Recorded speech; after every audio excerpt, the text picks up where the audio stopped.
Dollar. John, this is Harry Branson at Philadelphia Mutual Liability and Casualty Insurance Company. Well, it's about time, Harry. How come I haven't heard from you lately? Fortunately, we've had no problems recently. That is, nothing requiring investigation. Until now, huh? Oh, well, yes. So what's the trouble? Arson, mayhem, murder? John, it may be all of them. Unless you're able to put a stop to what's going on. Sounds interesting. Who's involved in all this? And don't tell me you've been selling insurance to some gangster. Well, as a matter of fact, he is. What? An ex-gangster. At least he was known to have been mixed up with gangsters for several years. Who? Bertie Larson. Larson, huh? Well, at least the name sounds appropriate. So tell me what he's... Wait a minute. Yes, John? Isn't Bertie Larson the punk they've had before that Special Investigating Committee? Yes. The Committee on Narcotics and Gambling, the one that has the hearings on television now and then? That's the one. Well, then, Harry, if you want my advice, you'll cancel his policy, pay him off with interest, and forget him. I'm afraid that's impossible. What's more, since those hearings began, we've increased the face value of some of his policies. You have what? Yes. But now, in view of the threats he's been receiving, threats on his life, his home, his family, well, John... Baby, you're in trouble. John, do you think you can help us? And get my head blown off by some gunsel? Harry, this kind of stuff I shouldn't touch with a 10-foot pole. But don't you see... In spite of the big fee your company will have to pay me, in addition to my expense account. John, just a minute. At least it'll guarantee me a decent funeral. A funeral? But if that's the way you want it, as long as you're willing to pay through the nose for my services. But, John, I didn't say... John, that is... listen to me, John. Okay, keep your shirt on, Harry. I'll run on down there and see you.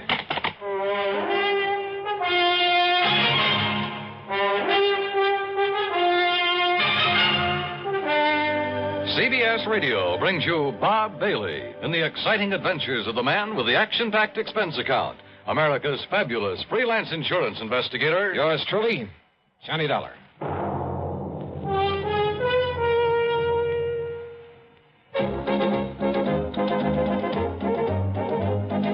Winston tastes good like a cigarette should.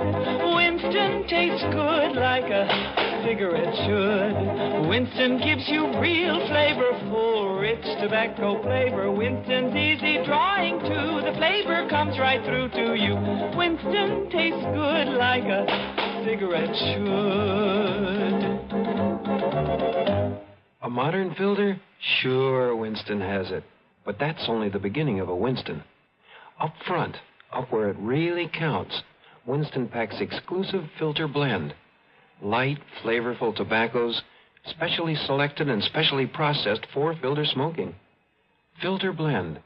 That's why it's fun to smoke Winston, America's best-selling filter cigarette. Winston tastes good like a cigarette should. And now, Act One of yours truly, Johnny Dollar.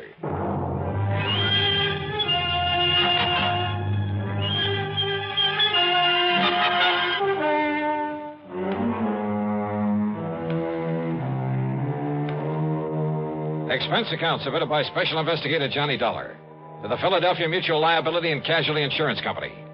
Following is the account of expenses incurred during my investigation of the Larson arson matter.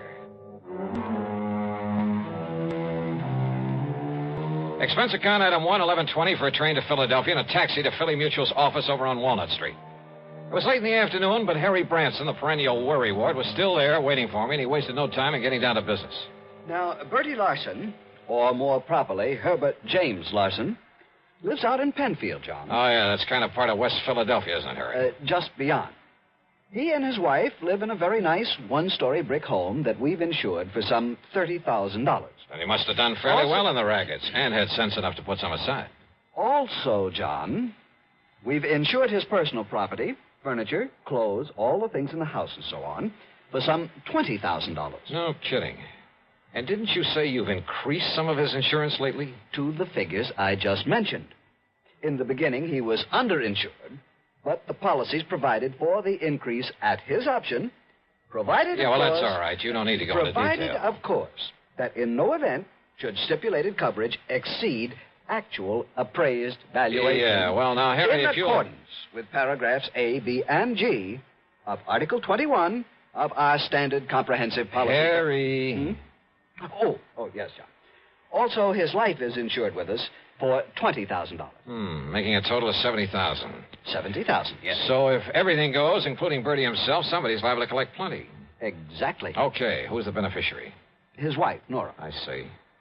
And now you say that somebody's been threatening him. Oh, yes. Ever since he agreed to appear before this investigating committee. Uh-huh. What kind of threats? Over the telephone, he tells me, warning him that if he continues to testify, well, they haven't directly threatened his life, as I understand it, but they might as well have. And then last week... Wait a sec, Harry. Haven't the police been in on this? Oh, yes. Yes, they have. And for a while, they kept some men stationed about his place. So, naturally, nothing happened. But last week, John, when he returned from one of the hearings, he phoned me and said that he'd found a can of gasoline standing on his front doorstep. Ah, just a hint, huh, of what might happen if he doesn't clam up. Yeah, that's an old-style gang warning. Yes, a very obvious threat to burn up his home. But he's continued to appear at the hearings? Yes. And if he's killed off by these people, if his home is burned out from under him... By what people, Harry? Has he any idea who might be behind this monkey business? Well, of course. It must be someone who was involved with him in narcotics and illegal gambling at one time or another. But he doesn't know exactly who. Not specifically. He says he never recognized the voice on the phone, and, of course, it was probably well disguised. Do you suppose he's still involved in the rackets? Oh, apparently not, or we'd never have sold him insurance. But then who can be sure? The point is, John, that if anything does happen to him or to that home of his, the company will have to pay out sizable sums of money. Yeah. Naturally, we don't want to do that. No. And if he can be protected properly, well, John, that's why I telephoned to you. Yeah, but Harry, the kind of protection you seem to want for him is something for the police to provide. John, I am convinced that the protection they are giving Bertie Larson is wholly inadequate. You told them so? I most certainly have. But they simply refuse to listen to me. Well, that is why I called you. Oh, I'm sorry, Harry, but it seems to me that... Well, okay. Give me his address. Tell me who the police contact is, and I'll see what I can do for you. I dropped my bags at the Bellevue Stratford. Then, having missed my lunch, I spent item 2, $5.25 for a drink and some early dinner. Item 3, $50 deposit on a rental car, and I headed out through West Philadelphia to the address in Penfield. As Harry had said, it was a nice place, not large, but neat and modern, sitting at the end of a new street. Apparently, there was no one home. I looked around to see if there was a patrolman watching over the place. No one. Nothing. And the street itself was deserted. I was just about to swing around and head for police headquarters when I noticed a thin streak of light from one of the rear windows in spite of the drawn shades. Yeah, I suppose I'll learn one of these days not to be so curious. But I walked quietly up the driveway beside the house. And then I heard something. Just a little sound, as though someone had quietly opened or closed a door at the side of the garage in the rear. And I suddenly caught the smell of gas, of raw gasoline. It was coming from the garage. I carefully edged my way on back there, hoping I wouldn't trip over something in the darkness that would give me away. The smell of gasoline was stronger now, much stronger. My next step was into a puddle in front of the garage door. I remember bending over to sniff at it, and it was gasoline, all right. And I remember a flashlight stabbing through the darkness behind me. But as I rose and turned...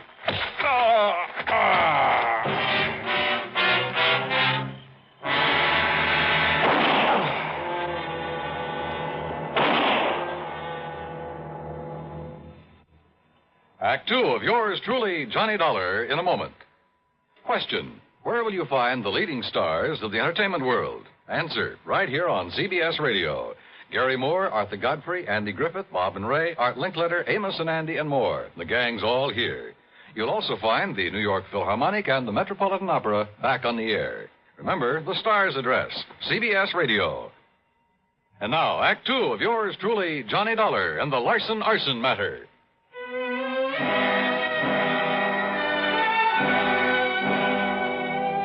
I came to in a hospital room, and I had company. One of them was in a blue uniform with brass buttons with the stripes of a sergeant on his sleeves. So you decided to come back to the land of the living, huh? The other was a man of about 40, big, beefy. And in spite of his rather flashy clothes, he looked as though he hadn't shaved his fat, truculent face for a couple of days. Oh, well, I'm sure glad he's okay, Sergeant. Only, how was I to know he wasn't somebody come to carry out them threats against me? Oh. You know, you're lucky you didn't aim those shots at him, Bertie. Me actually try and kill somebody, Sergeant? Like I told you, I know the noise would bring on the nearest flatfoot. Bertie, huh? Yeah. Gee, Mr. Dollar. Now, you just take it easy, Dollar. Bertie nearly broke your head when he found you prowling around his home a while ago. Oh, brother, you're telling me. But I didn't know, Dollar. I didn't know who you was till me and a cop went through your pockets and seen your identification. Okay, now look. And I come home and seen you sneaking around and had gasoline all over my garage like somebody was going to put a torch to it. Okay, Bertie. So you can't blame me for slugging. Yeah, now, But Bertie. I'm sure sorry I did it, Dollar. Dollar, the hospital bill's on me, so live it up, huh? Oh, yeah, sure. Okay, now, Bertie. Dollar's going to be all right, so you go along, huh? I'll check with you later. Oh, yeah, sure. Okay. Oh, I'm going up in the country to make sure my wife's all right. Up in the country? Yeah, up in the Catskills with a couple of relatives, Mac and Josie. Oh, you don't think I'd leave her stay around here with those people on the phone saying they're going to burn me out if I don't stop yapping at that committee? And you don't know who it is making the threats, huh? I sure wished I did. Okay, run along now, Bertie. No, wait, please. Well, what is it, Dollar? Well, I'd like to talk to Bertie some more. Well, sure. No, not until the medics say you're all right and let you out of here. And besides, I want to talk to you myself. Now, go along, Bertie. Yeah, sure. All right, now look, Sergeant. Just stay flat on the bed, Dollar. And now you're lucky Bertie didn't kill you. And I can't say I would have blamed him. Why didn't you come to me before trying to contact him? I could have given you all the information you need about this case. Now look, Sergeant. Not only have saved you a lot of trouble, but kept you from getting banged on the head. Okay. All you private dicks are alike. Now listen, will you? As for that nosy guy over at your insurance company who's been bothering me 3 and 4 times a day, well, now I've got 2 of you to keep from upsetting the apple cart. What's that supposed to mean? Bertie Larson isn't the man this investigating committee's after. What? Of course not. He's strictly small time. And he hasn't even been that since he served a stretch on a burglary arson rap. What about the narcotics and gambling that's under investigation? He was never any more than a messenger boy for the big shots.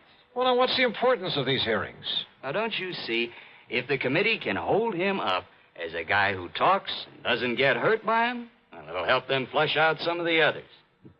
And who knows, maybe some of his information might have a little value, and he'd be glad to give it. Yeah? Why? Bertie's been trying to run a used car business. Legitimate, or is it cover-up for something else? Legitimate. You're sure of that? Dollar, that stupid punk has been so scared since he got out of the clink. Yep. And listen. I'm listening. The publicity that he's been getting from the hearings, because of cooperating with the committee, why, it's practically made a public hero out of him. Who knows? Maybe it'll help his business enough to get him out of the red for once. That's why he's singing like a canary, probably making half of it up just to keep his name in the paper. Well, what about the threats he's been getting? You know something? We've only got his word about those threats. For all we know. He's making them up himself. Maybe. Oh, all right. So what if some of his old pals are calling him up, telling him to lay off, huh? If they try anything foolish, we'll nab them. Matter of fact, there are a few of those guys around here we'd just love to have something on. So maybe all this will flush them out for us. Or get Bertie killed? Ask me. I don't think anybody'd even bother to rub him out. I hope you're right, Sergeant. Sure. So, Dollar, that's that. No, when you're wait. up and around, come on over to the station and see me. But meantime, leave this to me, will you? Oh, wait a minute, will you? What about that gasoline he mentioned that was spilled all over his garage? Oh, one of those shots he fired. And now one of look. them drilled a hole in a can of gas he had lying around. Yeah? Sure, saw it there myself. Look, Sergeant. See you later, Dollar. Wait a minute, will you? Sergeant!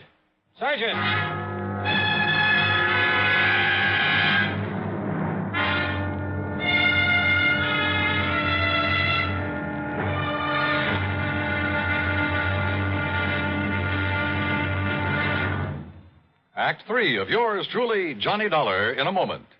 Here's Hollywood star Mona Freeman. Who feels like acting with a miserable cold? I relieve cold distress the fast way with 4-way cold tablets. Yes, tests of all the leading cold tablets proved 4-way fastest acting. Amazing 4-way starts in minutes to relieve muscular pains and headache, reduce fever, calm upset stomach, also overcomes irregularity. When a cold strikes, do what I do. Take 4-way cold tablets. It's the fast way to relieve nasty cold distress and feel better quickly. 4-way, only 29 cents. Now, here's a word about another fine product of Grove Laboratories. Had dandruff for years? Now get rid of it in 3 minutes with Fitch Dandruff Remover Shampoo. 3 minutes with Fitch regularly is guaranteed to keep unsightly dandruff away forever. Apply Fitch before wetting hair, rub in 1 minute. Add water, lather 1 minute. Then rinse 1 minute. Every trace of dandruff goes down the drain. 3 minutes with Fitch, embarrassing dandruff's gone. Fitch can also leave hair up to 35% brighter. Get Fitch Dandruff Remover Shampoo today. And now, Act 3 of yours truly, Johnny Dollar.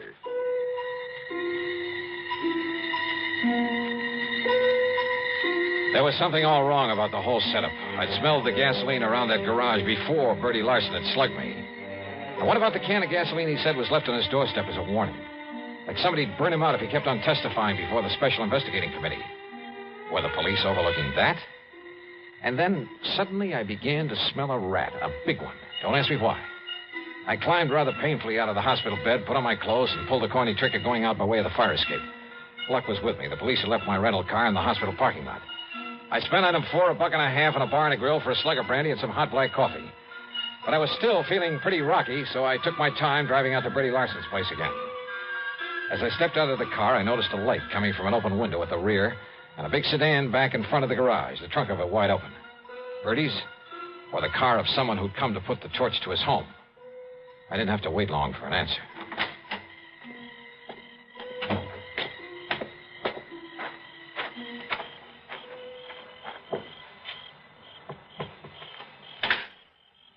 Bertie. Huh? Going up in the country, huh, to see your wife? Oh, Dollar. Yeah, that's right. Oh, say, listen, Dollar. It's lucky you come by here. Is it? Lucky for you or for me? Oh, no, listen, I come by to pick up some things, you know, to haul up to my wife. You know what happens? Yeah? When I pulls up in the driveway, there's some guy running away out back. So I yells him to stop, but he keeps on going, and it's so dark I can't see where to throw a shot. And listen. I'm listening. Then I smell gasoline. It's coming from inside the house. So I unlock the door and go in, and you know what I find in there? Go on, Bertie. Come on. Come on inside, Dollar. I'll show you. Oh, it's lucky I come by here. That's all I got to say. Hey, wait a minute. Were you figuring on moving out of here? Huh? What do you mean? Well, now, don't tell me this is all the furniture you keep in this place. Oh, of course not. I sent a lot up to Josie and Mac from while my wife is staying with them. What if the place burned down? You wouldn't hesitate to collect insurance on all the furnishings, would you? You're trying to be funny, Dollar. Now, look. Look here in my den. You see? You see where somebody dumped gas all over the rug? Lay them celluloid strips and out over the windowsill so as you could put a match to it from the outside? Yeah, I see, Bertie. Well, it's a guy I seen running away from here who was going to burn me out. You see how he broke in by forcing the screen on that window? I see where this screen was bashed out from the inside. What'd you say? And I fail to see any footprints in the flower bed below it. No wonder you served a term for arson, among other things. Huh? Oh, listen. I mean the sloppy setup you made here. What are you talking about? You've been losing your shirt in the used car business. So it looked like you might have to take a chance at the rackets again. Are you out of your mind? But then this investigating committee came along. Talking freely before them gave you an excuse to claim you were getting threats. Oh, now, listen. You filled up the insurance on this place to the limit. Then gave out the tale about gasoline left on your doorstep as a warning. Oh, listen. All of it. So that when your house went up in flames, everybody would think it was set by the mythical person who was supposed to be making the threats. You're crazy. Meantime, of course, you've carefully emptied the place of anything valuable. In storage with these pals of yours, Josie and Mac, up in the Catskills, if any such people really exist. Now, listen. This home and the garage would probably be nothing but ashes right now if I hadn't come along earlier. Could have killed you then, Dollar, so Kill maybe me? I'd better... I think you were just a lousy shot. Yeah? But when all that noise brought the police and you found out who I am, why, sure, you could use me to help build up your case for whenever you decided to fire this place. You thought. But it didn't work, Bertie, because... Oh, no, you don't. Come on, put your hand up. Come on, over your head. Reach, Bertie. Now, listen. Can't even pull a gun quickly, can you? You don't need to, Dollar. Oh, what? Don't move. I'm right in back of you. Drop the gun. Kill him. Yeah, Nora. Kill him. We'll fire the joint and get up in a country where Josie and Mac will swear we've been with him all the time.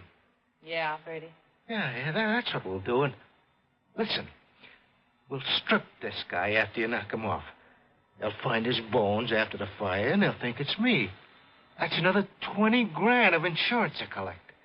No, Freddie. What? I'm leaving both of you here. You gone crazy? After this nice setup, I'd be crazy if I didn't take all I could get out of it. You ready, Bertie? Oh, Nora, listen! All right, darling, now it's you. Drop it, Nora. Where'd you come from, you dirty...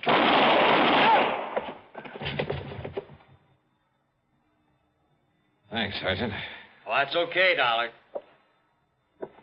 But you can be mighty glad that hospital called me up when they found you'd sneaked out on them. You know something, Sergeant? Yeah? I'm mighty glad.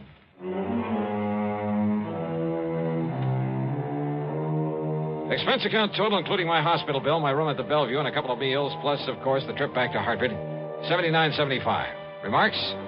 Why bother? From here on in, it's up to the company and the police to straighten things out. Yours truly, Johnny Dollar.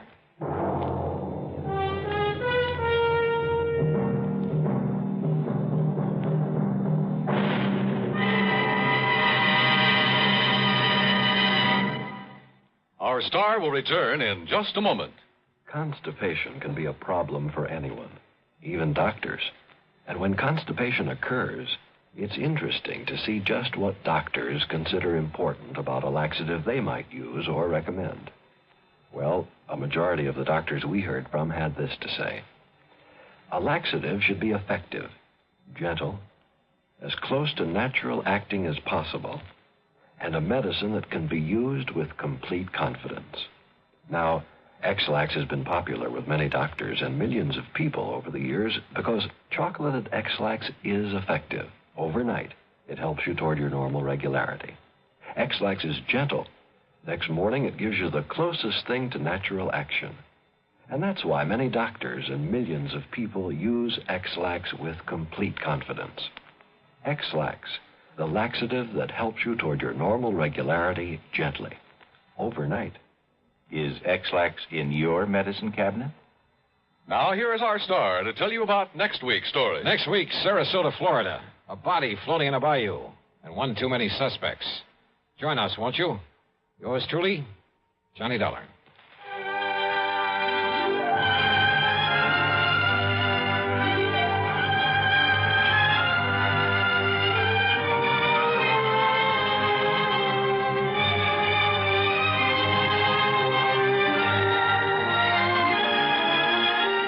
Yours truly, Johnny Dollar, starring Bob Bailey, originates in Hollywood and is written, produced, and directed by Jack Johnstone. Heard in our cast were Virginia Gregg, Harry Bartell, Don Diamond, and Bert Holland. Be sure to join us next week, same time and station, for another exciting story of yours truly, Johnny Dollar.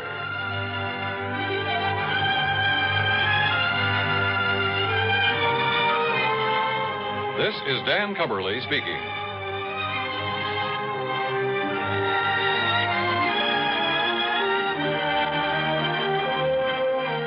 Take the Last Trip, a bizarre way to end a romantic triangle, on Suspense, next on the CBS Radio Network. Hello, my name's Henry J. Mitchell. Mrs. Mitchell and I are standing here on the second deck of this ocean liner, waiting to start our trip around the world. You know, now that the day is finally here, we can hardly wait to get going.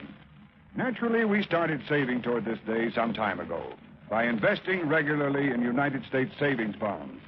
We felt that by saving with Series E bonds, we were making the wisest, safest investment possible. What's more, our dollars were also helping our country. You see, the money that goes into U.S. savings bonds helps to keep America strong. We all know that peace costs money. Money to help keep the peace through industrial and military strength, and money to make it lasting through science and education. We're mighty proud to do our share in securing the future of our country. Are you doing your part? Start today. Invest regularly in United States savings bonds. WROW, Radio 59.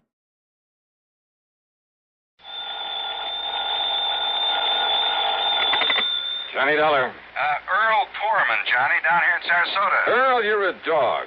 What? A couple of weeks ago, when you dragged me down there to Florida, I thought you were going to take me out in the Gulf with some of those kingfish. Well, now, Johnny, Instead, we ended up fishing a body out of the bayou. What, you don't think I planned that? No, I was only kidding. But if you're calling me about going down there for some fishing this time, well, are you? Well, maybe we can get out in the Gulf while you're down here. While I'm down there for what? To find out what's happened to a policyholder of ours. Uh-oh. Another one of those mysterious disappearance things? No. I want you to find out, if you can, whether it was suicide or murder. Oh. I'll grab the first plane I can.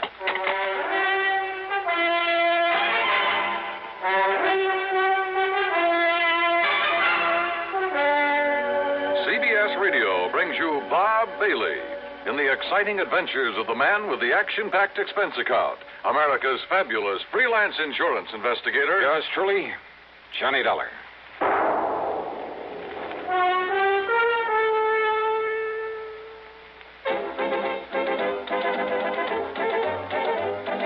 Winston tastes good like a cigarette should. Winston tastes good like a cigarette should. Winston gives you real flavor, full, rich tobacco flavor. Winston's easy drawing too. The flavor comes right through to you. Winston tastes good like a cigarette should. A modern filter? Sure, Winston has it. But that's only the beginning of a Winston. Up front, up where it really counts, Winston packs exclusive filter blend. Light, flavorful tobaccos, specially selected and specially processed for filter smoking. Filter blend. That's why it's fun to smoke Winston, America's best-selling filter cigarette. Winston tastes good like a cigarette should. And now, Act One of yours truly, Johnny Dollar.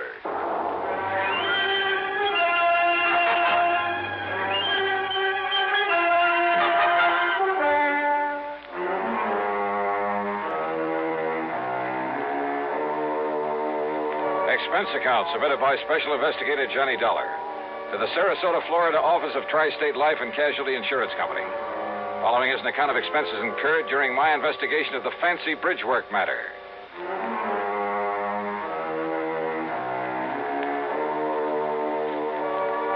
Expense account item 1, $79 even, plane fare and incidentals, Hartford to the International Airport at Tampa. Then a ferry plane to Sarasota, where I was met by Earl Poorman, as usual, in a brand new air-conditioned car.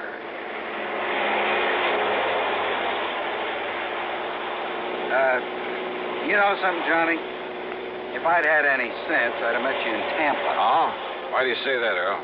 Well, because this murder, if it really was a murder, occurred on the Sunshine Skyway Bridge, about 28 or 29 miles north of town. Yeah, I wondered why we were heading north on the Tamiami Trail. But you say if it was murder. Well, if it was suicide, Johnny, if you can prove it, well, it'll take the company off the hook for some $40,000. Who was the victim, the insured? A worthless tin horn gambler by the name of Alfie Garber. Tin horn, huh? What? Well, he must have had something to pay the premium on $40,000 worth of insurance.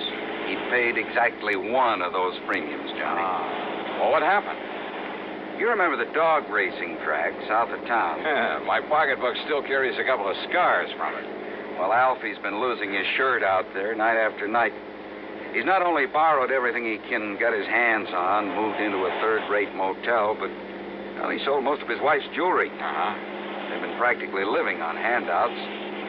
Police think maybe he's responsible for a couple of robberies around town, but they haven't been able to prove anything.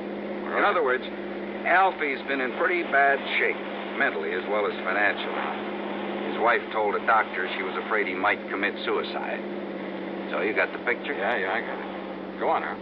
Well, last night, he and another punk by the name of Luke Thrasher got into a big fight there at the track. Luke is a pretty bad actor, by the way. And how do you mean that, Earl? Oh, there have been a couple of unexplained murders of people who tried to cross him up back in the past. By unexplained, you mean they couldn't pin them on him? Exactly. Oh, Here now, we're on the Sunshine Skyway Bridge. Yeah, well, what'd they fight about? Seems Alfie had welched on a bet, a big one. And Luke told him if he didn't get out of town, he'd kill him. So? 3 or 4 o'clock this morning, Alfie's wife was at police headquarters asking him to please find her missing husband.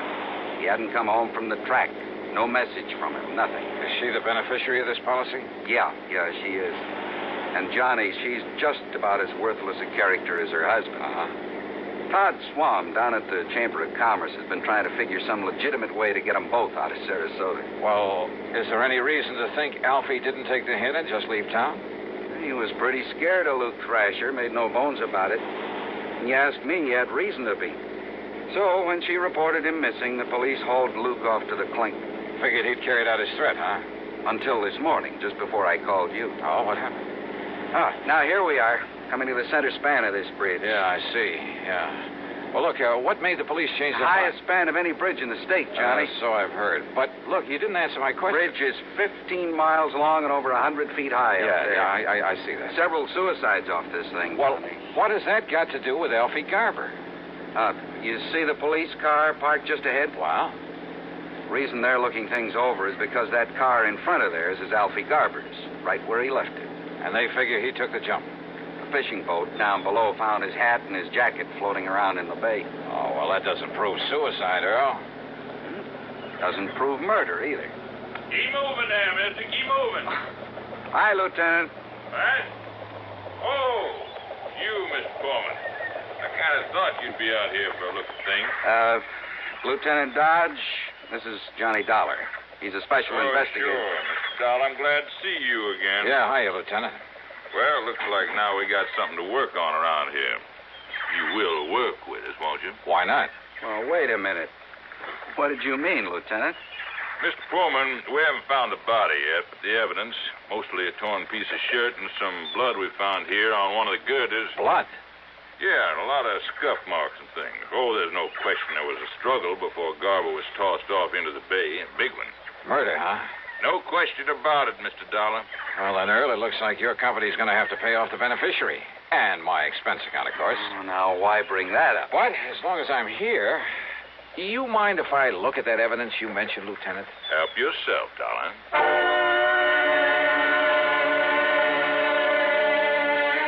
So I did. The marks of a struggle, the patches of blood on the girder, even the hat and the coat that had been recovered from the body. And I was inclined to agree with Lieutenant Dodge. That is until... Huh? What is it? Wait a minute. Let me see this jacket again. Well, it's just an ordinary old tweed jacket, Dollar, and it's his all right. I checked it out with his wife. Yeah? Is she all broken up about him? Oh, not particularly. Luke Thrasher died, she might have been. I see. No bullet holes or tears in this thing. Well, so he must have taken it off before the struggle. But, what about this? What? Oh, why, that's just a feather from one of those seagulls that are flying around here all the time. Is it? Well, isn't it? Or is it a clue that Alfie Garber wasn't murdered after all? Huh? Yeah. Give a thought to that, Lieutenant. Now, just a minute, darling. How can this little feather prove that Alfie Garber wasn't murdered? Why, I didn't say a thing about proof, Lieutenant. Okay, you said clue. From a seagull, huh? What else? Well, what's the difference? Yes, what are you getting at, Johnny? Hey, Earl, does old Doc Crutcher still live up the street from you? Still does. Why? Now, wait a minute, Dollar. Yes, Lieutenant. You're going to work with me on this, huh? Absolutely. Then you mind telling me why this feather's got you all excited? Well, I'm not exactly sure yet. You mind if I scrape a little of the blood off this girder? I sure do. That blood will be wanted for identification, for comparison. You mean if you find Garber's body? We'll find it, all right. We have to drag the whole bay. Good luck. Now, Dollar... Hey, swing us around, Earl, and head us back to Sarasota. Come on, swing us around. A U-turn in the middle of this bridge?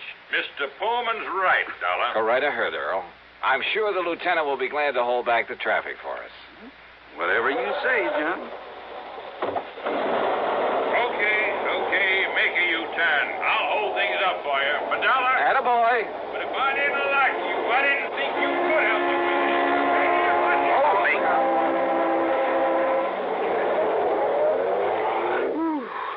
I thought he was going to hold up traffic for it. Yeah. Well, if he isn't any better at solving murders, he is going to need help on this case. Huh?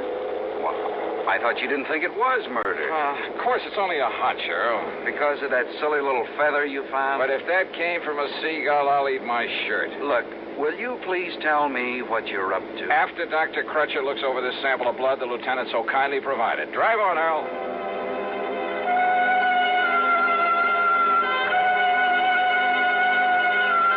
Dr. Les Crutcher, there on St. Armand's Key, is one of the most able men with a microscope I've ever known. He poured us a couple of drinks, took the blood sample, and retired to the tiny laboratory there at the back of his house. Then, after about 15 minutes... Now, Johhny, listen to me. Relax, Earl, relax, and enjoy your drink. We may have to do some traveling around when the doc gets through with that specimen. Well, like where? If my hunch is right, that is. Well, Doc, what'd you find out? Johnny, putting that under a lens took me back to the old days before I got my MD, when I thought I was going to spend the rest of my life as a veterinarian. Chicken blood, huh? What? That's right. Though whatever made you think it was... Well, then that feather was a chicken feather? I kind of thought maybe it was, Earl. Now I'm sure. Well, then Alfie Garber wasn't murdered at all. Those marks of a struggle, the blood up there on that bridge, his hat and his coat, they were just planted there. Alfie planted them there. Which means the police can forget their earlier suicide theory, too, doesn't it? Right. Alfie staged the whole thing to make it look like murder so his wife could collect his insurance. Kind of looks that way, doesn't it? So all his wife has to do is collect the insurance, then meet him somewhere, and they'll be $40,000 richer. At least that's what she thinks. Only she's wrong. They're both wrong. Right, Johnny? One sure way to prove it out, Earl. Yes? How? Sure. Find Alfie Garber.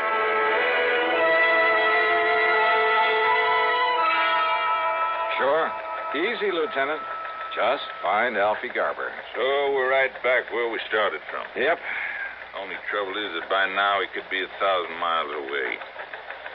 Well, at least it takes that insurance company of yours off the hook. Yeah, I guess so. Kind of lets Luke Thrasher off the hook, too. Means his alibi really was airtight. His alibi? Yeah, Luke had witnesses to prove he was here in town at the time Alfie's car was left up on that bridge. Oh, I see. So I'd better arrange for Luke's release, I guess. Only hope he doesn't make trouble over being locked up. Well, now, those kinds seldom do, Lieutenant. They're usually smart enough to try to keep peace with you boys. He is a smart one, all right. Maybe if I butter him up a bit. Hey, look. I borrowed one of Earl Pullman's cars. When you let Luke Thrasher out, tell him there's a car and chauffeur waiting to take him anywhere he wants to go. Okay, Johnny. Thanks. As I drove Luke to his little motel out south of town near the track, I hoped he might come up with some kind of a lead on Alfie Garber. After all, he followed the same route year after year, made the same contacts. But I didn't get much help from him. Quite the contrary. Dollar, if I knew where to look for that punk, I might go after him myself. Oh? Why, Luke? I could kill that cheap little Welshie. Only, what's your interest in him? His attempt to defraud an insurance company. Oh? Slow down. Sure. What are you, anyway? I'm a special investigator for the insurance Stop company. the car, Donald. What? I said stop the car. What's the matter, Luke? Private investigator, huh? That's right. That means you're a cop, and me, I don't like cops, public, private, any kind. So keep away from me, Dollar, if you want to stay healthy. Oh? Yeah. Listen, Dollar. I'm listening. You ever hear that maybe I killed a couple of guys one time and got away with it? I heard. What about it, Luke? Just remember that, Dollar. Just remember that. Act 2 of yours truly, Johnny Dollar, in a moment. Meet star Stuart Irwin. Nothing's worse for an actor than a nasty cold. To feel better quickly, I take wonderful 4-way cold tablets, the fast way to relieve cold distress. Right. Tests of all the leading cold tablets proved 4-way fastest acting. 4-way starts in minutes to relieve muscular pains, headache, reduce fever, calm upset stomach, also overcomes irregularity. Take my advice. For your next cold, take 4-way cold tablets, the fast way to relieve those cold miseries. 4-way, only 29 cents. Now, here's a word about another fine product of Grove Laboratories.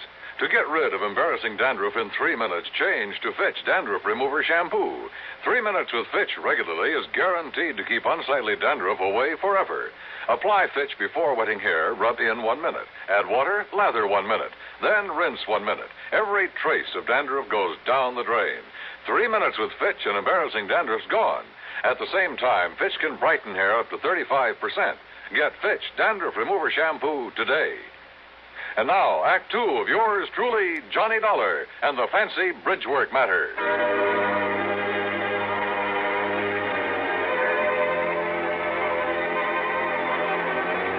Hunches. Sometimes my salvation, sometimes the bane of my existence. It was a hunch that led to the discovery that all the evidence Alfie Garber had been murdered and thrown off the bridge, that all that evidence was trumped up, phony, obviously to mislead anyone looking for Alfie. And now I had a couple of hunches about Luke Thrasher. One, that his warning to stay out of his way was due to more than a simple hatred of cops. Two, well, this was a real wild one. But in spite of what he'd said, I had the distinct feeling he could somehow put me on Alfie Garber's trail. It was late by the time I got to Earl Portman's house on St. Armand's Key. He and his wife had gone to bed. I poured myself a nightcap and sat down in the floor of the room to think things out. Huh?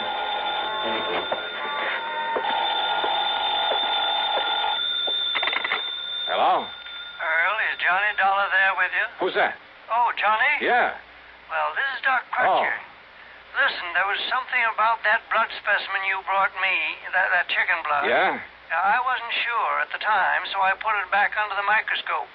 And I found traces in it of a trypanosomus virus. Very seldom found here in the South. So what about it, Doc? So I checked with some of the local vets to see if any of them knew whose poultry flock might have it around here. I thought such information might be of help to you. You were so right. And, Johnny, that chicken could only have come from the farm of Andrew Palucci out on Bee Ridge Road. Good for you, Doc. Mr. Palucci is about to have a late visitor.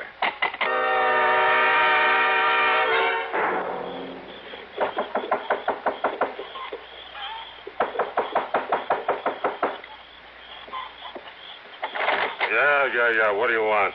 Don't you know what time it is? Yeah, and I'm sorry to get you out of bed. Oh, sure. Look, my name is Johnny Dollar. I want to know if a man named Alfie Garber bought a chicken from you yesterday. Huh? You waking me up in the middle of the night and tell me, did he? No, he didn't. No, it was his wife. She bought the chicken. Oh, his wife? That's right. Her and that man, What man? That'll Luke. That's all right, Luke. So what's your business you come around this way? Just don't worry about that. Don't worry, huh?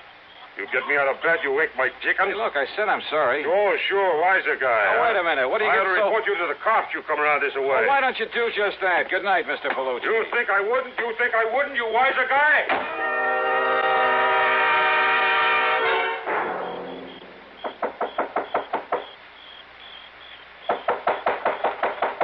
Yeah, I'm coming. Yeah, what do you want this time of night? You, Mrs. Garber? Huh? You mind if I come in? Now, just a minute, mister. I want you as an accessory to the murder of your husband. Me? What are you talking about? Real smart, you and Luke Thrasher. Real palsy-walsy with him, weren't you? How long had you and Luke been planning this? What do you mean, mister? You crazy? Who are you? Racetrack bums, all three of you. Oh, now, wait a minute. Alfie was losing his shirt, but Luke was doing all right. He was loaded. So what to do about Alfie, who was giving you nothing but grief? Get rid of him. You're crazy. I asked you, who are you? You made it known that Alfie was in bad shape, that he talked about committing suicide. And that's probably what gave you the idea for the Sunshine Skyway Bridge. There have been several suicides from it. That's what the cops said, isn't it? Alfie took the jump. Wrong. Because making it look like suicide would keep you from collecting his insurance. Now, listen, so it had to be a clear case of murder. That's why you spilled the chicken blood around when you left his car up there. You, Mrs. Garber, yeah, you. After making sure that Luke Thrasher had an alibi, could prove he was in town at the time you left the car on the bridge. You're making a crazy guess, that's all. Oh, pretty good guess, isn't it? Because what it means is that Alfie was killed sometime before you left that so-called evidence up there. Evidence that would make it impossible to pin the murder on Luke. You think you can prove that? Why not? Or would you rather have me prove that you killed your husband? Me? Well... No, listen. They've told me Luke is mighty clever. Maybe even clever enough to have made you commit the murder. No, No, I didn't. I swear it. You can't say you didn't have plenty of opportunity. Mister, listen to me. Yeah? Well, go on. Tell me. How did you kill him? Where did you put his body? No! I didn't do it. Then if you don't want to burn for it, you got to prove that. Can you? Well? Yeah, because Luke killed him. Luke did it. Can you prove that? Now, where's the body? I'm sure it wasn't dumped off the bridge, because if they'd find the body, they might be able to find the bullet holes or some other mark that would lead them to Luke Thrasher. So where'd he hide the body? Come on, baby, you better talk. What? Alfie, garbage buddy, it's right where yours is going to be, Dollar. Take his gun away from him, Lena. Oh, yeah, sure, Luke. I got it. You know so much it's got to be curtains for you, Dollar. Yeah, in tight in the middle of your back so it don't make any noise. Go on, Luke, kill him. Yeah, right. Hey, drop the gun. You better drop it, Luke, or so help me, I'll pull this trigger. You two sisters, go ahead. All right, you want to pick him up, Johnny? Indeed I do, Lieutenant. Okay, now you two up against the wall. Hands up, lying against the wall. That's the stuff, Johnny. And just what brought you around here? A complaint by one of our citizens. Seems that one Andy Palucci owns a poultry farm. Well, he was a little bit annoyed by the way you got him out of bed a while ago just to find out that these two bought a chicken from him yesterday. So he called us up to report you. Just like you suggested to him. Bless Andy Palucci. Now, if you'll just help me climb in this window, I'll take care of these two for you.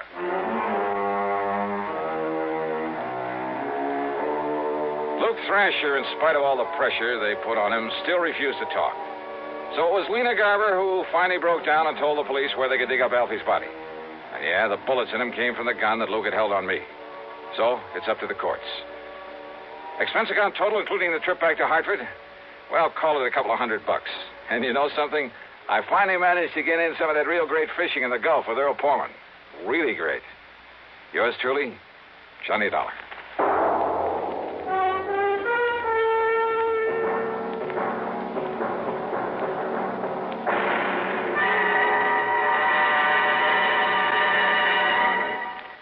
Our star will return in just a moment.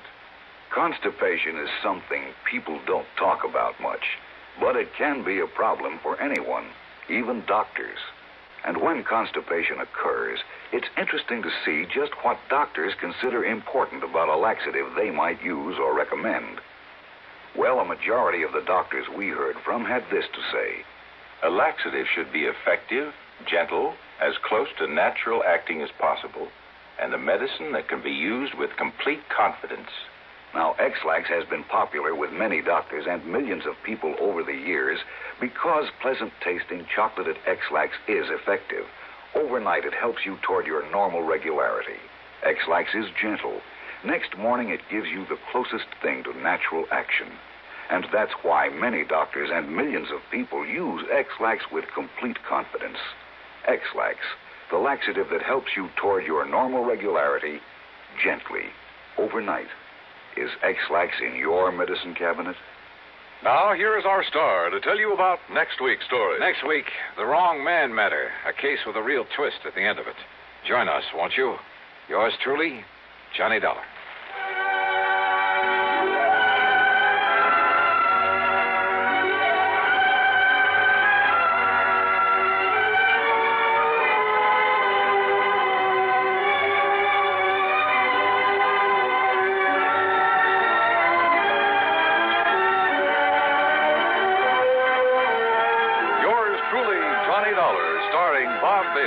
Originates in Hollywood and is written, produced, and directed by Jack Johnstone. Heard in our cast were Virginia Gregg, Vic Perrin, Barney Phillips, Edgar Staley, Peter Leeds, and Frank Gerstle.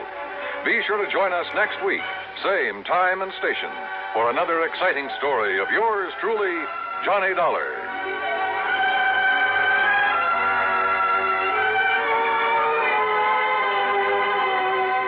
This is Dan Cumberly speaking. Suspense follows on the CBS Radio Network. As you smoke a Duke, you get a sense of ease and comfort that grows with every puff. Because new king-size Duke is king-size in the filter, where it matters most. Radio 59, WROW. You know, we're all not experts on suits or stoves or automobiles, so before spending any money, we find out what makes one good. Aren't schools much more important? Shouldn't we know what a good school is really like?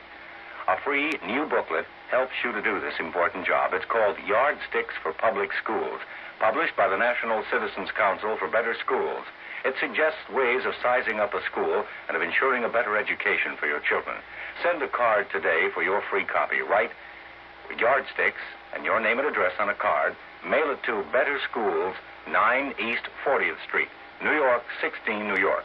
That's Better Schools, 9 East 40th Street, New York, 16, New York.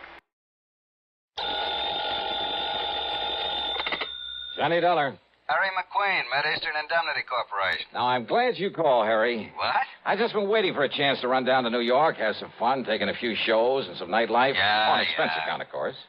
Now, look, we'll pay the expense account, but not for a lot of theaters and nightclubs. Spoil sport. Johnny, can you come down here right away? Sure. Good. What's the trouble, Harry? Dan Diamond. Dan Diamond? That's right. Well, nice talking to you. Now, what's that mean? It means I suddenly think I have an important assignment in Podunk or Timbuktu. You mean you're afraid to get involved with our friend Mr. Diamond? Ah, Johnny. It's just that I relish the thought of maybe living to a happy middle age is all. Don't you remember what happened on that bank job over in Amityville? Oh, I remember. Not only a bank guard, but a police officer and the investigator from the insurance company. All of them suddenly turned their loving wives into widows. I know. Diamond. So he's still in business, huh? Well, apparently not. And I use that word advisedly. Apparently, he's retired from his career of crime and is growing orchids at his little home in Long Beach, California. Yeah, That is, on the dough from that Amityville job. That is when he's out there. Oh, where is he now? Right here in New York City, and he just happens to have lifted some $75,000 from a small but expensive jewelry store. Then lock him up and throw the key away. I'm afraid it's not that easy. What's more, we want that $75,000 back. Well? Sorry, Harry. You realize what your commission would be on a $75,000 recovery? And after all, Johnny, with an unlimited expense account to go on... Johnny? Okay, Harry. Maybe I'll run on down there and see you.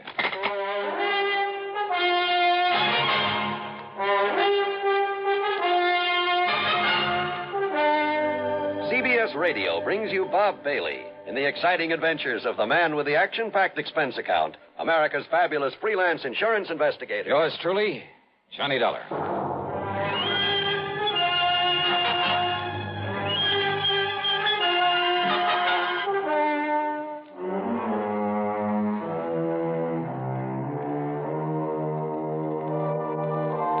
Expense account submitted by Special Investigator Johnny Dollar to the Mid-Eastern Indemnity Corporation, New York City. The following is an account of expenses incurred during my investigation of the P.O. matter.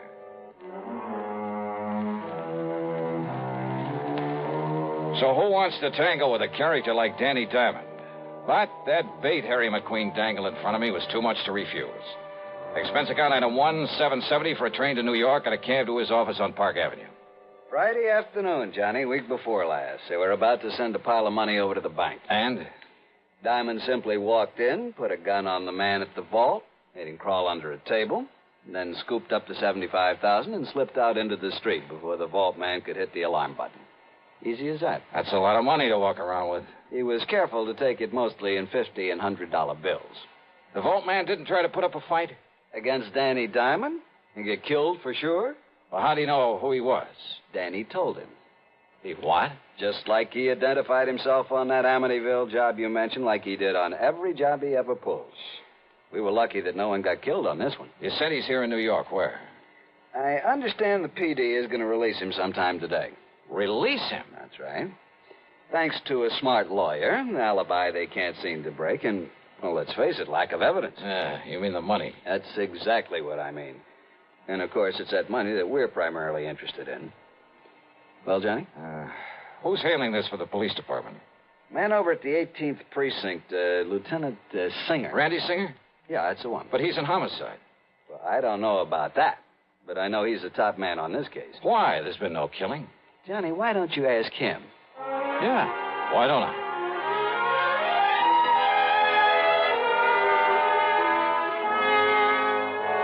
Because on nearly every previous job that Dapper Danny pulled, there was a killing. And I was assigned to him. I got to know him and his routine, his methods better than anybody else in town. But not well enough to nail him down. Yeah, I'm afraid that's true. Anyway, they made a special out of this one and put me on it. And from the way you say that, Randy, you haven't got very far. Johnny, I haven't got to first base. Oh, sure, we locked him up on suspicion, got the DA to really cloud up and rain all over him, but thanks to that smart mouthpiece he hired and an alibi so solid you couldn't smash it with a hydrogen bomb. Plus, no sign of the money. Yeah, that's right. Anyway, they're letting him loose, and he'll go back to California free as a bird and 75 G's to the good. You sure it was Danny Diamond pulled this one, huh? Well, everything, Johnny. His perfect timing, his modus operandi, that egotistical trick of identifying himself, the description of him, his doing it solo, the fact he didn't stash it away in a bank. I've checked every bank in town. Well, everything, Johnny, says it's him. You mean it's he? What's your English, Randy? Oh, English, to heck with it. Him's the... I mean, he's the one that did it. But unless we can lay our hands on that 75,000... Have you checked out where he's been staying? What, are you kidding? Went over with a fine-tooth comb. Nothing in his hotel room, his luggage, no little package left in the hotel, save nothing. He gave us a list of where he's been, what he's done since he got in town, and it all checked out to the minute. Yet somehow he managed to stash away that wad of money. Yeah, you find it, Johnny, and we'll nail him. Now, what's to have stopped him from passing it to some pal for safekeeping? No, Johnny. You sure of that? Now, Diamond works alone. He'd no more let anybody else have a gander at that money. Why, Danny wouldn't trust it with anybody short of the United States government. And I'm sure he isn't turning any of it over to Uncle Sam. Ask me, Randy, you got a pretty thin case against him. Yeah, but I'd bet my own life that he did this job. And if you or I or anybody can find that dough on him or anywhere near him... You'll nail him. You said it. You want to take a crack at him? Mighty thin case, though. Johnny? Okay, if you're so sure that he's the one, Randy, well, that's good enough for me. Oh, what are you going to do? Answer your phone. Oh, sure. Singer. Yeah? Yeah? Well, where'd he... Okay, then all I can do is alert somebody out where he lives to... Yeah. They let him go, Johnny. He's on his way. To where? Who knows? Okay, then I'm on my way. Yeah, where? What are you going to do? To coin a real corny one. California, here I come.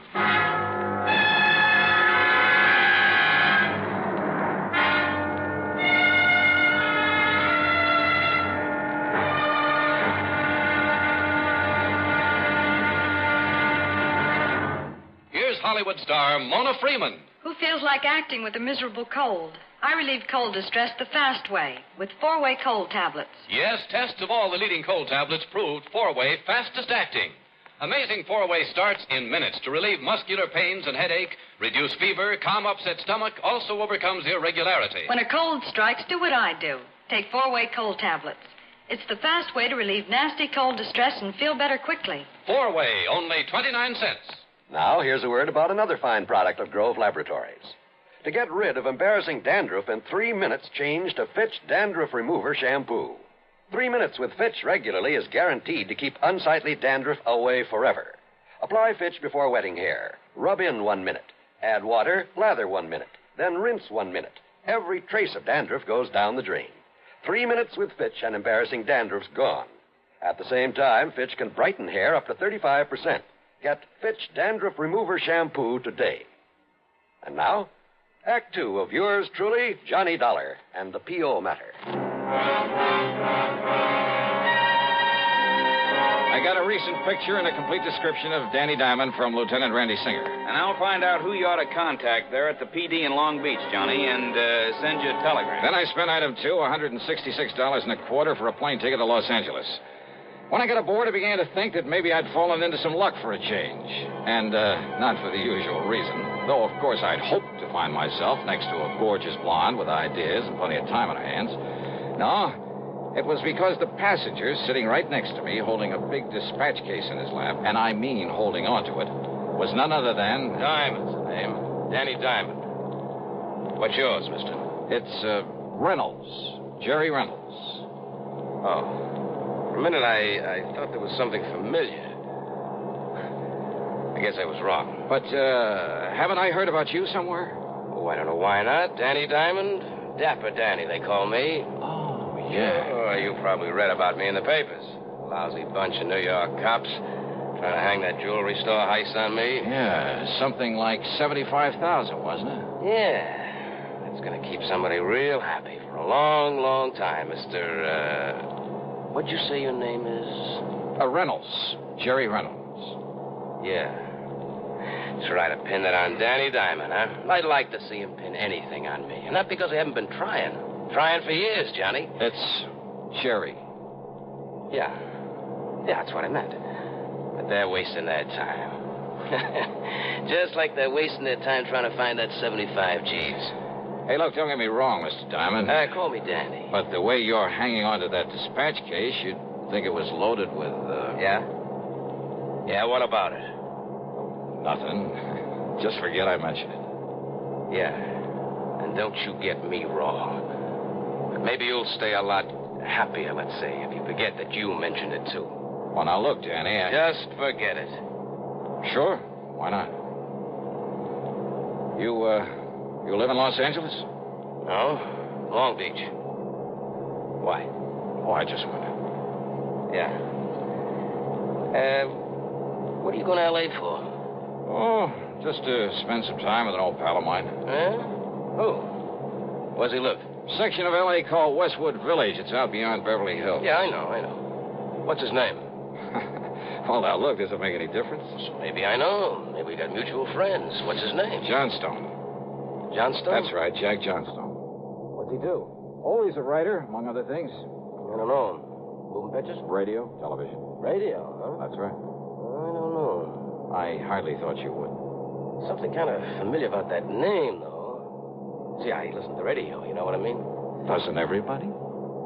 So, look, I'm going back in the galley, see if I can pry another drink out of that blonde stewardess. Well, I doubt if you'll have any luck, but go ahead. Just leave it to me.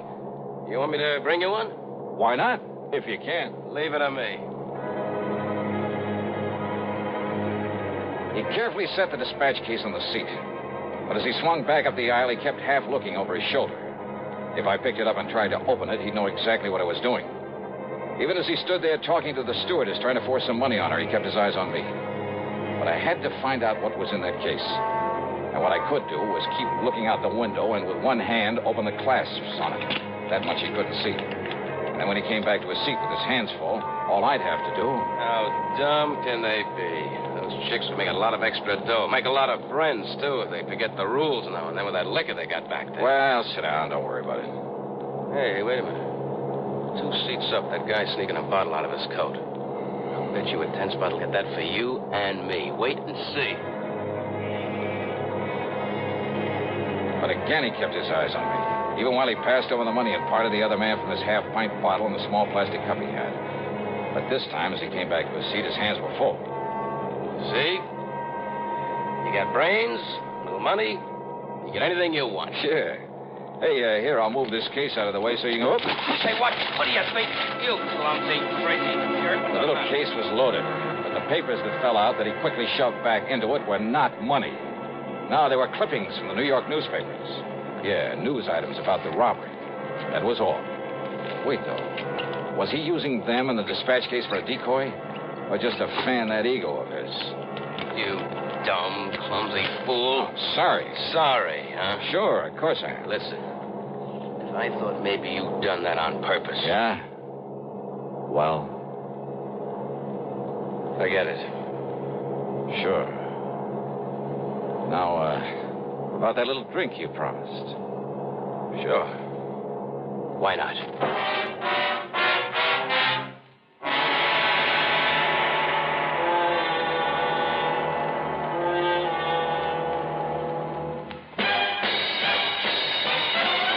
Are you smoking more now, but enjoying it less?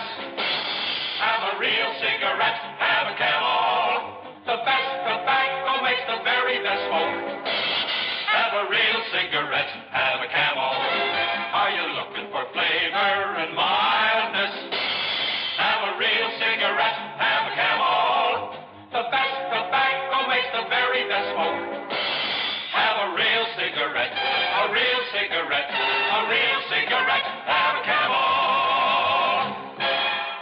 If you're smoking more today, but enjoying it less, try Camels. The Camel blend of costly Turkish and domestic tobaccos has never been equal for rich flavor, easygoing mildness, real smoking satisfaction every time you light up. The best tobacco makes the best smoke. Have a real cigarette, a real cigarette, a real cigarette. Have a Camel. And now, Act 3 of yours truly, Johnny Dollar, and the P.O. matter.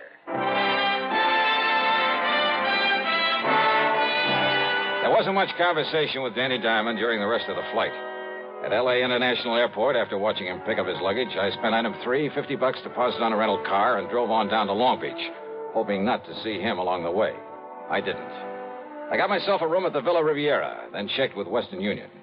Yes, we have, Mr. Dollar. It's from a Lieutenant Randolph Singer, NYPD, whatever that means. New York Police Department. Will you read it to me, please?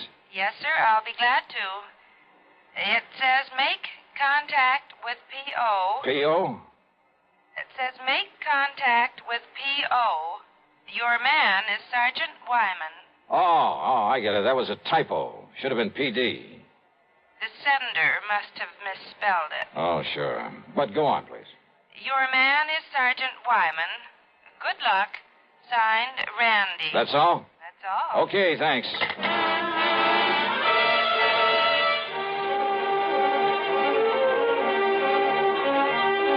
Item 4 was 10 cents for that phone call. Then I wasted no time in getting over to police headquarters into a huddle with Sergeant Raleigh Wyman. Dollar, we know all about Danny Diamond. What he is, where he got his money for that house of his out on Fern Drive and for living on. But unless he tries to pull something around here, there's nothing we can do about it. I know what you mean, sir. But if you can get something on him and make it stick, this whole town will love you dearly. Something like that 75,000 robbery in New York? Yeah. Oh, Lieutenant Singer told me on the phone that's what you're out here for. That's it? Said some pretty nice things about you, too. Oh, if there's anything we can do, if you just... There is. I want to look at not only Danny's home, but the luggage he just brought in the plane. Well, in order to get out a search warrant. No search warrant. What? Look, can you get him over here for a couple of hours before he has a chance to unpack and settle down? I made real time driving here. He ought to be arriving just about now. Well, let me think. Hey, call him up. Tell him you want to see him here at headquarters. Can you get him down here? Sure. He loves to sit around here and shoot off his big mouth and try and make fools out of us. What excuse? Oh, tell him there were some prowlers around his place while he was away. Tell him anything. Now, look, Dollar, if you're planning what I think and without a search warrant... Sergeant, so far as you know, all I'm going to do after I leave you here is take a nice long walk along the beach. Well, okay? Okay, Dollar.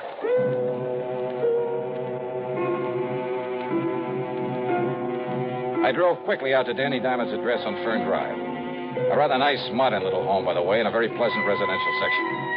Long Beach has a lot of nice homes, and this was one of them.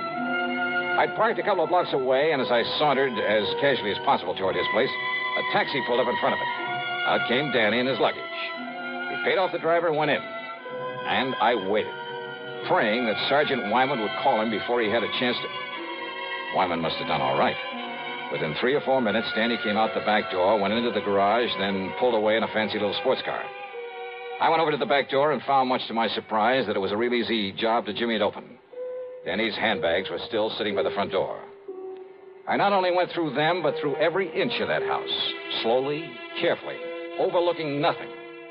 And that's exactly what I found. Nothing.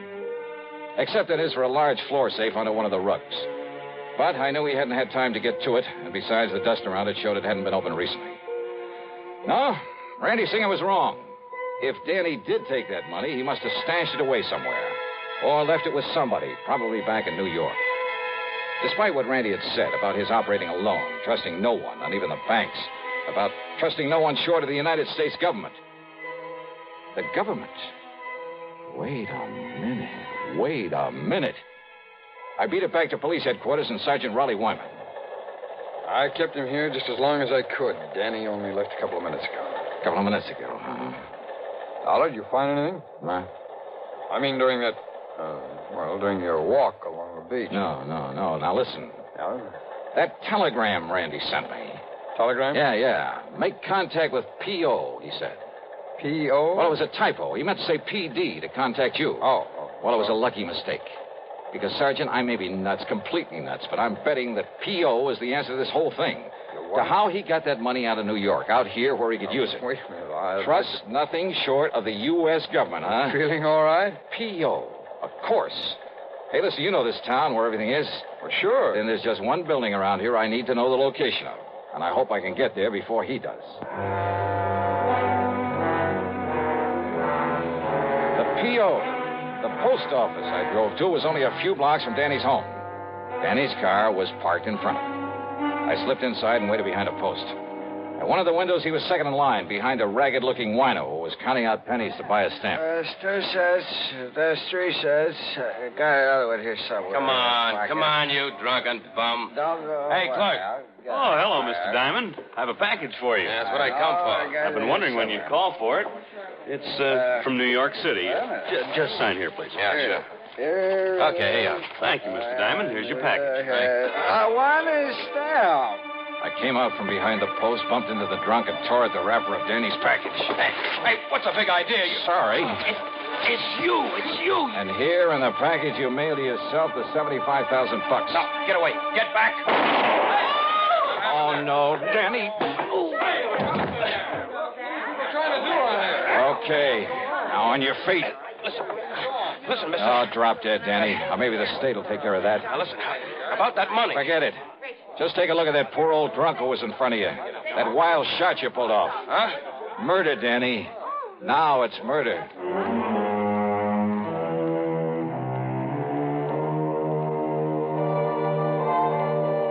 So, from here on in, of course, it's in the hands of the law, the courts.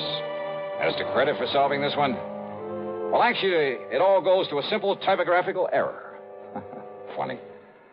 Expense account total, including hotel and the trip back to Hartford, $397.70. Yours truly, Johnny Dollar.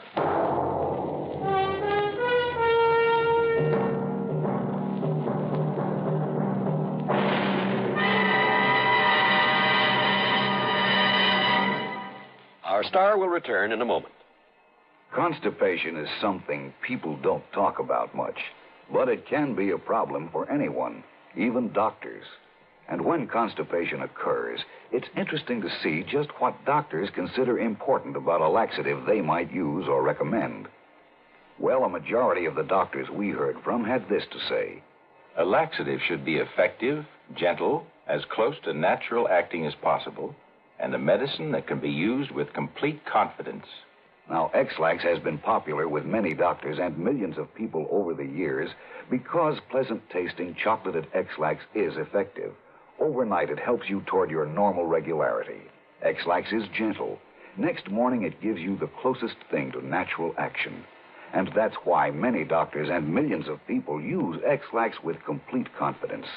X-Lax, the laxative that helps you toward your normal regularity gently, overnight. Is X-Lax in your medicine cabinet? Now here's our star to tell you about next week's story. Next week, a real wildie, a real strain on my sanity. But I think you'll like it. So join us, won't you? Yours truly, Johnny Dollar.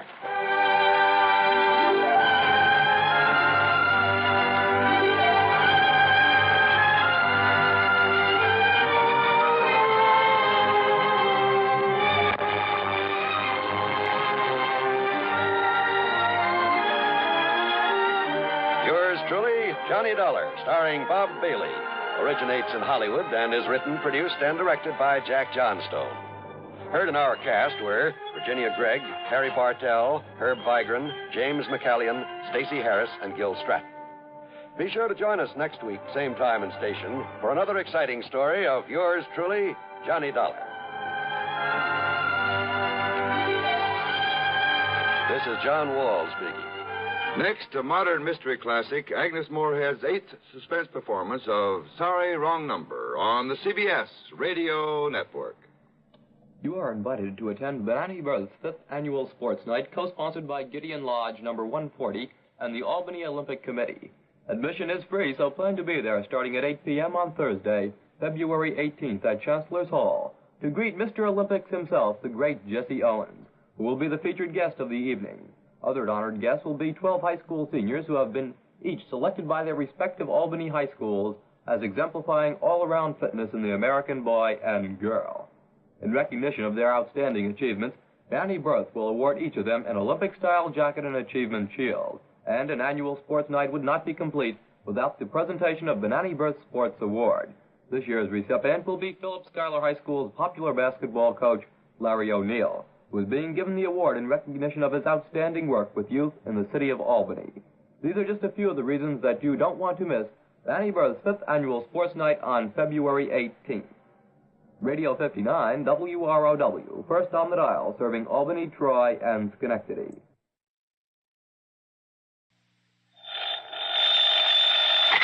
Johnny Dollar. Johnny. Yes? Hello? George Reed, Floyd's of England. Oh, what's the matter, George? You sound a bit down in the mouth. I am. What's up? Well, Johnny, I understand you've handled quite a few investigations for the Continental Insurance and Trust Company. Oh, brother, I sure have. And you know something, George? Yes? Floyd's of England, you that is, have handed me some pretty wild ones over the years. I know. But believe me, they've been nothing compared to some of the cases that Continental has handed me. And you know why, George? Why, Johnny? Because of just one client of theirs. Well, He's a wealthy old screwball by the name of Alvin Peabody Cartwright. Cartwright? Yeah, he carries a lot of insurance, millions of it. And any company that has his account is making plenty. Yes, But, brother, the fantastic problems that man comes up with. Why, it's enough to drive you off your rocker. I mean, I'm always the goat. Yeah, I handled one crazy investigation for him only 3 or 4 weeks ago. So I understand. They told Continental that if they sent somebody else around, he'd leave them flat. Johnny... Actually, I suppose I shouldn't complain. Some of the biggest fees I've ever got have come out of his pocket. And you know something? Yes, Johnny? In spite of all his wackiness and these silly problems he hands me, well, over the years, I've really gotten to love the old character. And I mean, aside from those fancy fees I mentioned. Good, Yeah, I think I'd do almost anything, within reason, that is, if it were necessary to help out Alvin Peabody Cartwright. Anything? Sure, anything. Thank heaven for that. But now you said you have troubles, George. I have. So I'm sorry I chewed your ear off about someone that Floyd's of England doesn't have to worry about, so... Don't we, Johnny? Huh? Well, of course not, because as long as he keeps his insurance with Continental... Unless... George. Unless what, Johnny? Well, I mean, if he were to change companies for some... Oh, now, wait. Yes? George. I'm still here. Just who is your problem? I'm afraid you've guessed it. Oh, no. Yes, Johnny. Alvin Peabody Cartwright.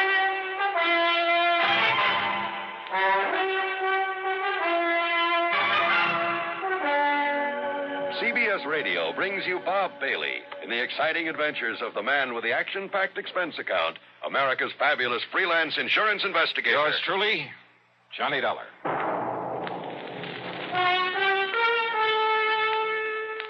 Pepsi-Cola refreshes without filling. Why? Because it's truly light. Charlie, you're forgetting something. Wait, Kay, there's more. Yes, ice-cold Pepsi is the delicious refreshment that goes great at a picnic or a party. But, Charlie... And Pepsi goes fast. People like it, so keep plenty handy. There. Oh, you did fine, except for one thing. Well, I mentioned lightness and how Pepsi refreshes and how fast it goes. You left out Pepsi sociability. You know the Be Sociable song. But, Kay, I can't sing. I can. Listen. Be sociable. Look smart. Keep up to date with Pepsi. Drink light, refreshing Pepsi. Stay young and fair and debonair. Be sociable. Have a Pepsi. Well, at least I can say this. Pick up an extra carton of Pepsi today. Please do. And now, Act One of yours truly, Johnny Dollar.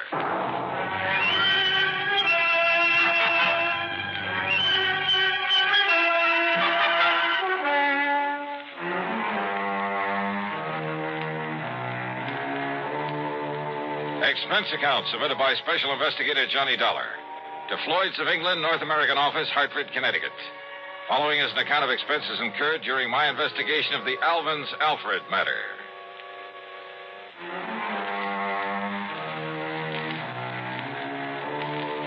The The assignments George Reed usually handed to me were usually bad enough.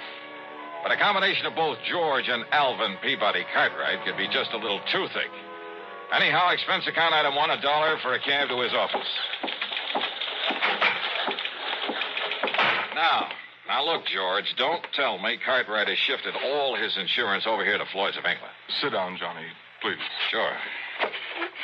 Well?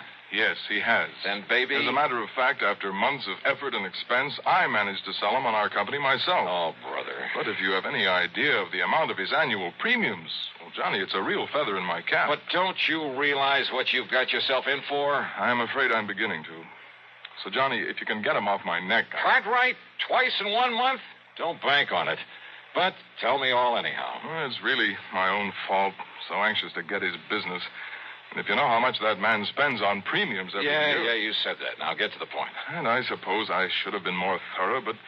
Well, we figured that Continental had known what it was doing, and we simply made a direct transfer of all his policies to this company, including the one that concerns us now.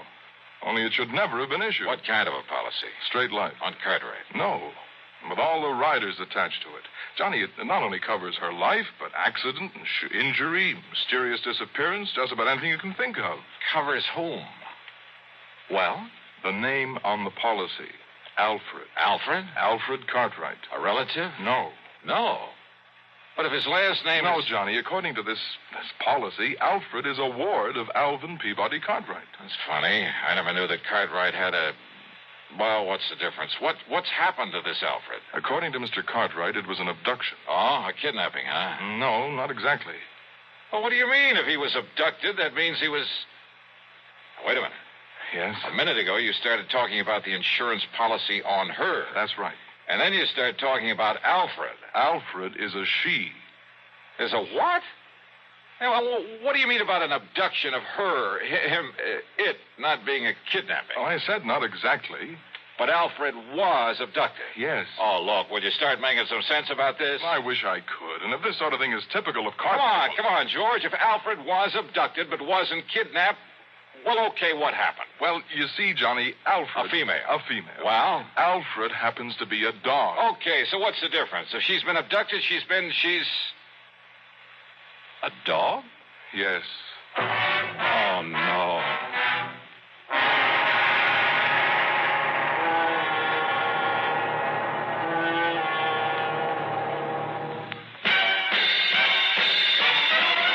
Are you smoking more now, but enjoying it less? Have a real cigarette, have a Camel. The best tobacco makes the very best smoke. Have a real cigarette, have a Camel. Are you looking for flavor and mildness? Have a real cigarette, have a Camel.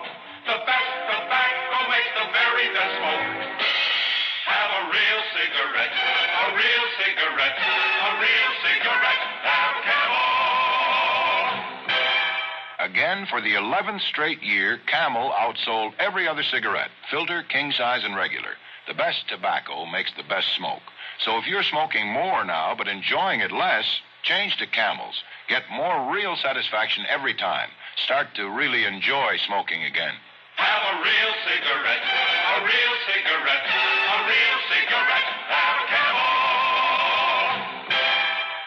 And now Act Two of yours truly, Johnny Dollar, and the ALVIN'S Alfred matter.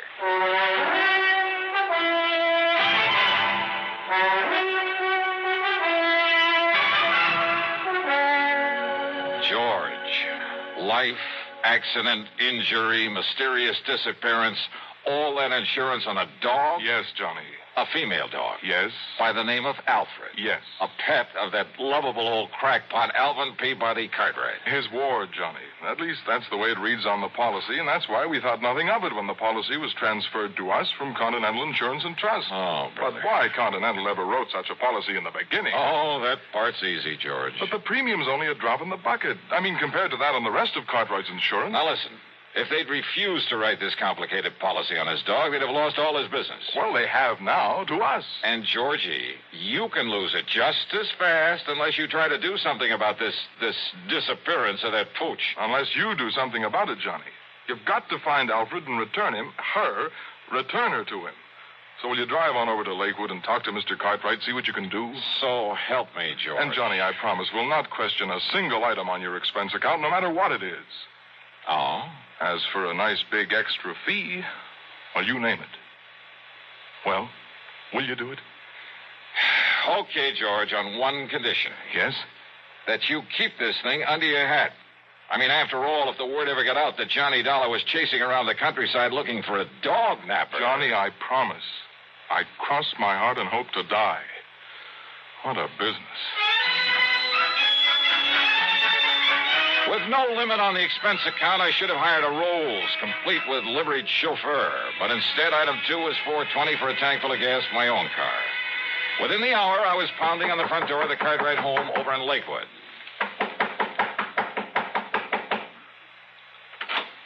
Hiya, Mr. Cartwright. No. I'm sorry, Young Man. I'm far too upset to talk to anyone right now. So goodbye. No, wait a minute. Hey!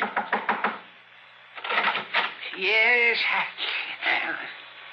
Why, Johnny? That's right. Well, why didn't you say so? Come in, boy. Come in. Sure. Well, sir, how are you? Yes, come in and commiserate with me in my hour of bereavement.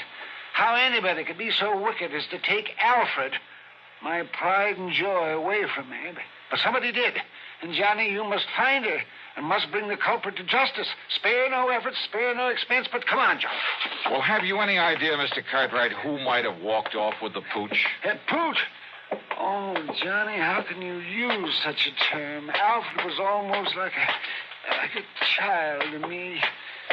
Dear little thing. Oh, yeah, I'm sure. But you haven't answered my question. Do I know who committed this dastardly deed? Yes. Of course I do. Oh, sir. Come along, Johnny. I'll show you Alfred's picture so you'll know her when you see it. All right. But now, why send for me, Mr. Cartwright? What? Well, I mean, if you know who did this. I certainly do. And, Johnny, he must be made to pay the penalty for this nefarious deed. Now, look. Here's dear little Alfred's room. Huh? Well, do you like it? Isn't it nice? I could hardly believe my eyes. It was more like the playroom for some much too wealthy child. Why, he must have spent thousands on it. On the soft, thick, wall-to-wall carpeting, all the furnishings, including a bed in the corner with a foam rubber mattress. There was a growing tree in the middle of the floor and a half-dozen miniature fire plugs scattered about. There were rubber bones and balls and toys of all sorts and sizes Toys. In addition to everything a dog could possibly play with, there was a big table with a scale model electric train, an erector set, a microscope, a lot of other science toys, including a working model of a... Huh? Isn't it nice, Johnny? Oh, no. Look, Mr. Cartwright. Yes? Don't tell me the dog played with these things. What thing? Will this toy seismograph or... Toy? What are you talking about? That really works. See? See how the recording needle gave a jump on the roll of tape on it? It runs for a week. Keeps perfect time. Oh, well, sure. So the dog could tell when there's been an earthquake somewhere. Is that it? Well, no. I may as well admit, Johnny, that some of these things are mine. Yours? Yes. When I was a child, the only toys I had were the ones my poor mother could make with her own hands. And I always said that if I ever had the money, I'd make up for it. That I'd have all the things I couldn't have then. So maybe I'm just a silly old man, second childhood, that sort of thing. But I said I'd have them, and now I have. I see. Did you ever have a nice electric train when you were a youngster? Well, no. My folks couldn't afford it. Yes, but, I bet you wanted one, didn't you? Oh, sure I did. Doesn't every... Yes, and after you'd grown up, I bet you spent as much time looking at them in the store windows as any kid. All the time wishing you dared to buy one. Just to have it. You think it's all a joke, Johnny?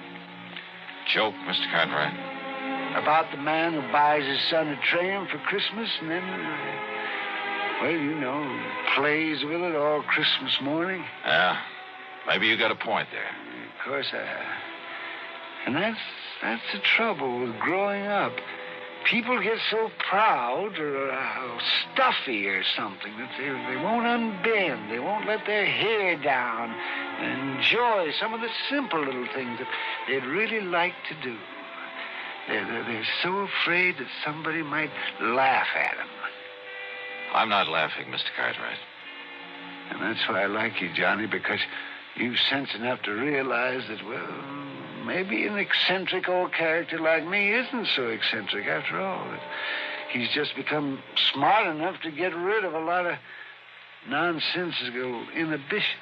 Yeah, you have got a point there. Well, maybe you can understand why this same old man is so upset about losing a wonderful companion.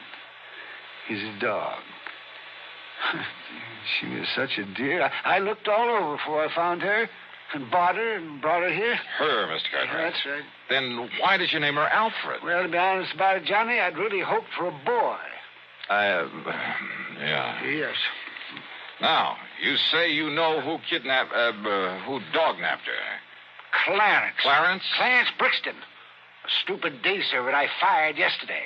He was the only one that could have done it. Who would have done it? When did this happen? Last night, between 7 and 8.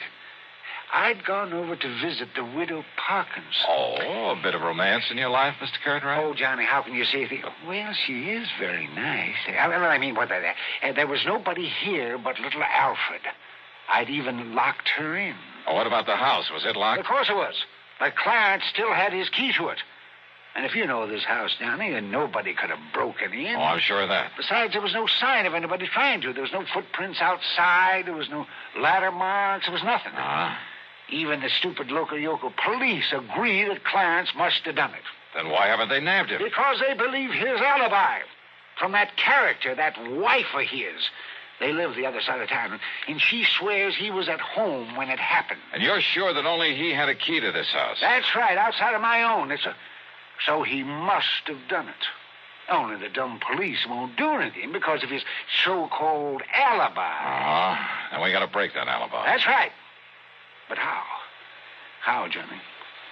Well, I got a crazy idea. Huh? Well, I thought I was the only one who got Just, let me take a real close look at one of these toys in here. One of these toys? Yeah, that's right. It's a long chance, Mr. Cartwright. But let's see what happens.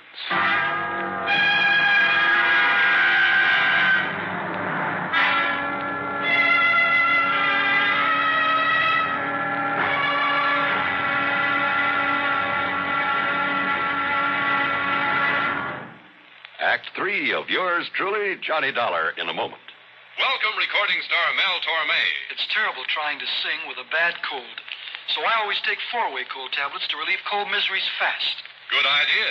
Tests of all the leading cold tablets proved 4-way fastest acting. 4-way starts in minutes to relieve muscular pains, headache, reduce fever, calm upset stomach, also overcomes irregularity. When you catch cold, try my way. Take 4-way cold tablets. The fast way to relieve cold distress and feel better quickly. 4-way, only 29 cents. Now, here's a word about another fine product of Grove Laboratories. Had dandruff for years? Now get rid of it in 3 minutes with Fitch Dandruff Remover Shampoo. 3 minutes with Fitch regularly is guaranteed to keep unsightly dandruff away forever. Apply Fitch before wetting hair. Rub in 1 minute. Add water, lather 1 minute. Then rinse 1 minute. Every trace of dandruff goes down the drain. 3 minutes with Fitch. Embarrassing dandruff's gone. Fitch can also leave hair up to 35% brighter. Get Fitch Dandruff Remover Shampoo today. And now, Act 3 of yours truly, Johnny Dollar.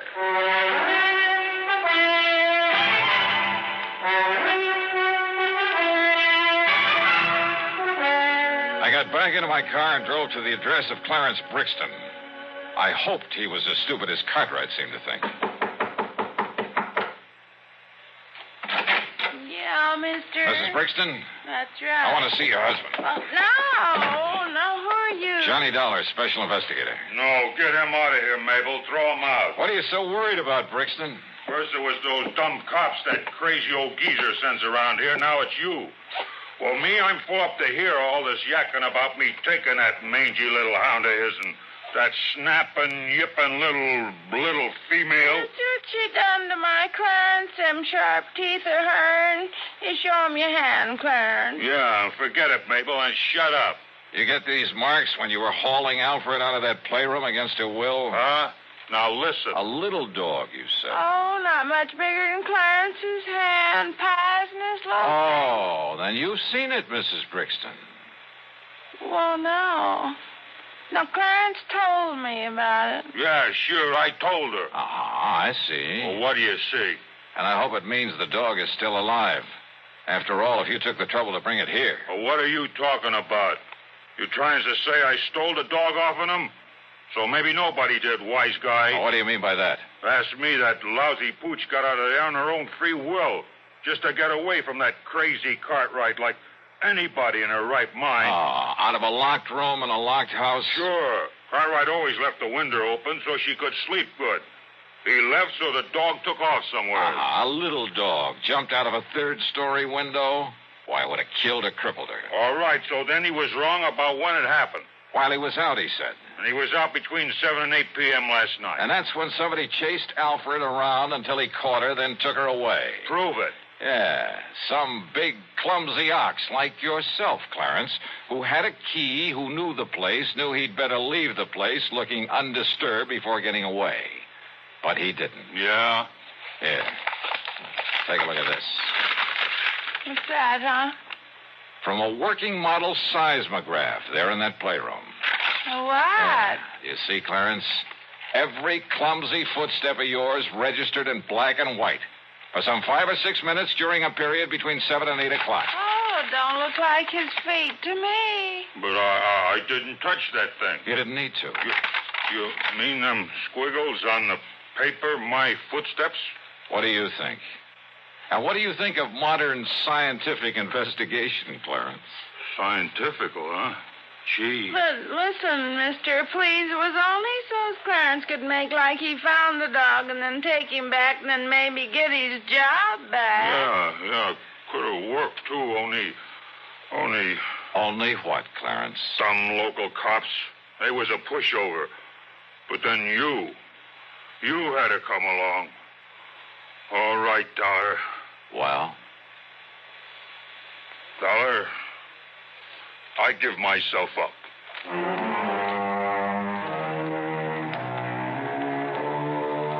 Oh, sure. Modern scientific investigation. But he fell for it. And Mabel brought the dog up from the cellar, and she was kind of a mangy little pooch. The dog, I mean. But she meant the difference between keeping or losing Cartwright's insurance account. Which reminds me, you can forget the expense account. Cartwright did well by me, as usual. And he'll probably break down and take Clarence back. Oh, well. Yours truly, Johnny Dollar.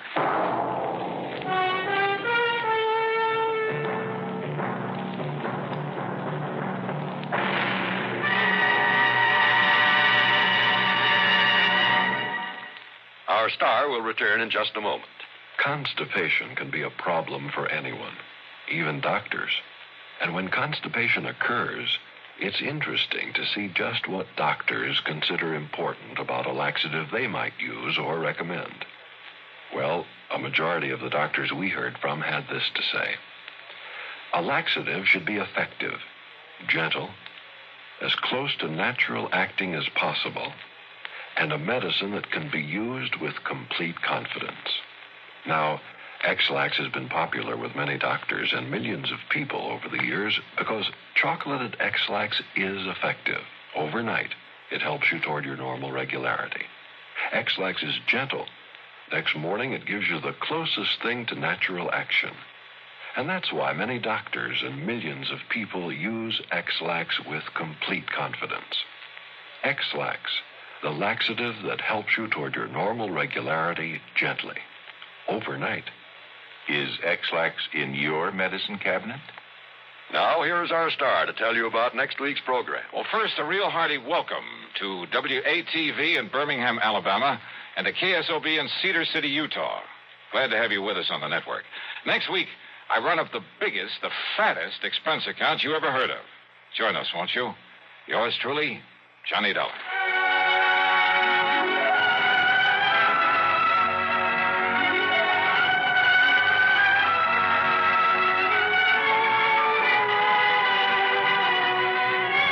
Yours truly, Johnny Dollar, starring Bob Bailey, originates in Hollywood and is written, produced, and directed by Jack Johnstone.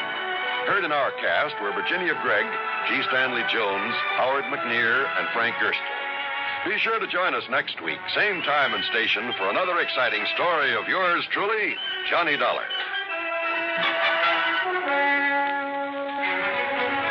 This is John Wall speaking.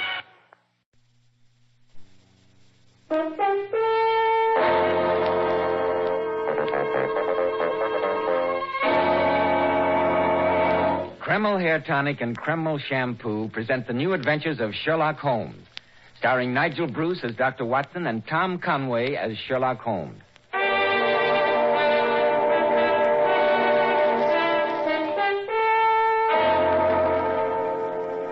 Well, once again, it's time to keep our weekly date with the Dean of Storytellers, Dr. Watson.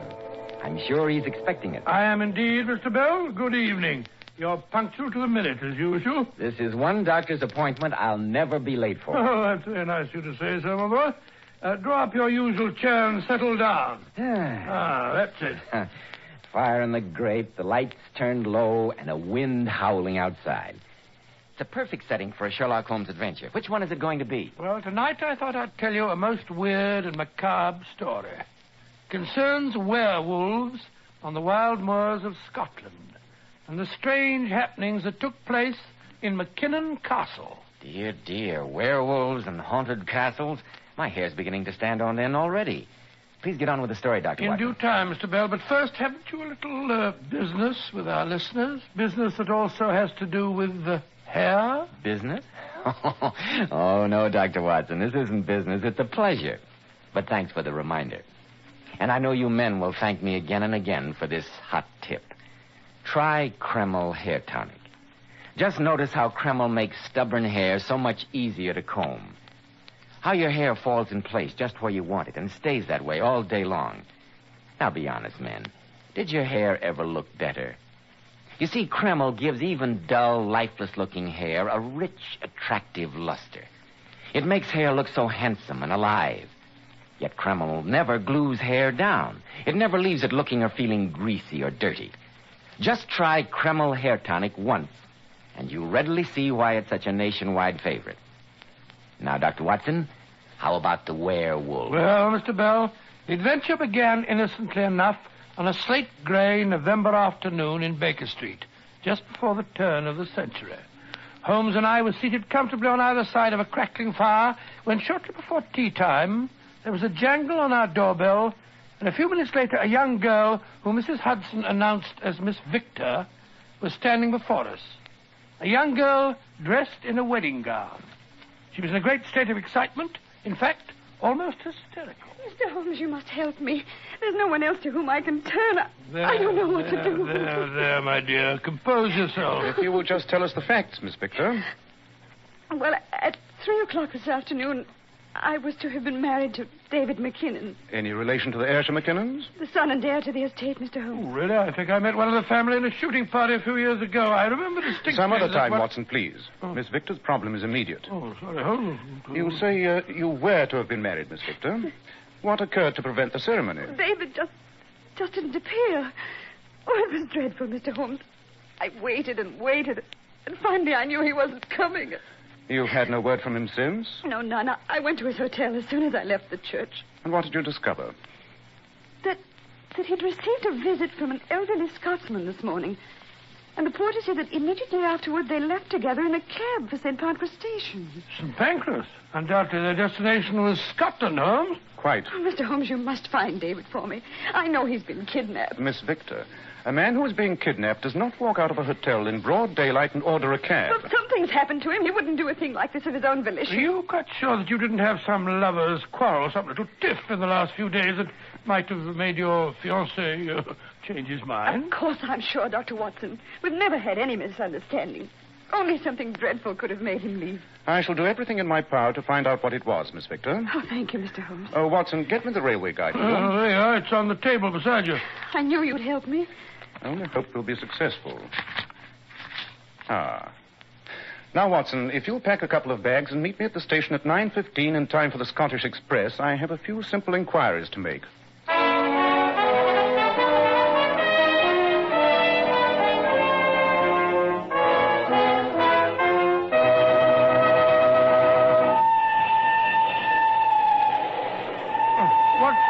What kept you so long, Holmes? We almost missed the train. You're shockingly out of condition, Watson. Oh, well. A little sprint like that shouldn't leave you so winded. Well, never mind about my condition. Where have you been for the last 4 hours? Delving into the back issue files of the Times. Very instructive. You should try it sometime. Rubbish. There's nothing duller than yesterday's news. I doubt it would call the legend of the McKinnon family dull, Watson. On the contrary. Oh, so that's what you've been looking up. Yes. It's a history that goes back several hundred years of brawling and bloodshed. The founder of the clan was a 14th century Scottish warrior by the name of Wolfhound McKinnon. He's reputed to have been so incredibly vicious in battle that his enemies accused him of being a werewolf. A vampire? Oh, come now, Holmes. I'm merely repeating a 500-year-old legend. The point is that the present head of the clan, the father of the disappearing fiancé today, is known as Black Angus. He's a dominant, thoroughly hated man whose local reputation is as frightening in our day and age as his predecessors was 5 centuries That's ago. all very interesting, Holmes, but I don't see why you should get so excited over a 500-year-old legend. Well, you see, Watson, I found another rather curious fact in the papers. Oh? What was that? Several times during the last few months, sheepdogs have been found dead in the vicinity of McKinnon Castle with their throats torn out. Good heavens.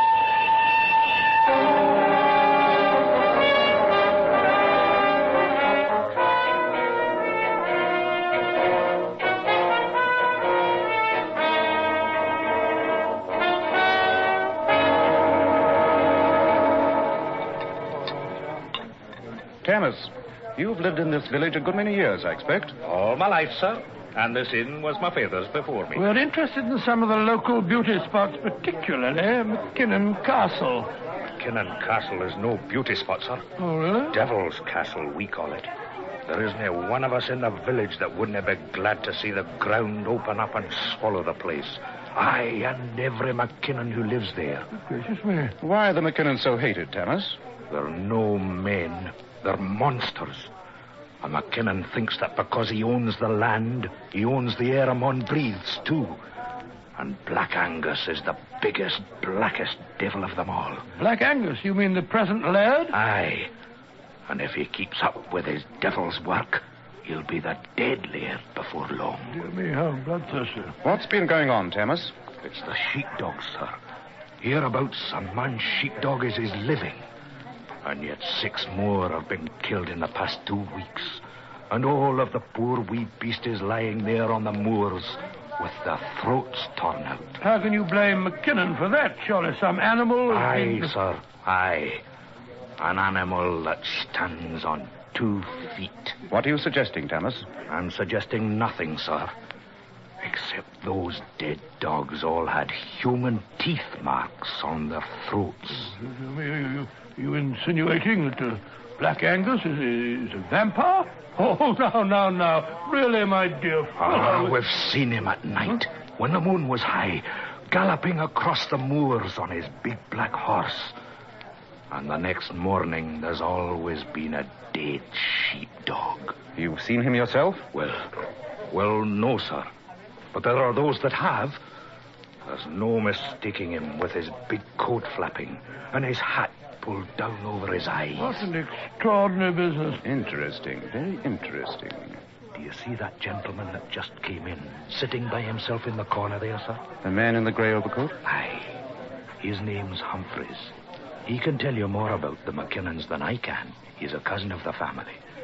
And even though he's related and lives at the castle, he's as nice a gentleman as you'd meet up with. Thank you for the information, Thomas. I think perhaps we'll go and have a chat with him. Come on, Watson. Right, Charles. Thank you, Thomas. Thank you. Glad to be of service, gentlemen. Excuse me. Mr. Humphreys? Aye? May we take the liberty of introducing ourselves? I'm Sherlock Holmes, and this is my friend, Dr. Watson. How do you do, Mr. Humphreys? Won't you sit down? Thank you. Tammas tells me you are a cousin of the McKinnon family. I am. Do you know them? We're particularly interested in one of them, Mr. Humphreys. Yes, in David McKinnon.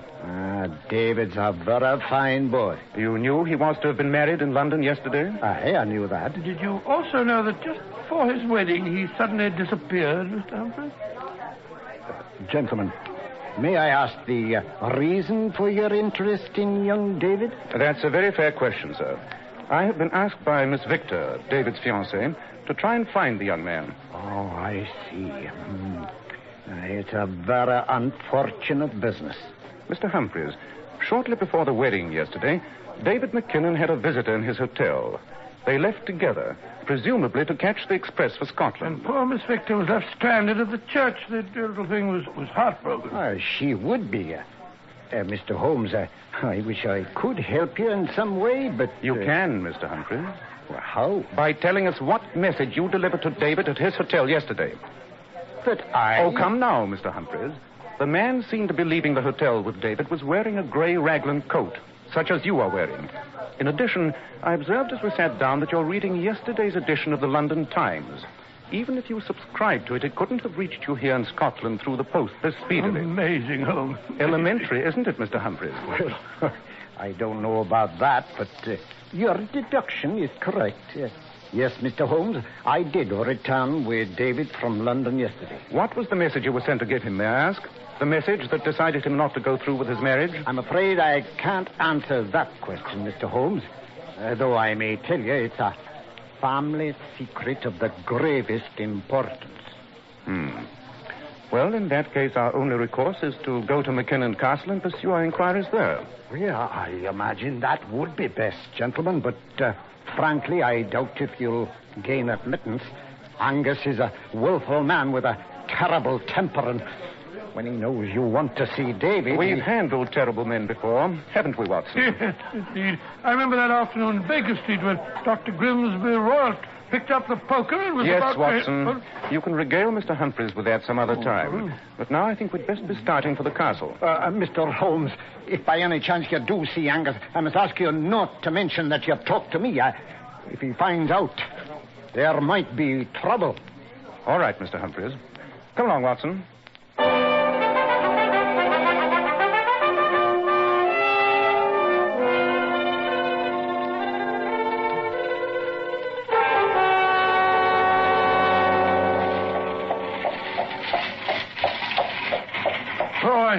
I wish they'd put some springs in this vehicle. It's worse than an Irish jointing car. If Tammas's directions are to be believed, we should see the castle when we get to the crest of this hill. This Black Angus seems to be quite a lovable character. Even Humphreys, his cousin, seems to be terrified of him. The man was positively shaking. Yes, I noticed that. That must be the castle now. By George. Forbidding-looking place, isn't it? Yes. Watson, rein in your horse. We're back. What is it, Holmes? Look, lying by the side of the road. It's just a dead dog. Yes, a dead sheepdog. Come on. The dog's throat has been torn out. Yes. And look here, Watson. Look at these marks on the throat. Good heavens, Holmes. They look like... They are the marks of human teeth.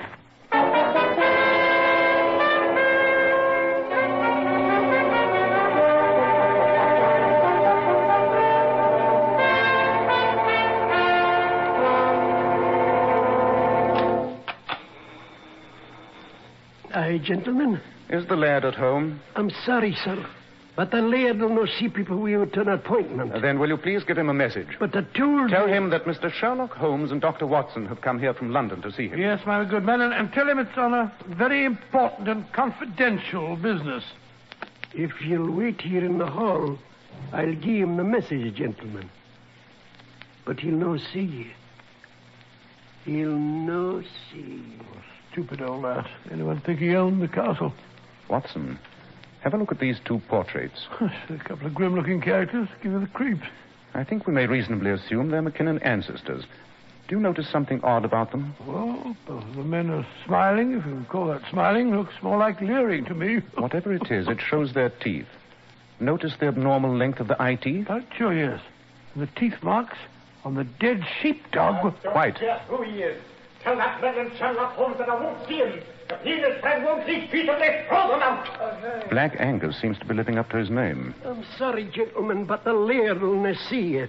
He asks that you please leave at once. That's a bit of an understatement. You may tell him we're not leaving here until we've seen Mr. David McKinnon. I'm sorry, sir, Just a moment. I'm David McKinnon. You are splendid. We've come here on behalf of... I know why you're here, gentlemen. I must ask that you leave at once. But Miss Victor, your fiancée... After all, you know, Gentlemen, you heard my father's message. Please go. As for Miss Victor, I have no interest in hearing anything concerning her. Good day. Come, Watson. I think perhaps our visit was ill-timed. This way, please, gentlemen. Let's get away from here. Unprincipled young cadder, David. I'd like to give him a good thrashing. Might be interesting to talk to David McKinnon when he's away from the influence of Black Angus. Oh, you're wasting your time, Holmes. The man's a bounder. Besides, they'll never let us in the house again. By the front door, true. However, we can still try the back. Leave your hat and coat in the bushes here, old chap. Rumple up your hair, dirty your face, and adopt that delightful Scottish dialect of yours. For the moment, we will be plumbers. Plumbers? Well, how do we know they need plumbers? In an old castle like this, you can always be sure of one fact. Something must inevitably be wrong with the drains. They always need plumbers. But Holmes, do you think it's safe? I mean, if Black Angus discovers us, he may be dangerous. I'm afraid that's a chance we'll have to take. Come along, Watson, and try to look as much like a plumber as possible.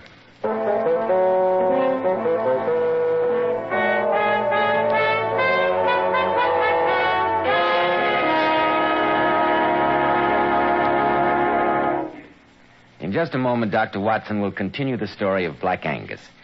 But first, here's something which should certainly interest you men about Kreml Hair Tonic.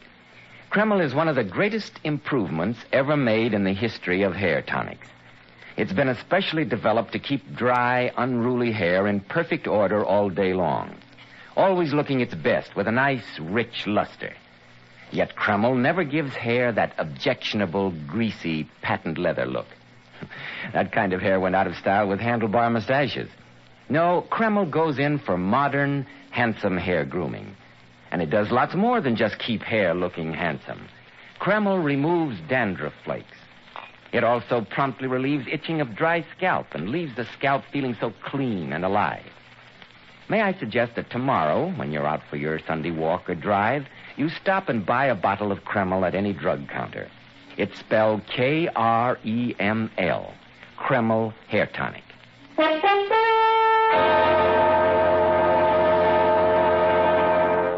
And now, Dr. Watson, did you and Sherlock Holmes manage to get into McKinnon Castle disguised as plumbers? We did, Mr. Bell. Holmes is right about the drains. We were welcomed at the service entrance with open arms, figuratively speaking.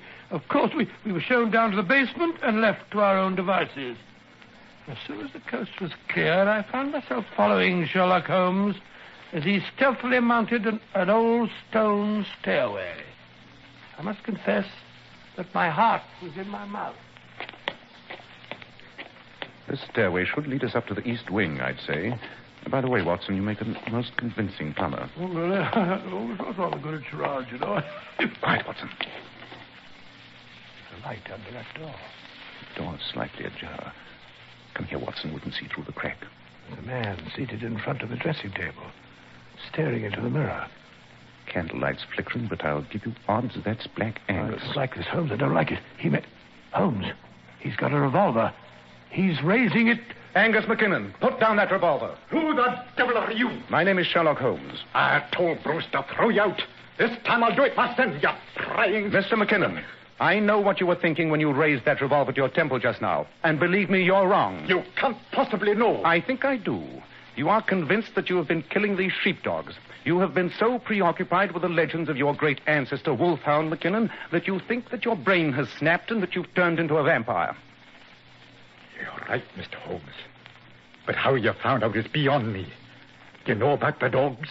The sheepdogs with their throats torn out? Yes, we know about them. In fact, we found one as we were driving out about a mile from here. I know. They brought me the news not more than 2 hours ago. It won't happen again. You're convinced that you are responsible for these killings? What else can I think? All the evidence, the blood stains on my cloak. And I know those stains are not caused by human blood. You remember nothing? Nothing. But when I think of the heritage of the McKinnons, how can I doubt? Then that's the reason your son was recalled from London yesterday. It is. You suddenly had proof of what you thought to be your own morbid tendencies.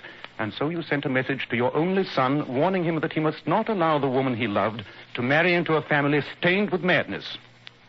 Holmes, you seem to understand my problem. But I will not discuss it with you. Go away, both of you.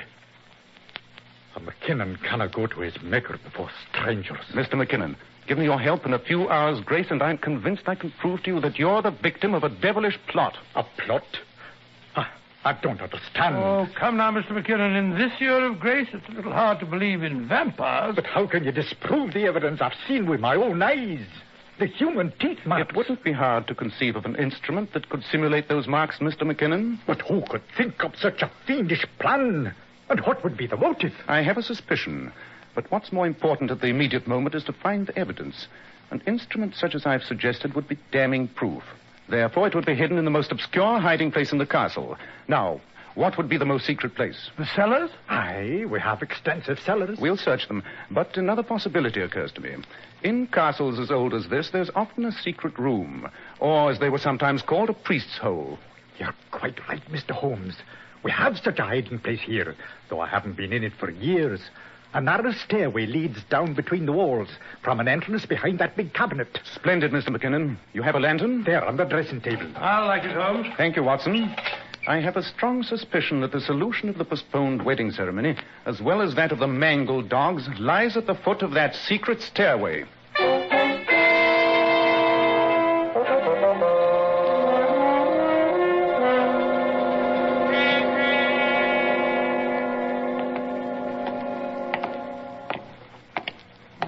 Stuffy little place. Festooned with cobwebs. Oh, dear, oh, dear. Just walked into another one. Nobody's been down here recently, Holmes. I'd swear to that. Give me the lantern, Watson, will you? There you are, fella. Thanks. Uh-huh. Look here in the dust on the floor. Footprints. Footprints leading to that old chest in the corner over there. Yes. Doesn't seem to be locked. Look, Mr. McKinnon. See this devil's instrument? What is it? It looks like a metal trap. It is, with jaws of steel and a powerful spring. Oh, good heavens. And you can see the recent bloodstains on it. This fiendish instrument gives us the answer to those poor dead dogs. You mean that this was used to tear out their throats? Undoubtedly. And look, more devil's work. Great Scott, a human jawbone with the teeth intact. This must have been used to leave the prints of human teeth after the animals were dead. And to try and make me think that I was mad. The devils. Oh, sorry. Where are you? Somebody shot the lantern out of my hand. You're too inquisitive, Sherlock Holmes. Humphreys. Yes, Angus, your cousin, Humphreys. We've found you out, Humphreys. I know what you and your meddling friends have found out, Angus. Thoughtful of you to put yourselves in my power. A priest dungeon will make a perfect coffin for the three of you. I'm going to lock and bolt this door at the head of the stairs. It's your only escape. I'm afraid death by suffocation and starvation won't be very pleasant, my friend. Humphreys, I'm coming back up those stairs. And when I get my hands on you... Your step, Angus, and I fire. You devil, Humphreys! I warned you. Stop! Oh! Watson, where are you? Up here, by the prison. How is he? I'm all right, Holmes. I think the shot just grazed me. I'll strike a match. Yes. Just a flesh wound as far as I can see.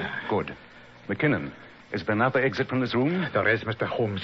Under that chest. The stone slides out. Gracious me, but Humphreys said... Humphreys knows nothing about it. Some secrets of the McKinnon family are only entrusted to those bearing the family name. Thank heaven for that. And I'd suggest we get out of here as soon as possible. The air in here is getting stale already.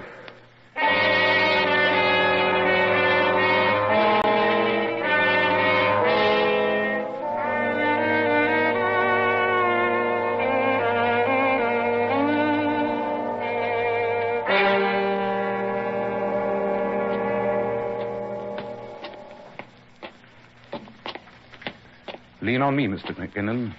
That's it. How are you feeling? A little shaky, but I'm all right, Mr. Holmes. Where in blazes are we? We've been following this little passage up and down, round and round. Right now we're behind the wall of the library. The entrance is ahead of us, concealed by a tapestry. Shh. There's a faint crack of light. We're behind the tapestry. Someone's in the library. Boy, I don't know how to say this. It's Humphreys. And my son, David. Shh, listen. I was worried about those men from London.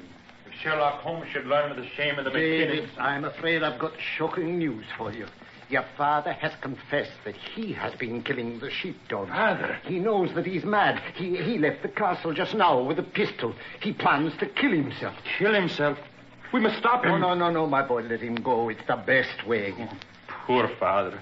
What can I do? There's only one honorable solution, David. Your branch of the family is corrupt, decayed. If your father dies and you disappear, the estate reverts to me, and we can save the McKinnon name with fresh blood. But, Uncle... You can go to the colonies and start life over with a new name. It's the only way. We've heard enough. Come on. Humphreys, you lying devil. Father, they said that... Drop that revolver, Humphrey. Drop it or I'll shoot. We overheard your conversation, Mr. Humphreys. Most enlightening. And we found this where you headed, you filthy beast. A human jawbone. You'd marked the dogs with it and tried to make me think that I'd done it myself. Then what he told me in London was nothing but a pack of lies. Of course. Mr. McKinnon, I suggest you send for the police. The police? What crime can they hold me for? A few sheepdogs killed, and they can't prove I was responsible. There's a mob of people outside the window. Mr. McKinnon, sir, excuse me. What is it, Bruce? It's a crowd of the villagers. They're in an ugly mood. They say you're responsible for the sheepdogs being killed on the moors. They're threatening to burn the castle. I'm afeard they're getting out of hand. Go back and tell them that in a few minutes I'll come out and explain the killing. Aye, sir, aye. But didn't wait too long. I'll go and talk to them, Father. They know me. Mr. Humphreys, possibly the law can do little to him, but the violence of mob rule may prove strikingly effective. Aye, I'll take this blackguard Humphreys out there. They'll know what to do with him. No, you can't do that. You've got to keep me away from them to tear me to pieces. Sign a written confession, Mr. Humphreys, and we'll protect you. I'll sign anything. Just keep me away from that mob. You suggested that my boy should go to the colonies. Put it in writing that you'll do just that yourself. Give me a pen. Here you are. And now, Watson, I think we still have time to catch the night express for London. I hope we'll have no difficulty in obtaining 3 tickets on such short notice. 3 tickets? Of course. I'm certain young David McKinnon will be accompanying us. I fancy we may be attending a wedding within a very few days.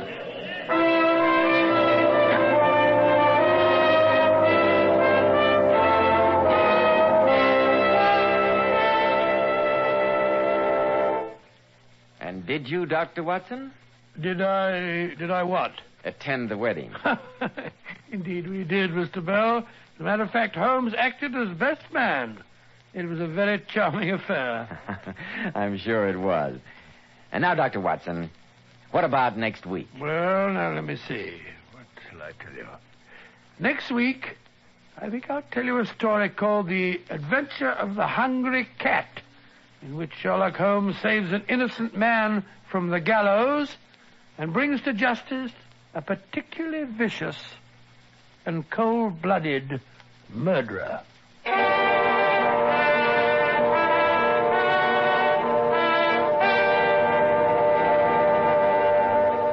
Now, here's something which should interest you ladies.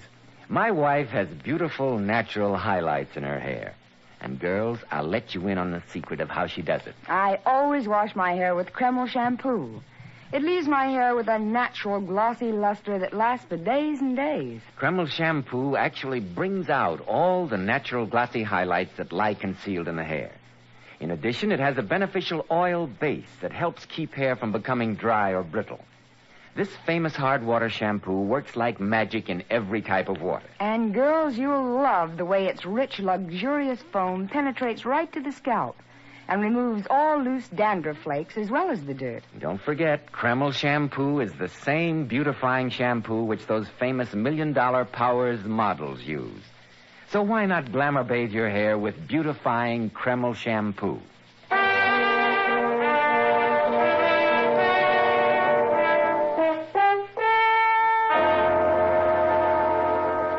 Tonight's new Sherlock Holmes adventure was suggested by an incident in Sir Arthur Conan Doyle's story, The Sussex Vampire. Nigel Bruce appeared by permission of California Pictures and Tom Conway through the courtesy of Eagle Lion Pictures. This is Joseph Bell speaking for Kreml Hair Tonic and Kreml Shampoo, and inviting you to be with us next week at this same time when Dr. Watson will tell us about the adventure of the hungry cat.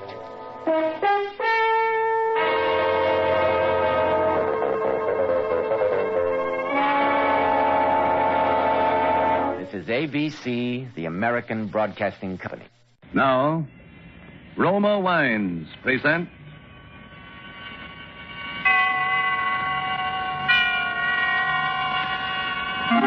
Suspense.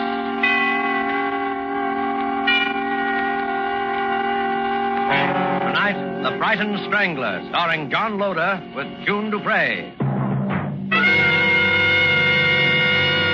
Suspense is presented for your enjoyment by Roma Wines.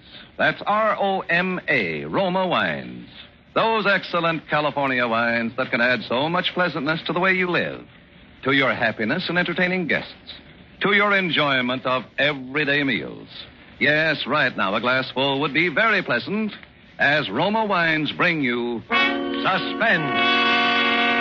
This is the Man in Black, here for the Roma Wine Company of Fresno, California, who tonight from Hollywood bring you a radio play by Robert L. Richards, based on the RKO picture, The Brighton Strangler.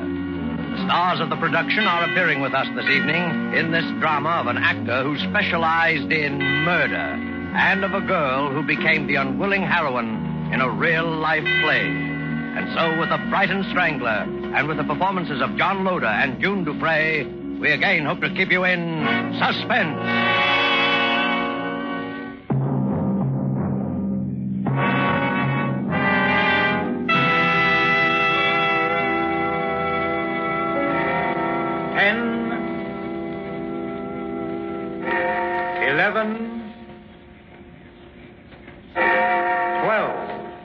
Midnight and the New Year. Oh, Edward, it's been such a lovely holiday. April, my dear, I wouldn't stand too near the edge. The rail is very low and it's quite a drop to the street. I was only looking over the city. It's even a lovely night to have a holiday end, as long as it must end. All lovely things must end, my dear. Shall we join the others? It's a bit chilly out here on the terrace, don't you think? No, we can't go in just yet because... Because what? Because something has to happen first. What has to happen? You know what happened to the Lord Mayor of Brighton, don't you? He was strangled. On Christmas Day, and the chief inspector, 3 days later, he was strangled too, wasn't he? Edward. Don't try to pretend you haven't guessed who I am. No, Edward. You couldn't be... Go on, say it. The Brighton Strangler. Couldn't. But I did. My alibi for the Lord Mayor was very simple. I merely turned his watch back. And for the chief inspector, you yourself supplied me with an alibi. Remember? But why? Why? Because 10 years ago they conspired to send an innocent man to prison. And that innocent man was me. And now, you, my dear, are the only person alive who knows. Edward, listen to me. We're in London. It's New Year's Eve. Don't you remember how... It's so cold. Edward, you're not going to... Yes. That's him! Stop! Stop or I'll shoot! You've got him! Dead. At last. The Brighton Strangler.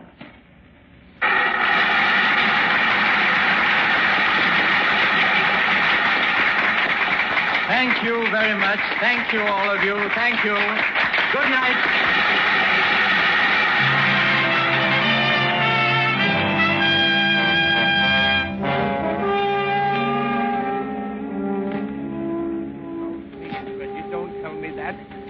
Reggie, it's so good, it's so terribly good, I can't bear to close it, and it's making so much money. Well, you're the producer. Don't close it. Put someone else in the part. Oh, you know I can't do that. People don't come to the theater to see the Brighton Strangler. They come to see you, Reggie. To the public, you are the Brighton Strangler. Not after tonight, I'm not. I can't understand you, Reggie. Walking out on a play that gave you fame and fortune. I'm fed up. Fed up to the teeth with it, that's all. Oh, look, Reggie, I won't speak for the play itself. It's only mediocre. I'll grant you that. But you've given it something, Reggie. By sheer force of personality, you've made it authentic, terrifying, a tremendous psychological drama. That's just it. Now look here, Shelton. Has it ever occurred to you that a man might feel if he strangled one more person, he'd go stark, raving mad? Oh, Well, it's only a play, Reggie. Just make believe. You ought to know by this time that to an actor, a good actor, it's never entirely make-believe. Now, look here, Reggie, look here. I'll tell you what I'll do. I don't want to talk about it. Leave me alone, can't you? Oh, but Reggie, please. Leave me alone. Can't you understand? Leave me alone. All right. There's no need to get edgy. Oh, I'm sorry. Got any plans? Or some service canteen shows? Well, if I don't see you, Merry Christmas. Yes, Merry Christmas. Good night. Good night.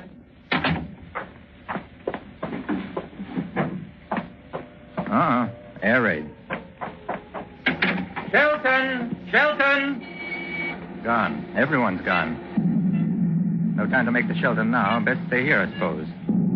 Getting close. Too close. This is it.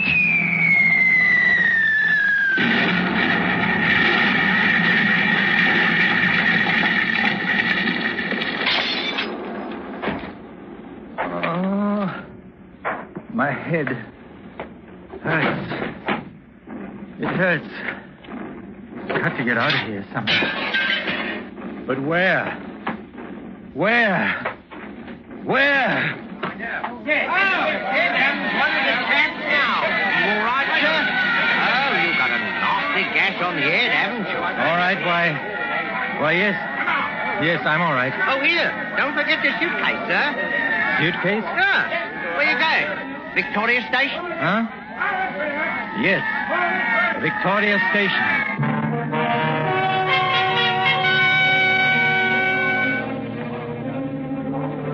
How many? 3 return tickets to ARSON. Here you are. And yours? Return to Rottingdean, if you please. Right. Next? Single to Brighton. Brighton. Next? What's yours, sir? Single to Brighton.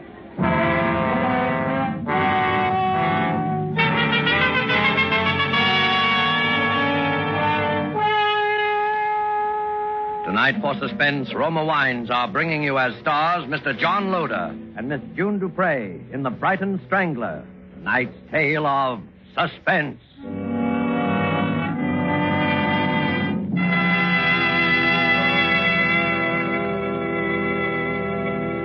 When you listen to the friendly advice of Miss Elsa Maxwell about hospitality and gracious living, you realize that here is an authority who talks plain common sense all the time. I'm talking to men as well as women when I say that the finest hospitality is always simple, sincere, moderate, and natural. Never the opposite. And so I'm always emphasizing that the nicest, simplest, most sincerely flattering hospitality is to serve your guests some Roma sherry.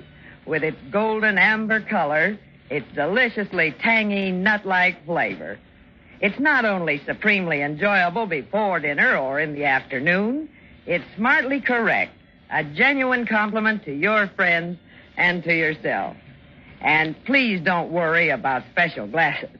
It's perfectly correct to use any nice glasses that are handy. Well, Miss Maxwell speaks more authoritatively than I can. But I will add this. Roma sherry, like all famous Roma wines, made from California's magnificent sun-ripened grapes, brings you all their fine flavor, aroma, and color, is unvaryingly good, always enjoyable, thanks to the age-old wine skill of Roma's noted wineries located in the choicest vineyard areas of California. Yet all this goodness and pleasure is yours for only pennies a glass. Remember, more Americans enjoy Roma than any other wines. Roma, R-O-M-A, Roma wines. And now it is with pleasure that we bring back to our soundstage Mr. John Loder as Reginald Parker and June Dupre as April Manby, who now takes up the narrative concerning The Brighton Strangler, a tale well calculated to keep you in suspense.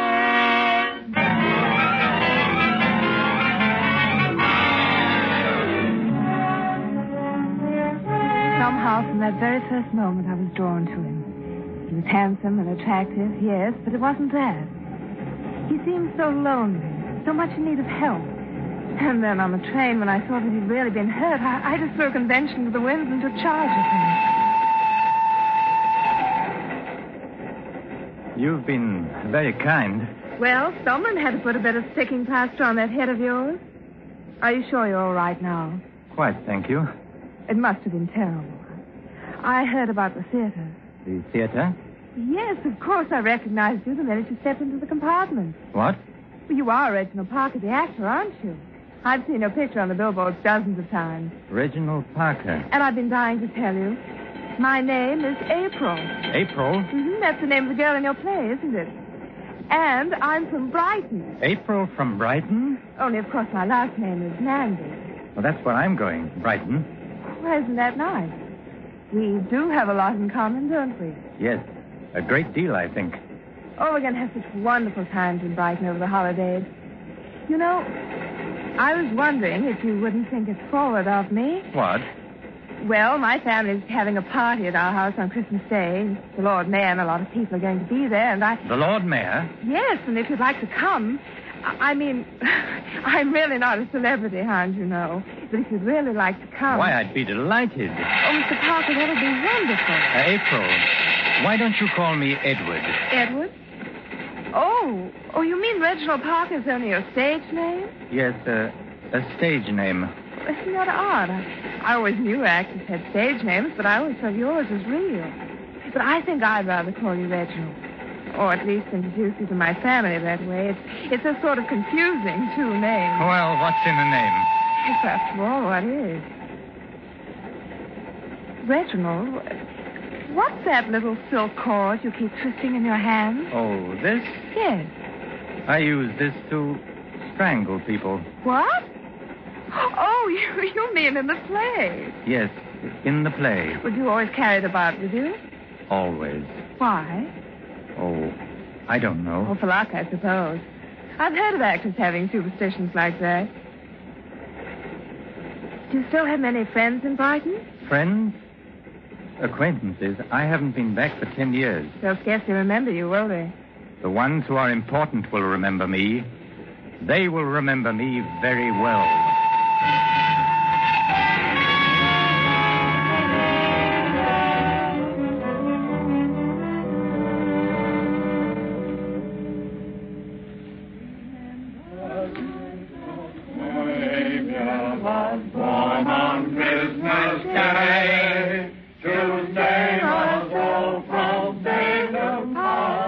Hello there. Am I late?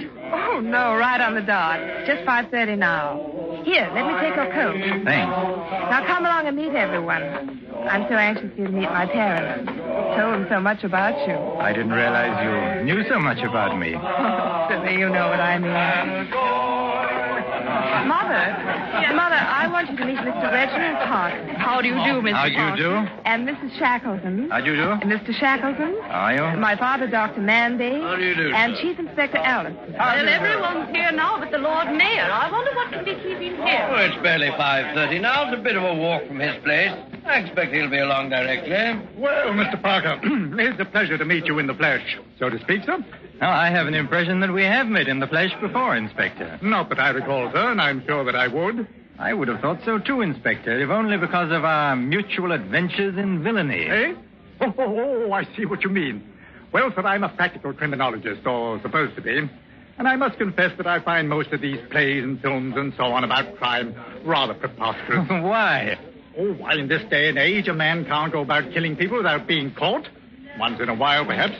But when you get these stories of chaps with 2 or 3, a whole string of victims, oh, no, never.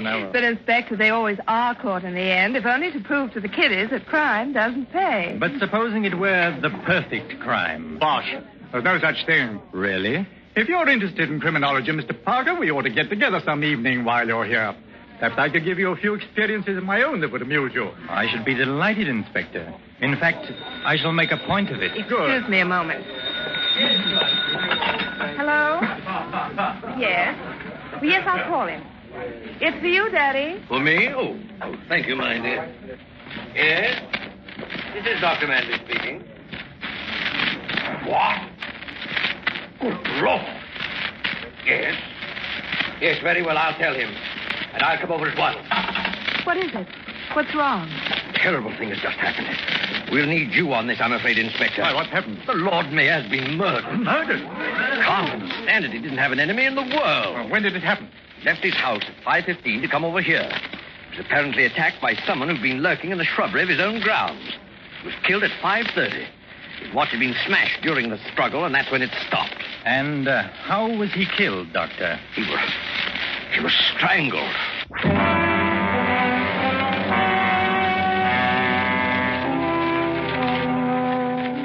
It was fantastic, of course. But there it was, that terrible coincidence, the strangling in Brighton. But I must confess that my main concern was for Reggie. The way everyone glanced at him, the polite, standoffish way they talked to him was enough to show they felt that somehow he was responsible for the dreadful thing that had happened. As for myself, I felt almost as badly as he did. Thought I'd never known anyone quite so brave. So it was clear he wanted to get away. He was quite free to go, and yet he stayed on in Brighton, as though compelled to. Perhaps by a strange feeling that he mustn't run off until the mystery had been solved. He even made a little joke about it that night that I drove into the cottage. Well, this is one way of facing the music. Reggie, you mustn't say that. I'm sorry. Hope you don't mind too much driving me down. Of course I don't. I know you must think I'm a low-down dog for picking the one night you couldn't come along, but it's their only program of Rimsky-Korsakov, and I couldn't bear to miss it. I'll come another time. If you want me to. I want you to very much. Reggie, did you ever think that a play might have an effect on people who saw it? How? That someone might see it and want to do the same thing? Oh. Reggie, I think that's what happened. I think that someone saw your play and is trying to do the same thing in real life. Some poor creature with a twisted mind. A twisted mind? Please don't think I'm blaming you. But a play like that should never have been written, should never have been allowed. Perhaps it was just fated to be that way. It's the only thing I can think of to explain the things that have happened. Does it make a great deal of difference to you? Difference? In the way you feel about me? Oh, Reggie, no. Oh, I'm glad of that. Because I think quite soon now, perhaps after tonight, I shall have something very important to tell you, April. Oh? Well, here we are. Well, thanks for bringing me, and you will pick me up. At 11:30 sharp.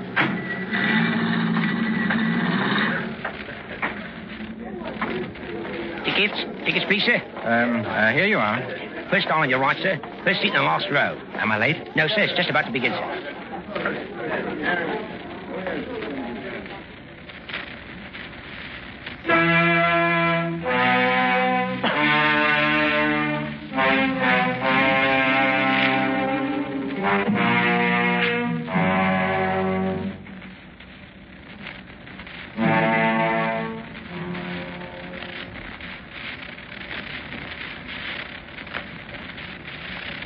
Inspector.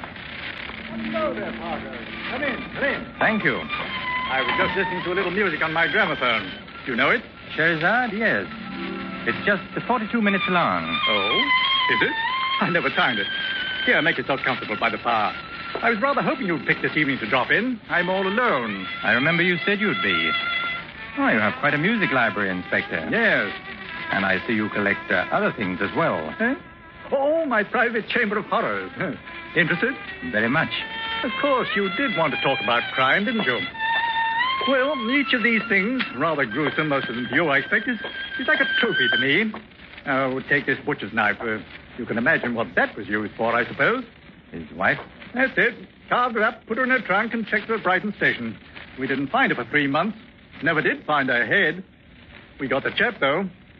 Now, here's something you don't see very often. A hangman's noose. Yes, the fellow who wore that collar last got me my biggest promotion. It must be a great moment of satisfaction when the bolt is pulled and the rope tightens and you know your murder is done for. Yes, it is for a fact. But there's one trophy I intend to have here that'll make me prouder than all the rest. Just a little thing it is, too. Just a bit of cord. You mean the cord that was used to strangle the Lord Mayor? Right you are. And I'll get it. And the chap who used it, too. You mark my words. Do you suppose, Inspector, that the cord you're after would look anything like this?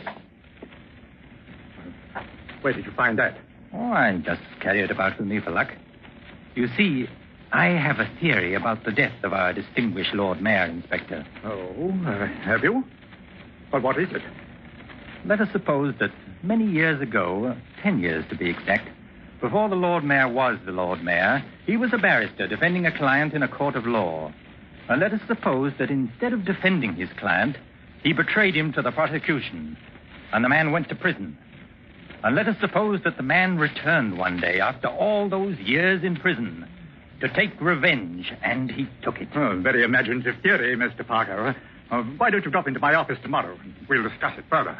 Ah, but you've only heard half my theory, Inspector. Let us also suppose that the representative of the prosecution to whom this innocent man was betrayed was someone more interested in collecting trophies than in seeing justice. An ambitious man, a chief inspector of police, shall we say. Someone like you, Inspector. Oh, really, Mr. Parker? Then it would also follow that our man would strangle you, wouldn't it, Inspector? I'm afraid play acting has influenced your judgment, sir. This is no play, You Inspector. couldn't get away with a thing like this. You've said that before. People know where you are. Exactly. You see, I am at the concert. No!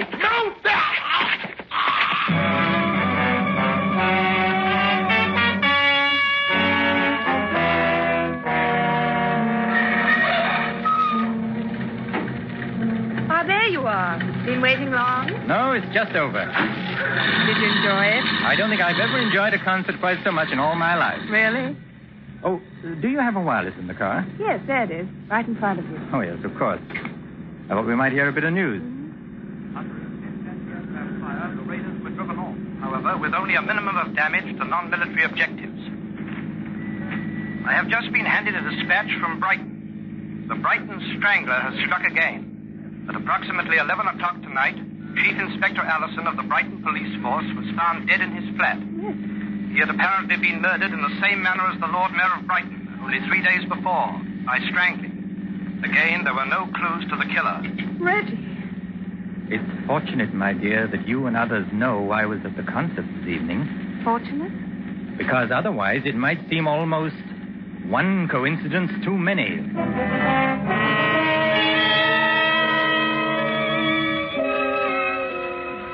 Coincidence? Suddenly all this coincidences, it seemed only the trickery of an impossible nightmare became the evidence of terrible reality. How I managed to maintain a semblance of calm as I drove him back to his hotel, I shall never know. The next day he had left, and that afternoon he called me from London. He said it was most urgent that I see him, and I knew that I must go. But first, I went to the police. First, now, if you know where he is, we'll arrest him at once. But I don't know where he is. And besides, I have no proof.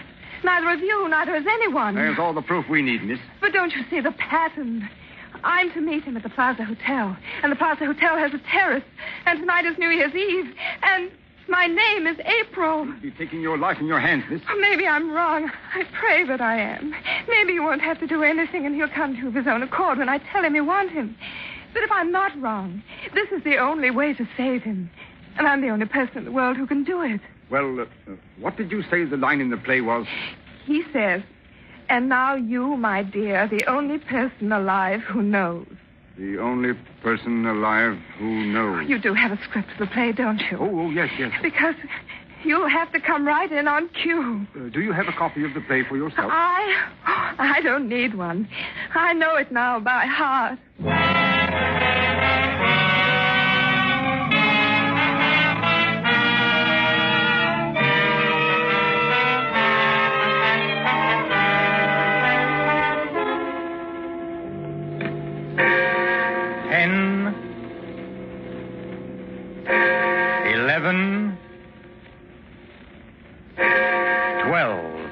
Midnight and the New Year.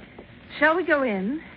It's a bit chilly out here, don't you think? No, we can't go in just yet because... Because what? Because something has to happen first. What has to happen? You know what happened to the Lord Mayor of Brighton, don't you? And the Chief Inspector, he was strangled too, wasn't he? Reggie. Don't try to pretend you haven't guessed who I am. Reggie, this is where the lines are different from the play. I've known who you are. Go on, say it. The Brighton Strangler. And now you have the sword in your hands and you want to strangle me. But you mustn't. Oh, listen to me, Reggie. You've been sick. Don't you understand? You've been sick and you've got to get well. And now you, my dear, are the only person alive who knows. Reggie, no. Yes. Applaud, all of you! Applaud! Applaud!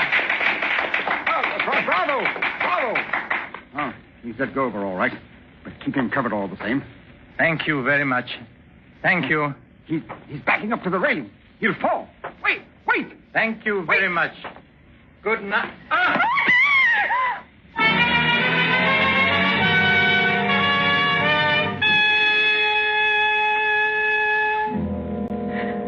As though in a trance, bowing, as he had so often to so many enchanted audiences at the Brighton Strangler, he stepped backwards toward the low parapet as though again leaving the stage, and fell. We found him on the pavement below. He was still alive. It's April from Brighton. We were bombed, weren't we? And I heard applause. I think I'm hurt.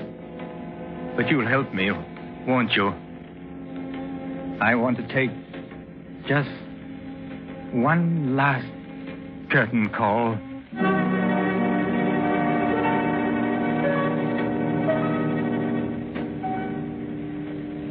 He died there, in my arms.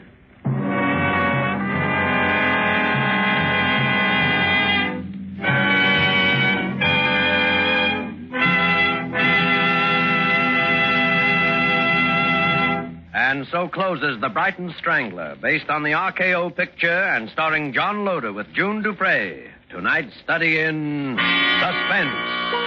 Suspense is produced, edited, and directed by William Spear. There is no reason at all, Elsa Maxwell says, why everyone should not have the enjoyment of Roma wines with everyday meals and when entertaining friends.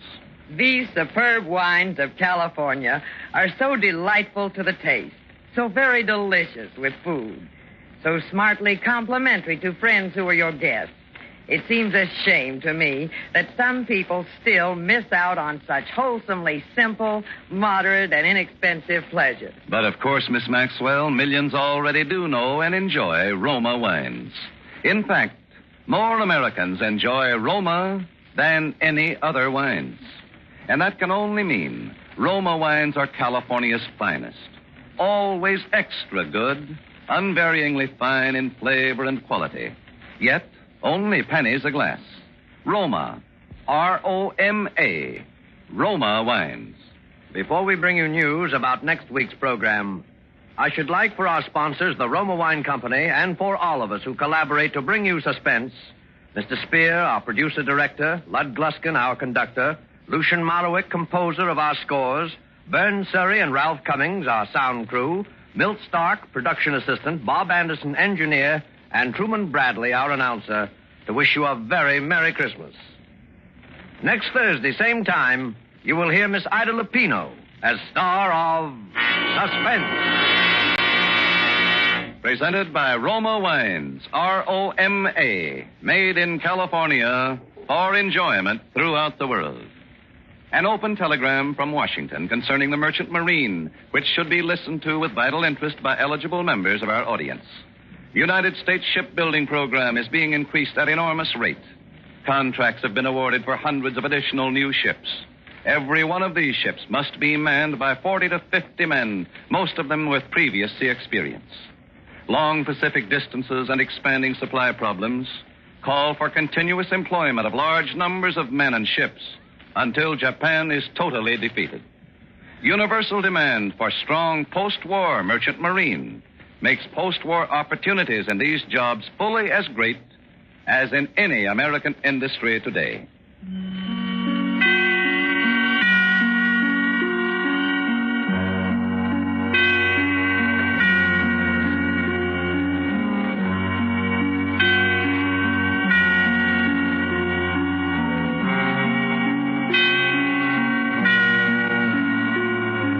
This is CBS, the Columbia Broadcasting System.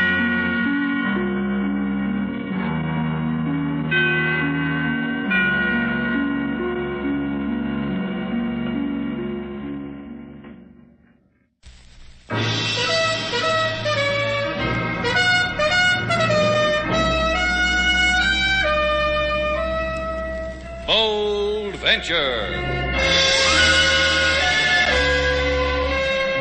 Adventure, intrigue, mystery, romance, starring Humphrey Bogart and Lauren Bacall. Together in the sultry setting of tropical Havana and the mysterious islands of the Caribbean. Bold Venture.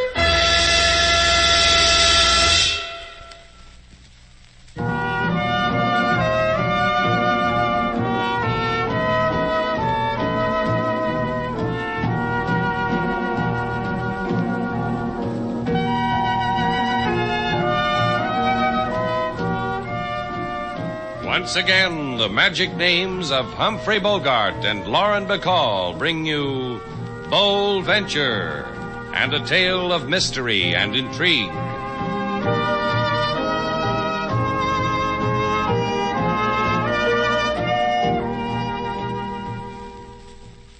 You know the trouble with you, sailor? Standing here in the lobby of Shannon's Hotel, right hand tilting my left ear, Slate. I'm listening. The trouble with you is you're a woman. Well, what did I ever do to make you think a thing like that? A woman, sailor, suspicious of everything, just like all the rest of you. Tell me something. What happens to women to make them suspicious of every man who... Ha, ha, ho, ho. Man walks into this hotel, signs the register, Joe Ralston. You take one look at him and throw salt over your shoulder. What's about Mr. Ralston you don't like? I don't know, Slate. He looks like a lurker. Yeah, some of my best friends look like lurkers. So? All I'm trying to tell you, sailor, is that you don't judge a man by what he looks like, but what he is. And if there's any man who can judge character well, that's one thing I take pride in. Mr. Joe Ralston is a bum. Cut my head off. He's a bum. And another friend of mine, Shirtless Gonzaga. You know why they called him Shirtless? Because all you had to do was shake hands with him and he'd take the shirt right off his back and... Good morning, Mr. Ralston. Look how lucky I am. The first person who wishes me well on a new day, you. Hiya, Shannon. You room okay, Mr. Ralston? Sleep well? Real snug. Going out to do the town, huh? Can't afford it, Shannon. Can't afford a thing. Oh, then you came to Havana to look for a job. Is that it? No. I'll tell you why I came here. Oh, please do. Open up the safe. I'm broke. Slatesy. The man's got a gun. You kidding, Mr. Ralston? Open it up. Yeah.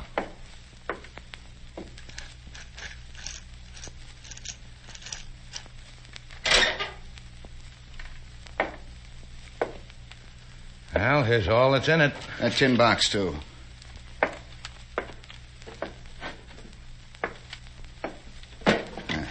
Thanks. Now keep your hands up in the air. Now, look, Ralston, that money's not mine. It belongs to the I'm guest. sorry for them. Bye. Slate. Ha, ha. Ho, ho.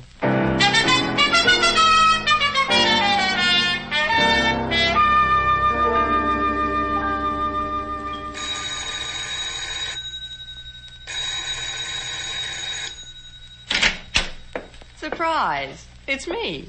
It's you. You make out okay at Shannon's? Real well, Annie girl. Where's Aguilar? On the veranda, taking the sun. Making bets with himself about me. He just lost. Right now. Right this minute. I do that to you, huh, Annie? I excite you?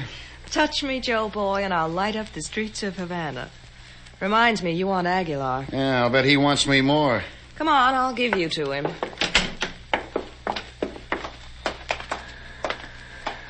Aguilar, look what just drifted in. Joe, amigo Joe. Friend Joe, who is always a pleasure to look upon, Joe. Why does Senorita Ann speak of you in such ways? Must be I rub her the wrong way. Got it for you, Aguilar. 5,000? So fast? Some places they call me Quickie. Joe the Quickie. Yeah, give it to me. To who else? Here. Deliciosa, preciosa. The emotions $5,000 can bring out in me. Ann? Brings out the boy in him, Joey. You ought to see. Does it bring out Harry Joyce, too, Aguilar? Right out in the open where I can kill him? We made a bargain, friend Joe. On the installment plan, you agreed to pay me $10,000. For this, I agreed to deliver Harry Joyce for killing. You complete payment. I take Harry Joyce out of escrow. Deliver him to you. Where? Don't worry, he will come to you to be killed. You're a good man, Aguilar. Good businessman. The Havana Chamber of Commerce ought to be real proud of a good man like you. They would lift their noses at my import-export business. If they knew I import men whom other men want dead, You will let us know of the dying of Harry Joyce? The boy sinned against me. It's the least I could do for him.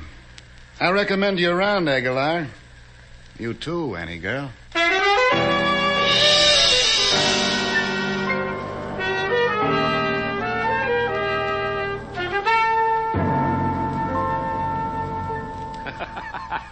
I cannot tell you how this delights me, Senorita Duval. It's a kicker, isn't it, kid? It flips me. Guy pulls a gun on me, robs my hotel safe, leaves my guests without their valuable money to finger, and this makes for merriment, huh? I'll have fun, kids. There must be another police department that'll take my business. Oh, Senor Slate, come back.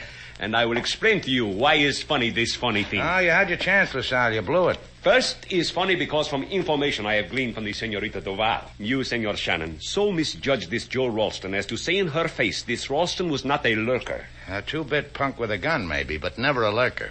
Which I will proceed to disprove to you. It was but a week ago that we enticed this Joe Ralston into our pokey because we suspected him of burglary. That's how he got to Shannon's place, huh? You whispered to him our till was made for a boy like him. We released him for lack of evidence. But the fact remains, Joe Ralston was a lurker. Otherwise, our boys would never have paid him no mind. It is a motto with us. Cherchez la lurker. Give up, Slate. You haven't got a chance. All right. So, among other things, this Ralston is what you say. But now he's loose in Havana with maybe $5,000 of my guests' money and several layers of my pride.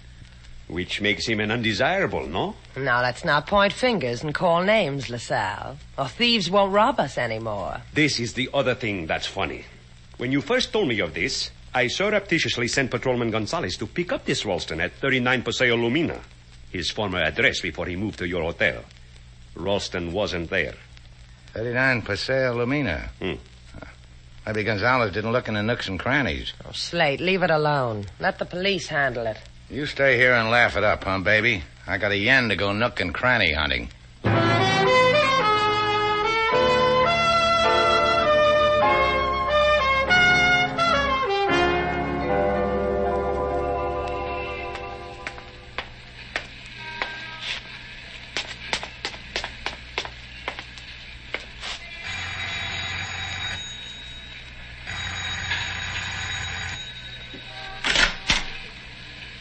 What can I do for you? I'm looking for Joe Ralston. That's a nice thing to be doing. Why are you doing it? Is he here? You just did a wrong thing. You asked me a question. You see what happens to me when questions are asked? Look at the back of my hand. It breaks out in a sweat. Well, this is a real happy day for me. 2 men show me their hands, and each and every one has a gun in it. You mean that sort of thing doesn't happen to other people? Well, well. Inside, friend. Why are you looking for Joe? He killed my faith in human nature this morning. I want to shake my finger at him. You want to do a terrible thing like that to him, huh? Who are you? My name's Shannon. I run a hotel on the waterfront. Funny. I opened the door in your face and I said to myself, Harry, this is a man who wants some old clothes. Just shows you. Now, you tell me something, hotel keeper. Put that gun down, Buster, and the things I'll tell you. Where's Joe Ralston? You got monkeys in your ears? That's what I asked you. Yeah, you did, didn't you? You're covering for Joe, aren't you? Look, Buster. Aren't you? You want to listen to me or you want to... Aren't you? Turn around. I said turn around. You did that dainty. Now tell me what Joe is. Tell me! Just a tap, Shannon. Hardly worth all that groan. Now tell me where he is. No more chances, baby. You used them all up.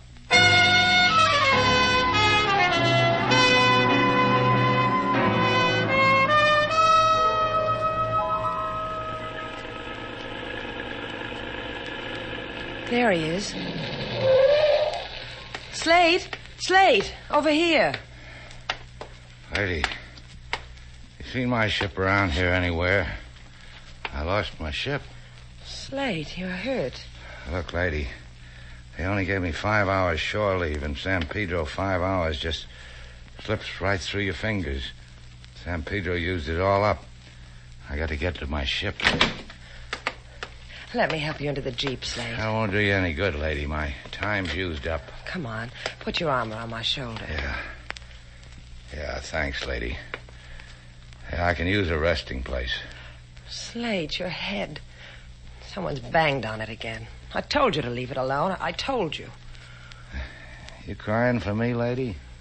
I always cry when dumb animals get hurt. Only one girl ever reached me when she cried. A girl named Sailor Duval, way over there in Havana.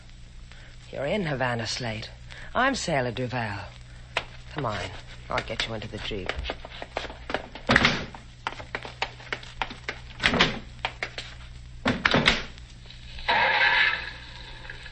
You all right, Slade? Yeah. In a minute, huh? Let's just sit a minute. What happened, Slade? You went looking for Ralston. Then what happened? The guy there said his name was Harry. He didn't know about Joe. Made me turn my back to him. He slugged me with a gun just because I knocked on his door and asked for Joe. Come here, Slade. Better now? Don't hurt so much. Hi, Sailor. This is Havana, and you really are Sailor Duval. There are days when I wish I wasn't. Well, take me home and mend me, baby. And I'll make you glad you're what you are. Oh, come on, take me home.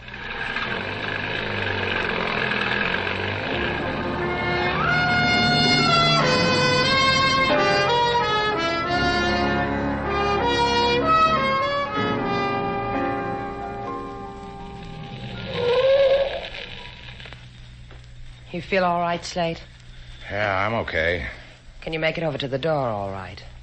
I'll carry your piggyback if you want. The last time you carried me down the street that way, we stirred up a thrilling game of leapfrog. Right now, I don't want company. Come on. Mr. Slade, quickly. Lady Sailor, quickly, come quickly. What's the matter, King? In the lobby.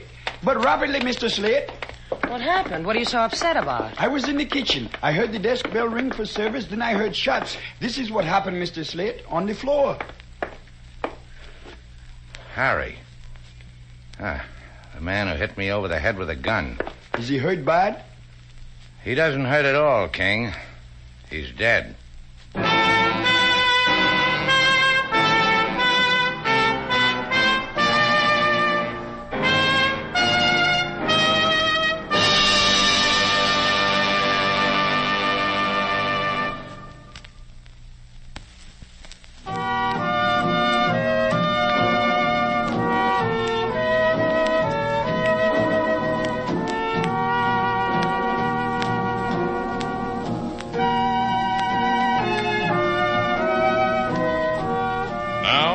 To Bold Venture, our stars Humphrey Bogart and Lauren Bacall, and the second act of our story.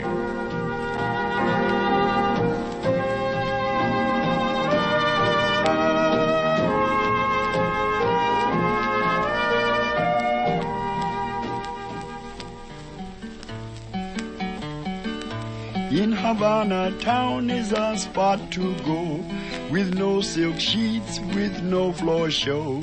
Is Shannon's place, the hotel of note, where man lies dead of a bullet jolt. Oh, the king was in the kitchen cooking rice in a pot. Had to be so, not too cool, not too hot, when a gun cried out in the palm-potted room. Run to see, is a man meeting doom. You see what happens to fellows that try to do me over, Sailor? They die. But in your lobby, it's hardly cricket. You didn't see any of it, King, because you were cooking rice. A man has to eat sometime. That's right, King. Don't let him bully you. Anytime you feel the need of a rice snack while a man named Harry is being shot up in our hotel, why, you just go right ahead and... Hey, you're not paying any attention, King. Because at the curb in front of the hotel where there is a no parking sign, Senor Inspector LaSalle has just committed a misdemeanor. And wait till he hears the happy we've got for him. Come on, Sailor. You put your hands over LaSalle's eyes, and I'll yell, surprise, surprise. Always fun and games. LaSalle, have I got something for you? Later, Senorita Duval. First, I wish to give you something from me. Now, look, LaSalle, Sailor's trying to tell you... Please, me first. It concerns one Joe Ralston, a thiever of you, a burglar of who knows who. What about him? Is about him, he was a hooligan. You don't say. I say, and I'm glad. A hooligan was Joe Ralston, with a buddy, name of Harry Joyce. Harry, huh? Well, that was the name of the man who pistol whipped me. So Joe and Harry were buddies. Partners also, in Miami, in the alleged enterprise of being hired killers. Partners and buddies until Harry Joyce turned state's evidence on Ralston in the merry month of May last year. But Ralston fled. Rob's Havana blind is not to be found. But we find that... My turn now, LaSalle. See, lovely senorita. I give you something. Now you give me what? A TL? Yeah. Harry Joyce. Wear him in good health. You know where he is? Stone cold dead in our lobby. That's where Harry is. You have a Harry and you let me stand and make foolish? Because you sweep a girl off her feet, doll. Heads will roll! Heads will roll! Now, let's get out of here, Sailor. I didn't like the tone of that last remark.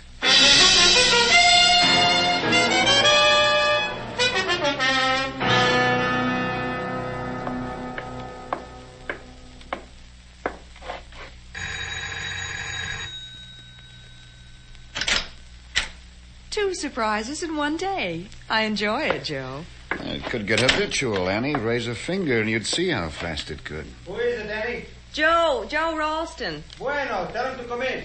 He says, bueno, tell you to come in. There he is, Aguilar. Amigo, Joe, amigo. It went well, see? Very daring on my part. I shot him down in the lobby of Shannon's place. That place is my lucky piece. Now it is finished. Bueno. Yeah, finished. So I have to pay you $10,000 to bring Harry to me. I wrote to Harry I want a man dead. So Harry came, an assassin. I told him it was you I wanted dead. So he followed you until you found him. Killed him as you wished it. Shut up. Are you loco? You know why I came back here again, Aguilar? The dough I paid you, I want it back. You are a fool, senor. You will not get 1 peso of what I know where he keeps it, Joe. Joe, honey. Joe, doll. Both of you, get out of here. Where does he keep it, Angel?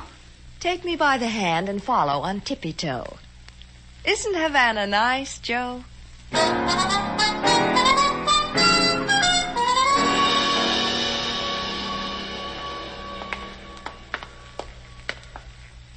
The thing I like about you, Slate... We're in a public library, Sailor. Let's not spread around what you like, huh?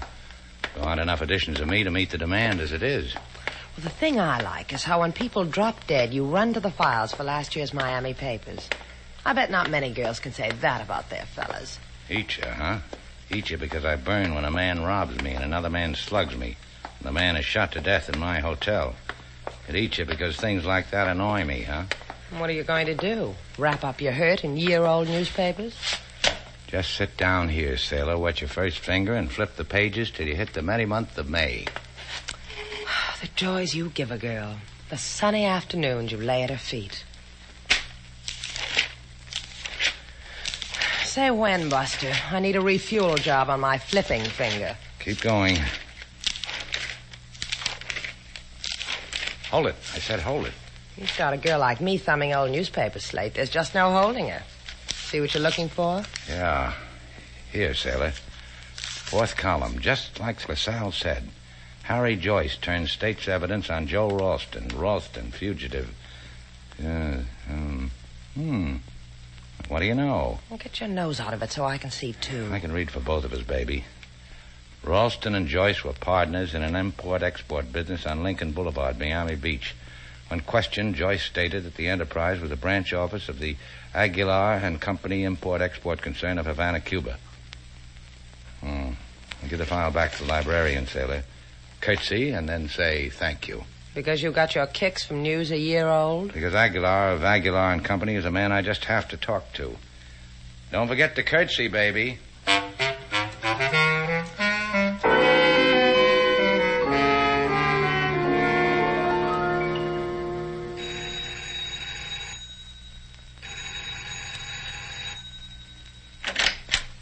Yes, what is it?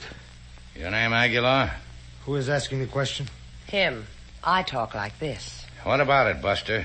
Is your name Aguilar? Do you own an import-export business on the Prado? What of it, senor? The boys who were watching the shop told me you weren't in today. They told me where you lived. I stay home with a sick headache. Senor, I will not Inside. have you... Close the door, sailor. I hear you talking to me. Door closed. Look, Chico. A little while ago, Sailor and I read a little item in the Miami paper about two boys who used to work for you. For me? For you. That's telling him, kiddo. Sailor, why don't you go over there and pluck a geranium and put it between your teeth? All right. Tell about two men named Harry Joyce and Joe Ralston. I don't know what you are talking Get with it, Chico. Joyce and Ralston, what about them? I repeat myself, I do not know. That's so you don't repeat yourself, Chico. Tell me new things. Harry Joyce, muerte, dead. He's dead. That is all I know. Listen, Buster. Before I give it to the police, I've got a story for you. Today I got robbed. Today I got slugged. Today I found a dead Harry Joyce in my hotel. I'm not in the mood for... Joe Ralston. He has left. He is not here. Where'd he go? With a girl, to the Romanza Plaza. Number 12. Hi, fellows. Yeah, that's paying attention, sailor. You look nice with a geranium between your teeth. I pulled the shawl off the piano, too. Carmen, anyone?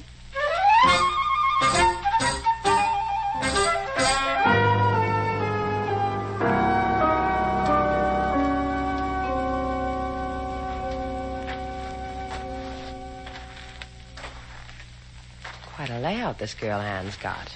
Nice house. What are we going to do now? Ring the bell? Joe's inside that house. The big gun's inside, too. Let's play this cagey.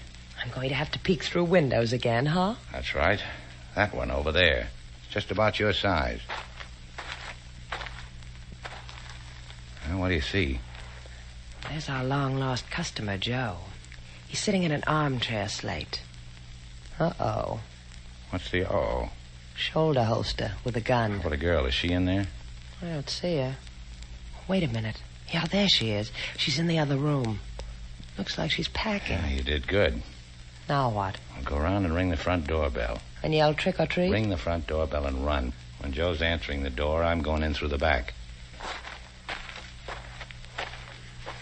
Think how fortunate you are, Sarah. This time of night, other girls are doing dull things like dancing, toasting marshmallows with their fellows, parking their convertibles in the moonlight. And you're ringing a murderer's doorbell.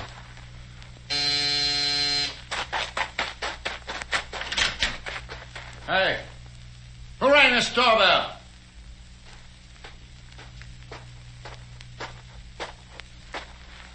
Joe, quick, come here.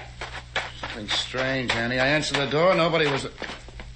How did you get in here? I'll tell you later, Joe. You won't get the chance. Don't go for that gun. Because you say so. Drop it. Yeah. Slade, where are you? Oh, there you are. Be with you in a minute, sailor. Now, let's see. Where were we, Annie? I was telling you how nice it can be in Havana. You have to sit on his lap to tell him about Havana? Slugger, Slade. I like to watch you hit people. You were saying, Annie, where does Joe keep his dough? In his money belt. Hey, get rid of that bell ringer who just came in. Okay, Annie, you can get down now. You've had it. Joe's got $5,000 that belongs to me. That's what's going to make Havana so nice. You heard him. Get down, Annie. Down, girl. Down. That's right. Sailor, you're my girl. Let's get these people to LaSalle. Then we can go home.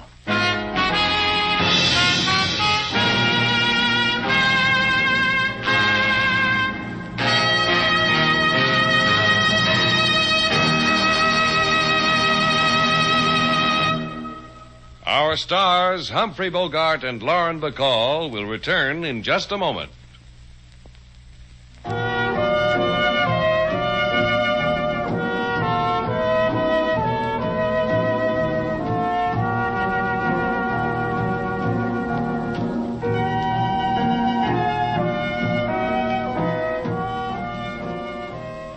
Slade, Yeah? What do you want? I want to ask you a question. All right. What is it? How did you get that girl in your arms so fast? Well, she was standing right about where you are, and I happened to flex my muscle. Just happened to, like this. She walked over to me. Yeah, just like you did. Then what? Well, you don't know? This? Is that what you did? Uh-huh. And that's what I did. You kissed her like that? Well, it's a matter of $5,000. Yeah, that slap makes you feel better? Now I feel great. Come here.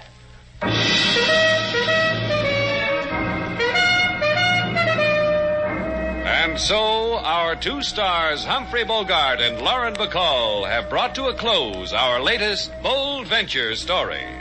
Special music was composed and conducted by David Rose.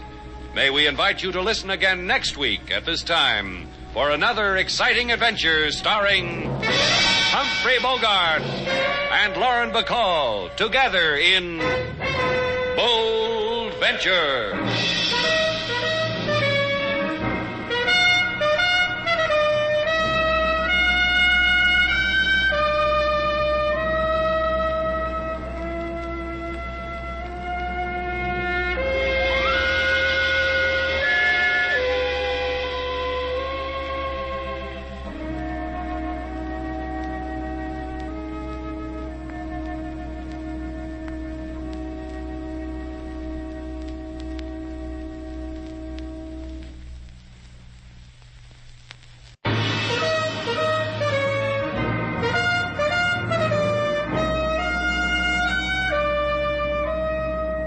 Bold Venture. Adventure, intrigue, mystery, romance, starring Humphrey Bogart and Lauren Bacall. Together in the sultry setting of tropical Havana and the mysterious islands of the Caribbean. Bold Venture.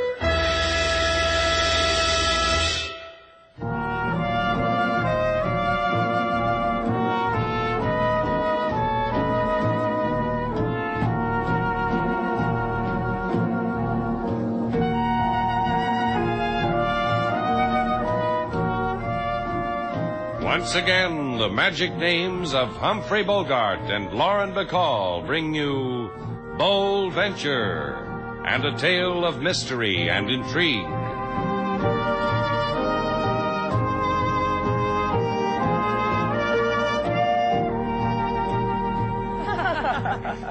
Oh, Mrs. Moore, you're just a whiz-bang, that's all. That's just what you are. Well, imagine that pottery vendor in Jamaica trying to pass off that jug on me as genuine native merchandise.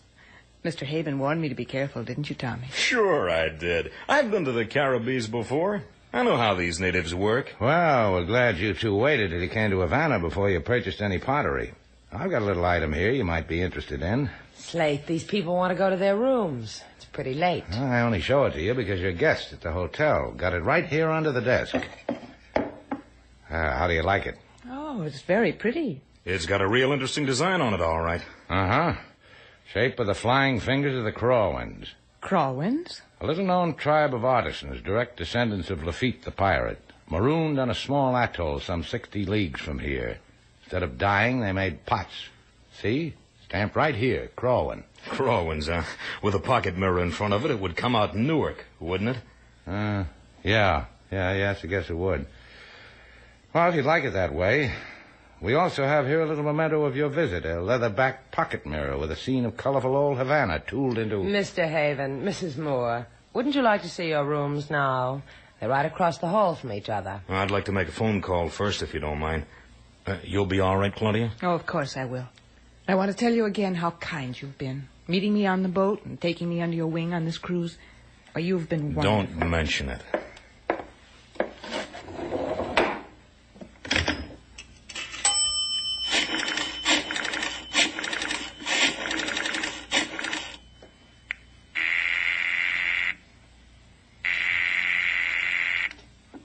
Milo.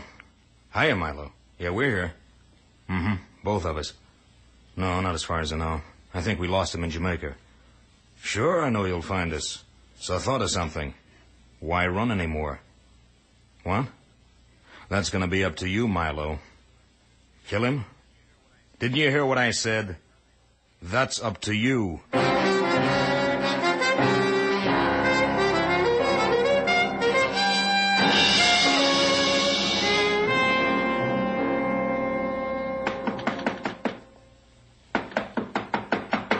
Come in. You've kept me waiting, Tommy. More and more you keep me waiting. You getting that tired feeling, Tommy? Because of me. How does a man get tired of a girl like you, Claudia? The things you do for a man. Steal your husband blind, run barefoot across sunny shores with your true love, just so you can settle down on a vine-covered island off the coast of Venezuela. You and your true love. Me. It's all you want, isn't it? That island. A clod of coral in the Caribbean so you can wear a sarong and a tin crown that says king. A tin can crown. That's it, Angel. That's just it. The island, the crown, and you for a princess. Well, suppose Gene finds us, Tommy. Suppose before we make paradise, he finds us. Gene, the husband fella, the boys chased us a long way to find his grave. I'll tell you what. We'll give him one.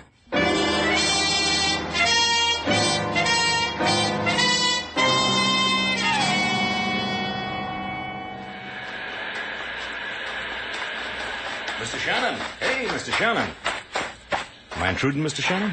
Intruding on what? Oh, on your thoughts. The way you're standing here on the beach drinking in the new morning sunshine. Wondering what's out there, Out there in the ocean. I know what's out in the ocean. Fish. You were going where, Mr. Haven? I want to talk to you. Uh-huh. It's about me. Oh, well, Mr. Haven, I think you're a very fine fellow. Loyal, kind, brave, 100%. I think you'll go far. Is that what you wanted me to tell you? Take it easy, will you? Just listen for a minute. Yeah. All my life I've wanted something. I want a place to go. Oh, just don't laugh at me, that's all. An island. A place to live in without rush. Without... I've got one all picked out, Mr. Shannon. An island off Venezuela. I've done a lot of research on it.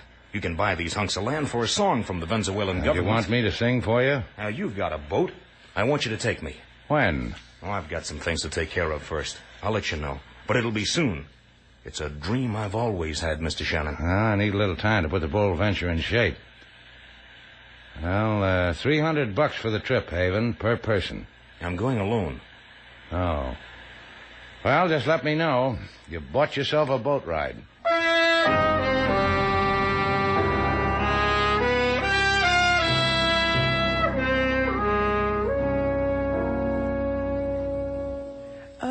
Tell me, Miss Duval, what does a bachelor girl do for thrills in Havana? Tell me, just between us girls. Well, there are the peachy museums, for culture, that is, because we bachelor girls are nowhere without culture. And there's the ice cream you buy from the vendors on the Prado. That tutti-frutti melts in your mouth. And then You didn't get the message, dear. I meant Slate Shannon. Him? That no-good shill for crow and pots? Shannon, the pot tycoon? Him? The best part of the day's gone, and Shannon's not at your side. You happy in your work, bachelor girl? What's with you, married lady? Slate's down at the docks getting the Bold Venture ready for Mr. Haven's trip to Venezuela. Slate and I are going with him. You? You're going with him and not me? Among other things, girlie, I have Slate's ear. I'll pour a word in for you if you... pardon me, Mrs. Moore. This gentleman here. A room, gentlemen? With bath, without bath, sunny, shady. State your case. Anything you got, miss. So long as it's got 4 walls. Well, it just so happens we've got one where we just added a wall. Rate's a little higher on that one. I'll take it, Bright Eyes. Room 3A, down that hall. Sign here.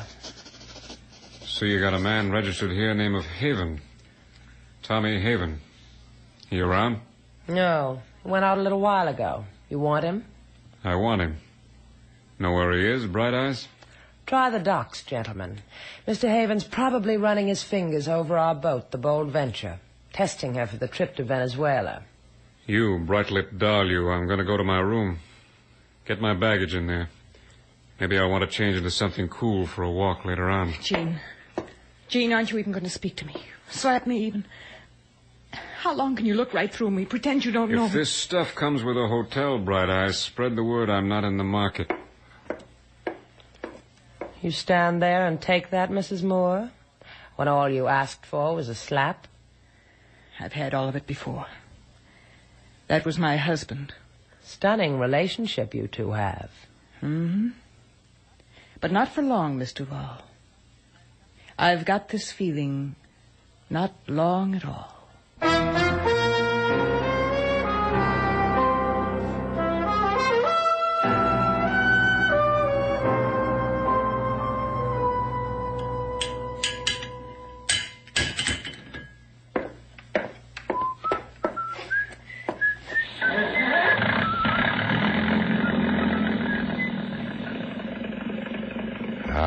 Purr, kitten. Yeah. Hey there.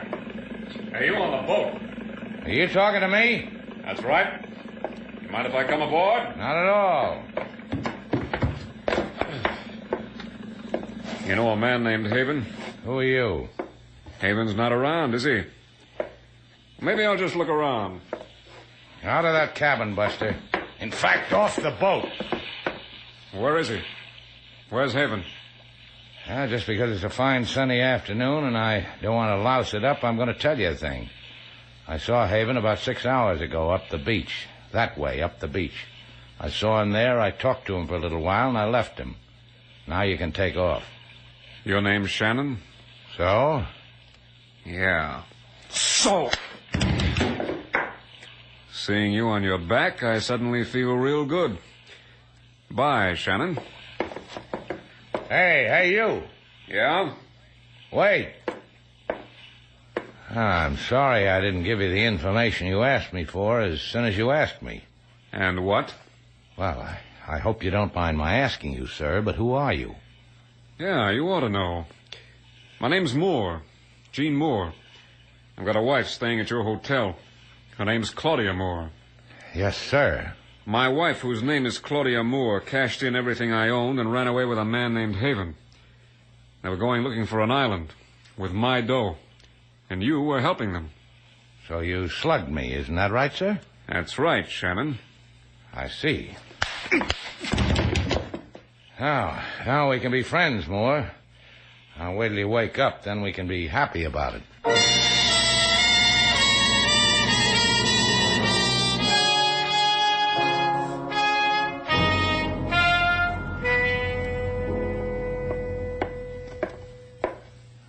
Time's running thin, Shannon.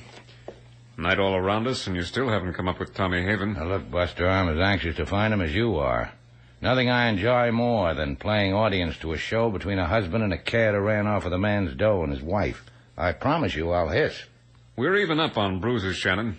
I slug you, you slug me. Sporting. But you still owe me Haven. All right. So we'll ask around some more. Hey, sailor. I hear you calling, honey, and I'm coming to you. You seen Haven around? I got a husband here who's hungry for the man. Haven't had a Haven around here for hours. Maybe I can come up with someone else for you, Mr. Moore. What are you talking about? Not 20 minutes ago, a charming little fellow with gleamy teeth came up to me and asked for you. I sent him to your room. He gleamed so nice. That's what you did, huh? Come on, Shannon. Till I find Haven, I don't ever want you to let go of my hand. I told you I'm a sucker for domestic phrase. After you, husband.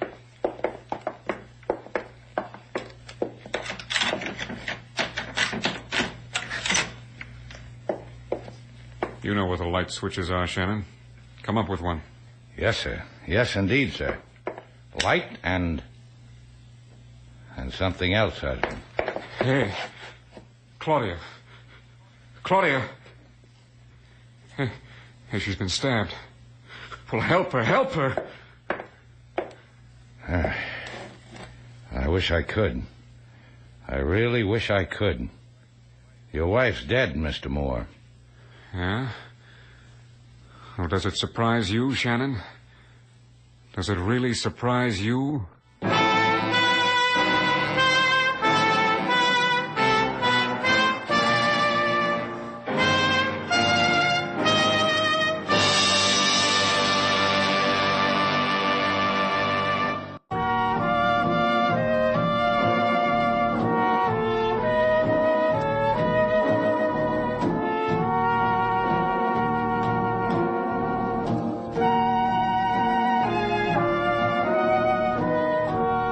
Now, back to Bold Venture. Our stars, Humphrey Bogart and Lauren Bacall, and the second act of our story.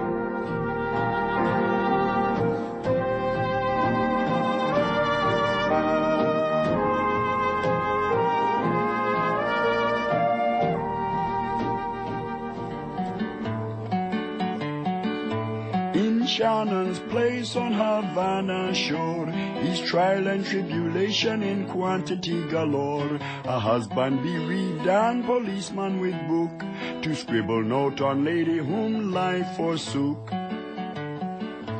The lady was a traveler, the lady was a wife who roamed the Caribbean in search of new life. With a man not hers, with a man not here, to die by a knife is the price so dear. You're a fortunate man, Inspector LaSalle. You get background music with your murders. For this, my gratitude, senorita. And you, Shannon, it's the talk of Havana. What makes your hotel so attractive to murderers? I just put up a new neon sign. Why point a finger at me, LaSalle, when you've got the lady's husband right here with things to reveal about his wife? That right, Mr. Moore? Claudia's dead. That's all the revelation that'll ever come to you, Shannon. You heard the song the boy sang. Claudia wanted a new life. She didn't make it. If I could, I'd weep. I want only Mrs. Moore's murderer. I give him to you. A little man with more than his quota of teeth. Black hair, brown eyes. He came here and asked for Mr. Moore. I sent him to Mr. Moore's room. What Sailor's trying to tell you, LaSalle, is the little man with the knife and the teeth wanted Mr. Moore here dead. In the dark, he got mixed up. Gracias for doing my shovel work. Perhaps now you will honor me with the murderer's name? Oh, we ain't greedy, LaSalle. You can have that part because we don't know. Then I am no longer wanted here, and I am sensitive to such things. Adios, non-cooperatives. Why didn't you tell him, Slate? Why didn't you tell him about Mrs. Moore and Tommy Haven and the island? Because that belongs to Mr. Moore. Right, Mr. Moore? Yeah. And thanks for letting me keep it. The no dough, the no wife. Courtesy of you, Shannon.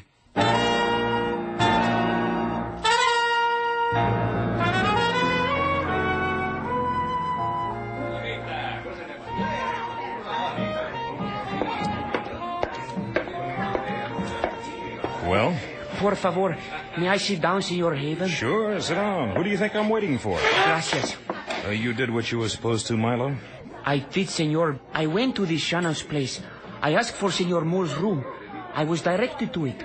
I went to the room. I opened the door. There in the corner of the dark room, I saw a cigarette glow. I threw the knife. Here, this knife. Fool, put it away. Here, let me have it. You want Havana to know what? Give it to me. See, the knife, I threw it. Senor, it was a woman I killed. I said, Senor, it was... I heard you, Milo. You said it was a woman. It wasn't Jean Moore. It was Claudia. She must have been waiting for him in his room. Milo. Si, Senor? A little walk, Milo. We've got to straighten this out. Don't we, Milo? Si, Senor. Then let's do it. I want you to make a call for me. Anything, Senor. Good. In here, Milo. This phone booth. Here's a nickel, Milo. Call a number. Si, Senor. What number? Any number, Milo. The one you find on the end of your knife. Bye, Milo.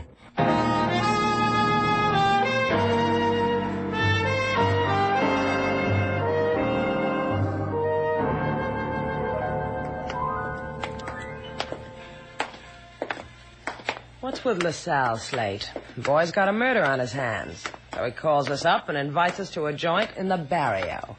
This is a very quirky policeman. I just had a flash. Why don't we walk right in here and ask the fella?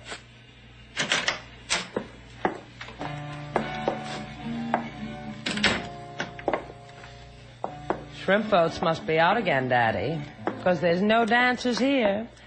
Just that leftover guitar player on the bandstand. Otherwise, empty. Empty except for him, the guitarist.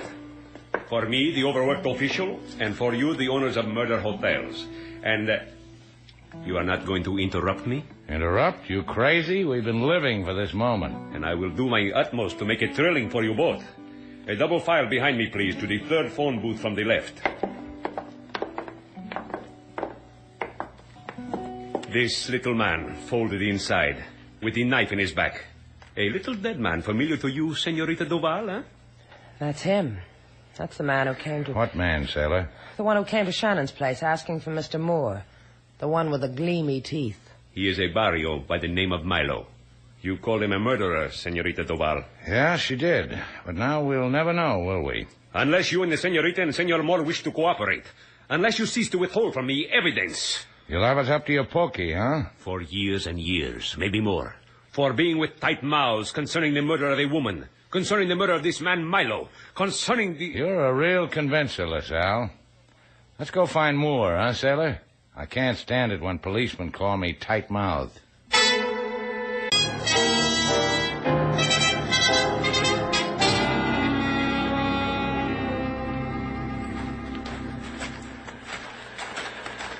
And that's the way it is, Moore. We've got a little threat from the police hanging over us. I thought I'd tell you because maybe you ought to give this up. Let LaSalle take care of it. A good suggestion is worth a good answer, Mr. Moore. What about it? You want to comment? Make it up for me. Start with this. I had a wife once named Claudia. I had a lot of dough once, too. And now there's not much of anything at all. I wish there was something we could say, or something we... Okay, Shannon.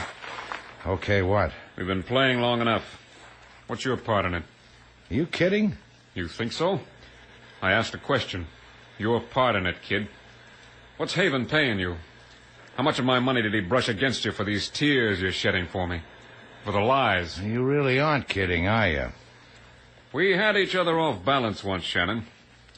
And now here, you and me, even up. You want it that way, huh? Just like that. Take a walk, sailor. Both of you lost your mibs. What kind of a way is this? I said take a walk, sailor. Talk to me, Shannon. This way, Buster. Kill each other, fellas. There. There's your boy, Moore. There's Haven. Wait your turn, Tommy. Wait till... This is what I've been trying to get done all day, people. Now it's done. Wish me well, because Gene Moore is dead. Grab this, Haven. Yeah! Try that again, Shannon. You'll lie down gently beside Gene. Let's get moving, folks. We've got sailing to do.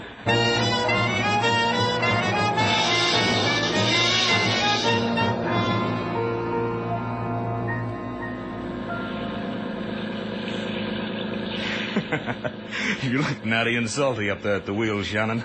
Just like a dream in the moonlight. Blow your brains out with that gun, Haven. It'll freeze the moment in your memory. I'll cry for you, Haven. I'll give you a nice big fat round tear. You miss me, huh, doll? Ask me again. You miss me, huh? You're coaxing, Haven. I kind of like it. You know, it's really a shame. What is? Where I'm going, the island, the place neither of you will quite get to. It'll be lonely for you. You pitching something, Kiddo? You better watch her, Haven.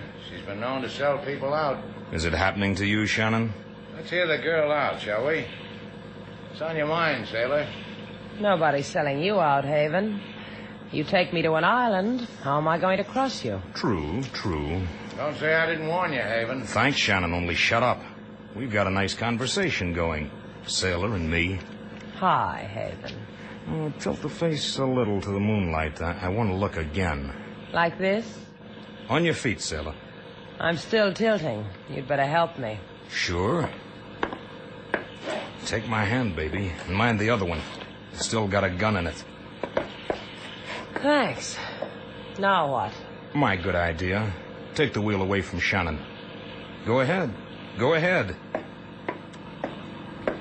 Man says I should take the wheel, Slate. I heard him. Take it. Live it up. Come here, Shannon.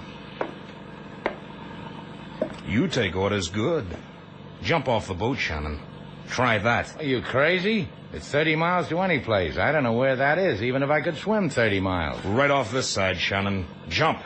Or better yet, Stand where you are. I'll push you off. Thanks. Hit the wheel, sailor. Let me go. Let me go. Let's both go.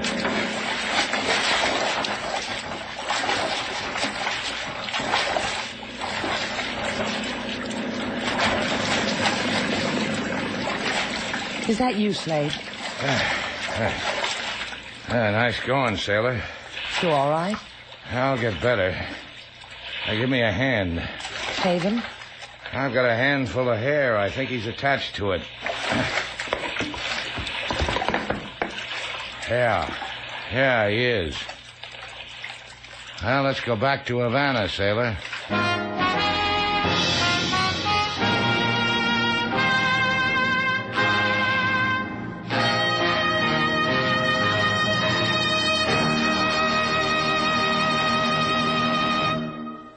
Our stars, Humphrey Bogart and Lauren Bacall, will return in just a moment.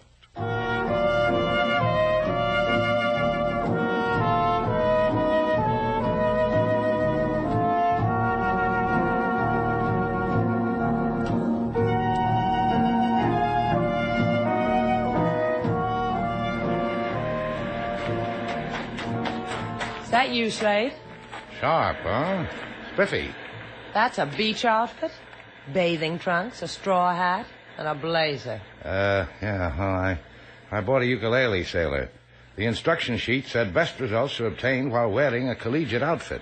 A ukulele? Since when do you play a ukulele? I was taught. By whom? By Myrtle W. She who walked by Waikiki shores, now you know. So play something already. Why, what do you know? Go. Hey, sailor, I didn't know you could hula. Why, sure I can. Know what these hand movements mean? Fishy on the sea, pink shell on the shore. Hey, wait a minute. Where does it say pink? This says pink. And you know what this says? Yeah, I know. Is that what it said? Did it, sailor? You read me like a book. Likey Island girl.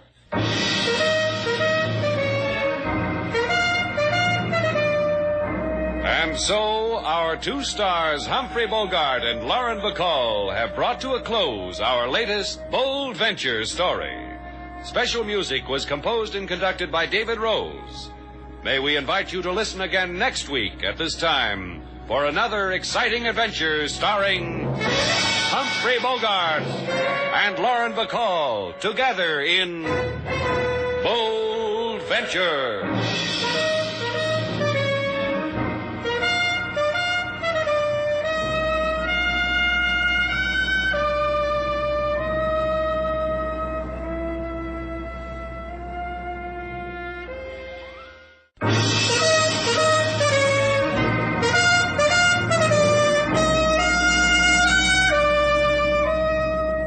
Bold Venture. Adventure, intrigue, mystery, romance, starring Humphrey Bogart and Lauren Bacall. Together in the sultry setting of tropical Havana and the mysterious islands of the Caribbean. Bold Venture.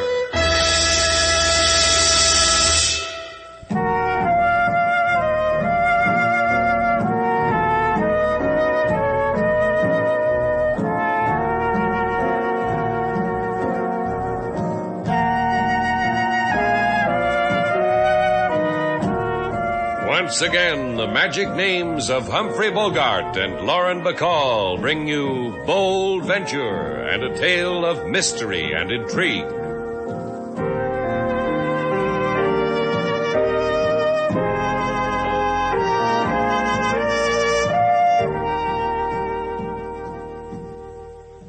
Sailor, stand still a minute. I want you to slip into this. You flipped, kiddo. Oh, now look, baby, 3 days now, no tourist has set heel, toe, or nose in Shannon's place.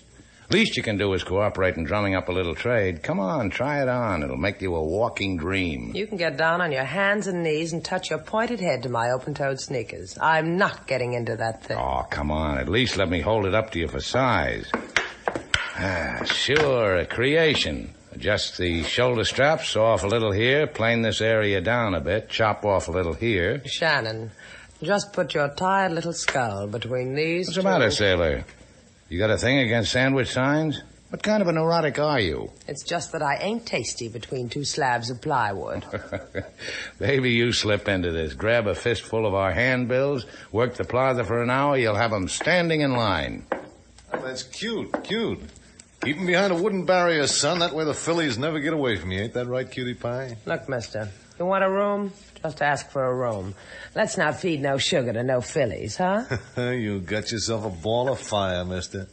Just dribble her against that board for a while. She'll shape up. It's like the lady said, mister. You want a room, ask for it. Cheap philosophy brings the rates up. Well, no offense, mister. That's just me. Kindly. That's why I'm looking for a Slate Shannon, because I'm on a kindly errand. Rest your weary frame, friend. You found him. I'm Slate Shannon. You the same Shannon owns a boat? Yeah, the Bold Venture. She's lying at the pier with a sick carburetor. It's real kind of you to ask. Well, that's me, kindly. You wouldn't be the Slate Shannon that's a friend of a fellow with a scar by the name of Rudy Keyjohn, would you? Rudy? Yeah. Why, Rudy was the greatest swashbuckler of them all, after me, of course. Why, 5 years ago in New Orleans, I left Rudy swashing and buckling away fit You to... sure that you were with him in New Orleans 5 years ago? Sure, I'm sure. One of the fondest memories of my life. Well, that makes you Slate Shannon, all right. Makes you something else, too. A killer. Honey, sugar bun, whoever told you this man was Slate Shannon? 5 years ago, they found Rudy Keyjohn on the waterfront dead of a knife wound. New Orleans police been looking for the man he was with the night he died, and I just found him. Me, Bob Yancey. You crazy, mister? When I left Rudy, he had his arm around a New Orleans paper doll. Stick your nose to my badge, Slate Shannon. Also this gun. It's known as a police positive. Then come quietly. You're under arrest for the murder of Rudy Keyjohn.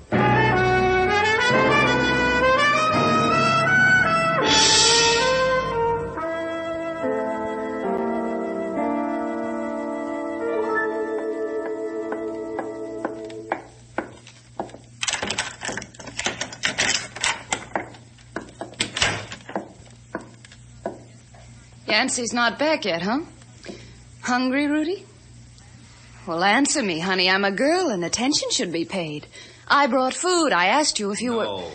Oh, where's the manners, honey? Offer from me to you 1 Havana hamburger sandwich. I'll hold, and you can nibble. Linda. Mm-hmm. Untie me, Linda. Get me out of this place. Has he gone to Slate Shannon, Linda? Mm-hmm. A little while ago. Get me out of here. Untie me. Go on, Linda. Untie me. I can't do this thing to Slate Shannon. To an old friend. You've already done it, baby. Now we know all about Shannon we need to know. And we needed to know it. Thank you, Rudy Keyjohn. And you'll use this knowledge to do what to Shannon? Oh, don't worry your tousled head, honey. You ought to eat something, Rudy. Eating's nourishment, and you're going to need it.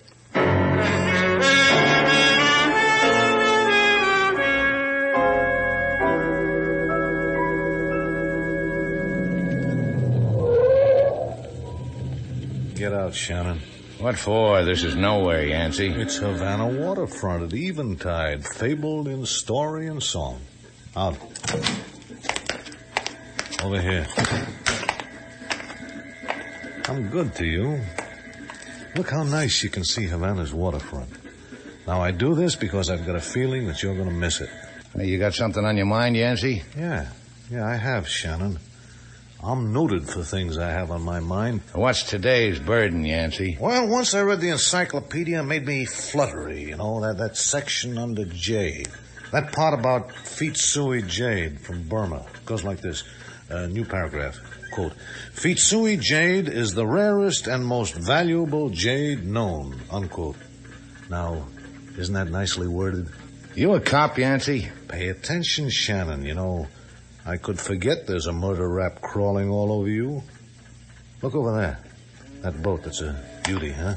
Oh, you mean that ketch? Uh-huh, yeah, that's the ketch Moon Spray out of Rangoon. I was there when she left. The skipper was pointed out to me just before he weighed anchor. The skipper's name is Pedro Velez. Pedro Velez? Friend of yours? You a cop, Yancey? Take a look, Shannon. What does that make me? Anything I want to be? Right. Not a cop, huh? Well, I got a cop's badge. Stole it from a dear friend of mine who's a cop. Pedro Velez, Shannon. Skipper of a ketch out of Rangoon, hauling a small sea chest of Fitsui jade. That's the burden, huh? The current one, yeah. I need to get aboard that ketch, Shannon. You can arrange it. You know Pedro Velez. Listen to this, Slade. It's the safety catch of a gun. Sounds just like that because that's what it was. Let's get going, Shannon. We've got a thing to do.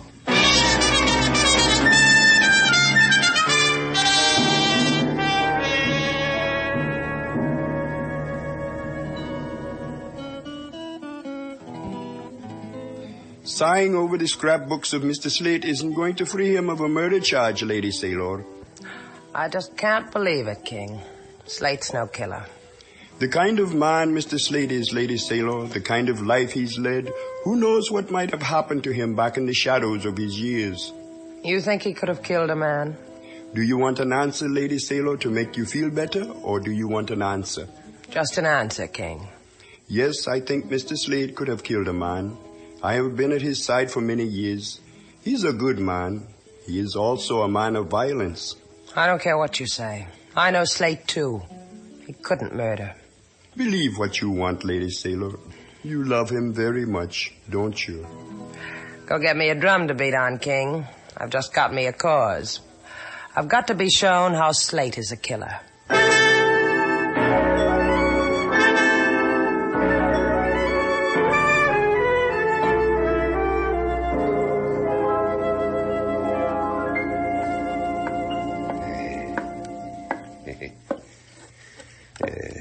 It is not that I do not admire, indeed relish, the fluid beauty of your walking back and forth in front of me in my office, Senorita Duval. If it is not that you do not admire Inspector LaSalle, then don't knock it, huh? Enjoy. We have placed the Transocean call to New Orleans Police Department, for which I will be most happy to present you the toll charges.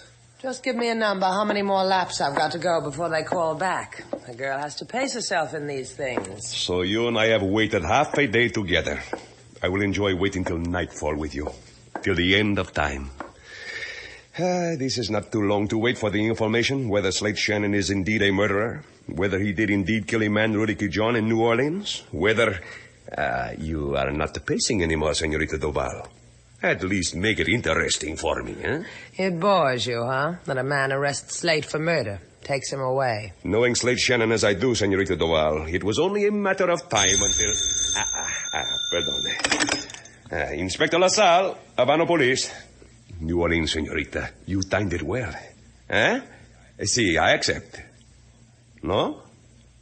Si. No. You are certain? No, I'm not disappointed. It will happen sometime. Gracias. Operator, get me the charges, please, for the call to New Orleans. What'd they say, LaSalle? Tell me what they said. Never in New Orleans has there been the whisper of a murder of a man, Rudy John. If he is killed, says in New Orleans, he was killed in another place. And the man who arrested Slate was a fake, a phony, a guy with a mission. Thank you, operator. $19.12, senorita, plus tax. It's cheap to buy back an innocent man. No, senorita?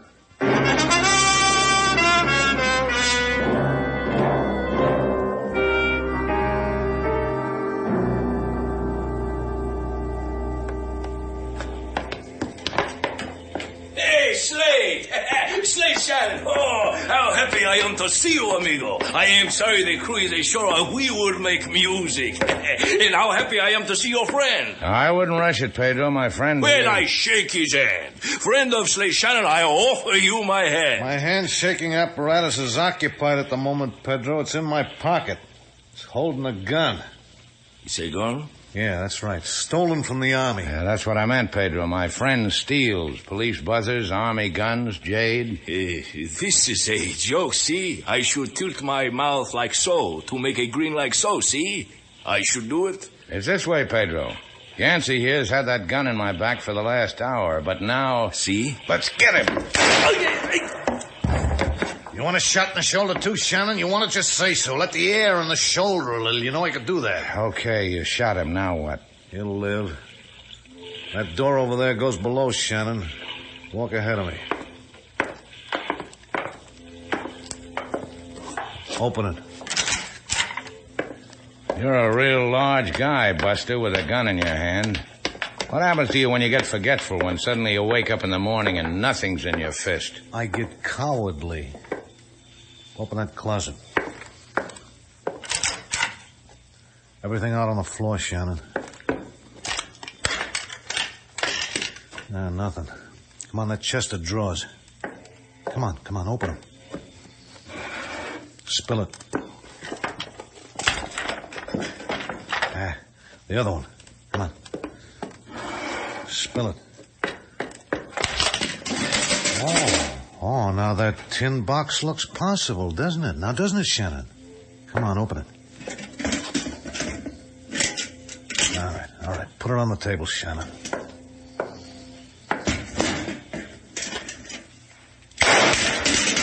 Now it'll open, Shannon. Come on, do it.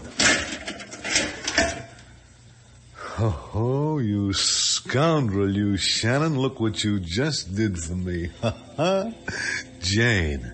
Fitsui Jade. Now, couldn't that just kill you?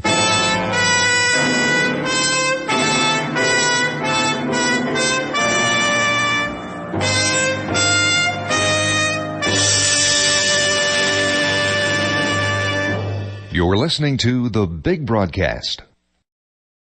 And now, back to The Big Broadcast.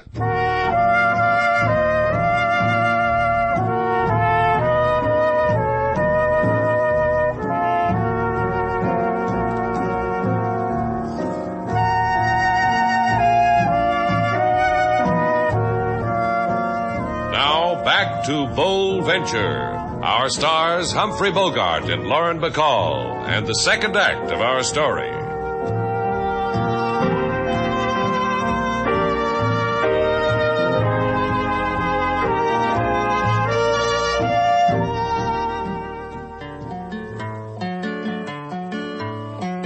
Listen, my children, and you shall hear, and spare kind stranger one salty tear. Hear a story about a man named Slate, a man jilted by a lady named Fate. A man come in, police badge he show, say, Shannon, you're a killer, and away we'll go. I hate to tell you, I hate to say, you murdered a friend in Louisiana, And the man was lying, King. He was no more a cop than you or I. But he showed you a badge, didn't he, Lady Sailor? Who looks at badges? Could have said chicken inspector for all I know. King. Yes, Lady Sailor. Are you worried, King? Oh, Mr. Slate has been in desperate situations before, Lady Sailor. Why, I have seen him when he faced danger armed only with a smile so chilling that his enemies turned and fled screaming into the night by the hordes. I have seen him dare the howling monsoons, taunt the burning desert with... You worried, King? Yes, Lady Sailor. Me too. I've checked every place of exit in Havana. Bus, airplane, boat. No Slate. No phony cop named Yancey. King. Yes, Lady Sailor. Don't play. Sounds like a dirge. Lady Sailor. Mm-hmm. Mr. Slate'll be all right. Yeah, him and his chilly smile. I need him I need him, King. Find him. Bring him back to me.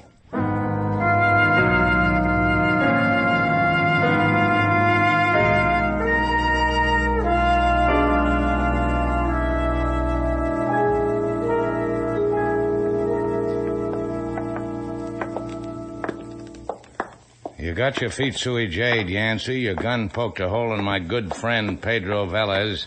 You've had a long day playing cops and robbers. Something eating on you, Shannon? Yeah, my feet hurt. Oh, you're delicate, huh? The tour's almost over, Shannon. Inside. Ah, it's a nice place you got here, Yancey. Complete with redhead. About size 12, weight 114. Am I correct, miss? And you know that without trailing a finger down my arm, huh? Get rid of boy with purloined gun here, baby, and we'll have it your way. Now, don't it ever nauseate you how you keep trying, Shannon? That's Shannon, huh? I heard about you, Shannon. Yeah, I just can't keep it quiet. Come on, I'll show you who I heard from. Come on, boy. Rudy, look what Yancey man brought you. Slate. Slate Shannon. Rudy, you're alive. Oh, you're jealous, huh, Shannon? Well, he can't move a muscle, so don't be jealous. Just let Shannon lie there, Linda, so we can go away and live happy ever after.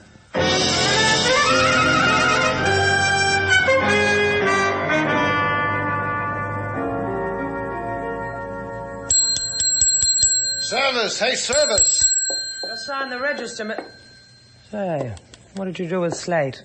You owe me a nickel, Linda. I told you that'd be the first words she said. Did you hear it? Yeah, I heard. I owe you 5. What did you do with him, Yancey? Oh, my, she's witty, isn't she? And nice looking, too. Now, wouldn't you say so, Linda? If I were a man, if it were a foggy night in Havana. What did you do with Slate? Yeah, I know. With Slate Shannon. Well, he's well, and he's happy, and he sends his fondest regards. He's eating nicely, he's gaining weight, and he says not to worry. Slate Shannon is fine. He's just fine. He's cramped a little, but he's fine. All right. You came to make a deal. Slate Shannon for what? Witty and clever, too. Well, I told you, Linda, she's something, huh? Just nothing. Oh, don't look hurt, Mr. Val, but you might as well know I think you're nothing at all. Except you have got a boat. And that's the deal. Slate Shannon for the boat. Well, almost. You see, we need a lift over to Miami. We've got a package to deliver. You let us off the boat in the States, and we give you an address, a room number, and a key. And that's where Slate'll be? Oh, such a brain. A regular whiz for catching on. Yes. Slate'll be there. That a deal, Miss Duval? Sure, it's a deal.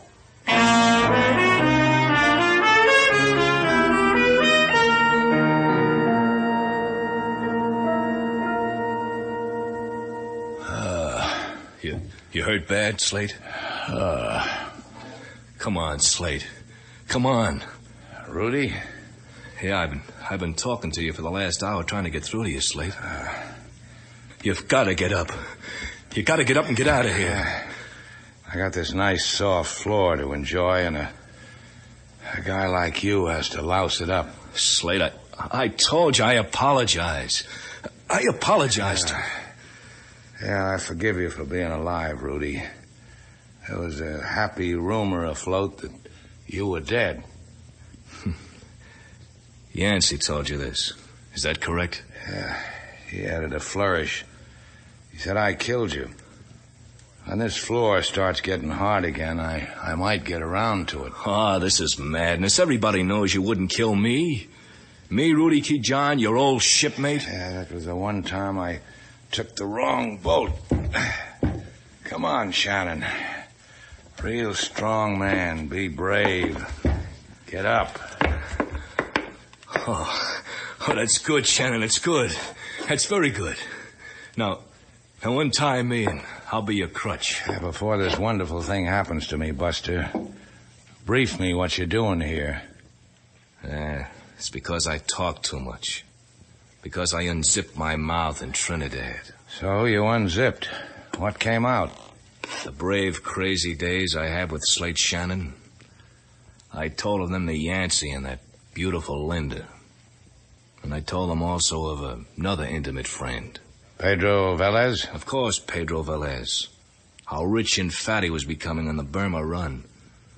How he brought Fitsui jade out of the archipelago. You're a real bright boy to blab that around. Oh, now, please, Slate, untie me. Yeah, I will. Because Pedro Velez has got an apology coming, too. For what you did to him. For what you made me do. Well, I'll sing it to Pedro if he likes. Tell him I'm getting back his jade. Tell him I'll bandage the wounds I let him take. Tell him that.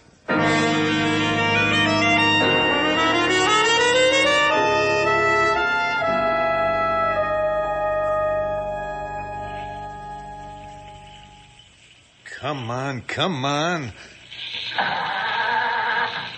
Look, is it my fault if the motor doesn't start?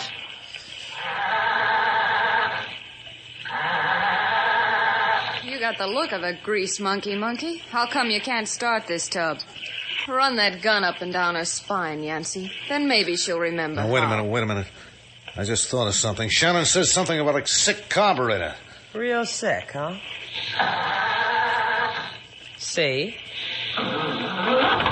Huh? Oh, what a clever grease monkey. Now I'll get Yancey and me in this package to Miami. Hold it, I'll cast off.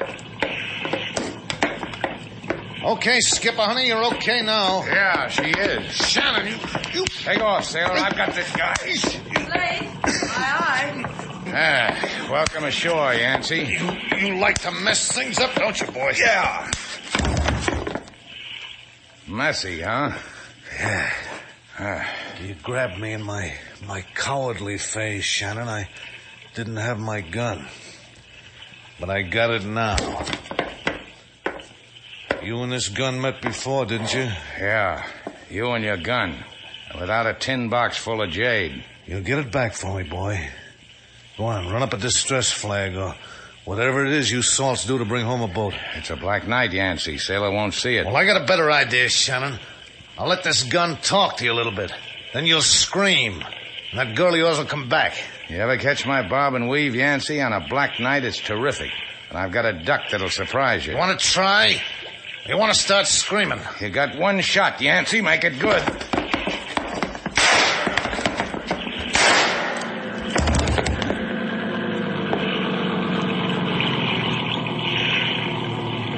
Is that you, Slade?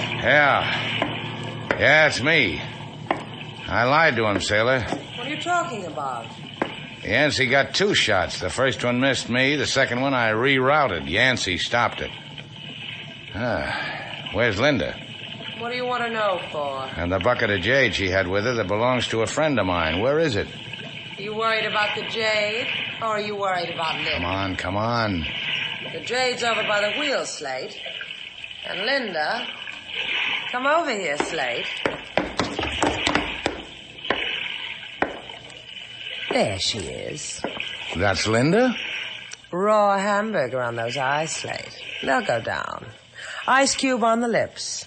And pivot teeth you can get from any friendly credit dentist. Well, let's get rid of these people, sailor. Then we can go home.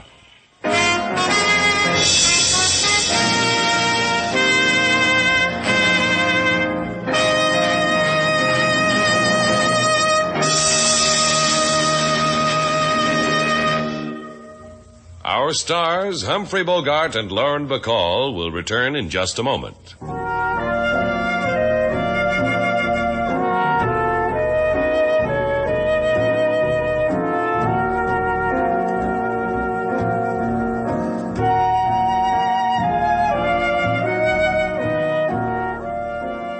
See, I finally convinced you, huh, sailor? Uh-huh. You really did. Don't ever fight me on these things. You want business, you've got to advertise. Okay.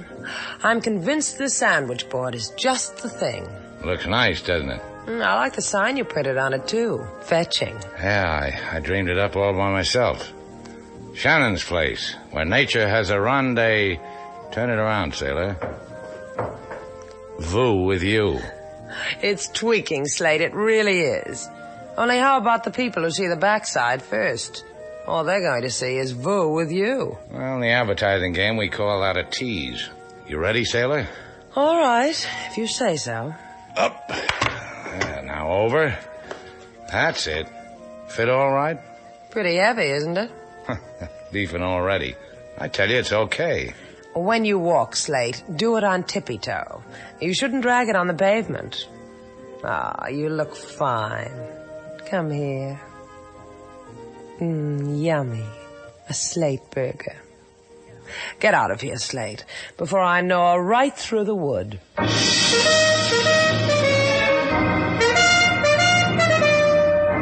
And so, our 2 stars, Humphrey Bogart and Lauren Bacall, have brought to a close our latest bold venture story. Special music was composed and conducted by David Rose.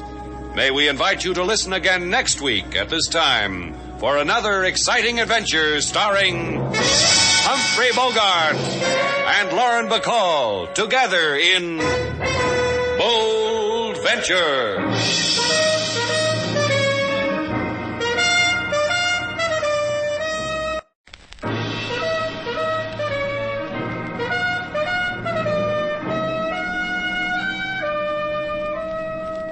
Bold Venture. Adventure, intrigue, mystery, romance, starring Humphrey Bogart and Lauren Bacall. Together in the sultry setting of tropical Havana and the mysterious islands of the Caribbean. Bold Venture.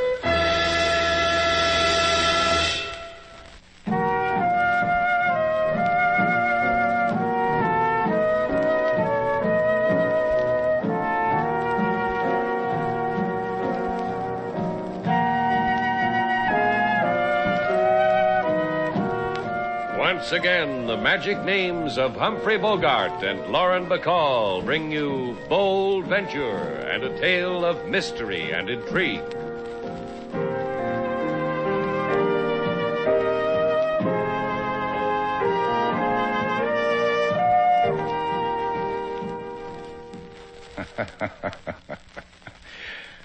What'll they think of next?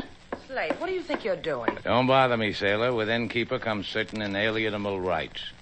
The right to hold the guest's mail up to the light and peek into their secrets. From these rights can come bruised peepers. Are you going to blab it around, sailor? Emilio was that ship's mate who checked in here 6 months ago. When he shipped out, he left explicit instructions. I was to open his mail, get a few chuckles, then forward it. Then why don't you just open it instead of holding it up to Break the... me in two. I like to tease myself. You got problems. I got problems. All Havana's chillin' got problems. I got dreamy a little while ago. Strayed through the mementos in my hope chest. You know what? What? The gun is gone. No. That little revolver you gave me last Valentine's Day. That .25 caliber Colt. Gone. Vanished. Missing. Stolen. Purloined. Sailor, that gun was our song. That little souvenir of blue steel was... I will grieve later, sailor. A customer approaches. Good day, sir. Welcome to Shannon's place. Rooms 350. Step aside, sir. Permit me one long, lingering look at this vision so many years lost, at this comely, beauteous, fair, and ravishing... You heard the customer, Slate. Step aside. Go on, sir. Prithee, pray do. I wander the world for a glimpse of you. There's no memory of me left in you. No remembrance of me. Of Freddie, nay. Freddie, your husband. Huh? You lost a gun, you find a husband. This is your red letter day, sailor. Darling, don't you recall the elopement from moonlit Biarritz? The highway that skirted the sea?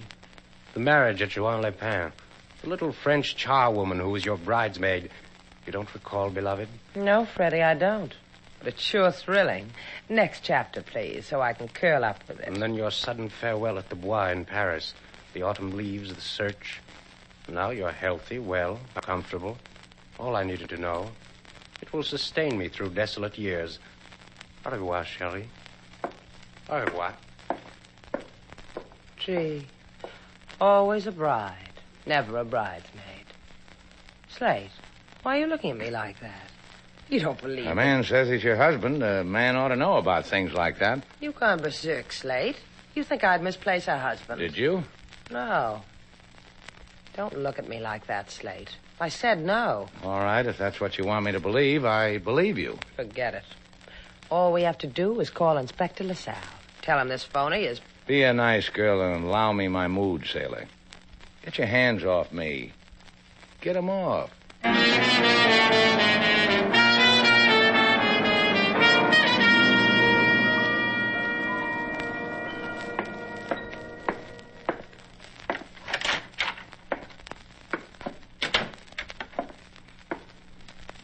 Mark? Mark, wake up. Mark, please. Don't jiggle the chassis, Freddie boy. It'll upset the fine balance I've struck between me and the Havana sun. Oh, feel that sun, Freddie boy. Let it run through your fingers. Mark, I went there like you told me. I told that Miss Duval everything you told me to tell her. That I married her in France, that she left me, that I've been looking for her all these years, just like you said. Tell me, boy, did it jerk tears, your performance?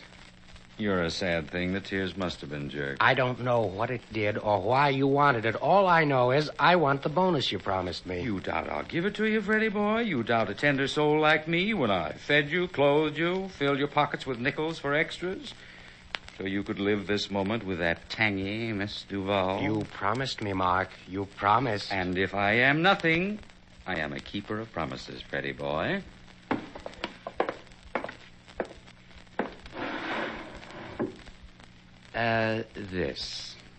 This little gun, small caliber, of a size to grow warm and misty in a girl's hand. For you, Freddie. The sun touched you, Mark. I phony for you and I get a lousy lady pistol. What do? Get $6 for it from a native pawn?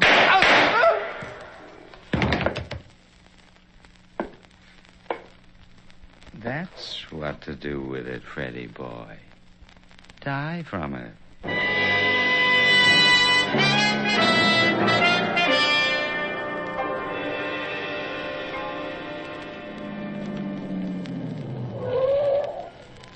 That makes you happy, huh? I'm talking to you, Slate. What's the matter? You hate yourself because you didn't stop fast enough and I didn't go through the windshield? Get out of the Jeep. Okay. Slate, listen to me, will you? For 3 days now, you've been acting like I'm off limits. Is this friendly? There he is, sailor. Inspector LaSalle. He called you. He wants to see you. He's got the man who says he's your husband. I've been saving it up for that joker. Hi, LaSalle. Buenos dias to you both. Please come with me. Into here. What's this all about, LaSalle? Why do you want us here at headquarters? I told you on the phone. About it is a man named Freddie Ney, the claimant to the title of husband to you, Senorita Duval. In here, please. This is the morgue, LaSalle. In here. A suggestion to you, Senorita. Take a handkerchief from wherever and start to twist it. Is this the man who said he was your husband? Yes. Yes, that's him. This man was identified from his prints. He was found shot to death in a room at 27 Pavano. A .25 caliber bullet in his heart. Such a caliber as a woman might use, Senorita. The truth, if you will be so kind as to turn over a leaf. Is this man your husband? No.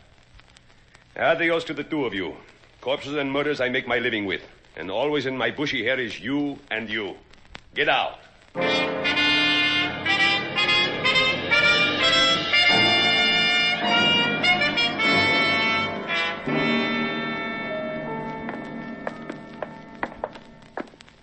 You baffle me, Slate. You get thin-lipped because I've suddenly got a husband I never married.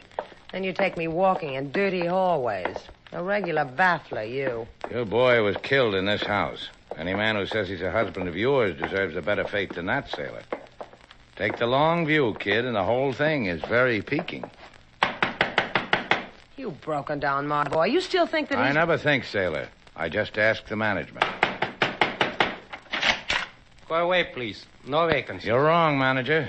The room where Freddie Ney was killed. That's vacant. See, the police made to me a suggestion. They say to me, don't rent Senor Ney's room, Pecho. Pecho is me. A sucker for suggestions. With no vacancies. You know anything about it, Pecho? Who killed Freddie? Maybe you know who visited him before he died. Motto of this house, senor.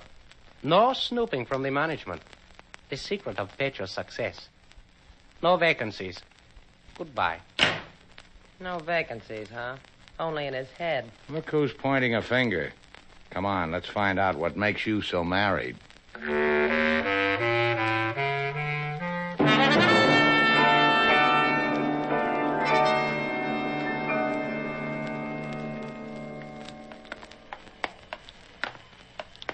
I want you to know how much I appreciate you doing all this for me, Slate. Running around, banging on doors, asking questions. Just for me.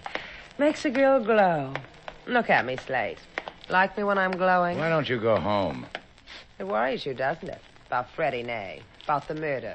About my being mixed up in it. It really does worry you, huh, Slade? Now, look, Sailor, the only reason I'm running around like this is because I've got a clinical interest in what's happened. I'm taking notes on it. Someday I'm going to write a book. I'm going in here for material. Go home. Sure. I'll put myself in the window for you, Slate. And I'll still be glowing. Hurry up home.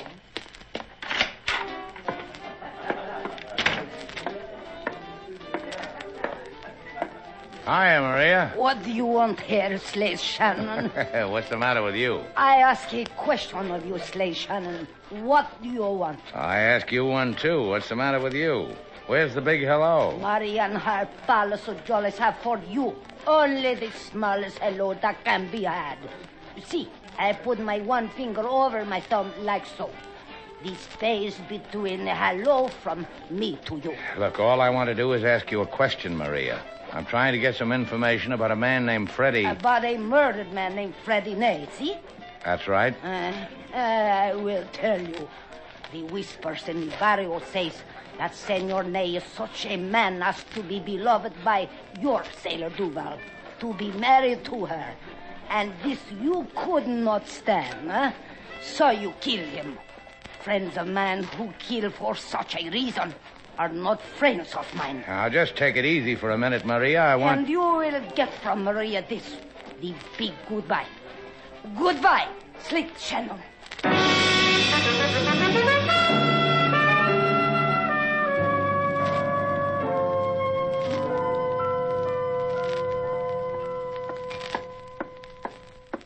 I am sorry, Mom, but Miss Duval is not at the hotel at the moment. The moment just arrived, King Moses. I'm here. A lady on the phone wishes to talk to you, Lady Sailor. Here, give it to me. Mr. Val speaking. This is Wanda Webster, Mr. Val. Agent for the Zapato Insurance Company. I hate to bother you at such a time. No bother at all. No insurance at all, either. Well, it's been nice. Yes, it is. $50,000 nice, Mr. Val. Or do you call yourself Mrs. Ney? I wouldn't know. What are you talking about? The policy on your husband, Freddie Ney. I'm handling it. You're the beneficiary, you know. $50,000. I'll have the check along in a day or so. Goodbye. Hey, wait a minute. Hello? King? Yes, Miss Sailor? I never had a husband in my life, but shake hands with a wealthy widow.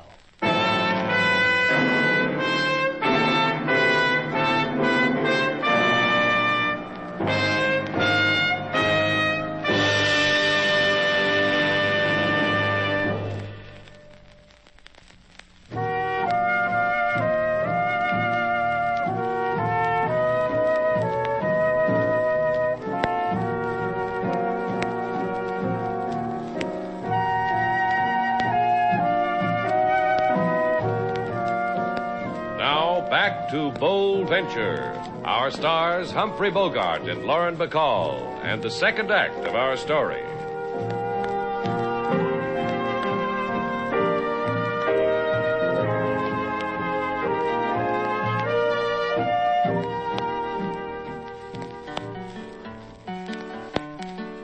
Oh, I could tell you things that would make you swoon, of tales that are told neath the blood-red moon, of very strange times, events so weird, in frozen climes and deserts seared. But the strangest one, I tear my hair, concerns Lady Sailor, a maid so fair. She gets without benefit of usual clergy, $50,000 widow's beneficiary. Sing that last line again, King. $50,000 widow. That's enough. $50,000, King. I can't touch that money. That $50,000's not mine. Into each life a little rain must fall, sailor. A maxim I learned at the feet of a wise man at the foot of a mountain in Lower Tibet. What 50,000? Tell him, King. $50,000 widow's beneficiary. You kiddies want to play games, I'll draw you a hopscotch ring. Or you want to tell me about $50,000? I got a phone call a little while ago. A nice voice said I inherited that much money. Hey, what is this, sailor? How do I know what it is? The nice voice said I was going to get a check because my husband was dead. Because he left an insurance policy for $50,000. Who called you and told you about all this money? Well, she said her name was Wanda Webster, an agent for Zapata Insurance Company. Oh.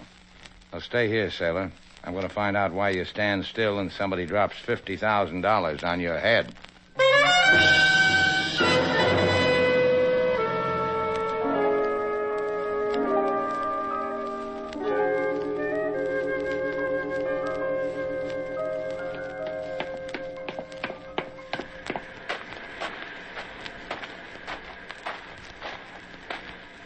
I looked through your house, Wanda girl. You weren't there. So then I closed my eyes and I thought to myself, where would a woman of such beauty and form hide herself? On the beach, I said to myself, where 1,000 eyes can admire her. I sell more insurance this way. Liability, life, fire. Pick a dune, Mark. Enjoy me. You notified the bereaved widow of her solace. $50,000 worth. When she started spluttering on the phone, I hung up on her. Spluttering widows bore me. Oh, that girl, Duval. To kill her own husband and with her own gun, too. Shameless. Good boy like Freddie who never harmed anyone. He finally makes history because I issue a policy on him. Make that Duval girl his wife and beneficiary. Easy. Easy because the Zapata Insurance Company gave me a gold watch once for loyalty. She shouldn't have used her own gun. Leaves her so open to blackmail. Her a murderer, and with only $50,000 to her name. Oh, but you'll lift her burden, Mark. It was written in the stars, Wanda, for me to do that. Well, share it with Wanda. Halfies. Hand me my rat, Mark, will you? The beach has had me.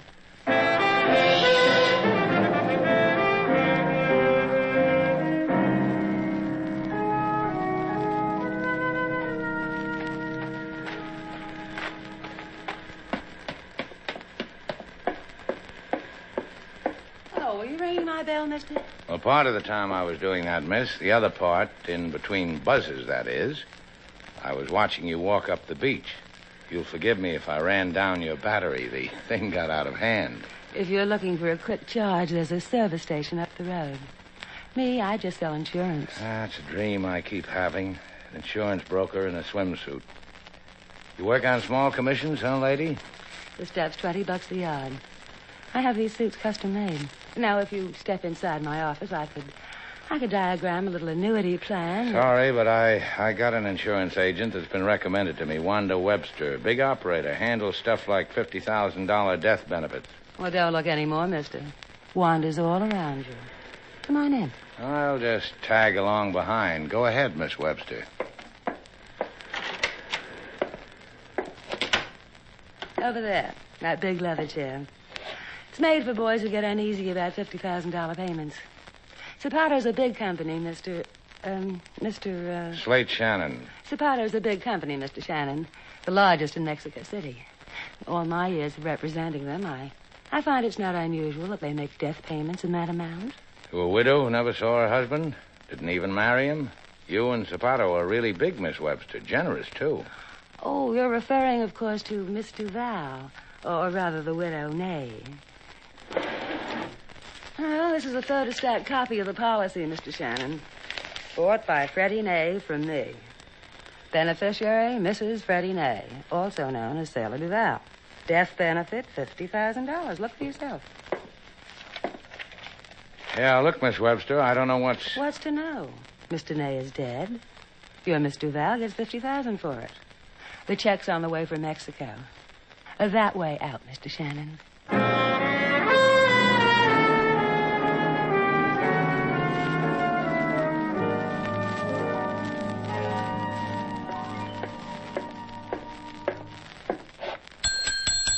Anybody here? Welcome, sir, to Shannon's place. You Sailor Duval? Did you want something? Yeah, I want something. Like what? I'd like to chat with Sailor Duval. So chat. I have got here a little thing, Miss Duval. You recognize it? Hey, that's my gun. That's right. Long time ago, I hired a man to lift a gun in Havana, and he did it to you. Well, well. Who are you, mister? A man with a message. Here's the message, honey. Sign it. With that gun in my eyes, I can't see it. Squint. The things you learn. Hey, this paper is an IOU to somebody named Mark Stewart for $50,000. And guess what? I'm Mark Stewart. This gun, your gun, killed Freddie Ney. You're going to come into 50 grand any minute. The word is blackmail, honey. I lose the gun, you lose 50,000. Else, you know what's going to happen. Yeah, it's kind of sneaking up on me. Sign it. Else you'll commit suicide out of remorse for killing hubby Freddie. Now take the pen, honey. That's right. Now sign. Thanks. Gee, you're nice.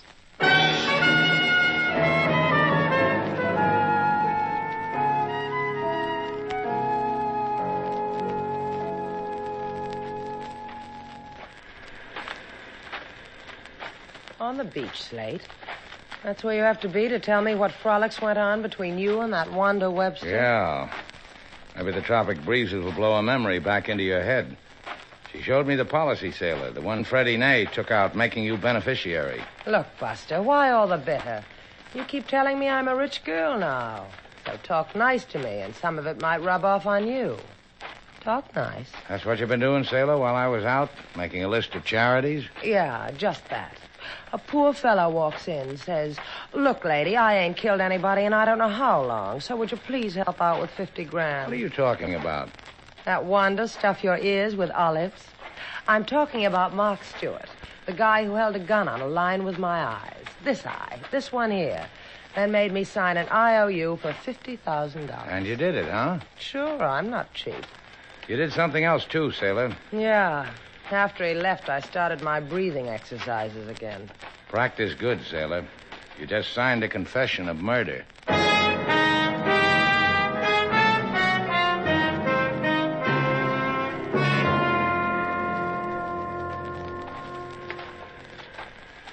This is where you had your big moment with that insurance agent, huh? Up the steps, killer.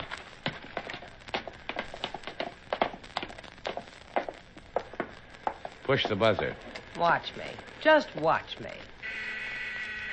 On some bells, I can play Dixie. Hi, Shannon. Oh, and you, poor dear, you must be Mrs. Ney. Or Sailor Duval, or what shall I call you? You can call me Morton if you want. I try to get along. There's a check waiting for you, Morton. Come on in. Slate, she likes me. Yeah. Go in, will you? When did the check come, Wanda? Oh, about 15 minutes ago.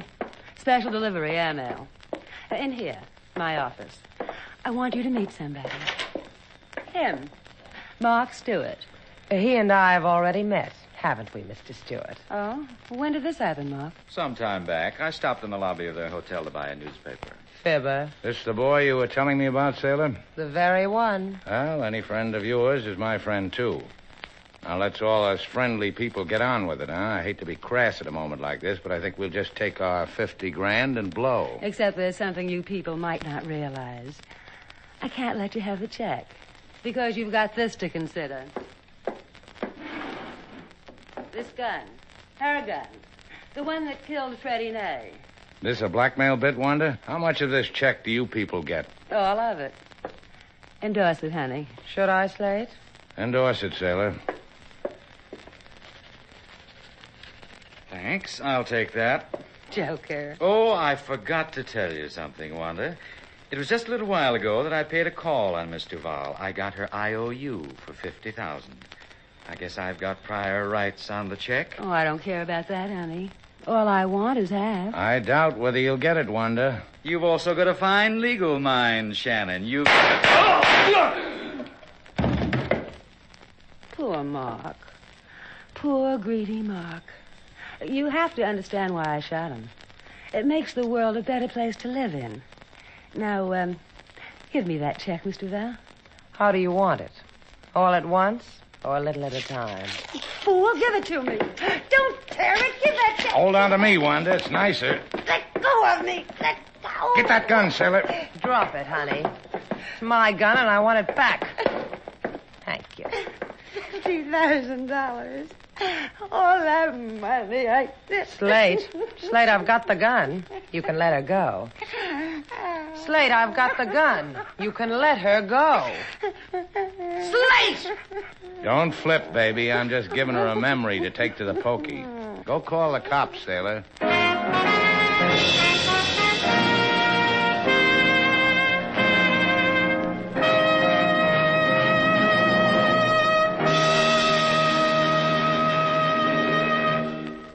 Our stars, Humphrey Bogart and Lauren Bacall, will return in just a moment.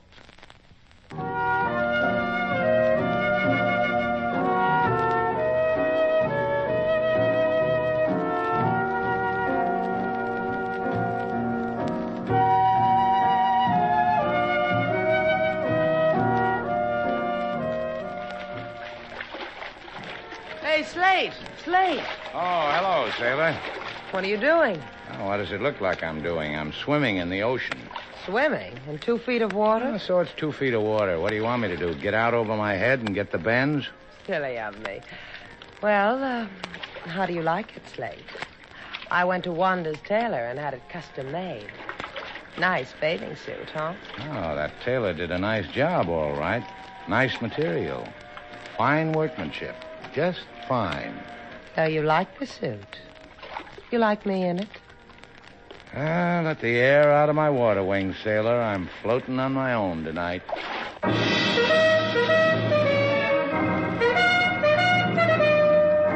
And so, our 2 stars, Humphrey Bogart and Lauren Bacall, have brought to a close our latest bold venture story.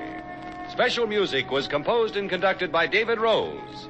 May we invite you to listen again next week at this time for another exciting adventure starring Humphrey Bogart and Lauren Bacall together in Bold Venture.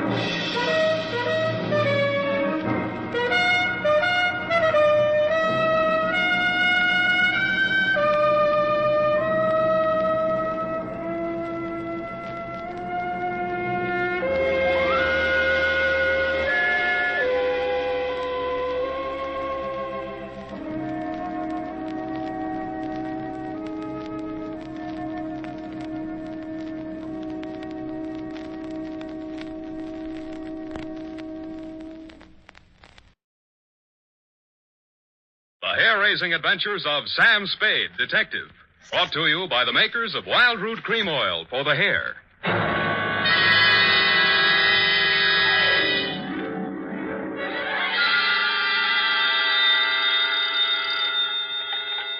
Sam Spade, Detective Agency. It's me, Effie. Oh, Sam, I've been worried about you. Sid Weiss was just on the phone, and he says digging up a corpse without a permit is against the law. It's all right, Effie. I just dug him up to say hello and put him back again. Oh, Sam. I'll be down in a couple of minutes to dictate my report, sweetheart. If I get lost on the way, you'll find me in City Hospital, the psycho ward, 3rd straitjacket from the left.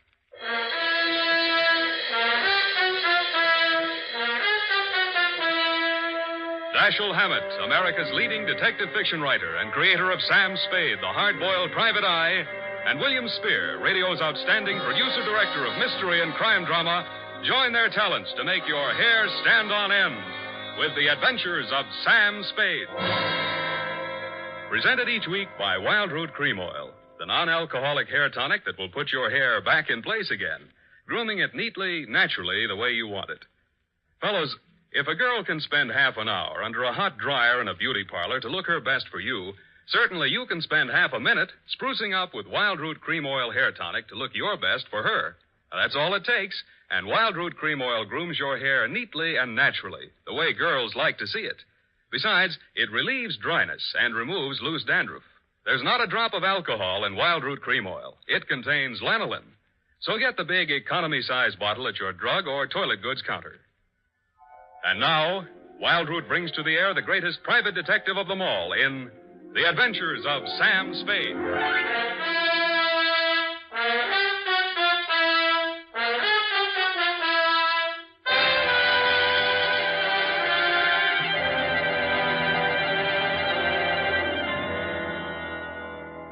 Date, August 2nd, 1946.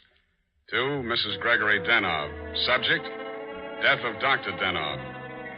I was sitting in my office with nothing to think about except a horse named Corkscrew Jr. My secretary, Effie Perrine, came in and said there was someone outside. I didn't look up from the dope sheet, so she said it again. Someone outside, Sam. What's he look like? Blue double-breasted custom-made suit, Countess Mara tie, hand-tailored shirt, English shoes, hand-trimmed Van Dyke. Get me a blank check and send him in. Okay, Sam. Please come in. Mr. Spade will see you now, sir. Thank you. You are Mr. Spade, Sam Spade.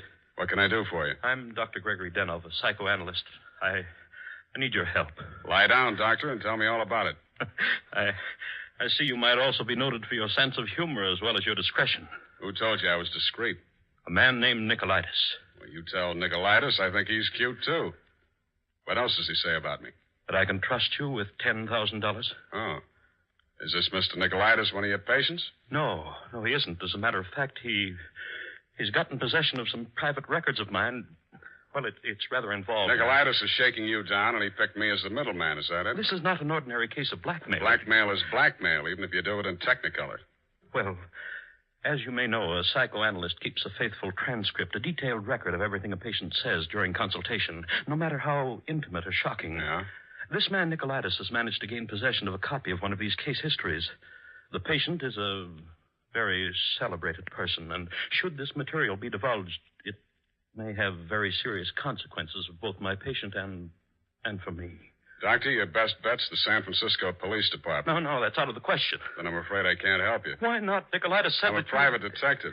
When I take on a client, I take on his troubles. My job is to protect him, not to stand by and see him milked. If you want to hire me on that basis, I'll listen. Oh, I'm so tired. I must trust somebody. What can you do for me, Mr. Spade? Write me out a check for $1,000. Got a pen? Yeah. All right. You see, Nicolaitis figures that if I'm getting a cut, I'll have to keep my mouth shut. I'll spend it all the same. Here you are. Thanks.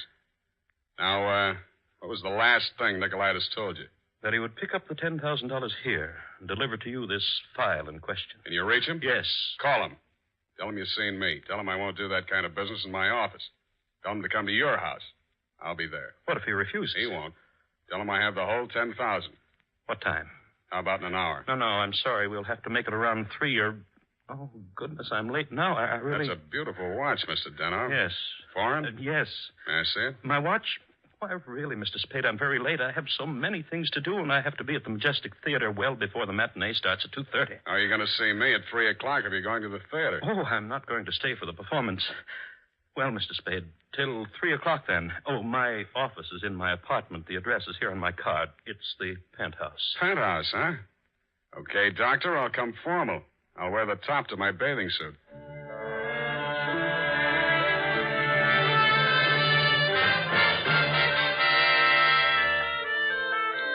I left my office around 2:30 and started walking up Nob Hill. The Versailles Apartments, where Denov's place was, took up the whole 300 block, so I didn't have any trouble finding it.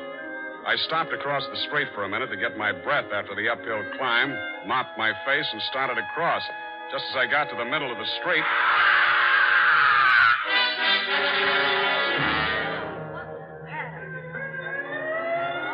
The crowd was packed in so close around I couldn't see who'd done the Brody, but I had a pretty good idea.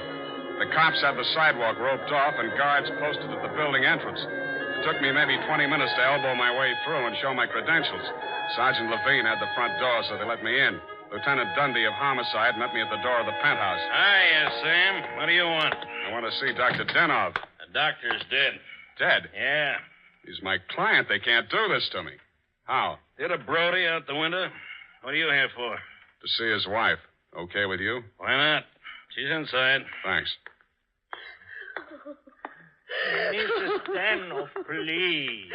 With all due respect for your grief, I must have the keys to the cabinet where Gregory kept his confidential files. You realize that you wished me to take charge of his patients and that I am responsible. All this police and so on. We must get those files out of here as soon as possible. Yes? My name is Spade. I am Dr. Zoya. I was poor Dr. Denov's oldest friend. If there's anything I'd like to see you, Mrs. Denov, alone. But you police have already asked her so many questions. You see, she's not in the... I'm not with the police. I'm a private detective. I was working for Dr. Denov. A private detective? He was in trouble, you see. You see, Dr. Sawyer, the police won't believe me. Mr. Spade, you'll tell them. You'll tell him he didn't commit suicide. Well, Mrs. Denov, I guess that takes care of everything here. It's clearly suicide. Oh, idiot. Blind, stupid idiot. Suicide. My husband. He treated suicides. He would never. No, please. It will be all right, my dear. I'm sorry. She's hysterical. Yeah. If I had the time, I would... Tell them. Please, Mrs. Dano. The undertaker has been arranged for burial at 7 o'clock, Beit Israel Cemetery. Now, please, the key to Gregory's files. Here, take it and go. Go ahead, all of you. Okay, we'll call you later. Oh, I'm so sorry, gentlemen. This hysteria, a simple traumatic condition. If I only had the time. Who can I turn to? Who'll help me? You think it's pleasant? You think my husband would rest if they said I committed suicide? What shall I do? What shall I do? What shall I do? Oh, you... Dr. Zoya didn't have the time, neither have I. You think it's murder? Who do you think killed your husband? To name someone? That's a very serious charge, Mr. Spade. Goodbye, Mrs. Denov. Constance Brent. You mean Constance Brent, the actress? Yes. She was his last patient this morning. She had threatened to kill him before. How do you know? My husband said so. Do you? Well, he'd written it down on his notes on her case. Once before, she'd almost pushed him from that same window. How about your husband and Miss Brent? Oh, I knew she was falling in love with my husband. That always happens. They call it a transference. But in this Your case... husband told me Miss Brent was acting in a play this afternoon over at the Majestic. Yes, Midsummer Night's Dream. But she was here. I know she was here. Miss Ray, the receptionist, was coming back from lunch when she heard voices arguing inside. And she was sure it was Miss Brent's voice. Show me the doctor's case history on Miss Brent. I can't. It's missing. As soon as it happened, I went to the files. I meant to show it to the police. Who could have taken it? Constance Brent was the last one in that room before he died. Yeah. When did you see Nicolaitis last? Nick who? Skip it. Where can I reach you in case... For the next couple of hours, I'll be at the Majestic Theater. I want to see how good an actress this Constance Brent is.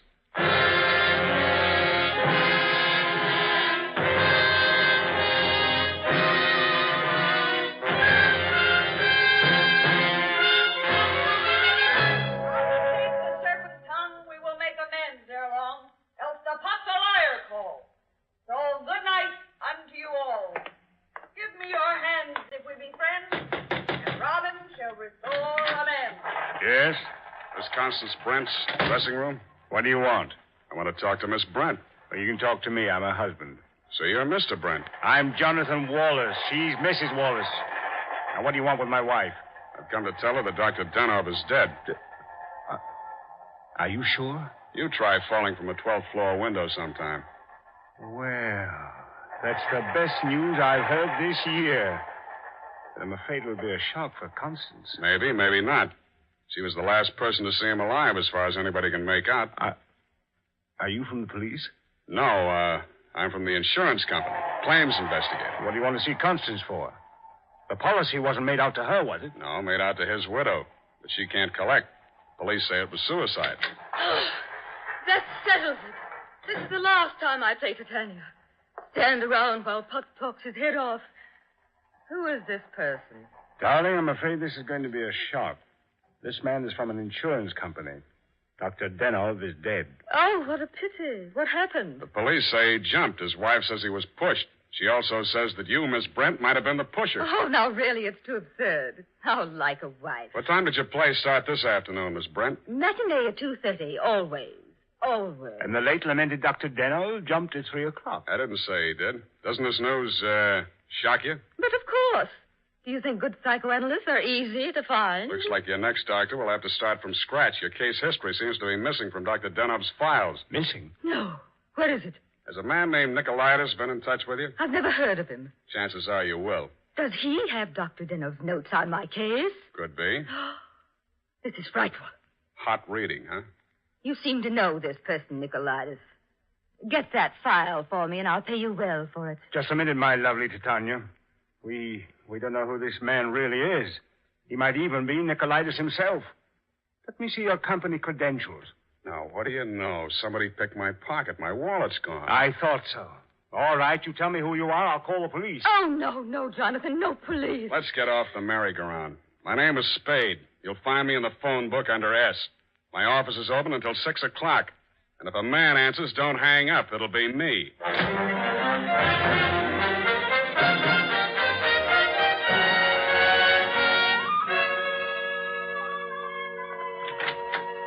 Hello, Effie. You found a Nicolaitis yet? Not one. I even tried spelling it backwards. Nobody ever heard of a man named Nicolaitis. I'm beginning to think there ain't no such person. Pardon me. Do I hear my name mentioned? I'm Nicolai. Sam, I still think you're right. Come all the way in, Mr. Nicolaitis. Sit down. Thank you. If you need me, Sam, just scream. What can I do for you? Oh, I've come for my money. What money? For the $10,000. You remember the $10,000? Refresh my memory. Oh, Dr. Denhouse, the gentleman who visited you this morning? Oh, that $10,000. Oh, you see, you remember now. Yeah, it all comes back to me now. You were supposed to deliver something for the money. Since Dr. Denhouse is dead, that is no longer important. You will give me the money, please, and I will not disturb your afternoon any further. Suppose I refuse? Oh, that would grieve me. In my grief, there is no telling what I might do. Dr. Denhoff's dead. There's nothing more you can do to hurt him. Oh, never would I attempt to hurt poor Dr. Denhoff, but in my sorrow, it would be so great if I should be forced to hurt the woman he lost. After all, as Titania says, these are the forgeries of jealousy. Tanya, huh? Ah, yes. Midsummer Night's Dream. Act 1, Scene 18. I'm a little rusty on my Shakespeare. Oh, you are indeed, Mr. Spade. Titania doesn't appear until well into Act 2. She doesn't, huh? Yeah, that's right. Yeah. I guess she isn't on for 40 minutes or so. Yes, indeed, Mr. Spade, but I didn't come here to discuss drama. What else have you got to discuss? When Dr. Denhoff died, your market died with him. That is a very unprogressive view, Mr. Spade. There's always a gentleman named Jonathan Wallace. Why, you fiend. You don't mean you'd sell to both of us. Mr. Spade, how can you have such a low opinion of me? I will prove my integrity. I will give you the material. You give me the money. Hand it over. In the Levant, Mr. Spade, we have a saying. He who goes too close to the bear soon loses his beard.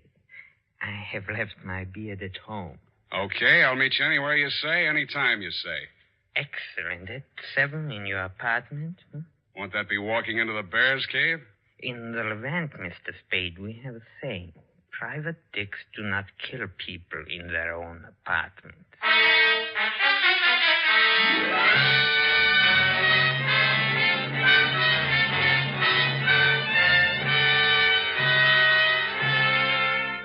It was then 6 p.m.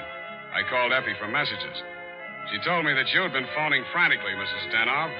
I still had maybe 30 minutes before Nicolaitis was due at my apartment, so I breezed on up to your place on the hill. We had a very interesting chat. Remember, Mrs. Denhoff? Looking back on it, that was probably the most interesting conversation we had. Funny, I can't remember much of anything you said, but it was so cozy there in your place. And what with your clock being about 20 minutes slow, it must have been something like 7:30 before I left you. I grabbed a cab and told the hacky to step on it. I hoped Nicolaitis was still waiting at my apartment. He was.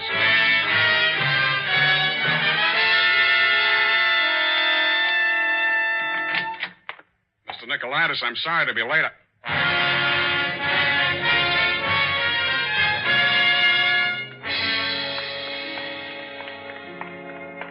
He was lying on my bathroom floor. The little guy was looking just about as natty as when he'd been in my office, except that the beautiful silk scarf he'd been wearing was twisted into a tight noose around his neck. Mr. Nicolaitis was a very dead blackmailer.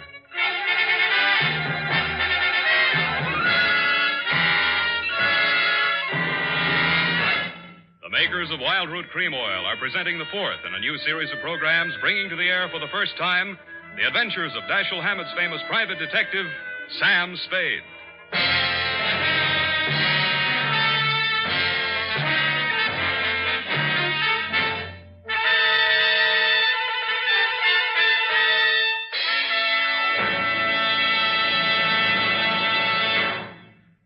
At the racetrack, the man who has something better than a mere hunch is said to have it straight from the horse. Of course, that's a humorous expression, but it shows how to get facts. Go straight to the real source of information. And that's why we went straight to hundreds of men in metropolitan New York to find out what men really want in a hair tonic.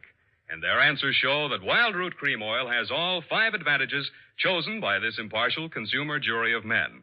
1, Wild Root Cream Oil grooms your hair neatly and naturally, never leaves it sticky or greasy.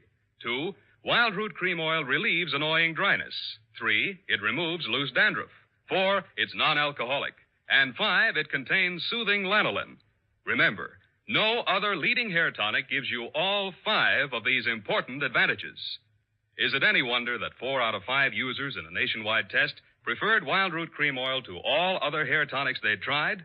So next time you visit your barber, ask for Wild Root Cream Oil and get the big economy-sized bottle of Wild Root Cream Oil at your drug or toilet goods counter.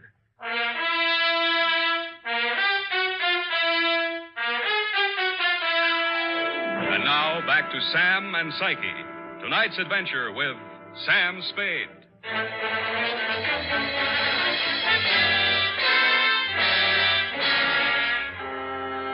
His eyes were open, and he seemed to be looking right at me as I bent over him. The finger marks on his throat were too blotchy to be of any use. Pretty soon, Lieutenant Dundee and Sergeant Polehouse came in and walked over behind me. We all stood there for a second, and then Polehouse bent down and closed those eyes. You know him, Sam? His name is Nicolaitis. That's all I know about him. What did he come here to your place for? I don't know. You invited him? I wouldn't have been surprised to find him here, but not like this. You boys got a smear on him yet? Sure. He's an old customer of mine. Runs a photo lab. Photostats, microfilm. Microfilm. Nobody makes any sense. They're all screwballs, psychos, neurotics. What am I doing in the middle of this anyway? Sam, don't scream at us. We're just doing a job. Oh, I'm sorry, boys. This Dr. Denov was my client. Mental expert. That Denov probably had a screw loose somewhere and needed a psychoanalyst himself. Say, maybe he was... Yeah. Hey, look, Dundee. I'm going out of here now. Do I call Sid Weiss and we go through all that again, or are you going to let me walk? Why, Sam, you can go. I know where you sleep. I'll wake you when I'm ready for you.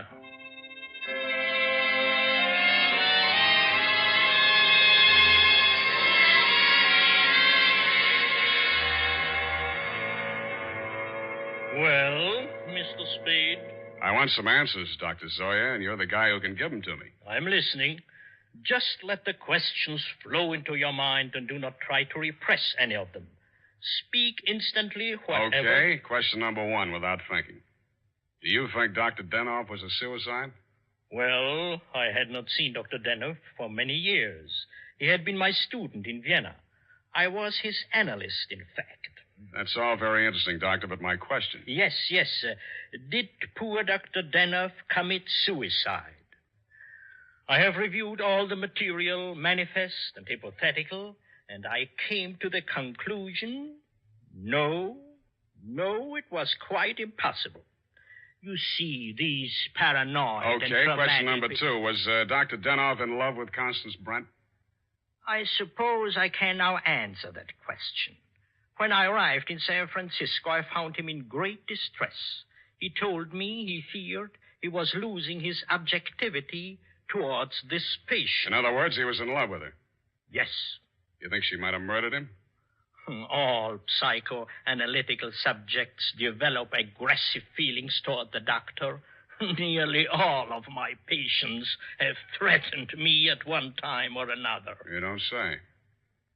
Tell me, Dr. Zoya, you know anything about Jonathan Wallace, Miss Brent's husband? A violent type, almost psychotic. Yeah? How about you, Dr. Zoya? Could you have done it? That is a most interesting question, Mr. Spade. When I arrived here from Vienna without funds, dependent on the kindness of my former students, I must confess that I felt a certain antagonism. It disturbed me to realize that a man of my standing in the profession should be dependent on the goodwill of a younger and, I sincerely believe, less gifted man. However, I overcame this, and I didn't kill him. Yeah. Well, Yeah, Doctor, thanks a lot. Oh, Peep. Truly a life study. There is no accounting. For instance, Dr. Danoff. He came to me only this afternoon with the strangest request. Yeah? He gave me the gold watch which I had presented to him many years ago upon his graduation in Vienna. He had a patient waiting, and so had not much time to explain. Where is this watch? Please, I'm coming to that. He asked me to promise that I would have the watch buried with him if something should happen. That has been done. But Dr. Danoff just died at 3 o'clock. It is a Mosaic law that the deceased be buried before sundown. Uh-huh. Thanks, Doctor. Thanks a lot. I hope I've been of some help. Doctor, you'll never know how much you've helped me.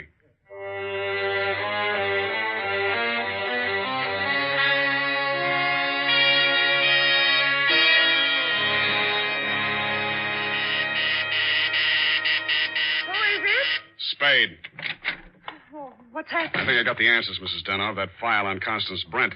Your husband knew that you'd been going through it. Mr. Spade. Shut up and listen to me. He took it out of the files, had it microfilmed for his own private records, and destroyed the original. Really? The man who did the microfilming was Nicolaitis. He delivered one print to your husband and kept another for himself. He was murdered in my apartment for the copy he used to shake down your husband. The killer now has that copy, if it hasn't already been destroyed. But we can still put our hands on the first strip of microfilm which you delivered to your husband. This is astonishing. How? It's in the gold watch which was buried with him. Oh, the watch that Dr. Zoe... That's right. Danoff made up his mind that whatever he knew about Constance Brent was going to go to the grave with him. What are you doing tonight? Well, nothing. And we got a date, sweetheart, you and I. I'll be back toward the wee hours.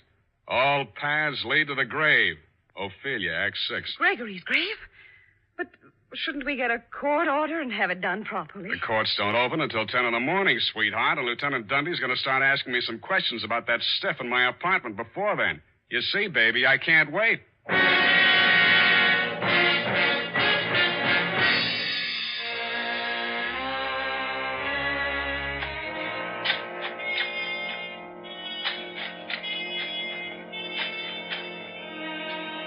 Mr. Spade, we shouldn't be doing this. If I'm wrong this time, it won't be wasted effort. I'll crawl into the grave myself and pull it in after. Here. I struck it. Give me that crowbar, Mrs. Danoff, quick. Oh, dear. Oh, dear.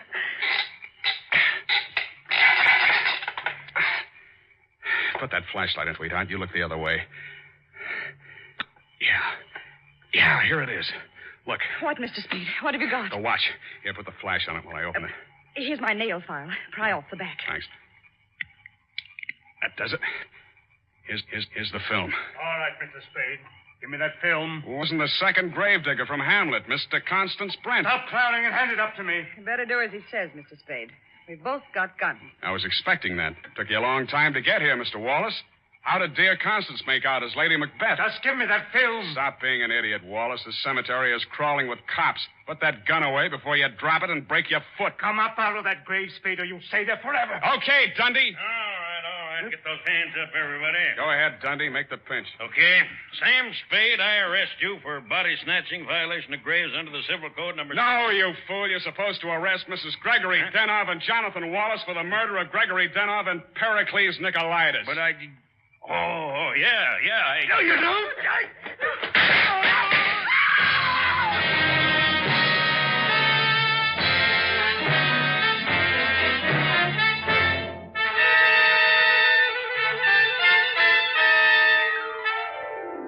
It was smart of you, Mrs. Danoff, to make me late for my appointment with Nicolaitis. You did that so that Wallace could nail him in my apartment for the microfilm. You thought you could use that film to pin Danoff's murder on Constance Brent. But after your late husband caught you tampering with his files, he added a few well-chosen words to it so that the film put the finger on you and your boyfriend, Mr. Wallace, in case anything happened to the doctor. So Wallace had to kill Nicolaitis. You weren't smart to push your husband out the window. That looked like suicide. You might have gotten away with it, Mrs. Danoff, if you'd bashed your husband's head in with a bottle. That reminds me, Effie, pour me a drink. That all? Sign it, put a special delivery on it, and send it care of the matron to Hatchapee Prison. Go on, have one yourself. Oh, thank you. Here's how. Oh. You'll get used to it. Good night, Sam. Good night, sweetheart.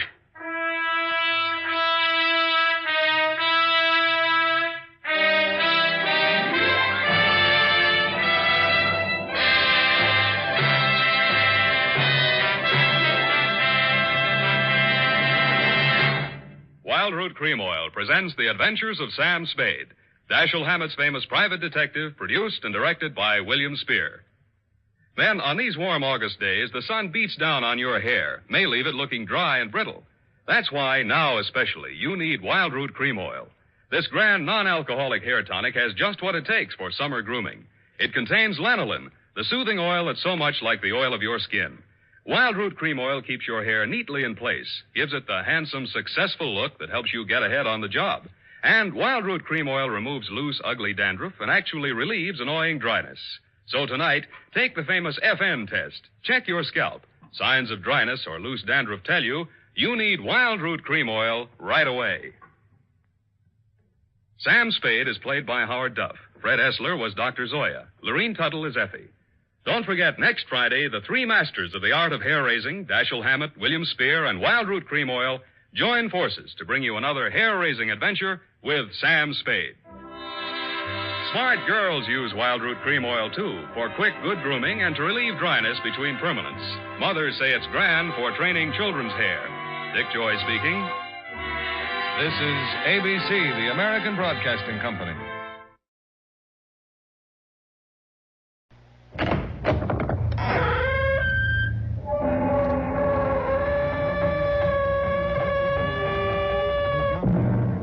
Come in. Welcome. Welcome to Mystery Theater.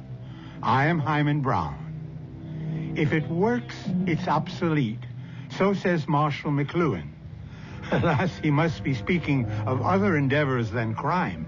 For in crime, if it works, it's up to the law to find a way to stop it as quickly as possible. But the clever criminal resists detection with every means at his disposal, fair or foul.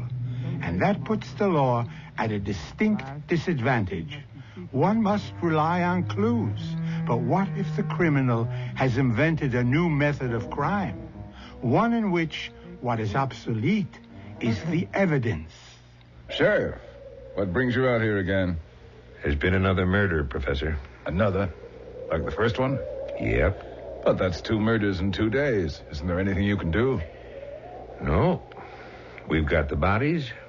We have the murder weapons. We can even construct a reasonable theory why the murders were committed. But the thing is, I got a feeling none of this is going to lead us to the murderer.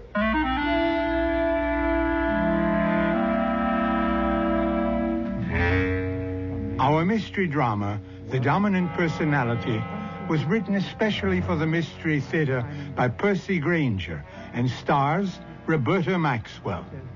I'll be back shortly with Act 1.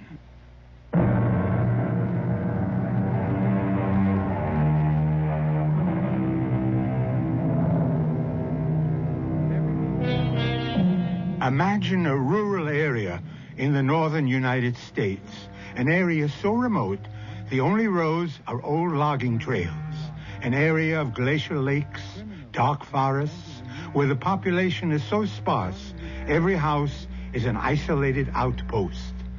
In the summer, the tourists come to boat and fish, but with the fall, they return to the city, and those few who remain, the natives, settle back into solitude. Such existence breeds persons of marked character, capable of coping with any situation. That is, with almost any situation. Rod? Hey, Rod! Rod, you home? Oh, it's Carson back. He must be... Rod, where the heck are you... Yes? Oh, excuse me, ma'am.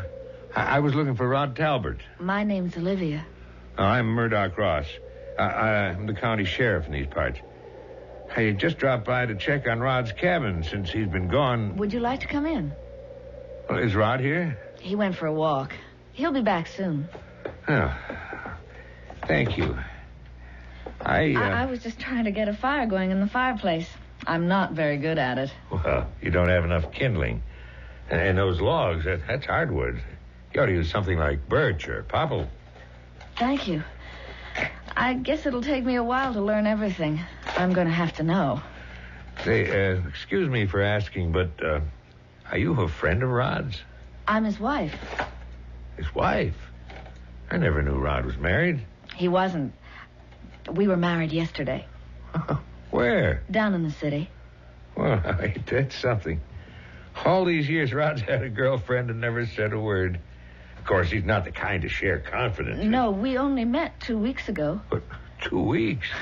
Well, I guess it does seem a little strange, but we were attracted to each other right off. It just seemed the natural thing. There. Is the fire better now? Oh, yeah. You want me to light it? No, I want to do things for myself. I've lived all my life in the city. Everything's so safe and predictable there. Sure is funny. What is? Rod getting married. I don't know anyone who's more of a loner than him. You know what we call him? The Great Gatsby of the North Woods. No one knows where he's from or why he came to live up here. How long has he lived here? Oh, let's see, it's nearly 7 years now. Strange fella. But, of course, he must have told you a few things about himself. No. I fell in love with his eyes. His eyes? Yeah. Sounds silly, I guess, but it's true. I was working as a waitress. Not much future in that. I must have seen 100 people a day sitting at that counter. Then Rod came in. Other men had looked at me that way, but with Rod it was different. He didn't say much at first, but he kept coming back. He never stopped looking at me. Then he started telling me about this cabin and the lake and the woods. It all sounded so beautiful. I never would have figured when he disappeared like that 3 weeks ago, he'd gone to town to get himself a wife. Say, you got that fire going pretty good now.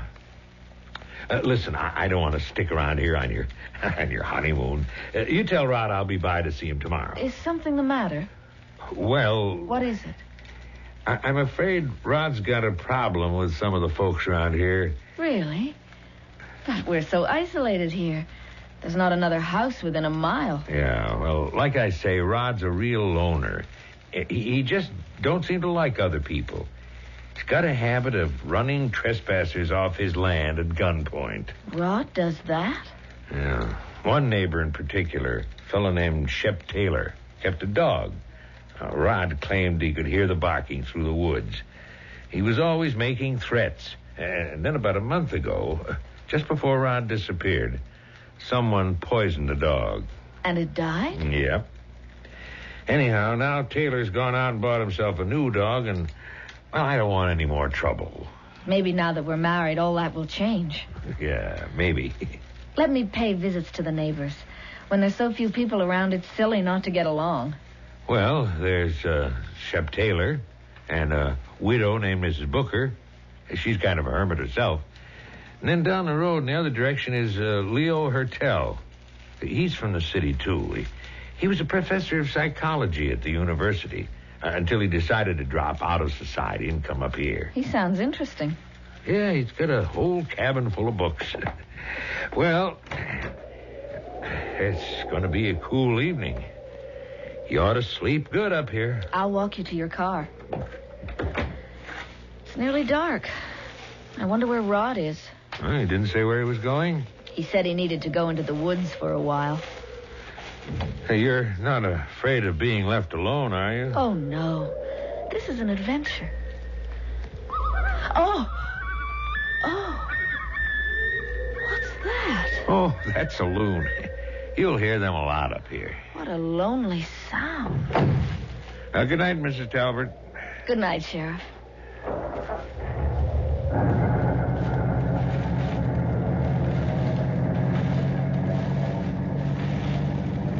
What did he want? Rod.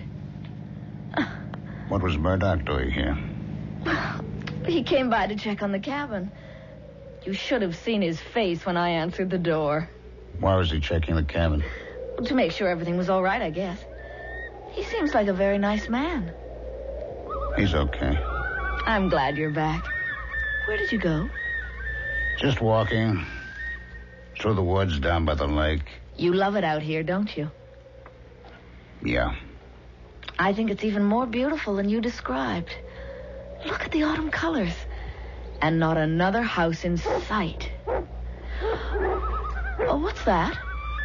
Ah, damn. Rod, what's the matter? That sounded like it came from Taylor's place. Rod, the sheriff said Mr. Taylor had a dog that was poisoned. So I heard. He said he's bought another. But it's not so bad. You can barely hear it. Let's go inside and make some supper. And then get some sleep.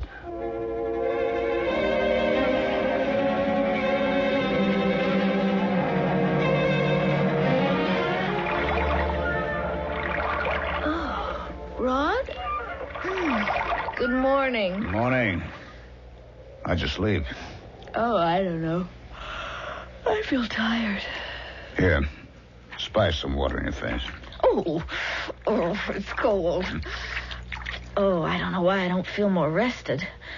The sheriff said the cool air here knocks one right out. Maybe it just takes getting used to. Hello? Oh, who's that? Leo Hertel. He's an old professor who moved up here a few months ago. Oh, yes, the sheriff told me about him. Morning, Rod. Hello, Leo. Is this your new bride? News travels fast. Well, not really. Murdoch stopped in to see me last night on his way back to town. My name's Olivia. I am pleased to meet you. You had breakfast yet, Leo? I know. Would you like to join us? Now that I've had my morning constitutional, I'd be delighted. Oh. Who's this? It looks like the sheriff again. Oh, this is becoming quite the gathering place. Getting married certainly brings changes, all right? What could the sheriff be doing out here at this hour? He said he wanted to speak to you about Mr. Taylor and his dog. Morning, everyone. Rod, Mr. Talbot, Professor. Morning, Murdoch. Out a bit on the early side, eh? Shep Taylor's been murdered. What? Oh, no. What happened? He was found in his bed, bludgeoned to death. Otis Thompson came up from the lumberyard to make a delivery about 7 this morning. He knocked, and when there was no answer, he went on in. Oh, that's terrible. I thought he'd got himself a new watchdog. Yeah. Wasn't any good, huh? The dog is dead, too. Labrador retriever, fully grown, strangled. Wow. So who did it? Yeah, I don't know yet. No idea. Thought since your property lies next to his, you might have heard or seen something last night. Not me. I was sleeping like a log. Miss Talbot? I didn't sleep very well, but I wasn't awake. At least I didn't hear anything that I can remember. Maybe something disturbed you? I don't know. Thing is, whoever it was didn't come up by Taylor's Road. There are no fresh tracks except from Thompson's lumber truck. And the only other way to Taylor's cabin is along the path that cuts through your property, Rod. I told you, Sheriff, I didn't hear anything. I didn't see anything.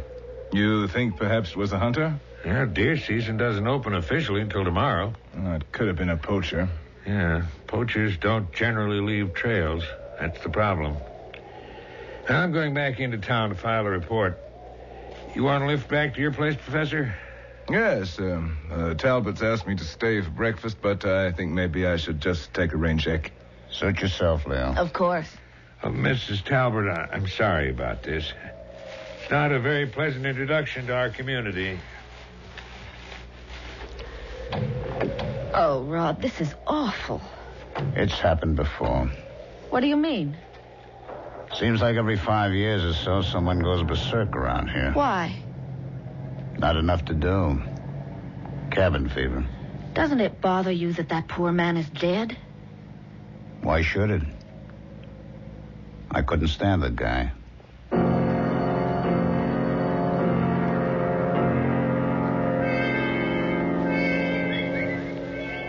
Professor Hertel? Oh, Miss Talbot. Oh, what a pleasant surprise. Am I disturbing you? No, I was just sitting out here reading an old book, but a visitor around here, that's an event. Can I talk to you? Certainly. Is something the matter? The sheriff said you used to be a professor of psychology. Yes. What is it? It's about Rod. I'm worried. I'm beginning to think maybe I don't really know him at all. We got married so quickly, but he seemed like the kind of person one could trust. He's certainly a good-looking fellow. But I think I've made a mistake, Professor. A terrible, terrible mistake. It may seem out of place at this point to quote the famous American humorist George Ade, but he once observed that those who marry to escape one thing usually find something else. However dull Olivia thought the routine she was shedding when she came under the spell of Rod Talbot, she may well have stepped into a situation even less desirable. Far less desirable. In fact, deadly. Mystery Theater will return with Act 2 shortly.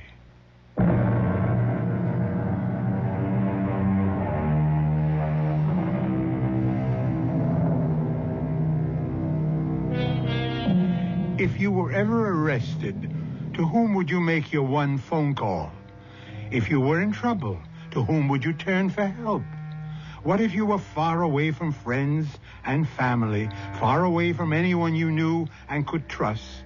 What if, for example, you were in a lonely rural community where everyone was a stranger to you, and the most strange of all was the person who had brought you there, the person you had married? You think you've made a mistake, Mrs. Talbot? What kind of mistake? I don't think I should have come up here. I don't think I should have married Rod. I don't know what got into me. Got into you? The very first time I saw him staring at me, his gaze locked into me, I felt like I had no willpower of my own. I couldn't think clearly. It was as if I was under his control. Well, I can understand that. He's a very good-looking man. I often wondered why he never got married before now. No, it's more than just his looks. He has some kind of power. No, it sounds to me like you're talking about love. No. And if you are, I'm afraid you're talking to the wrong person. I've never been married. I was so obsessed with my experiments and researches into the mind, I realized I was working myself into an early grave. That's why you moved here? Yes, this forest primeval, as Longfellow would call it, is the furthest extreme imaginable from the bustle of university life. And now, at last, I'm free. But the murder of Mr. Taylor... I know. Shocking. Tragic. Didn't you notice yesterday when the sheriff came by and told us about it that Rod seemed totally unmoved by that man's death? Rod's not an easy person to get to know, and I haven't known him that long.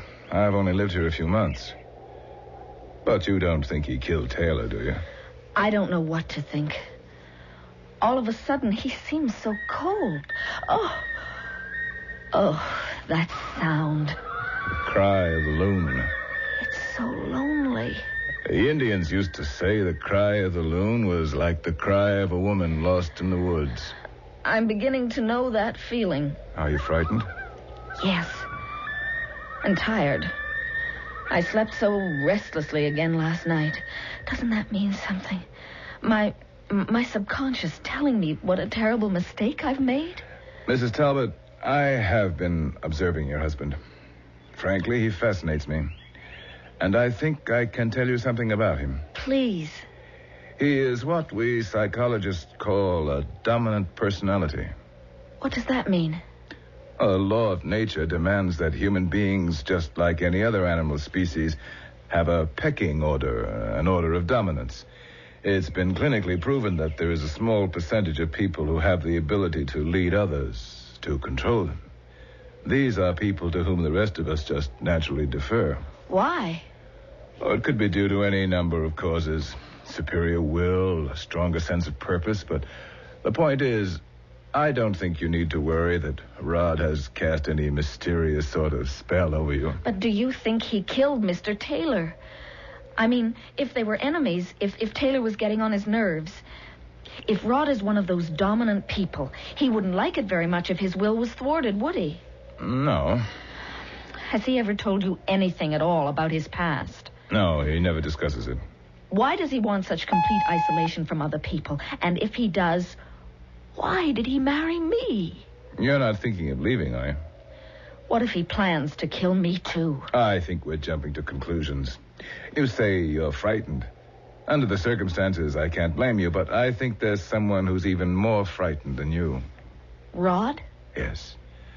I think he senses the power he has to exercise this remarkable influence over others, and I think it terrifies him. And that's why he tries to live as far away from others as possible? And why he never speaks of his previous life? Possibly. But if he's in hiding, if he did something... The point is, he went down to the city, he found you, he married you. To me, that's the behavior of a man who wants to change, to make a new start. But then why? You do love him, don't you? I don't know. You have some feeling for him. Yes. But that poor Mr. Taylor... Mrs. Talbot, Shep Taylor's dog, a full-grown Labrador retriever, was physically strangled. Do you really think Rod could do such a thing? I've heard stories about people going crazy and doing things like that. If you were married to a psychopath, I think you'd know it. But I understand your fear. Perhaps you would feel safer back in the city. No. I'm not going to give in that quickly. Mrs. Talbot, are you all right? You and Rod aren't the only ones who had their reasons for coming here. I'd better be getting back. Maybe I should walk with you through the woods? Thanks. But if I'm going to stay, I'd better get used to walking the woods alone. You understand, of course, that I have a purely selfish interest in wanting you to stay. Thank you. Professor Hertel, does Rod like you? I hope so. Why do you ask? The sheriff said it wasn't just Mr. Taylor. Rod's never been friendly towards anyone who lives nearby. But yesterday morning he asked you to stay for breakfast. Well, Murdoch is fond of exaggerating. It's a habit with people up here when there's not much excitement. Rod's just like anyone else. He's a fine fellow if you treat him right.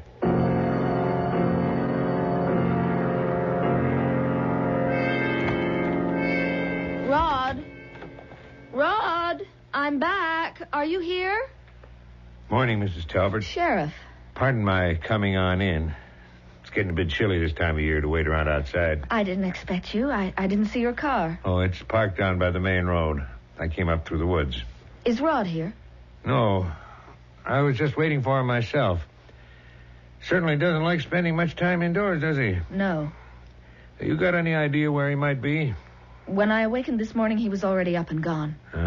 Maybe he went hunting. Hunting? The deer season opened today. Rod's real fond of stalking game. He didn't say anything to me about it last night.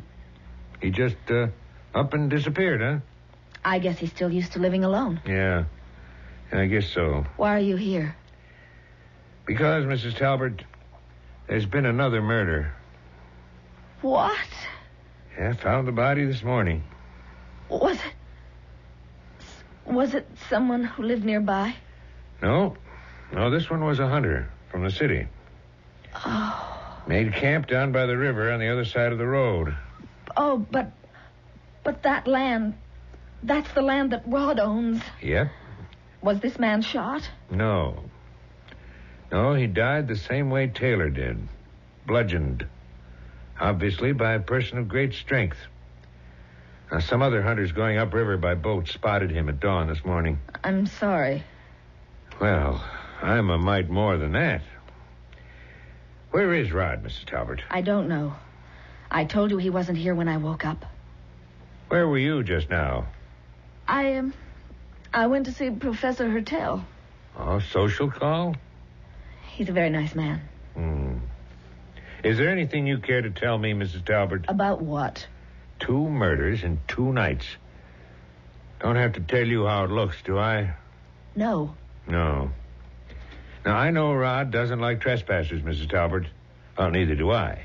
But the penalty for trespassing is ordinarily not death. Do you have proof that Rod did it? No, nothing concrete. There's no smoking gun, as we say. That's why I'm here. Are you a heavy sleeper? I don't know. Why? Yesterday morning, you complained you had a bad night. Yes. And now, how about last night? Why? I just thought you might have been kept awake by Rod's comings and goings. That's not fair. You have no proof against him. Why are you defending him, Mrs. Talbot? Why? That's what you're doing, you know. And it's real odd, because if your husband is guilty, the one person who ought to have the most to fear is you.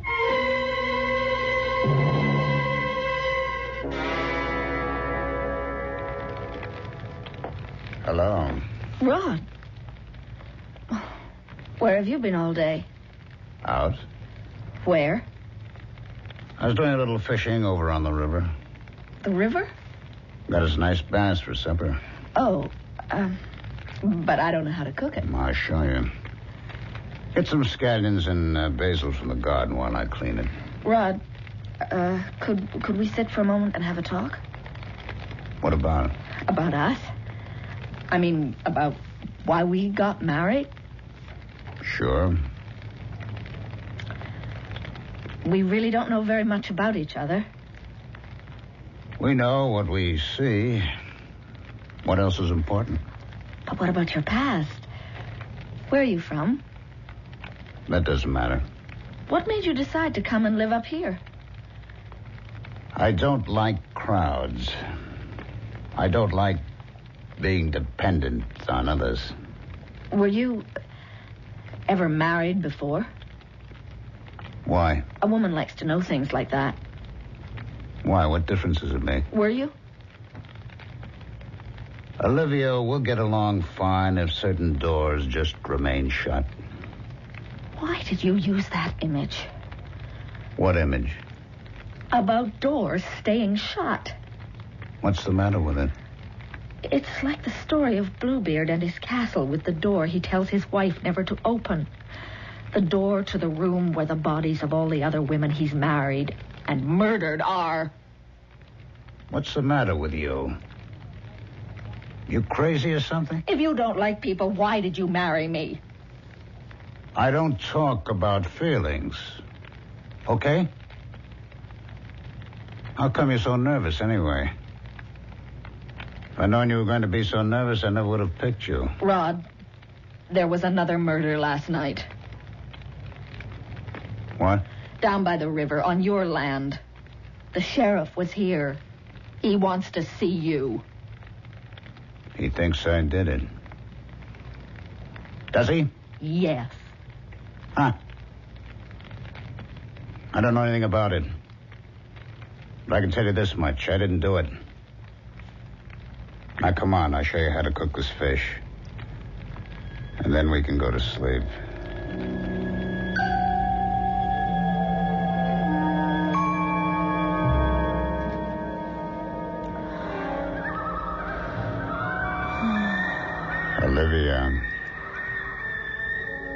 Olivia, are you asleep?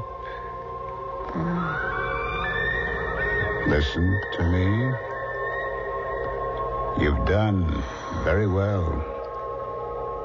You've done everything I wanted you to.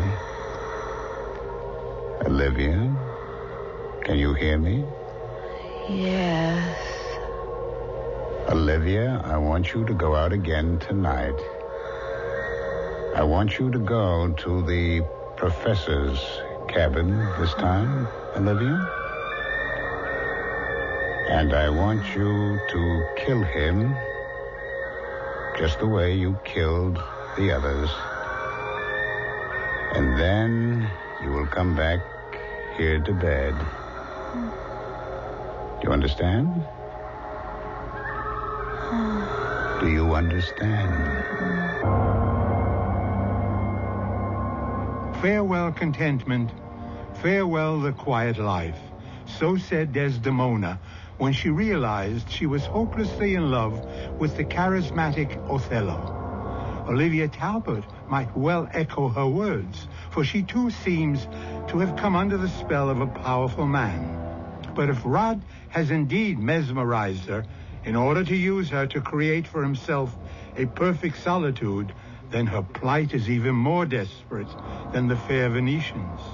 For at least Desdemona was able to enter into her marriage with her eyes wide open. Mystery Theater will return with our conclusion in a few moments.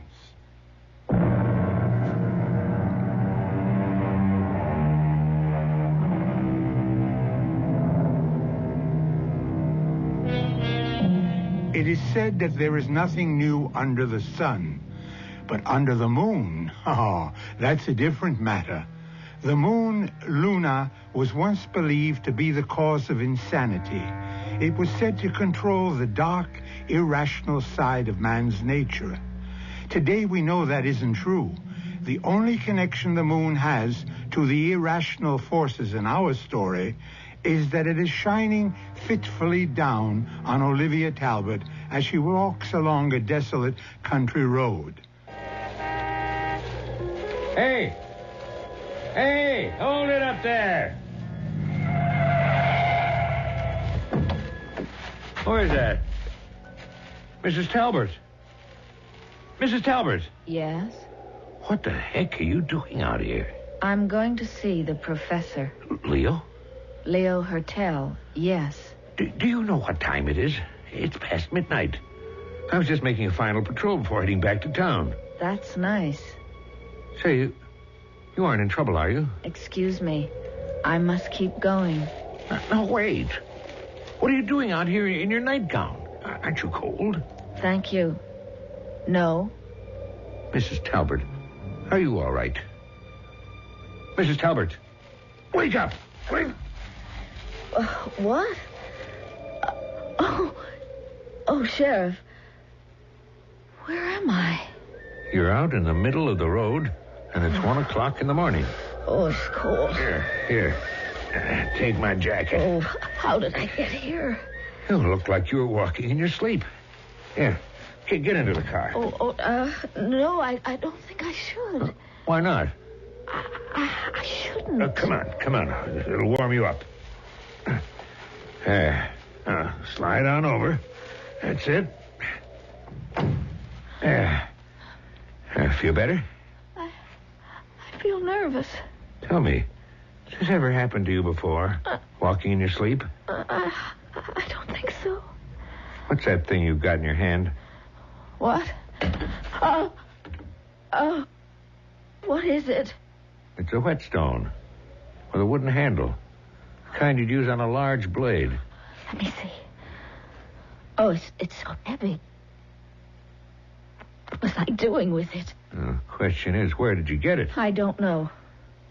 Seems to me I recollect Rod having a whetstone like this. There's a tool shed behind our cabin, but Rod keeps it locked. You think you could have opened that lock in your sleep? No, I couldn't have done it because I don't know where he keeps the key. Mrs. Talbot, why were you going to see Leo Hertel? Was I? That's what you said before I shook you awake. Why should I be going to the professor's house in the middle of the night? And with that implement in your hand. Sheriff, you don't think that I... Now that Taylor is dead, Leo is Rod's closest neighbor. But I like him. But what about Rod? Rod likes him, too. I mean, he certainly doesn't have anything against him the way he did with Taylor. You heard him the other day. He even asked him to stay for breakfast. I don't pretend to know what goes on inside that man's head, Mrs. Talbot. You don't think that Rod... But what did he do? Hypnotize me? Oh, that's not possible, is it? I don't know. I don't know what goes on these days anymore. I think you're making a mountain out of a molehill. If you're suggesting that I'm susceptible to hypnosis and that Rod has been using me to kill people. Would you like me to take you into town? Now? What for? Well, maybe you'd feel safer. I'm not afraid. You could stay with us. I'll have my wife make up a bed for you. No.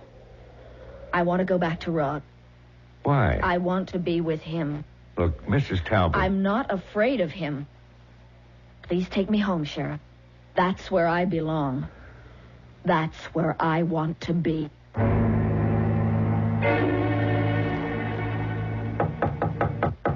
Come in. Professor? Murdoch. Is that you? Yeah. Just a second. I'll turn on the light. Sorry to wake you up at this hour. I think there may be a new development on the murders. Oh, no. Has someone else been killed? No. But if I'm right, there almost was. Who? You. Me? I found Olivia Talbert walking along the road just now. She said she was headed here. Mrs. Talbot? Look, I need your help, Leo. If I'm the next victim, you've got it, but Mrs. Talbot? She seemed to be in some kind of a trance. And when I snapped her out of it, she acted confused. At first, I thought she might have been sleepwalking. But then I noticed she was carrying a heavy whetstone. You mean something that could have been used as a weapon? Yes. Oh, dear. This is most distressing. I never would have believed. You think she was just pretending to be sleepwalking then? No, I think she was in a trance, all right.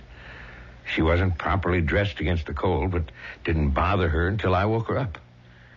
Now, what I think is Rod has been hypnotizing her. That's a pretty fantastic proposition, Murdoch. Well, that's what I want to know. You're a professor of psychology. I was. Is that kind of thing possible? Yes, theoretically, I suppose. It would depend on the powers of the dominant person and the suggestibility of the subject. But whoever's killing these people would have to be strong as an ox. Taylor's dog was strangled. Subjects often exhibit supernormal strength while under hypnosis. If that's what Rod's been doing, it's an impressive achievement. That's a purely clinical appreciation, of course. Where's Mrs. Talbot now? She insisted I take her back to Rod's cabin. Really? Even though she realized what's happening? Yeah. I'm worried about her. On the other hand, if I'd taken her into town with me like I wanted to, I'd probably never be able to build an airtight case against Rod. How are you going to do that? Well, if you'll help me. Of course. I'm very fond of Mrs. Talbot. I don't want anything to happen that would hurt her. I'm going to go by there first thing in the morning. Now, I want you to appear while I'm there. If Rod thinks you're dead and then sees you, will you do that? What time? I'll get there at 10 of 8. You come by at 8 o'clock sharp.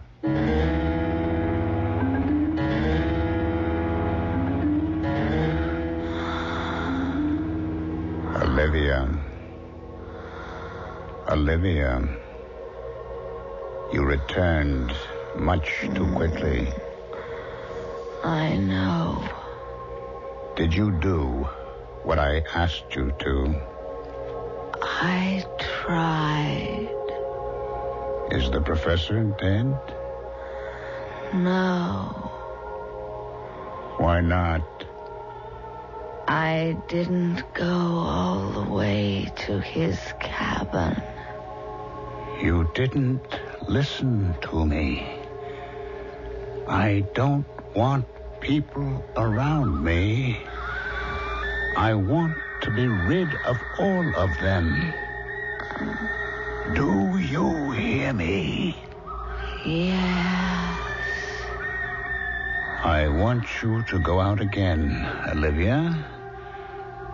Now. And this time, I don't want you to fail.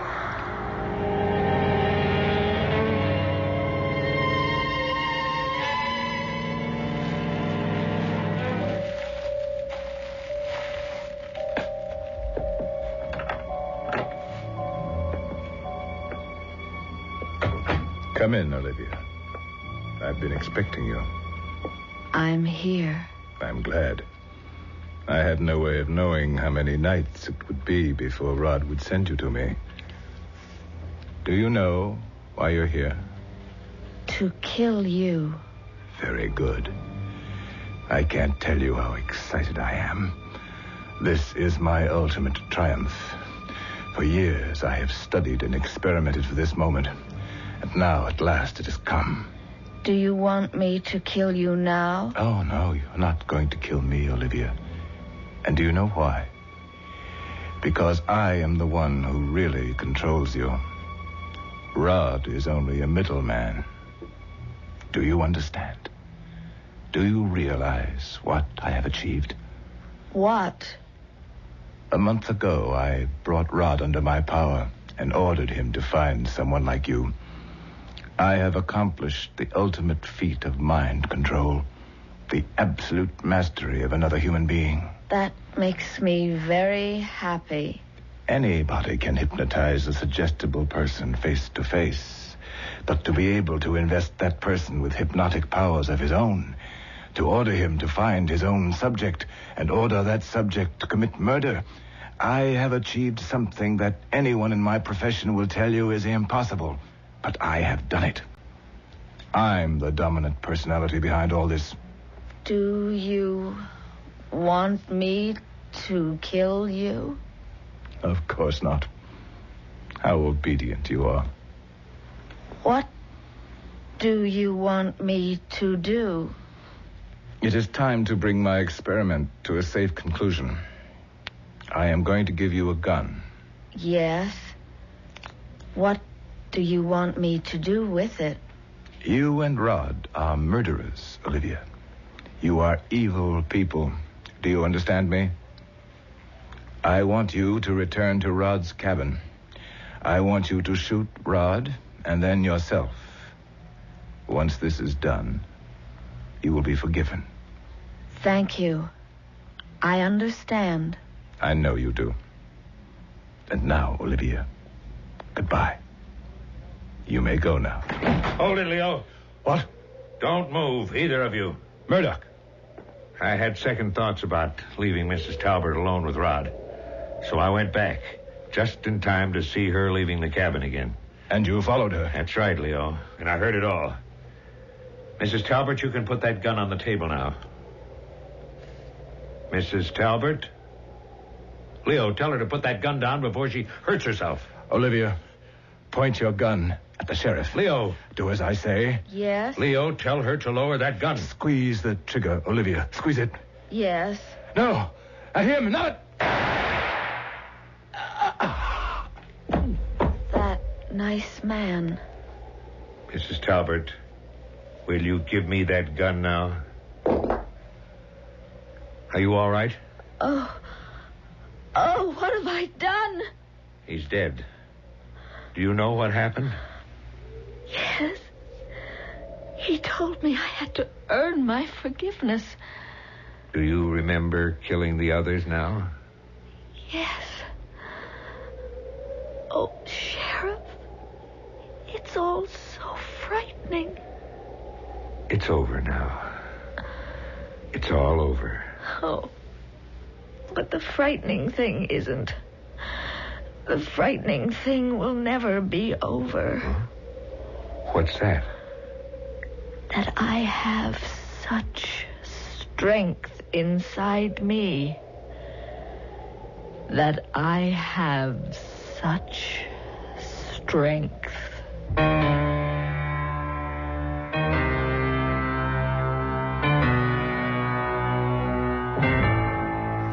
I'll be back shortly with a final thought.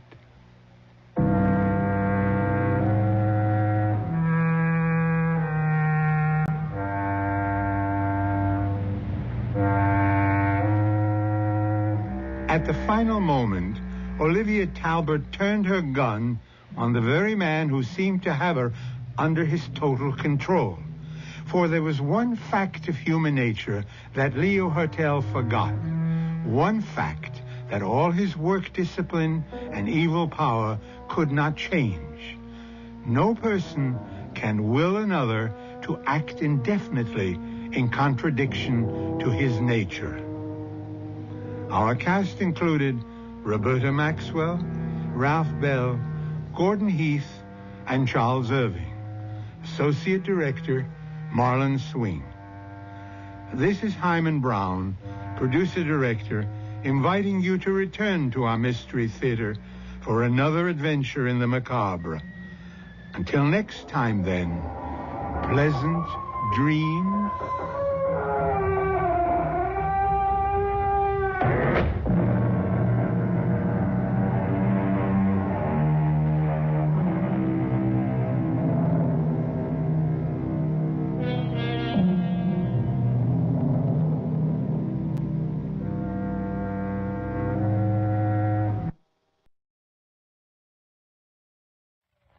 the Green Hornet.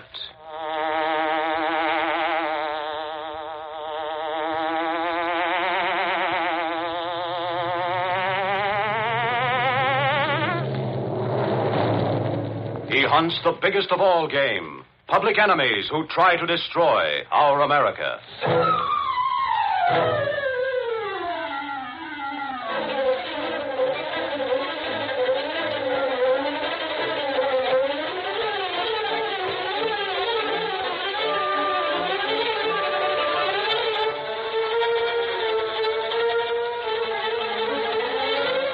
With his faithful valet, Cato, Britt Reed, daring young publisher, matches wits with racketeers and saboteurs, risking his life that criminals and enemy spies will feel the weight of the law by the sting of the Green Hornet.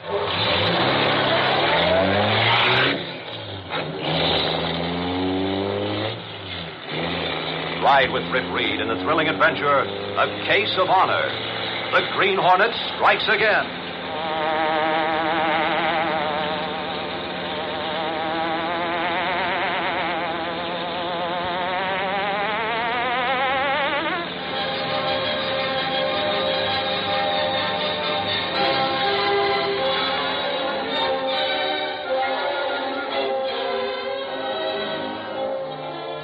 Figures don't often make interesting reading, but sometimes they tell a story. Field commanders in the Army have asked for 600,000 WACs, and there are but 66,000 now in service. The story is pretty apparent. More women are needed to enlist in the WACs, and they're needed immediately to help win this war. They're needed in the Army Ground Forces, the Army Air Forces, and the Army Service Forces. There are 239 different types of Army jobs open to WACs, and each girl may choose her own branch of service. The coming invasion of Europe is going to take every ounce of fighting manpower available. That's why it's essential that American women fill these behind-the-line jobs. If you're eligible for service in the WACs, call today at your nearest U.S. Army Recruiting and Induction Center. And now, the Green Hornet.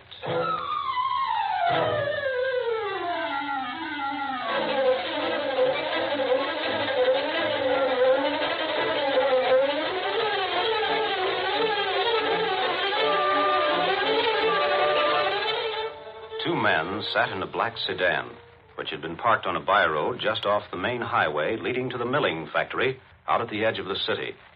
For some time, they silently watched the highway. Then, after looking at his wristwatch, one of them spoke.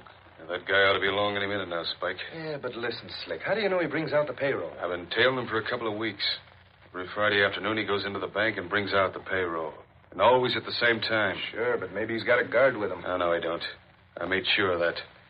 This guy's a manager out there, and he's been doing it that way for a long time. This isn't a very big factory.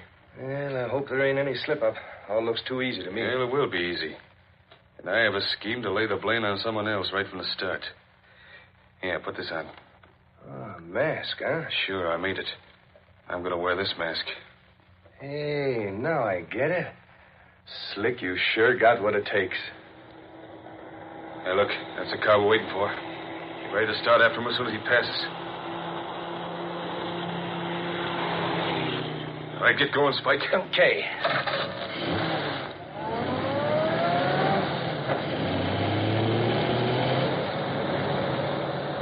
Good. There's no other cars on the highway. Step out and crowd him over to the side of the road, so he'll have to stop. We're almost alongside, Slick. I'll crowd him over.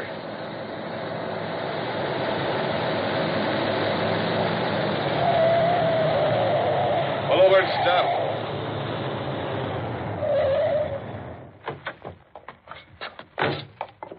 What's the meaning of this? You'll find out, mister. Oh, your mask.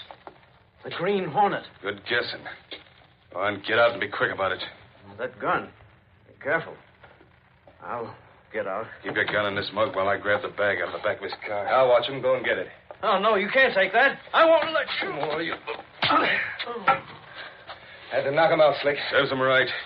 Now I'll get the dough. Yeah, here it is. Hurry up, Slick. I think there's a car coming. All right, come on, let's scram out of here fast.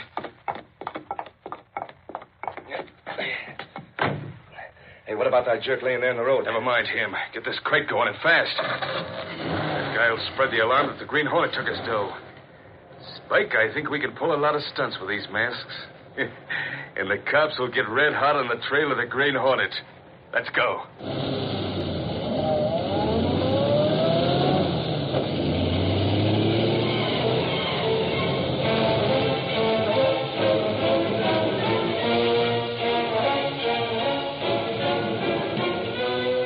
A few hours later, Britt Reed, publisher of the Daily Sentinel, was in his office talking to Michael Axford, one of his reporters. So the manager of the factory claims the holdup was staged by the Green Hornet, eh? Sure, he swears it was the Hornet. He saw him face to face, he says.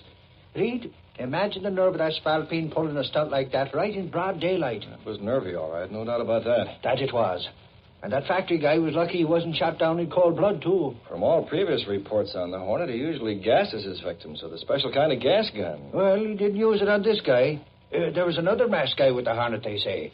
And he popped the factory manager in the back of his head with the gun butt, then left him lying in the road. See. Believe me, Reed, that Hornet is getting to be a menace to the city. The cops are really out to get him this time. Hello? Axford? Yeah, he's here. Just a minute. For you, Axford. Thanks.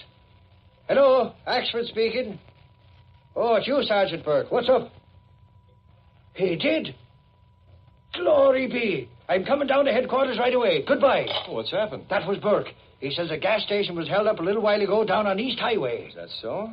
Seems to be a minor crime wave taking place in the city today. Sure, and it's a one-man crime wave at that. Sarge says the gas station robbery was done by none other than the Green Hornet.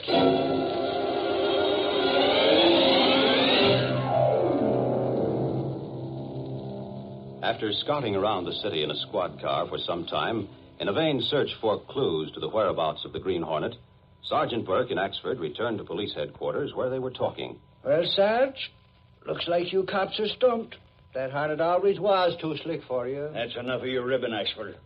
If the newspapers in this city would cooperate instead of lambasting us every time that spalpeen pulls a job, maybe we'd get someplace. Sure, no, Sarge. We can't stop printing the paper and send the whole office force out hunting the Hornet. No. But if you all publicize what a menace he is to the community and get the public to be on the lookout, we might have a chance to catch him once and for all. Now, is that any way to talk when everybody knows Reed and the Daily Sentinel have a standing reward of $25,000 for the capture of the Hornet? Well, just in case some people have forgotten it, you might tell Reed to headline that offer in the morning edition. That's an idea, Sarge. I'd put it up to Reed when I go back to the office. Reed's as anxious to see him caught as you are.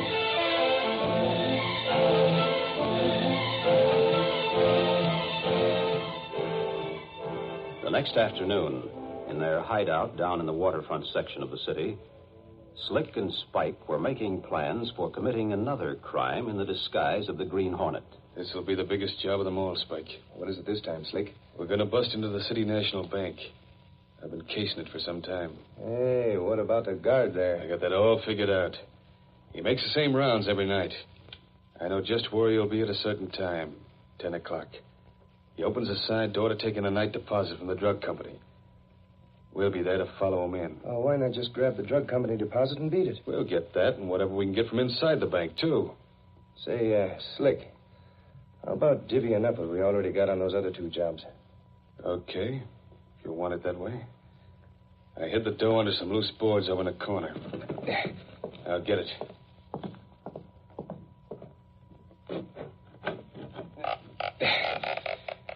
Now that you've seen where I hid this, I'll have to find a new place. What's the idea?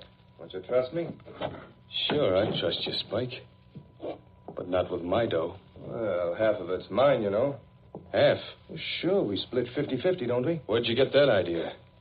I do all the figuring, find the jobs to do. All you do is trail around after me and get gravy. Oh, is that so? Yeah, that's so. I'm giving you 1/4 the take. You're lucky to get that. There you are. Take it or leave it. Now, hold on a minute, Slick. You ain't getting away with that. Look, Head. I said take it or leave it. Of course, if you want to argue about it... Yeah, now, hold on, Slick. Put that rod away. I'll take it. But it ain't being fair. Now you're coming to your senses. As to it being fair, listen, Piker. Anything's fair to my way of thinking if you can get away with it. And I'm getting away with this, see? Okay. I ain't arguing with you. Taking the dough, ain't I? Sure you're taking it. Small-timers like you, Spike, can't resist the sight of greenbacks. I knew you'd settle easy. Someday, Slick, you're going to meet up with someone who won't settle so easy. What do you mean by that? Nothing. Just calm down, Slick. I was just beating my gums to hear myself talk, that's all. Yeah, well, after this, wait till you're all alone, or those gums of yours are liable to be pasted together permanent. You know what I mean. Yeah, I know. Let's forget it. We can't be dogging at each other if we got a job to do tonight. Yeah, that's right. You play along with Papa, and maybe this time I'll toss a few more extra bucks your way when I make the split. And if you don't play along right, brother, you won't only get nothing, but I might take the notion to see that you don't squeal about it later. Oh, cut it out, Slick. We're friends, and I'm playing along. No need for you to threaten me. Well, since we're friends, just consider that I just gave you a friendly warning. I'm going out for a while. Meet you here later. Okay, Slick. I'll be here. So long. So long, sucker. Yeah, sucker is right for trusting a rotter like that. Do me out of my share, will he? I'll find a way to get even. Say, that headline in that paper gives me an idea. 25,000 for the capture of the Hornet, huh? Of course, Slick ain't really the Green Hornet, but who'd believe him? Huh? Maybe I'll get my cut after all, Slick. You sneaking double-crosser. Yeah, and get it at the expense of your own hide.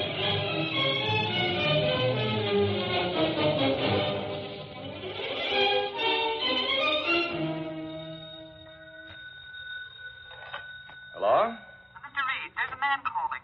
He won't say who he is, but he wants to speak to you. He says it's about something very important. I see. Well, connect me with him. And Miss Case, see if the operator can check on who's calling. Yes, sir. Just a minute. Go ahead. Hello? Hello? You the publisher of the Daily Sentinel? That's right. I'm Brett Reed. Look, that stuff in your paper really on the level? About giving all that dough for the Green Hornet? Yes. $25,000 will be paid to anyone who gives information leading to the capture of the Hornet. Why? Got a tip-off on a job he's going to pull tonight. Oh. Where? Not so fast, mister. How do I know I'll really get that dough if he's caught? Now, this is a reliable paper. All you have to do is to identify yourself, and it'll be paid. Who are you? I'll just come in and say Spike sent me. That ought to be enough. All right. Now, what's the tip-off you have to give? Just this. Green Hornet is planning to bust into the City National Bank at 10 o'clock tonight through the side door. That ought to be a cinch to grab him. But how do you know this? How do I know that you... Hello? Hello? He hung up, Mr. Reed. Oh, I see. Thank you. I could call the police and let them handle it. They might scare the guy off. And as the real Green Hornet, it's a case of honor with me to have a showdown with a fellow who's been cashing in on the Hornet's name. Yes, I think I'd better handle this myself. And to be certain that crook gets what's coming to him.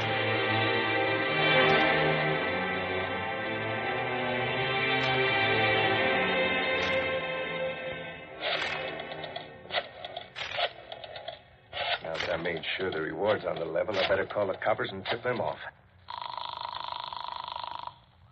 Police headquarters, Sergeant Park speaking. Listen, copper, I'm calling from a booth. There's a tip-off on the Green Hornet. What's that? Say that again. Here's a tip for you on the Hornet. Are you listening? Sure, I'm listening. Say whatever you have to say and hurry up about it. Now, what's that about the Green Hornet? He's going to try to crack the City National tonight at 10 o'clock through the side door. You better be there. Holy smoke, are you sure? Who are you and how did you... Now, Slick will find out who's the sucker. Is that so, Squealer? Slick. Sure. I followed you here and listened to those calls you made. Get moving, Lug. I have some unfinished business with you. This rod will get a little use after all when we get to the spot I'm taking you. No, Slick. I didn't mean Get going. Guess I'll have to change my time on that little job tonight. After I get rid of you. Go on, sucker. You beat your guns for the last time.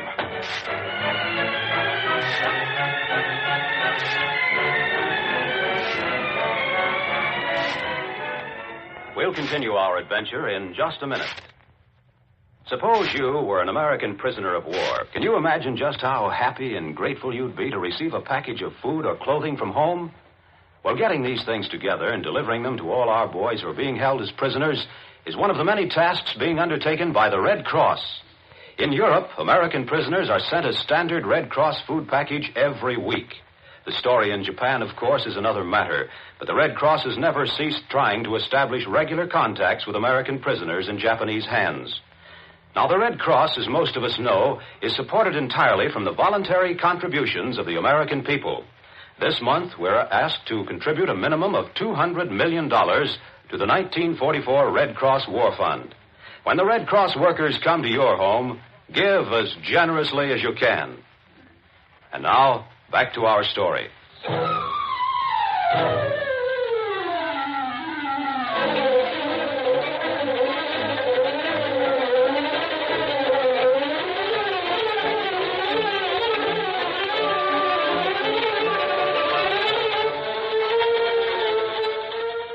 After hearing from Spike, Britt Reed decided to go to the bank at 10 o'clock as the real Green Hornet to have a showdown with a man who has misused the Hornet's name.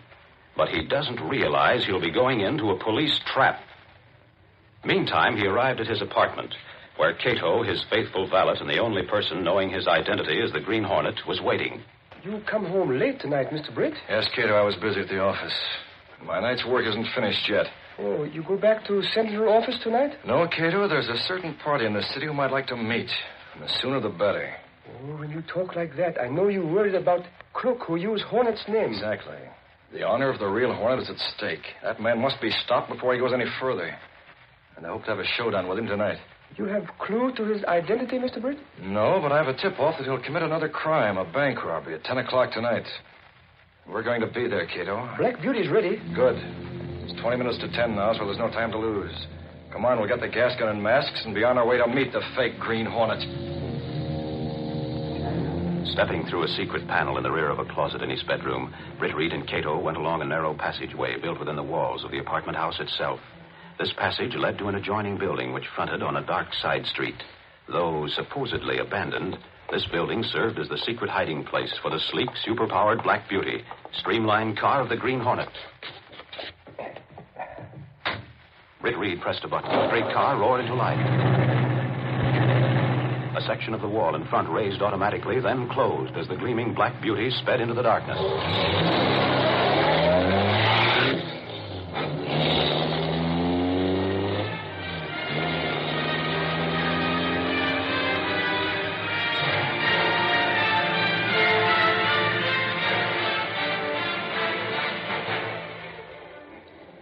As the hour of 10 approached, Sergeant Burke and a couple of policemen stood with Axford in the shadows of the building opposite the bank, waiting.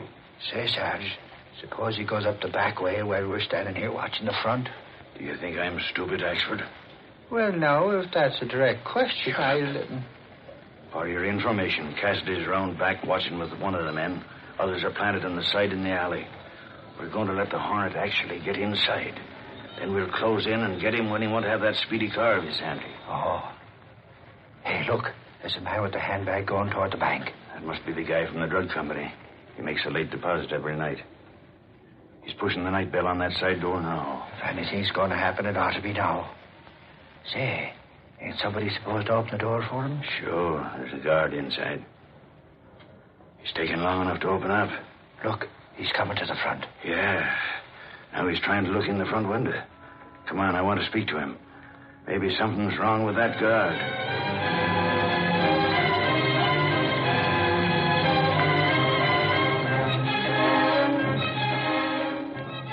Okay, it's 10 o'clock.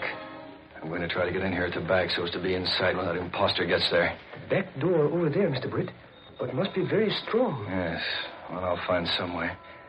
You wait here. Well, if I could manage to... What's this? The door's unlocked. Huh. Strange. Well, here goes. Dark. I have to use my flashlight. Well, guard. Lying just inside the door. Let's see. Oh. He's dead. Don't make a move, Hornet. I've got a gun on you. A trap, huh? Sure, and you walked right into it. I caught you with the goods, too, leaning over the guard you murdered. Keep your hands up and turn around. All right. Take that light out of my eyes. Your goose is cooked this time. Joe! Here I am, Cassidy. Step outside that door and blow your whistle for the Sarge. He's around front. Hurry it up. Right. Don't let him trick you. I'm watching. Go on. You make one little move, I'll drill you, so help me. I believe you would at that. Try it and see. Joe! Why the devil don't you blow that whistle? So sorry. Man with whistle in the spore at this moment. Drop gun, please. Drop it. That's a real gun in your back. Trick. I might have known it. But gun or no gun, I won't let you get away with it. Take it, fellow. Just come on. Quick, kiddo. Make a run for the Black Beauty. Good thing you followed me. Watch from shadows. Saw two men sneak after you. Come on, let's get out of here. Looks like two of them running away from the bank. Hey, there's somebody lying here. Where? Turn the light over there, somebody. Here you are. Say, it's one of your men. Here, you men. Look after him and find Cassidy. Come on, Ashford. That's the Hornet getting away. I'm going to follow him and track him down if it takes all night.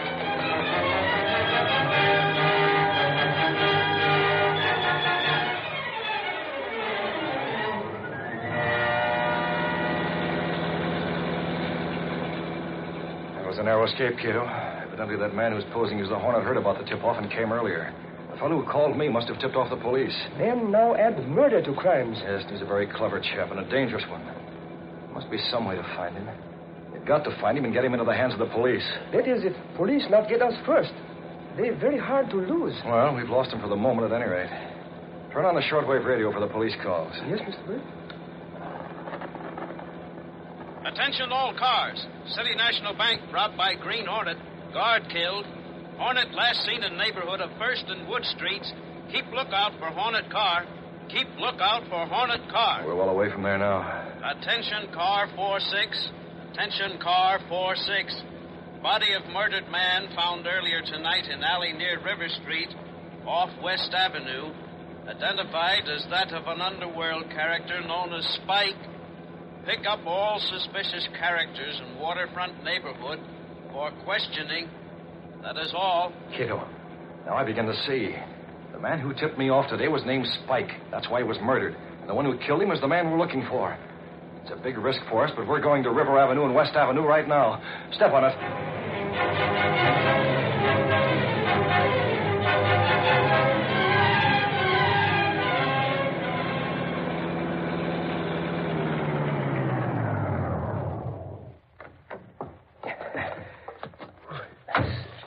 Alley, very dark. Neighborhood very bad, Mr. Britt. Why we come here? That phone call to me late this afternoon was made from a drugstore at the next corner. I had the call traced. That fellow Spike probably lived near here. He and the other man had a hideout here. This alley where he was murdered? It must be. What do we look for? Well, there aren't many cars in this neighborhood. No private garages. What cars there are parked either on the street or in the alley. Men who make believe to be Hornet said to use black sedan. Yeah. With the light of this flash. Look, there are a few cars here. Two black sedans. Now, let's have a look at them. This one isn't what we're looking for. Let's see that one over there. What you doing, Mr. Britt? Feel this hood, Cato. It's still warm. We'll have a look inside. It's not locked. That means the owner's probably coming back soon. Now look in that glove compartment. Cato, look here. Mask. Like Green Hornet. Right. The driver of this car's our man. I expect he'll be back soon to make a getaway. I'll get in the back of his car and wait. When he drives away, you follow. If the police sight us, use the smoke screen and catch up to us. I'll be ready for you by then. Someone come. I leave now.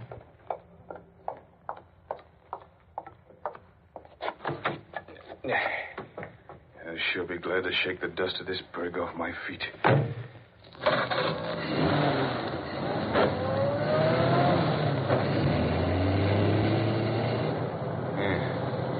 Cop's squad car stopped at the corner. Better take it easy so they won't be suspicious and follow me. And giving me the once-over. They're not starting up. Guess I'm in the clear. But I'll watch in a mirror to make sure. Yeah, they're not following, but the other car seems to be. I better step on it. Hey, what the? Now the cops are pulling out. What is this? Pull over, Mug. I'll tell you all about it. Hey, where did you come from? Get that gun out of my back. Stop this car. Hurry up. Stop it. Okay. If you'll tell me what this is, a mask. You must be the real Green Hornet. Right, killer, and I don't like guys who use my name. That was just a gag. I didn't mean Shut up. Open that glove compartment and put that mask on. Hurry. What do you want me to put it on, Mug? All right. There. Well, I guess that bag on the seat there contains the swag you stole. You're not taking that out, so... Miss me, sucker. Now you take it. Oh, don't. I'll divide with you. Gas. There. With that mask on and the stolen money beside him, the cops will take him in. His fingerprints will show who he is, no doubt. Just a small-time crook who turned killer. Now to get the Cato and the Black Beauty. But I'll leave this little token first. Police come fast, Mr. Britt. It's necessary to use smoke to delay them. Get going, Cato, quick, before they spot us.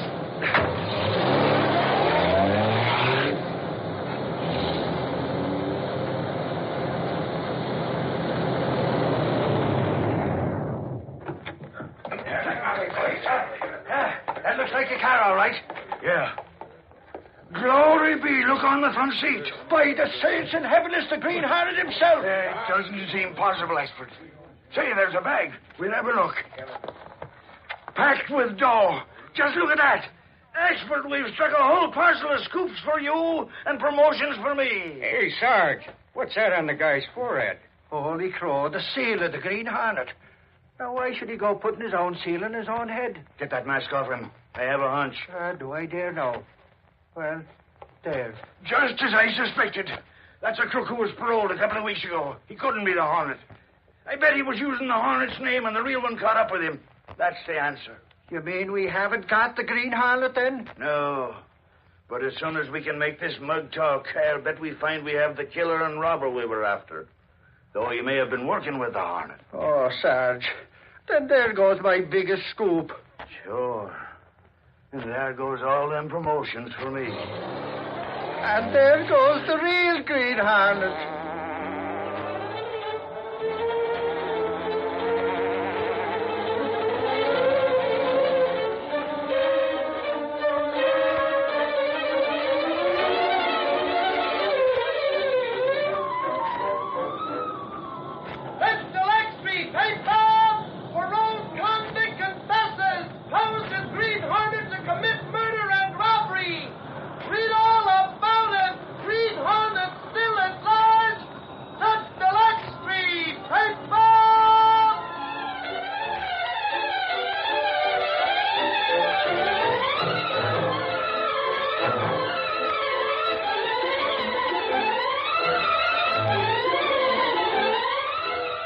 That March 15th tax date with the Collector of Internal Revenue is not far away. We have to pay for this war, and the bill is tremendous. Therefore, our taxes must necessarily be high. Here are those who must file a return. Any single person whose gross income in 1943 was $500 or more. Every husband or wife whose individual gross income was more than $624. Every husband and wife whose combined gross income was $1,200 or more. And every individual who paid or owed a tax on 1942 income. You may secure income tax forms and receive help free of charge from your local Collector of Internal Revenue. Remember, returns must be filed at the Collector's office, and any tax due must be paid not later than midnight of March 15th. Fill out your return now and find out where you stand. Be sure to listen to the Green Hornet next week at this same time.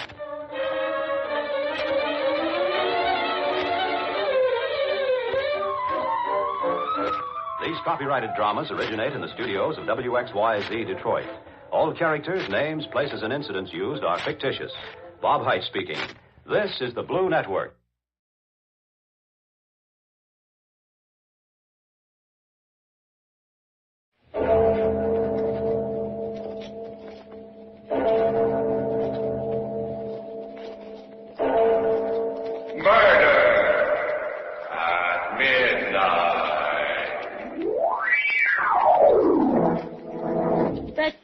That knife. What are you going to do with that knife? Well, nothing, Kitty. Nothing at all. I'm just going to cut you open, see if you've got a heart. See, I don't believe you have. And I just want to prove how a body can walk around without one. Nicky, don't!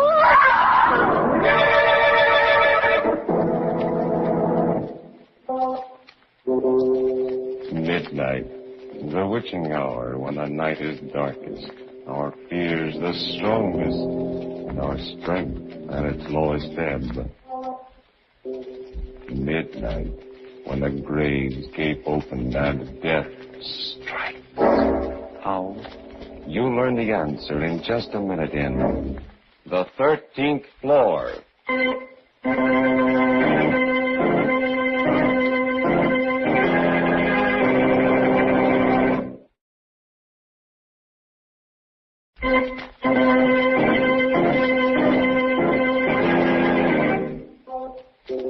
And now, Murder at Midnight. Tales of mystery and terror by radio's masters of the macabre. Our story by Winifred Wolfe is The 13th Floor.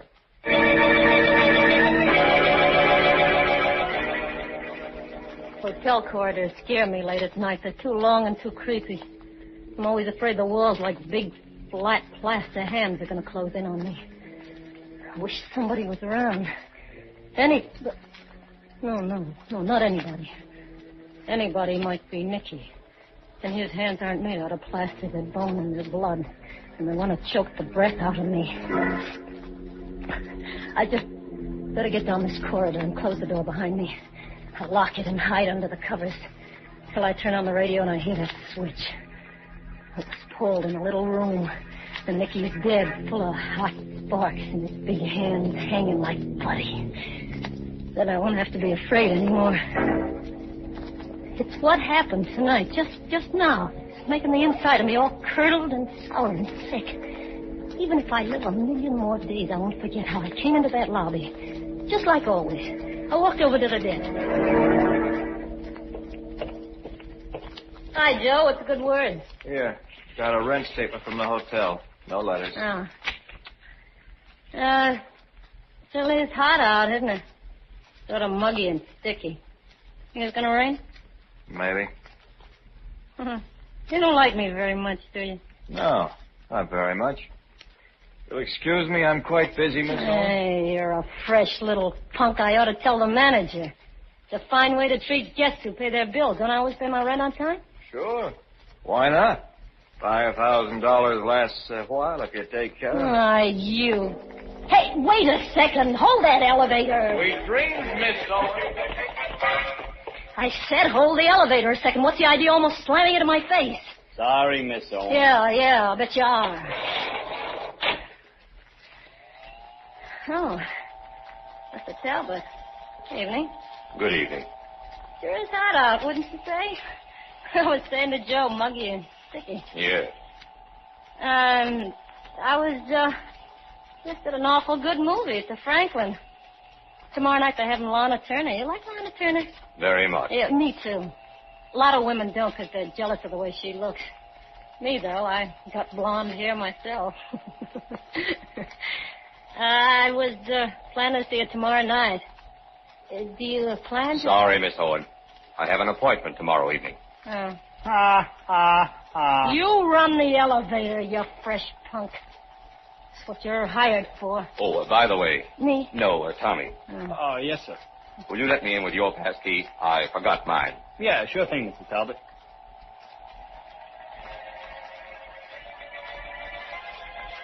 Car stopped and I got out. I was glad to get out.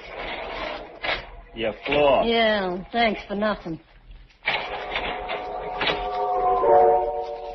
That's when it began, right there.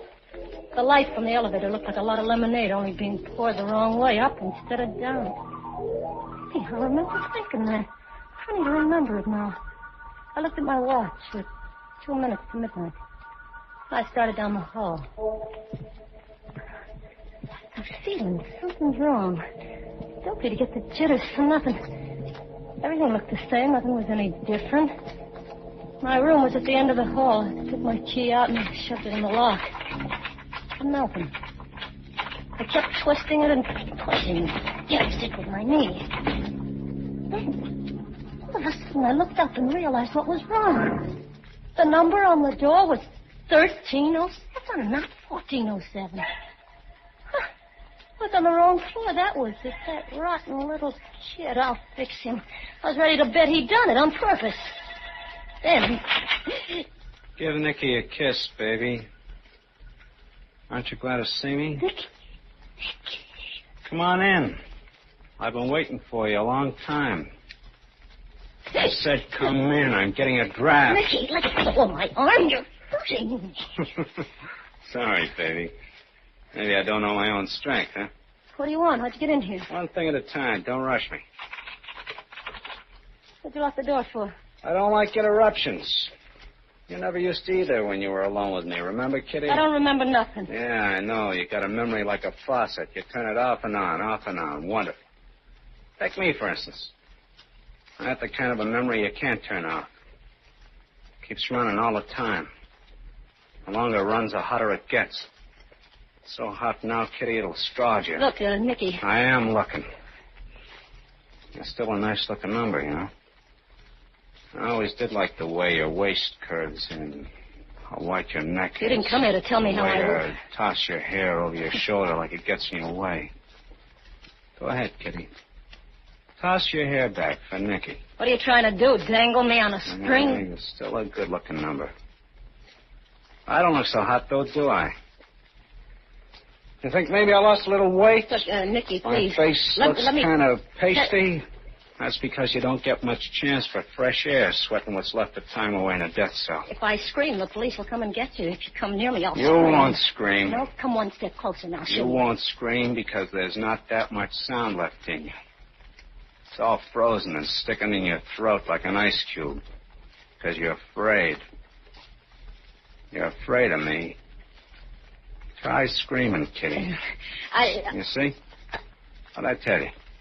Nicky, I can help you. I can hide you here so they won't find you. Then I can help you get away, Nicky. Anywhere you want, I promise. I asked you before to kiss me. You still haven't, you know. No, don't come near me, please. You used to like it. You never used to wait for me to ask you. Nicky, don't. No. Sometimes you used to come over to me without me asking. Oh, what's the matter? Do I look as bad as all that? Oh, you afraid I'll get your pretty dress dirty? Well, you gotta give me a chance. I can explain. I know I'm not clean. You know, I crawled for a half a mile in the mud until I couldn't hear the dogs chasing me anymore. If I'd known you were going to act like this, I would have said... You gotta give me a break. I would have said, Warden, call me a taxi. A nice, clean taxi so I can go see my girl, Kitty Owen. A cheap little squealer who sold me down the river for 5 G's. 5,000 lousy Leave me bucks. alone. Take your hands off me. Oh, I like to hold your face like this. Such a little face. Such big eyes. Big green eyes like a small tiger. Kitty, Kitty. Like a cat. A sly, sneaky cat with long blonde hair. Don't you remember how I used to kiss you on the face? Nicky, this... On the face? Kiss your face. Nicky. You act like you do remember. You remember, too, don't you? You remember how it used to be with us, Nicky? Feel my hair the way it used to. Go on, you like to do it. You said it was soft like silk. Feel my hair, Nicky. You're not mad at me, are you? I said I was sorry. I went crazy. I didn't know what I was doing. I help you now, Nicky. Come on, run your fingers through my hair. You old lousy little tramp.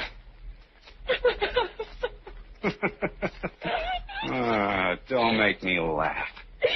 You crying, huh? Cat crying crocodile tears. Are you crying because you're sorry for me? You're sorry because sooner or later the cops will catch up with me and drag me back and I'll burn to a crisp in a chair, huh? Or you're crying because you know what I'm going to do to you? Remember how it used to be with us, Nicky? I know when I broke out they'd find me, but I wanted to say goodbye to you first. I wanted to kiss you. See if it still did the same things to me. I'll tell you something, Kitty. You leave me cold. That knife. What are you going to do with that knife? I'm going to cut you open and see if you've got a heart. I don't believe you have. I just want to prove how come a body can walk around without a heart. No. Just arms and legs stuck together with nothing to make them run. I'll get you for this. Yeah. What are they going to do? Electrocute me first, then take me out and hang me? What's the difference? I'll tell you, Nicky, how it was. Just let me tell you. After you held up that jewelry store and the old dame was killed, when they put up the $5,000, I went crazy. Yeah? Honest, Nicky, I must have been clear out of my head. I've been sorry ever since, but I figured the cops would get you for it anyway, and then I'd be left with nothing. I didn't have a cent. So you didn't wait. You turned me in yourself. But I didn't know what I was doing. I know what I'm doing. I'm going to kill you, Kitty Orn.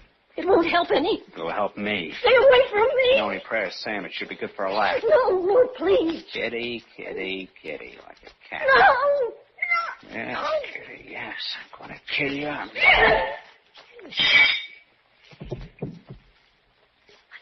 got him. Following me slow like that, he didn't notice when I backed up to the table, picked up the vase. And after I hit him, he didn't know it then either.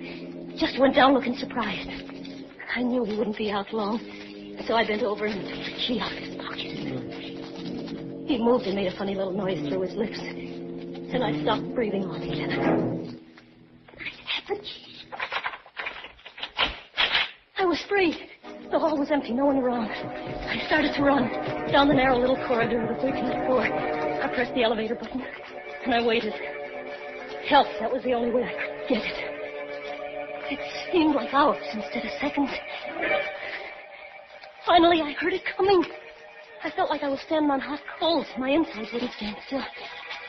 The hand of the clock above the elevator climbed slowly from 5 to 6 and to 7. I was going crazy just standing there. And 7, 8, 9, 10, 11, 12. And my heart exploded. My legs were soft, sticky pieces of dough, hardly able to hold my body up. The elevator had stopped at 12, and then went on to 14. 14! Then I remembered it wasn't going to stop. It couldn't stop. Because in this building, there wasn't any 13th floor. A man from the death house, and the girl who betrayed him, playing cat and mouse on a floor that doesn't exist. The hand of the elevator indicator did not stop at 13, but the hand of the watch on Kitty's wrist have stopped at 12, all ready for murder at midnight.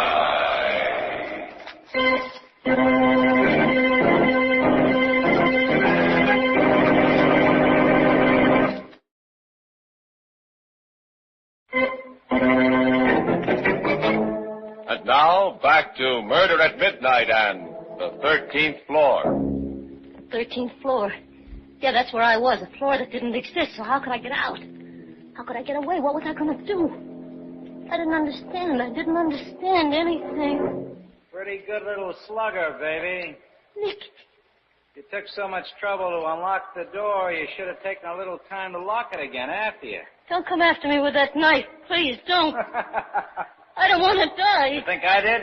Why don't you give me another chance, What Nicky? chance did you give me? Ow! Wow.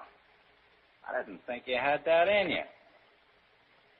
Well, why doesn't somebody come, huh? Maybe it's because there isn't anybody besides us. Cozy, huh? Try it again. Go ahead. Try your own again. Maybe you'll have better luck. He was leaning against the door halfway down the hall, just leaning there and watching me because he knew he had me cornered. But I wasn't cornered. I turned and I ran the other way around the corner and down another hall.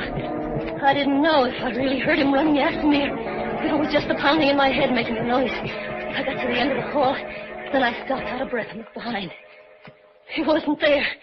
No sign of him. I sucked in my breath so even that didn't make any sound. And I listened. I listened to nothing at all because it was so quiet. It was so awful quiet I could hear it. The wall I leaned against was big and flat and gray, and the corners jutted out into the hall like dead fingers. I looked to the right side of me, down the corridor. Like he wasn't there. So I turned my head. I looked up the hall, almost hoping in a way I'd see him and get it over with instead of this wait. I wasn't there either. I tried to squeeze my shoulder blades into the wall so I could hide. But it was hard and cold. It wouldn't move.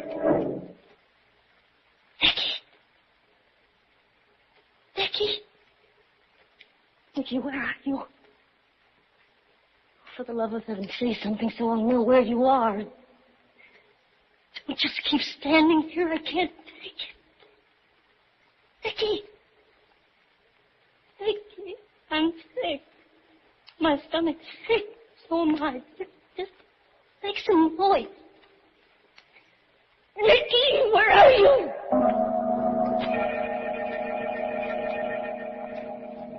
Found myself back at the elevator again. I knew he was around somewhere. Around one of those corners that were jutting out like dead fingers waiting.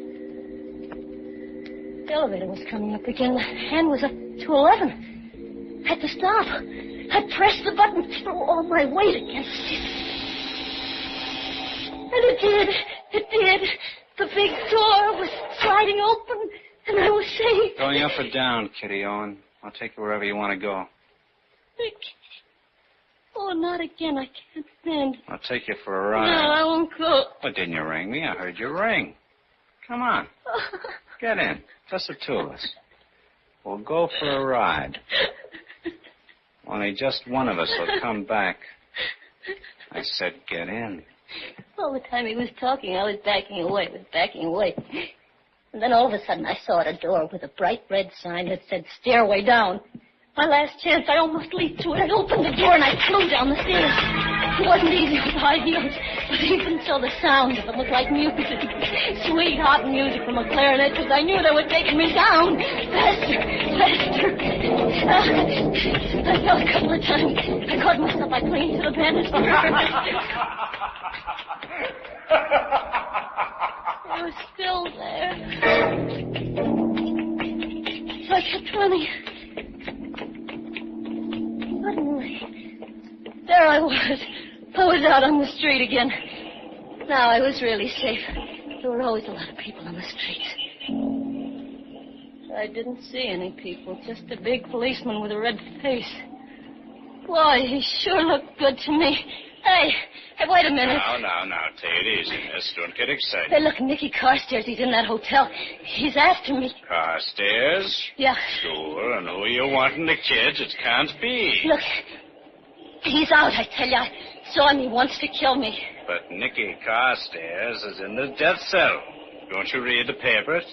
Hey, I'll have you reported. What kind of a cop are you anyway? What kind of a woman are you without a heart? Just arms and legs stuck together with nothing to make them go. You're not a policeman. You're Nicky. You're still Nicky. You didn't look like Nicky a second ago. I don't understand. What's the get-up? How do I look? Nicky, please, no, not anymore. I told you we were playing cops and robbers, and this time I'm the cop. And I'm still going to kill you, Kitty Owen. It wasn't over yet. I had to run again. My last stronghold. My last hope, the hotel lobby. If there was no one there, I just gave up. I was through. As I ran around the corner, I thought the war had ended all over again because there was confetti coming out of all the windows, so much of it. Falling. The sidewalks were beginning to look like it had been snowing for a long time. I ran over them like a carpet. I ran with my eyes down and I could see the headlines. Nicky Carstairs in death house, prison break. No one had to tell me this. I ran into the lobby to find people, to tell them where he was.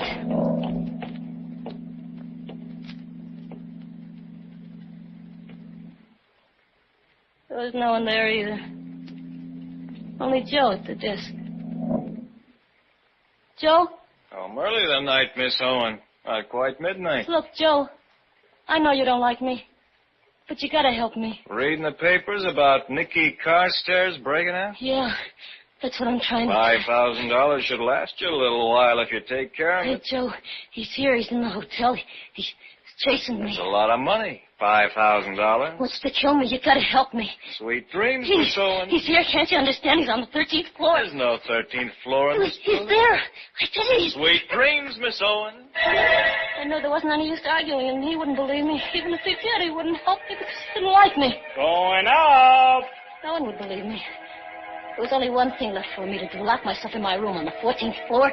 Stay there until they caught Nicky. I leaned against the back of the car, crouched in a corner. My eyes closed because I was so tired. I was so tired. I kept thinking of a bed, a big white bed, three white sheets to crawl between, and a door that was locked. Sorry to have to bother you about that passkey, Tommy. I just forgot to pick mine up at the desk. It's like a glass of cold water had been thrown on top of me. I opened my eyes. That Talbot guy was in the car again. No. Not again. Still. And he was talking about the passkey the way he had before. No, not before either. Because when I looked at my watch, it was still minute midnight. Then I suddenly knew.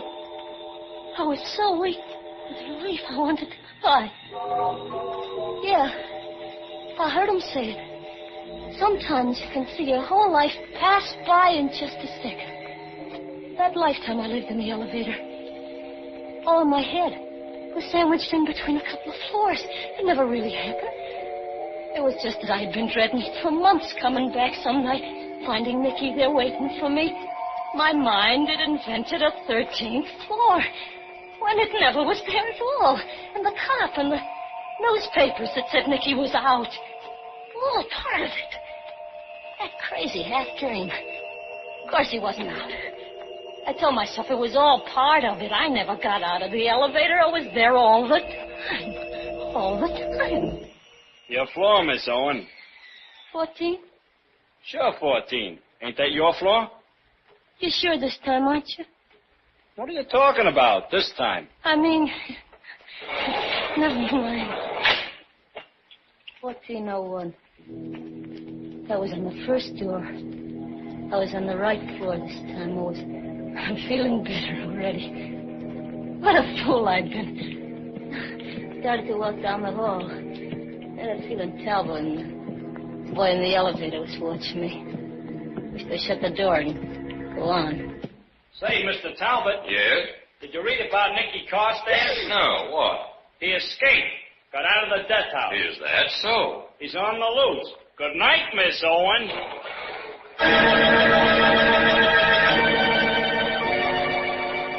Yeah. Hotel corridors scare me. They're too long and too creepy. I'm always afraid the walls, like big flat plaster hands, are gonna close in. Now I know it was more than just dreading it for weeks. Made me imagine. Nicky was out and after me. Must have known it all along. Had a feeling I wasn't safe.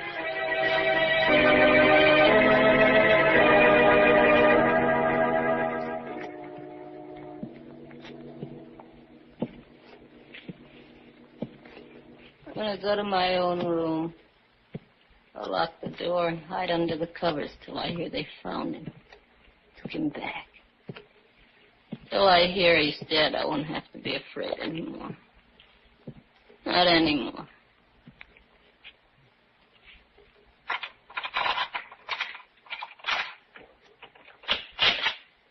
Give Nicky a kiss, baby. Aren't you glad to see me?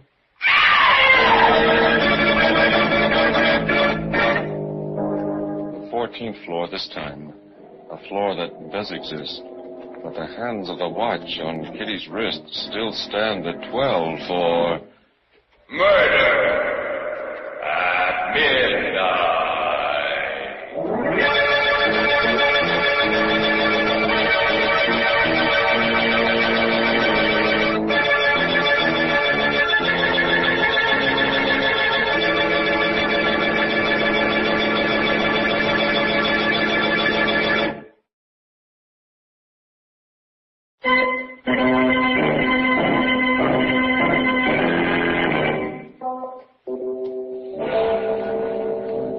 remember to be with us again when the door marked Exit Only opens and the clock strike 12 for Murder at Midnight.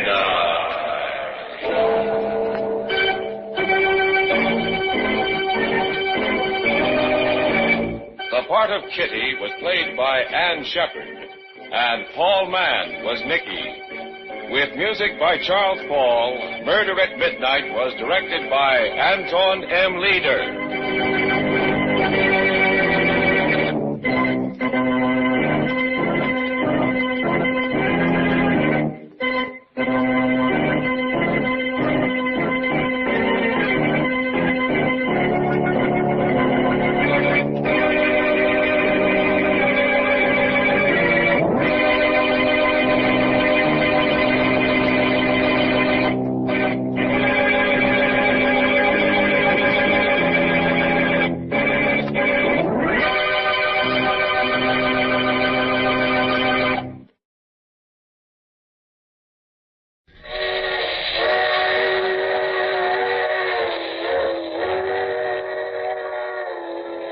Mutual presents The Mysterious Traveler, written, produced, and directed by Bob Arthur and David Kogan.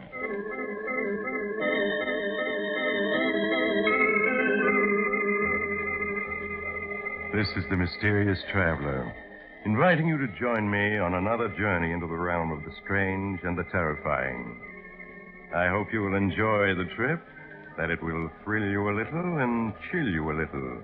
So settle back, get a good grip on your nerves, and be comfortable, if you can.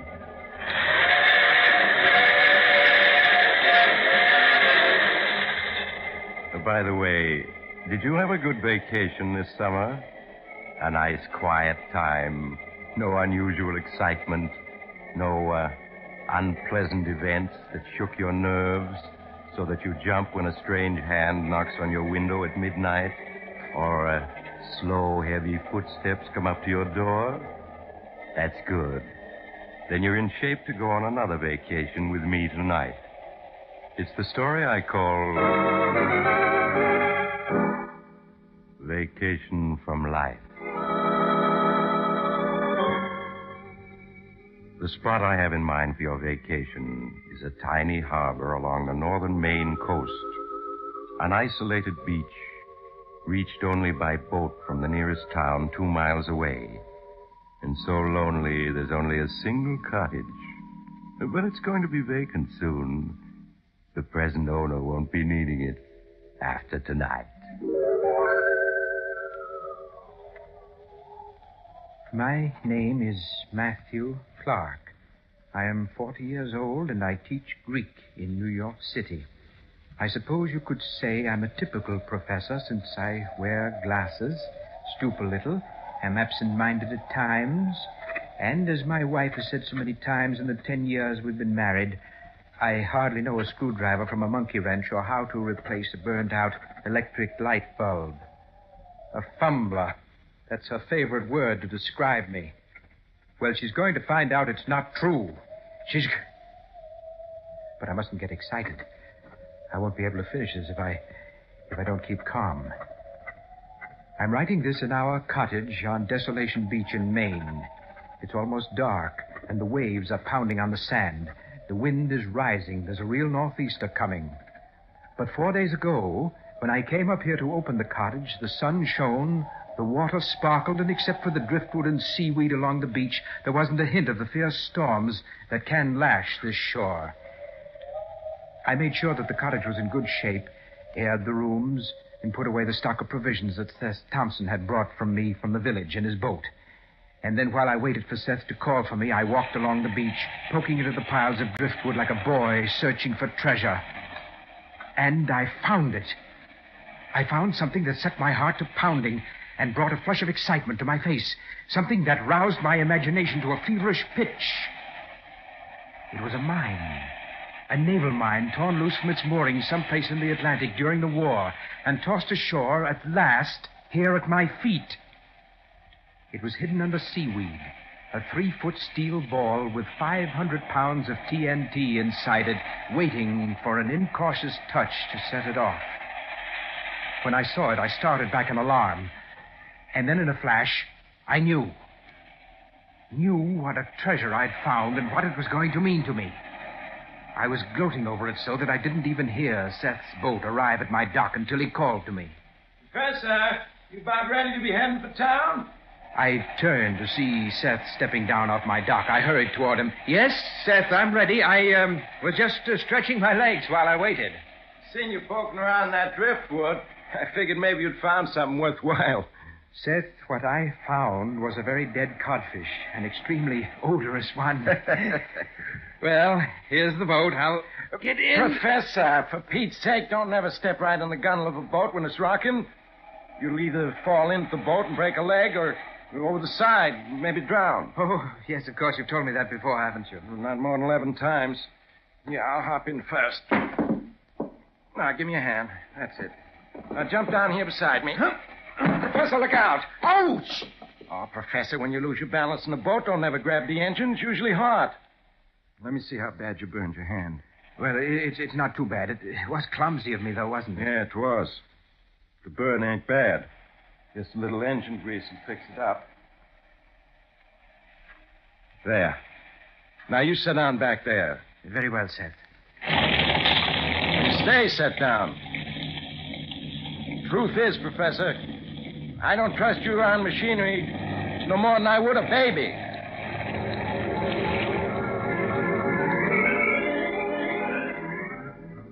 My hand burned painfully, but I was too elated to notice. All the way back to the village, and then by train to New York, thoughts and plans raced through my mind. I formulated and discarded half a dozen schemes until the right one came to me. So simple, it would be impossible to go wrong. And then I fell asleep as peacefully as a child. In New York next morning, I hurried down to 10th Street to a tiny apartment 6 flights up and eagerly rapped on the brass knocker.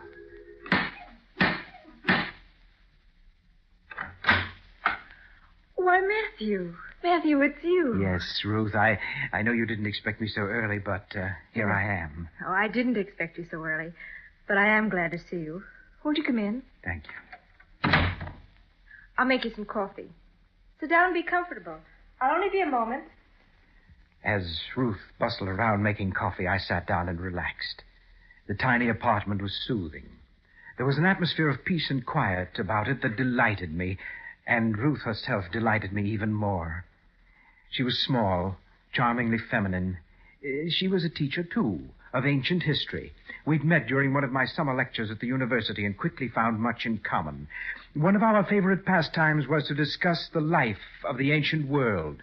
Perhaps the Punic War or the history of Greece, she from the standpoint of the historian, I from that of a student of the language and literature. Here, Matthew. Drink this. It's hot and strong the way you like it. Thank you. Oh, look out. You almost dropped it. Why, Matthew, you've hurt your hand. What have you done to it? It's just a little burn, nothing to worry about. Matthew, you must take care of yourself. I'm going to fix that burn. Have some lotion right here and bandages. You just sit and drink your coffee while I take care of it. And tell me all about the cottage and the trip and everything. The touch of her fingers was amazingly soothing, and as she bandaged my hand, I told her of my trip, though I said nothing of the mine that I'd found on the beach. She listened to me as a woman should, with interest and appreciation. She made me forget my clumsiness, my awkwardness at conversation, I cannot deny it, my insignificance in the world. No wonder I loved her with a devotion that my friends would have thought impossible in poor, dull, dry Matthew Clark, professor of Greek. It was with reluctance that I said goodbye when I'd finished my coffee. I know you have to go, Matthew, but sweet of you to drop in. You know that I'd come oftener if I could, Ruth. Of course, Matthew. I understand. Will I see you again before you take your vacation? Of course, my dear. I'll stop in day after tomorrow. And, Ruth... Yes, Matthew? I hope to have some news for you then. Some good news. Oh, Matthew, you mean... Yes, my dear, I hope so. But for now, au revoir. How different it was when I reached my own apartment in Washington Square. Louise, my wife, greeted me with a brisk contempt, which has been her attitude toward me almost from the first week that we were married. Is that you, Matthew? Yes? Oh, so you're home. Yes, I'm home. Safe and sound, my dear. Safe, but not completely sound, I see. That bandage on your hand, what did you do to yourself this time? Oh, I burned myself slightly on the engine of Seth Thompson's boat. Well, you wouldn't be you if you didn't hurt yourself somehow. Who put the bandage on? I see it's fresh. A very nice young lady in the drugstore at the station fixed it. You see, I stopped by to buy some ointment. Never mind the details. Now, I suppose you want me to drop everything and fix some breakfast for you. Oh, no, my dear, no. I had a cup of coffee at the drugstore. Well, thank goodness for that. Well, how's the cottage? I suppose it had been broken into and half our things stolen. Oh, no, it was in fine shape. One of the shutters was blown off, that was all. What about the electricity? I suppose you forgot to have it turned on. No, my dear, I attended to that first thing. The place is ready and waiting for us. Well, I can hardly believe you haven't forgotten something. But I can't stand here talking. I have things to do. I suppose you'll want to rest. Yes, I would rather like a nap. I didn't sleep so very well on the train. Very well. I'll see you at dinner. There's something else I want to talk to you about. But it can wait. Something else she wanted to talk about. Well, there was something else that I wanted to talk about, too. I was sure it would do no good, but I had to mention it. I didn't see Louise again until dinner, and then she wasted no time in coming to the point. Matthew, I wanted to speak to you about your insurance. My insurance, darling? I said insurance, didn't I? Wish you wouldn't repeat my words after me like a parrot. Well, I'm sorry, Louise. It's just that I rather think I'm carrying all the insurance I can afford on a teacher's salary. On a teacher's salary. That's exactly the point. Now, suppose something happens to you. What's to become of me? You certainly haven't been able to save anything. There is my life insurance. $5,000. A pittance in these times. No, Matthew, you must take out more insurance. With your ridiculous faculty for getting hurt, you might easily kill yourself at any time. Oh, that's a rather callous thing to say, Louise. It's practical, that's all. Now, look at your burned hand. You might just as easily have fallen overboard and drowned as fallen against the engine. Louise, I'm not a child. Which brings me to something that I want to say. Well, say it then. Louise, for some time I felt that you were dissatisfied with me as a husband. Indeed. Go on, Matthew. You seem to look upon me as a rather feeble-witted creature whom you must constantly admonish. I'm sure it can be no pleasure to you to be tied to such a man as you think me, Louise. What are you driving at, Matthew? Well, you have a very fine intelligence and great energy, and you deserve to be a free woman, able to carve a better place for yourself in the world. Yes? You're a handsome woman. You could easily find a husband more worthy of you. Someone like that insurance agent, Kurt von Walter, for instance. And just why do you mention Kurt von Walter? Well, it's just as an example. He's obviously attracted to you, that's all. And so you think I should divorce you? Well, I can't help feeling that you'd be much happier if you did, Louise. Possibly I would be. But I know my duty. Without me, Matthew, you would be quite lost. I'm sure you'd manage to kill yourself somehow within a year. I'm your wife, Matthew. And your wife I shall remain until death, as they say, do us part. Until death do us part. Well, I had tried. I'd done my best to save her. Now I had to go ahead with my own plans. After all, I had a right to some happiness, too. I may be a professor of Greek, but I'm also a man, with a man's ability to love and hate. Yes, to love Ruth and to hate Louise. I hadn't even known how fiercely I hated her until after I'd met Ruth. And then hatred had welled up in me with a violence that had astonished me. Some men might put up with such a woman for a lifetime, but I'm not one of them. They are the weaklings of the world. Men, real men, take what they want from life, and I was determined to be such a man. The next day, I did as Louise insisted. I called upon Kurt von Walter, the blonde, handsome refugee who has become so Americanized that he speaks better English than most Americans, and who sells life insurance to men by flirting with their wives. I don't like him. His easy self-assurance and blatant masculinity revolt me. But my business didn't take long. There you are, Mr. Clark. An accident insurance policy for $20,000. Payable to your so charming wife without a fuss of red tape. Yes, I think it's a waste of money, but Louise wanted it. Who can say what will happen in this uncertain existence, my friend? Up there in Maine, the fierce tides, the slippery rocks, the great storms. At any moment, an accident may snatch a man's life from him. I suppose so, but I don't know why Louise looks upon me as such a child. She's just as apt to get hurt as I am. Very true. So why not a policy to insure her life as well? Court, I'm just an underpaid professor. I can hardly throw money around for insurance as easily as all that. All the more reason you need it. If something happened to the lovely Mrs. Clark, if I say, well, the expenses would bankrupt you. I guess they would. So let me write a joint policy to cover both of you. The premium will only be a little more. Well, all right. I suppose it is the practical thing to do, and Louise always likes to be practical. Of course. When do you leave? Tomorrow evening from Grand Central Station. I'll give myself the pleasure of seeing you off. I may be able to help with the baggage. And for now, au revoir, my friend. So that was that. A fumbler, was I? Incompetent, unable to plan, born to fail in anything.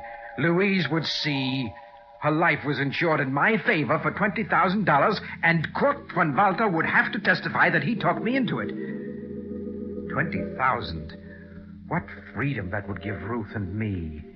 We could travel, see Europe, Greece, visit the very spots where Socrates walked and Plato composed his immortal dialogues. But I concealed my jubilance, lest Louise notice it and suspect something. I paid a brief visit to Ruth to say goodbye and to tell her something of the wonderful future ahead for us. Oh, Matthew. Matthew, I can hardly believe it. Greece, Rome, Venice, all the famous spots of the old world. It'll be wonderful. Yes, we'll live life for a change, Ruth, instead of just reading about it in books. Then your wife, she has agreed to? Yes, she's going to divorce me. I'm not the man for her, and we both know it. Oh, I think you're a fine man, Matthew. Thank you, my dear. But Louise looks at things differently. We'll be back soon and attend to everything then. Very soon. I promise you. Yes, very soon. Much sooner than anyone but myself could guess. That night, Louise and I left on the main express. True to his word, Kurt von Walter, smirking and odious, was on hand to see us off, and Louise made a foolish fuss over him. Oh, you really shouldn't have come to the train with us, Kurt. It wasn't necessary. But of course not. It was a pleasure, dear lady. And the way you carried all our bags. Poor Matthew could never have carried half of them, even if he hadn't burned his hand. Well, on the other hand, I could never have learned Greek. Greek? Oh. Well, I hope you have a fine trip. Thank you. I shall be up that way myself next week. I'll drop in on you. We'll be looking for you, Kurt. We'll never forgive you if you fail us, will we, Matthew? What? Oh, never mind. Oh, dear, it's train time. Goodbye, Kurt. Goodbye, dear lady. Oh, Kurt, you shouldn't have done that. I'm not used to having my hand kissed. In that case, dear lady. Oh, Kurt, you're a wicked man to kiss me like that in front of my own husband. I could not help it. In that case, I forgive you. Goodbye. Goodbye. I shall be seeing you soon. Very soon. Yes, Kurt. Very soon.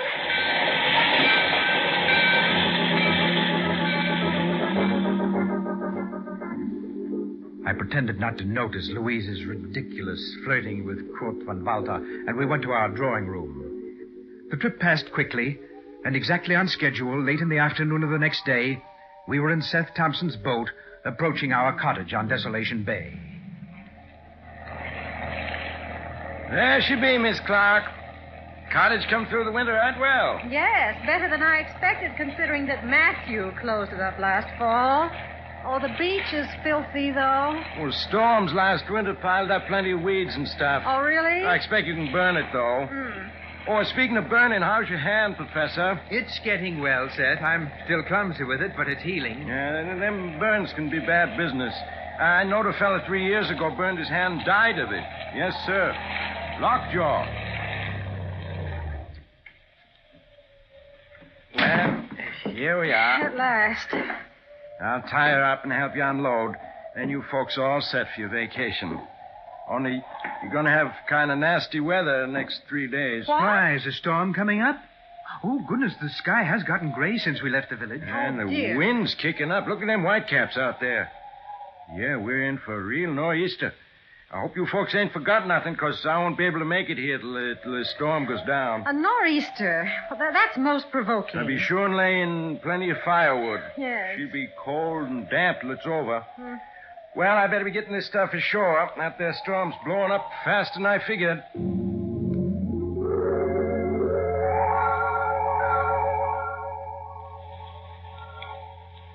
Just listen to that wind. We might at least have had a few nice days to begin our vacation. It is too bad, my dear. Well, you don't seem very concerned about it. If anything, you seem to be quite happy that we're going to have a storm. No, but I'm not. Oh. Now, let's see, everything's put away. Matthew, why didn't you have the phone installed as I asked? The price of running a wire out this far was prohibitive, Louise. Oh, money. I'm so tired of not being able to do what I want because it costs too much. Oh, well. Matthew, we need firewood. It's getting very cold, and all we have is that big log beside the fireplace. Yes, of course. I'll go pick up some on the beach. I'll be back in 10 minutes. I hurried out of the cottage. The wind howled and the waves were pounding on the beach, sending white foam flying. I strode along the hard, packed sand, exultant. Everything was working to help me. The storm, my burned hand, everything was combining to aid me, as if I'd planned it so. 100 feet from the house, I found the mine, just as I'd left it, hidden beneath the seaweed. A 3-foot globe of concentrated death, nestling among the driftwood of seaweed and dead fish, covered with barnacles, so innocent looking, so deadly. Carefully, I lifted the seaweed I'd placed on top of it and exposed the detonating horns, those deadly knobs of metal sticking up from the mine and spelling death to any ship that touched them. Next, I found several pieces of wood nearby, just the right size for our fireplace, and pulled from the sand a length of rope which once had anchored a fisherman's lobster pot. And now came the dangerous part. I had to fasten several pieces of the firewood to the detonating horns of the mine, using the rope to tie them fast. With the wind blowing steadily stronger and the storm coming closer, I worked as delicately as a surgeon. A fumbler was I. Not now. In 5 minutes, the job was done. The driftwood tied securely to the detonating horns. A super booby trap for anyone seeking firewood on that beach. A strong pull on one of the pieces tied to the mine. And afterwards, what evidence would there be? It would be tragic, of course. But really no one's fault that Louise stumbled into a mine while walking on the beach. I'd mourn for a while, and then married dear, sweet, adoring Ruth. I was finished. I put seaweed back to cover the mine, leaving the driftwood on top, where it'd be easy to see and pick up. And then I hurried back to the cottage, and my heart was pounding in my chest with a noise like the thunder of the waves as I flung the door open and entered. Well, Matthew, where's the firewood? I'm sorry, Louise. It hurt my burned hand. I couldn't carry anything back. I might have known it. You can't even bring in firewood, you fumbler. But I did gather some. I left it on top of a pile of seaweed down the beach, but I couldn't bring it any further. Now I suppose I have to go get it. Well, I'll help you, but I can't pick the sticks up alone. Oh, no, Matthew. You stay here and get the fire started. Maybe you can chop some splinters off that log, even if you can use only one hand. Of course. I'll have a fine fire going when you get back. I can handle the axe with one hand. You see? Matthew. Huh? You're acting rather oddly. Your face is flushed. I wonder if you could be getting a fever. I don't think so. Well, then on top of everything else, I'd have to nurse you. I'm perfectly all right, Louise. And I'll have this log chopped by the time you get back. What have you done? The axe slipped. I've cut my leg. Help me to the chair. Here, take my arm. Here. Now sit down. There. Now, let's see. Oh, Oh, my Louise. Look at all the blood. It's a deep cut, I can tell you. Oh, sit still, Matthew. I can't tell a thing with you squirming so. Oh, it's... Now, let me... It's bleeding so. Look, it's coming out in little spurts. Louise, do something. I'm very much afraid, Matthew, that you've cut an artery. Huh? An artery? Oh, no. I always knew something like this would happen someday. Louise, don't just stand there. Do something. Put a tourniquet on my leg. No, Matthew. No? What do you mean? I mean that fate has obviously intended you to die, and I don't propose to interfere. Louise, I don't understand you. What are you saying? Matthew, listen to me. When you said the other day that I should be married to someone like Kurt von Walther, you were perfectly right. I love Kurt, and he loves me. He said so. Louise, you're joking. Now do something about my leg. I'm bleeding to death. Yes, Matthew, you are. But I was talking about Kurt von Walther. If I were free, he'd marry me. I know he would. But not if I were penniless. He's European, and they're practical about such For things. the love of heaven, Louise, put a tourniquet on my leg. I know it's hard for you to grasp, Matthew, but I'm not going to lift a hand to help you. But you've got to. You're my wife. I won't be for long. Soon I'll be your widow.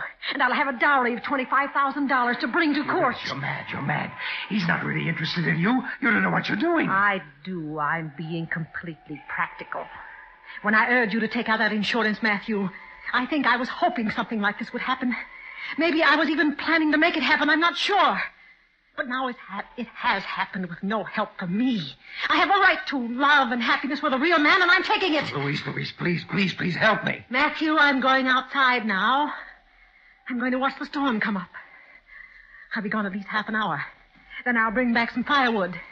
If when I come back I find you beyond help, I'll be terribly shocked and distressed. But there won't be a thing I can do about it. Oh, no, Louise, wait. I have something to tell you. I'm not interested in anything you have to say but now. It's important. You mustn't go out. You mustn't pick up any firewood. Goodbye, Matthew. Louise, come back. Come back.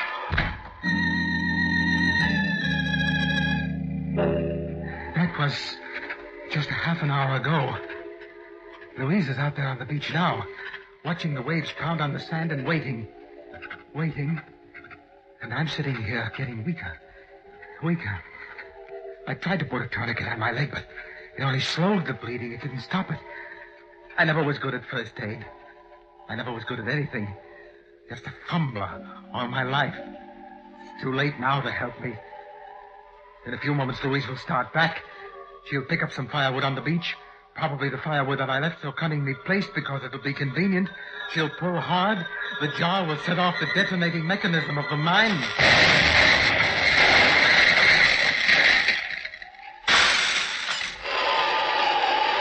There.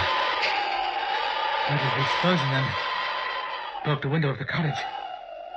My scheme worked. It worked. So I'm not such a complete fumbler after all. But I'm getting weaker. I can't write anymore. I just want to say that this is my last will and testament. The $25,000 from my insurance policies I leave to the Handicraft Foundation for Boys, to be used in teaching boys how to do things with their hands. I especially direct that it be used in teaching first aid and the use of tools, especially axes. Every boy should know how to use an axe without cutting himself.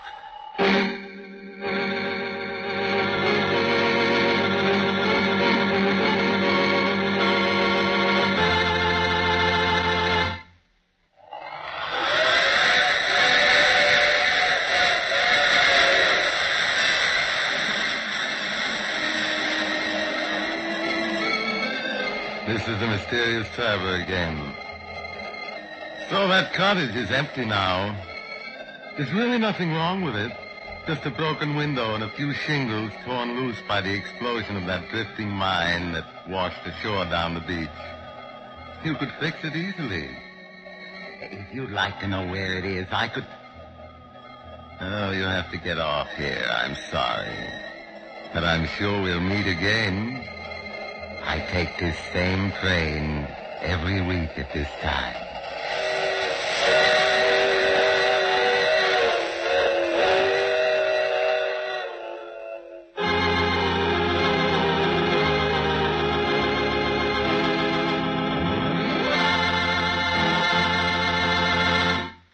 just heard The Mysterious Traveler, a series of dramas of the strange and terrifying.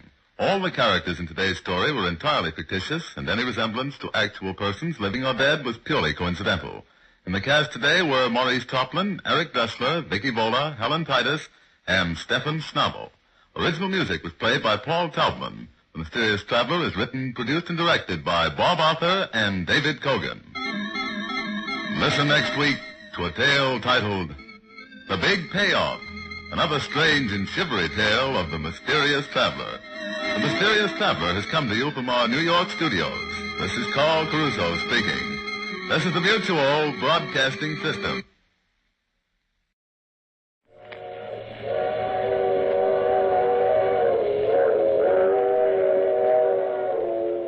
Mutual presents The Mysterious Traveler, written, produced, and directed by Bob Arthur and David Kogan.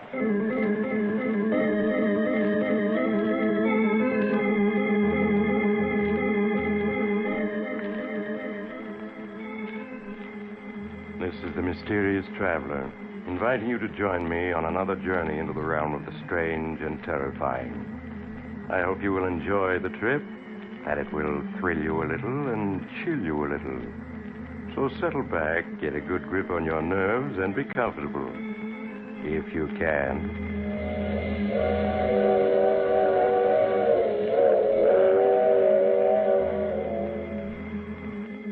Where are we going?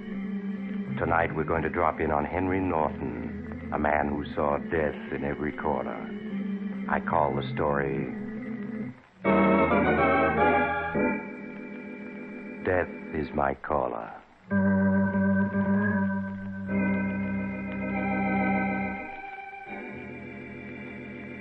My story begins late one afternoon in the luxurious office of Henry Norton, a stockbroker. Norton, a tall, dapper man in his 40s, is in the midst of signing some letters when he's called on the office communicator by his secretary. Excuse me, Mr. Norton. Yes, Miss Perry. There's a Mr. Blair to see you. Mr. Who? Charles Blair. He says you know him very well. Charlie Blair. Tell him I'm not in. I'm out of town. Tell him anything. I don't want to see him. I don't ever want to see him. He says he knows you're here, insists on talking to you. Get him out of the office. Get some of the boys to help you. If he won't leave, just... Oh, I'm sorry, Mr. Norton. He forced his way in. I'm sorry. I couldn't stop him. Oh, that's quite all right, Miss Perry. I'll see him. Hello, Henry. I thought you'd be delighted to see me. We haven't seen each other for 7 long years. That wasn't nice not to have a chat with your ex-partner, was it? Well, I was awfully busy. I have a lot of work to do. You know how it is. No, I don't. I didn't know you were out already. I thought you had 3 more years to go. I did, but good behavior cut 3 years off my sentence. Well, that's wonderful, Charlie. I'm glad you're out. It must have been a terrible experience. You've changed. It was a little hard to recognize you at first. Perhaps the prison pallor doesn't become me. And my hair has turned completely gray. I don't look so good, do I, Henry? Not like you with a Florida tan. Well, how's Helen? My wife's dead. She's dead? Oh, I'm terribly sorry. What'd she die of? She died of heartbreak. Oh, poor Helen. She was always such a sensitive woman. What about your son, Alan? He disappeared after his mother died. I don't know where he is. He never wrote me while I was in jail. Never forgave me for bringing ruin and suffering upon his mother. You see, he was sensitive, too. You've had a pretty hard time of it, haven't you, Charlie? Your sympathy is touching. Well, I hope you'll drop around again sometime when I'm not so busy. I'm not leaving yet, Henry. I've got some important work to finish. If you come around in a week or so, perhaps I'll have a spot for you, something in your line. Don't be so nervous, Henry. I'm not going to kill you. Not yet. Kill me? Why should you want to kill me? I was wondering how long you'd put on this innocent act. All this concern about my welfare, about my wife and son. Why, you slimy rat, if it weren't for you, I'd never have gone to prison. My wife would be alive today, and my son wouldn't be embittered against me. I swear to you, it wasn't my fault. Believe me, Charlie, I had nothing You should have to known that sooner or later I'd be freed. you think I was ever going to forget how you framed me? I didn't frame you. It was out of my hands. I couldn't do a When thing. my wife died and my son disappeared, I had no reason to live. Just one thing that kept me alive. A fine and beautiful vengeance I had worked out for you. I thought of you constantly as I tramped the prison yard. I lay awake at night, smoothing out my plans to pay you back for all you've done to me. 7 years. You can think of an awful lot of things. It was all Grayson's fault, I tell you. He's the one to blame. I nourished and built my hate for 7 long years. I cultivated it as I would a garden, so that it isn't a hot, violent anger anymore. Oh, no. It's a cool, efficient hate that works by blueprint. I look at you now as an engineer would at something he must destroy. And you're as good as dead, Henry. No, Charlie. No, I can explain everything. Just give me some time. I could kill you now, but you'd only suffer a few minutes, and then it would be all over. That would never equal the years of torture and suffering that I've gone through. But I won't disappoint you, Henry. I am going to kill you. But not until you've gotten a fair idea what 7 years of suffering means. I tell you, Charlie, it wasn't my fault. Grayson made me do it. He made me water those stocks under your name. So it was Grayson. Poor Grayson went to prison where he got sick and died. He framed himself, didn't he? Come now, Henry, pull yourself together. You ought to be able to concoct a better alibi than that silly one. You were quite a brilliant fellow once. Why, with one swoop, you got rid of 2 partners. And you thrived during these 7 years while I was away. I hear you're one of the biggest brokers in the city now. Climbed over the backs of 6 people. Oh, look, Charles, let's be reasonable. I'll give you an important position in my company. It'll be a good paying job. A job? What for? What do I want money for? I have no family, no one to work for, care for. I have only one thing left in my life. That, Henry, is to see you go to the next world in the most agonizing way possible. Goodbye, Henry. You can spend the rest of the afternoon most profitably by making out your will.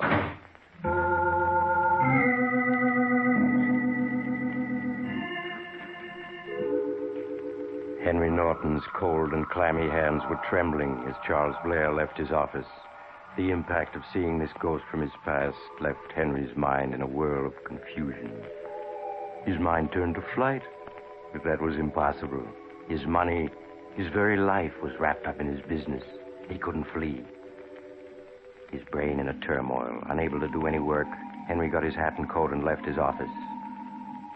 He arrived home, badly unnerved, and retired to his study to give the problem of Charles Blair further thought. But he was interrupted.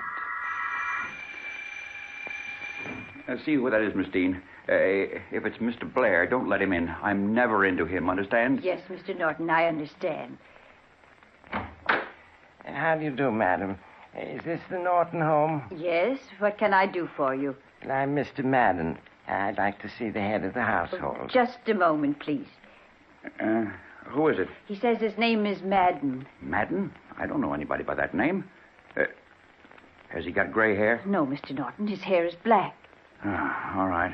All right, I'll see him. Did you want to see me, sir? Yes, sir. Are you Mr. Norton? Yes, I am. All right, boys, bring it in. Just put it down by the door for the moment, boys. That's it. Say, what's going on here? Why are you bringing a coffin into my apartment? Who are you? Well, now, if you please, I'd like to see the body. Body? What body? What's this all about? What's this coffin doing here? We've come for the body of Henry Norton. Oh, you must be crazy. I'm Henry Norton. You? I'm sorry. I must have gotten the names confused. What was your brother's name? I have no brother, and there's no body in this house. If this is some stupid joke, I don't think it's funny at all. I'm not in the habit of playing jokes, sir. I've been an established undertaker for many years. Here's my card. Oh, the devil take your card. Who put you up to this? Some man came to my parlor yesterday and arranged for the funeral of Henry Norton. He paid for everything in advance. Some man? What was his name? He didn't leave any name. Charlie Blair. What did he look like? Remember, rather tall, I think. His hair had turned white. Blair. So it was Blair trying to frighten me. Get out. Get out of here, you stupid fools. Take that coffin back with you. I'm not used to being spoken to like that, Mr. Norton. Get out of here before I throw you out. Come on, boys. Wait a minute. Don't leave that coffin here. It's all paid for, Mr. Norton. It's yours now. Keep it. You might need it sometime.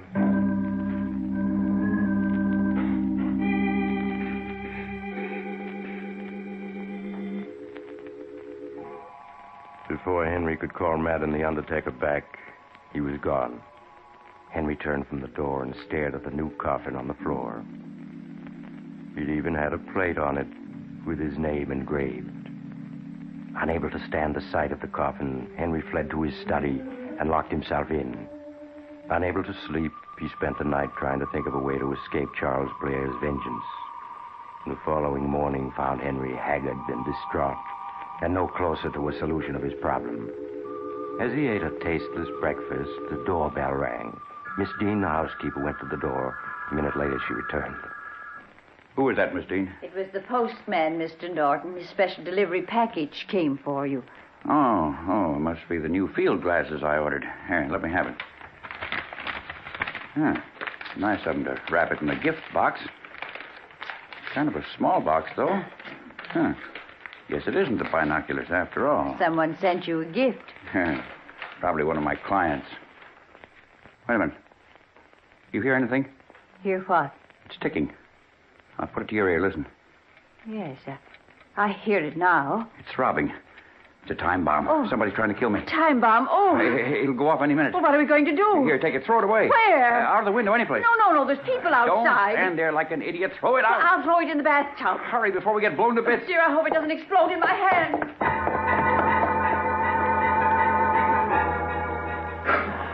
Henry Norton stood frozen with fear as Miss Dean raced with the package to the bathroom. A moment later, he heard the water gushing in the tub. Aware of the danger he was in, he hastily retreated to the library, which was the farthest room in the house from the bathroom. There, he crouched in the corner, feverishly mopping his brow.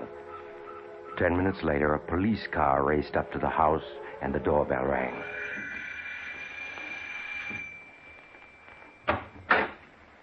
We're from the bomb and alien squad. Where's the package? It's in the bathtub. I turned the faucet on. That won't do, good lady. Where's the bathroom? That door on your left. All right, you stay here. Jim, you come along with me. Okay, here's the bathroom. You better stand back a little, Jim. I'll take a look at it myself. Well, it isn't ticking anymore. Might be safe to open it now. Well, here goes.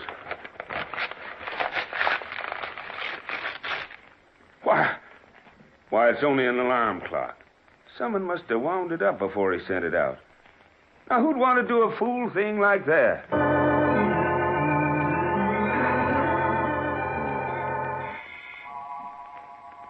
That night, Henry Norton found it hard to sleep.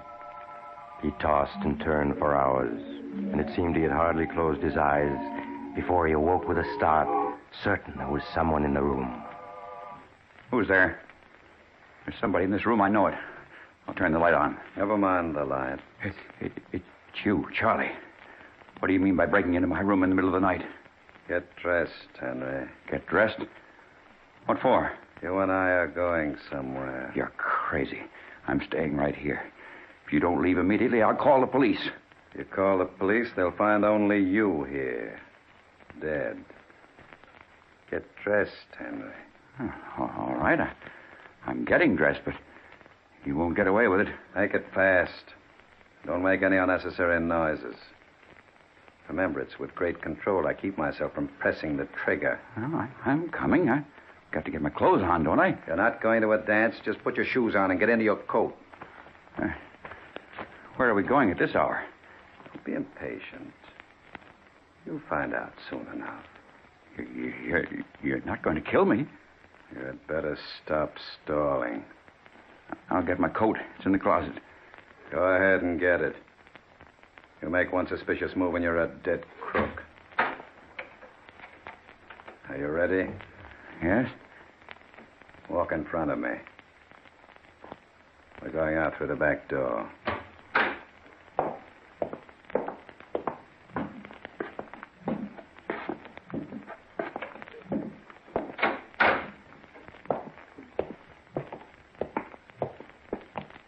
Now, into the car. You're going to drive. You want me to drive? That's what I said, and don't plan anything. Only takes a fraction of a second to fire a gun. You'll follow my directions carefully. Drive slowly.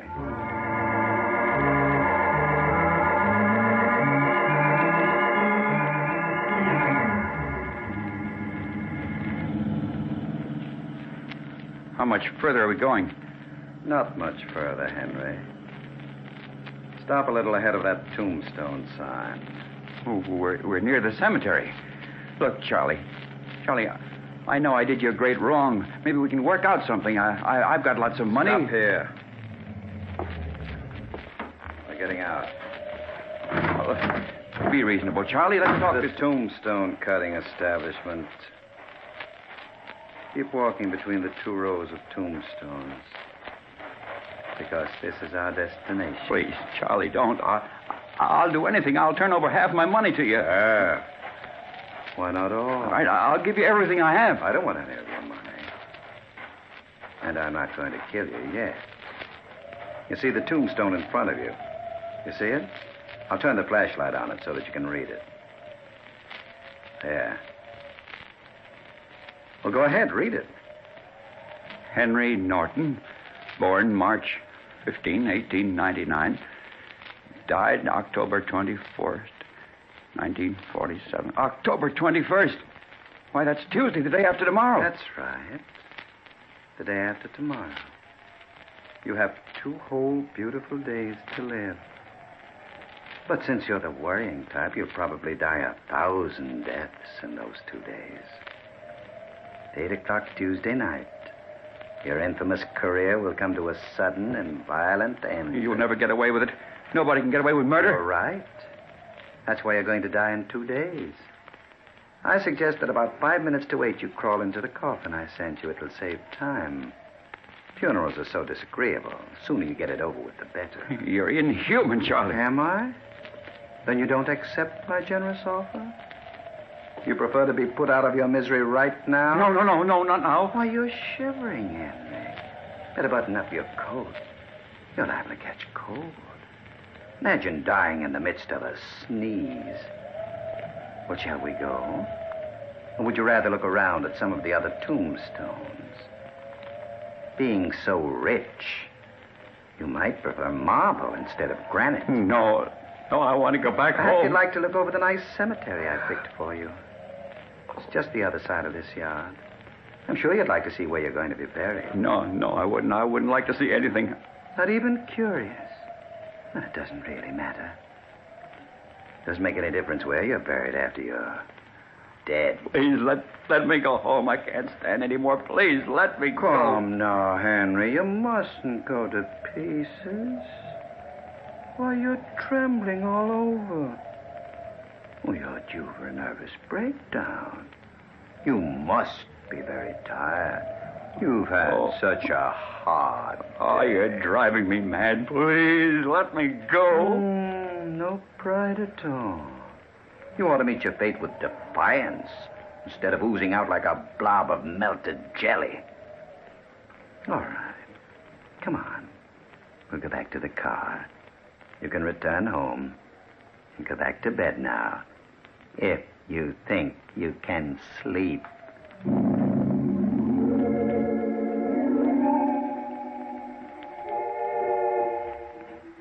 The morning of October 21st arrived, and Henry Norton's nerves were a little calmer. He had been promised a police guard, and detectives were searching the city for Charles Blair. He was reading the morning paper at home when the phone rang. Hello? Hello, Henry. Charlie, it's you. Very much me, Henry. How are you feeling? I'm fine. I forgive you for your joke on me the other night. Joke? I wasn't joking, Henry. In fact, I called now to ask if you would like an elaborate funeral with flowers or just simple services with no one but your intimate friends present. Oh, but how foolish of me. I forgot you have no friends. So my call was useless. But I'll see you tonight at 8 o'clock sharp. Goodbye, Henry. Operator. I must trace that call. Please tell me where it was coming from. Yes, I'll wait. Huh? What? The Judson Funeral Parlors? Well, that's in this block.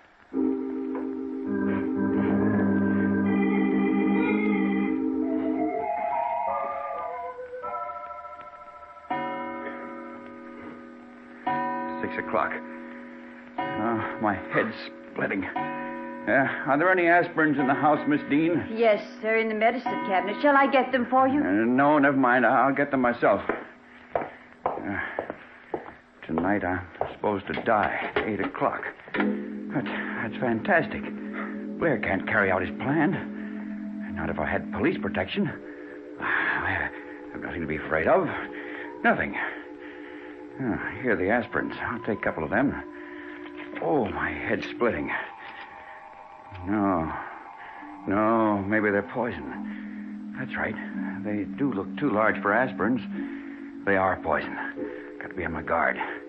Death may come in 100 different ways. Got to be on my toes. Oh, my headache. That's nothing. I won't take any aspirins. The dinner's ready, Mr. Norton. No, I'm not hungry. Oh, but you must eat. You haven't eaten all day. How about a little broth? It'll warm you up. All right, yes, I do feel cold. Can't seem to get warmed up. Well, I'll get it for you. Why, she's so anxious for me to eat. She doesn't like me. She never showed any concern about me before. Here it is, Mr. Norton. Would you like some croutons with it? No, nothing else. Something's wrong. This broth, it has a peculiar bitter taste. Just some spice I put in. You're lying, Miss Dean. Lying? Why should I be lying? You're trying to poison me.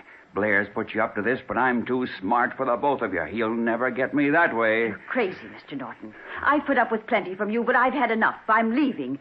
You're a hard, mean man. I wanted to tell you that for a long time, and if anybody wants to poison you, he must have good reasons. Get out, you Borgia. I'm going. You can get yourself a new housekeeper. Good riddance. You tried to poison me. Good thing I didn't swallow it. Huh? Who's there? It's the police. Oh, just a second. Police. Oh, it's about time you got here. You're Henry Norton? Yes, of course I am. Come in. I'm Officer Gibson, Mr. Norton. I was sent to act as your bodyguard. I was told someone's trying to kill you. Yes, 8 o'clock tonight. You don't say. Even told you the exact time. Yeah, what precinct did you say you came from? I didn't say. But I'm from the 16th precinct. Who's your captain? Captain Donovan, Tom Donovan. Say, what's all this about? I just want to make sure you're a real policeman. What do I look like, a fireman? I've just got to make sure.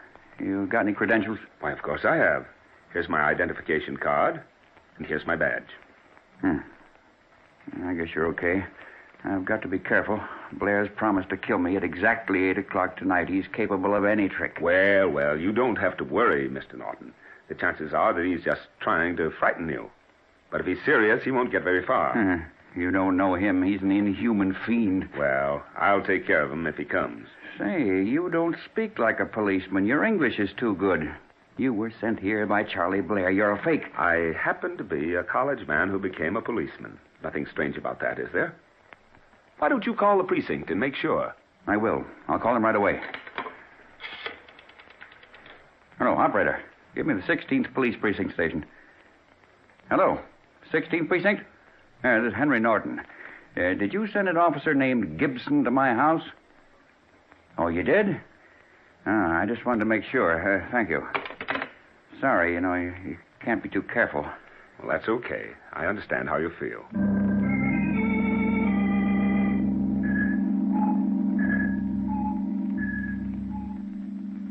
What time is it? It's 2 minutes to 8. Is that the exact time? My watch says 3 minutes to 8. I checked my watch by radio just an hour ago. He'll be here. I know it. I don't think so. No man in his right mind would walk into a trap. It's 8 o'clock. Your hall clock is off about a minute. Well, say, you're shaking like a leaf. Well, I'm frightened. He certainly put a scare into you. What was that noise? I didn't hear anything. I'm sure I heard something move. Oh, it's just your imagination. Oh, well, what time is it? Just 8 o'clock. As a matter of fact, it's a few seconds after 8. There he is. There he is. It's him. He's come. Stay right here. I'll answer it. Don't leave me. No, you stay here.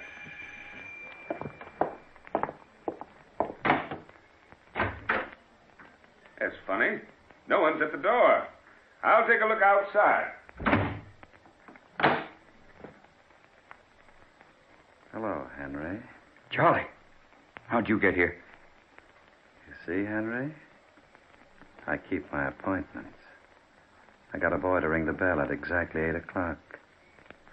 I've been hiding in your house for hours. No, don't, Charlie, please. You can have everything. I promise I'll give you back everything I took from you. In less than a minute, you're going to die. Help! Gibson, save me! The door is locked. No one can save you. In a moment, your heart will be ripped apart by a piece of lead.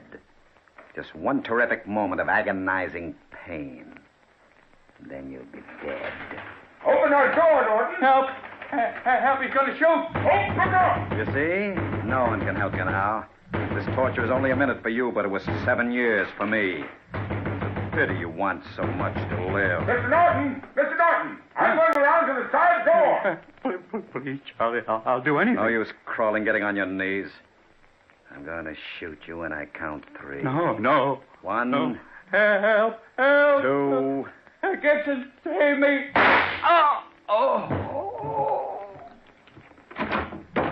What's going on here? Why did you lock me out? And just who are you? I was playing a joke on my friend. A joke? You just shot him. Hand over your gun. Yeah. But I didn't really shoot him. You can see for yourself. I just fired a blank. Huh? That's why Norton is lying on the floor? He's just fainted. We'll see. Keep your hands up. He wasn't shot. There's no wound. Not a drop of blood anywhere. That's right. I only meant to scare him. He's in a deep faint. We had better call the doctor.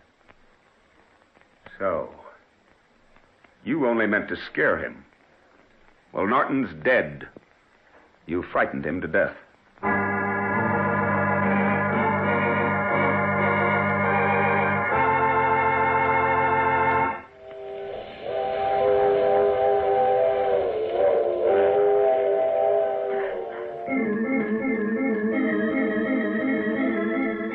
This is the mysterious traveler again. Did you enjoy our little trip? Poor Henry Norton. Imagine dying from the noise of a blank cartridge. His nerves were really on edge, weren't they? Oh, well, at least he got a free coffin and tombstone, and he doesn't have to worry anymore about dying. What happened to Charles Blair? Well, he's still in prison, of course, because you don't get away with murder, even when you kill with a blank cartridge. And speaking of murder, I recall another case in which a lovely young girl was able... Oh, you have to get off here. I'm sorry. But I'm sure we'll meet again. I take this same train every week at the same time.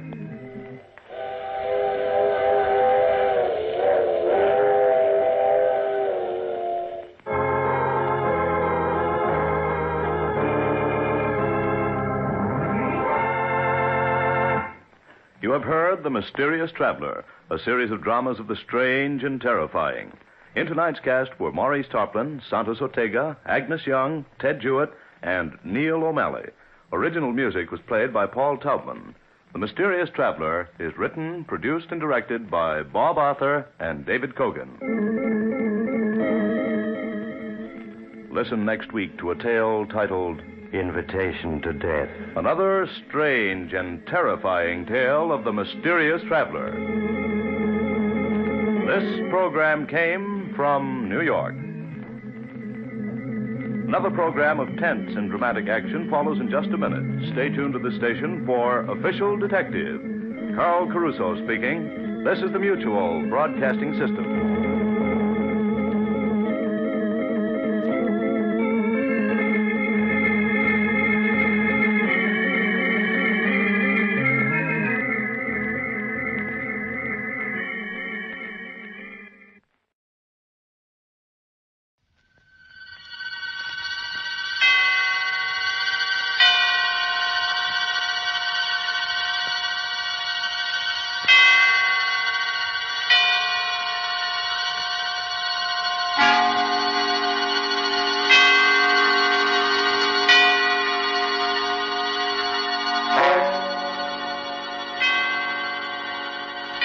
Suspense.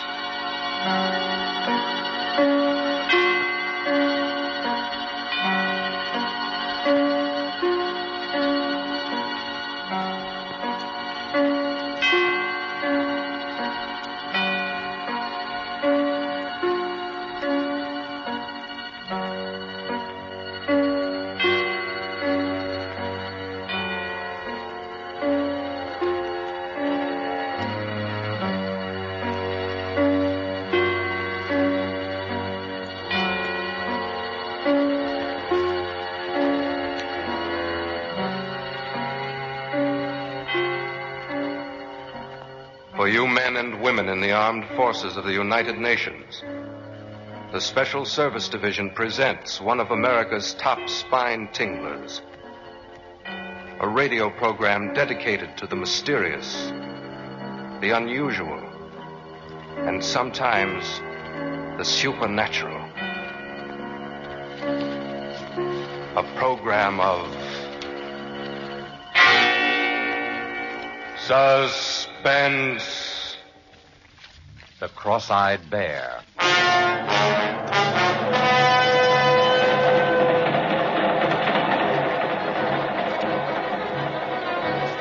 Subway train, Midtown New York. A tall blonde girl reading an item in her newspaper. Reading it over and over. An advertisement. A personal advertisement. Wanted. A beautiful girl. No special training required, but must not be afraid to look upon the bright face of danger. Full wardrobe and liberal expenses, good salary. Apply in person, room 1000, the Lorenzo Hotel, East 51st Street. 51st Street.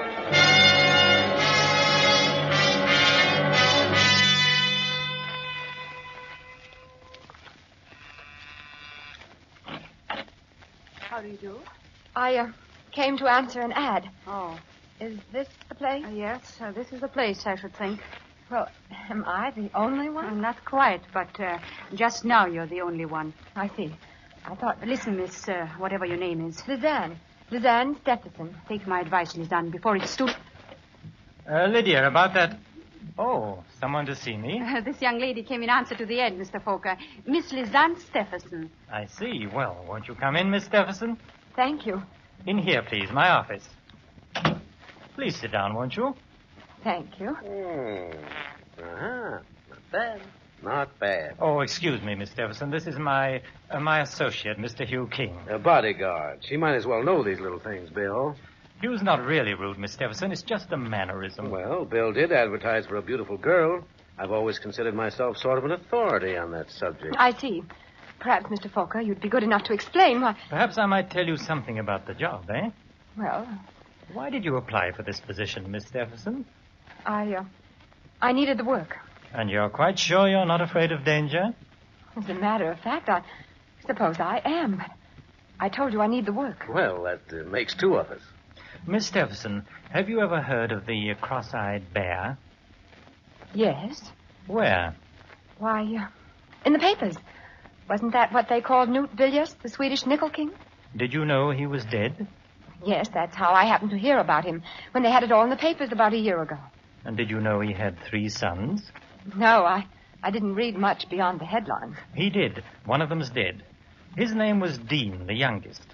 The oldest, Stefan, is still in Sweden. The third, Lance Villiers, is where your job comes in. I see. Which she obviously doesn't. I want you to meet Lance Villiers, to get acquainted with him, win his confidence. Do you understand? I think so. We know where he is, who he is, but he won't admit it.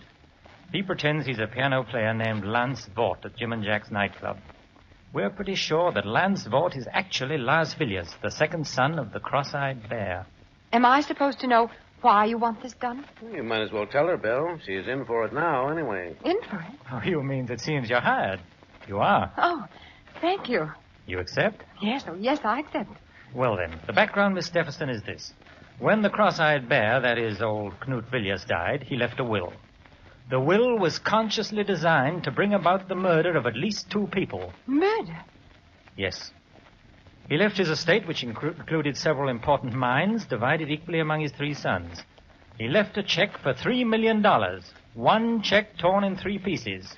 1 piece for each of his sons. And all 3 pieces must be presented together before the check is valid. A check torn in 3 pieces? Oh, sure, it's an old gag, but it's effective if you want a house divided. You see, the old bear knew that one son would eventually kill the others for their shares. And he knew which one. Stefan. The one in Sweden? Yes. But why do such a thing if he knew? Survival of the fittest, chum. The fittest to run his empire. The old boy is what is known as a rugged individualist. And because he hated all of his sons and wanted them to hate each other, they weren't even brought up together. Why, they've never even seen each other. But it seems so... Can't someone bring them together? Isn't there some way? Sure. Stefan's way. First he killed Dean, and... Of course, there's no proof. It happened somewhere up in Vermont. I thought you said Stefan was in Sweden. We think he is. But there are ways of doing these things. No, he's on the trail of Lance, the second brother. And that's where you come in. We want to get to him before Stefan does. But if you think you know where he is and who he is, why don't one of you talk to him? Because he's scared. He doesn't trust anyone. He won't talk to anyone. Now, maybe he'll trust you. But, Mr. King, may I ask just why you see, is neutral, and so they're scared to do anything about it officially. Now, Bill here is like one of those spies in the movies. If he gets caught, his own government is the one to throw the first stone. Besides that, my government is afraid that if Stefan gets control of the mines, he'll turn them over completely to the Germans. Yeah, Stefan's pro-Nazi, among his other virtues. Well, Miss Stephenson, will you be ready to go to work tonight? Yes, I'll be ready. I'll reserve a table at Jim and Jack's. 2, in fact. For, say, 10 o'clock. We'll meet you around the corner from the bar. I don't want Lance to see us together. I'll be there. Very well, then, Miss Stephenson. Oh, by the way, here's a little cash. You may want to buy yourself an evening dress or 2. Thank you, but... Oh, not at all. Part of the bargain. Goodbye. See you later. Heavens. It's $1,000. Well, so you got the job. Yes. You were trying to warn me about something before I went in, weren't you? It's no use now. I only hope you have better luck with it than I had. Were you... Oh, I'm so sorry. Don't be. Look, Lisanne, I don't know who you are, but you must be somebody. You must be mixed up in this thing somehow. I must be somebody? If you're not, get out of it while you can. You are, of course, but get out of it anyway. Why? Did it ever occur to you that the ad you answered may have been in the papers for weeks, and that there are thousands of beautiful girls in New York, and that hundreds of them must have come up here and been turned away? I wondered, yes. And why do you think out of all those you were chosen? That's it. I don't know.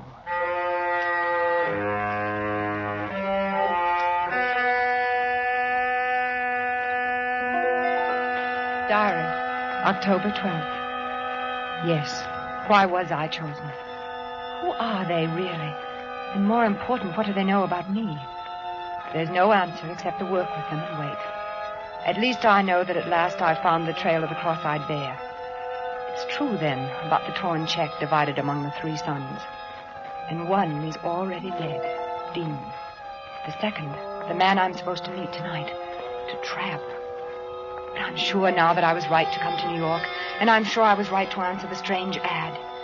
As for danger, I always knew it would be there.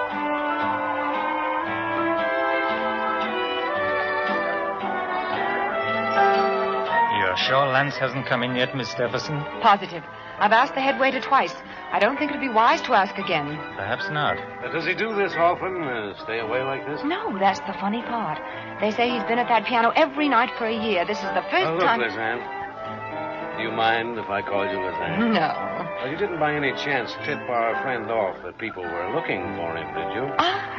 Why should I when I'm working for you? Oh, I'm sorry. Skip it. Just a habit. Nobody trusts anybody in this thing anymore. But if you don't trust me... Of course we trust you, Lisanne. He was a little nervous, that's all. I'm not nervous. I like sitting around nightclubs with beautiful girls. You do look very charming tonight, Lisanne. It would be hard not to on $1,000. Hey, don't look around now, but our boy's just come in. Did he see us? No. I just happened to be looking around the corner and saw his back. He's heading for the orchestra. All right, Lisanne, here you go. Don't be nervous. Just talk with him, chat along, you know. What should I not say? And be as frank as you like. There's nothing to conceal. All right. Oh, waiter. See you later. Waiter, I have a table reserved for tonight. My escort will be along shortly. Yes, madame. What is the name, please? Stephenson. It's table number 24, I think, over by the orchestra. Oh, well, this way, please, madame. Ah.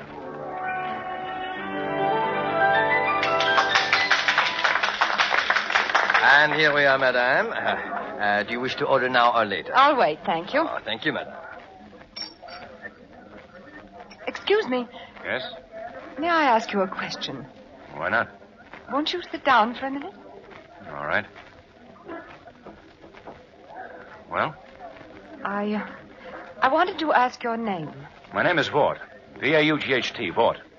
And your first name? Lance. Why? It's only because you look like someone whose picture I saw in the paper once. Yeah? Don't you believe me? Why should I? You're just another one of these people who've been going around here lately with a bad case of mistaken identity. Well, you're wrong, too. You know about it, then? About the cross-eyed bear? Of course I do. It's been following me long enough. They think I'm Lance Villiers, that I'm heir to a lot of Swedish dough. Well, I'm not. You still look like the picture I saw in the paper.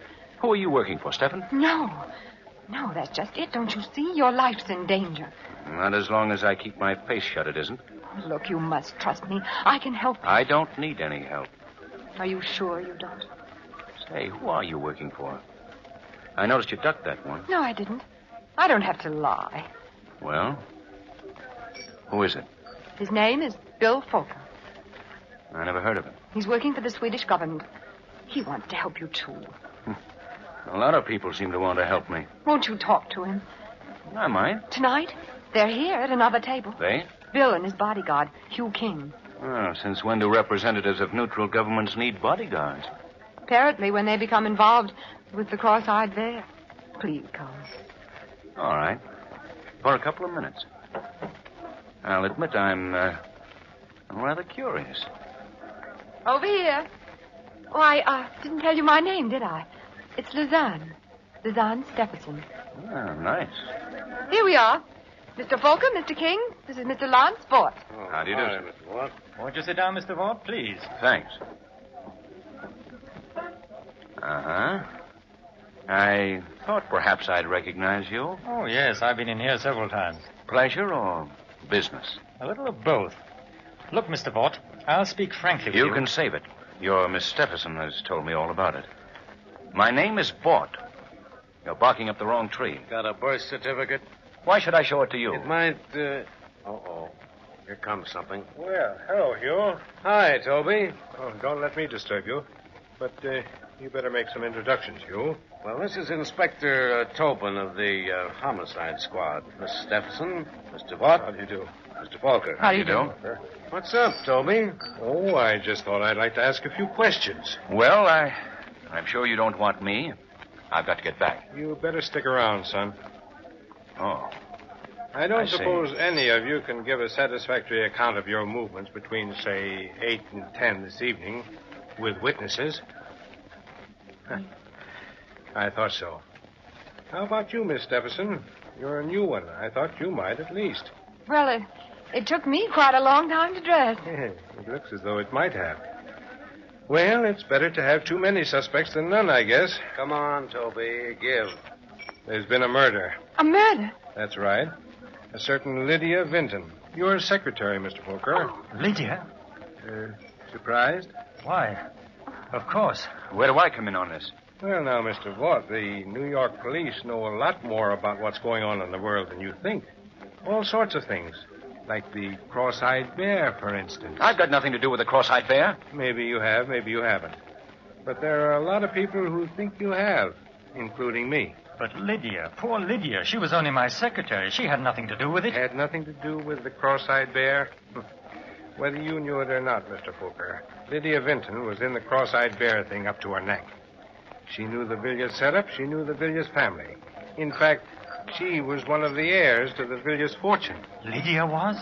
Lydia, Mr. Fooker, was the wife of Stephen Villiers. And that's why she was killed.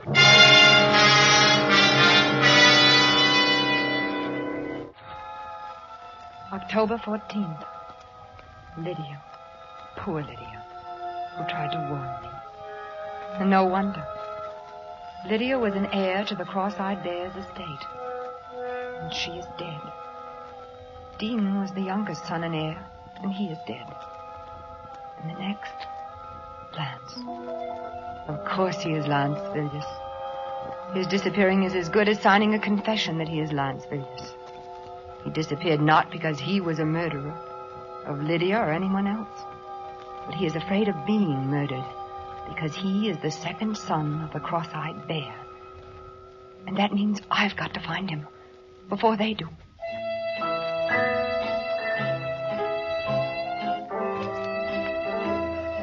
Fort? Lance Fort? No, I don't know anybody by that name. Well, he might be using some other name, but he's a piano player. Well, that isn't him over there, is it? No. You don't have any other piano player, one who's just recently come with you? No, ma'am.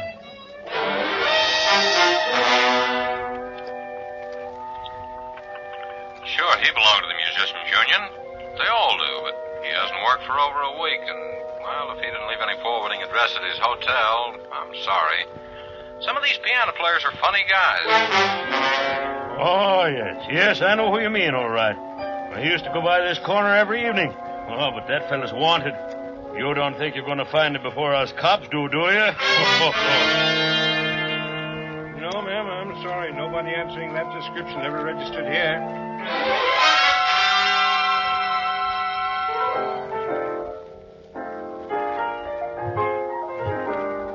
I know you feel mighty bad about not finding that man. I can see that. Do you want a little advice? Oh, yes, I do. You ever hear of the 48 Club up in Harlem? No.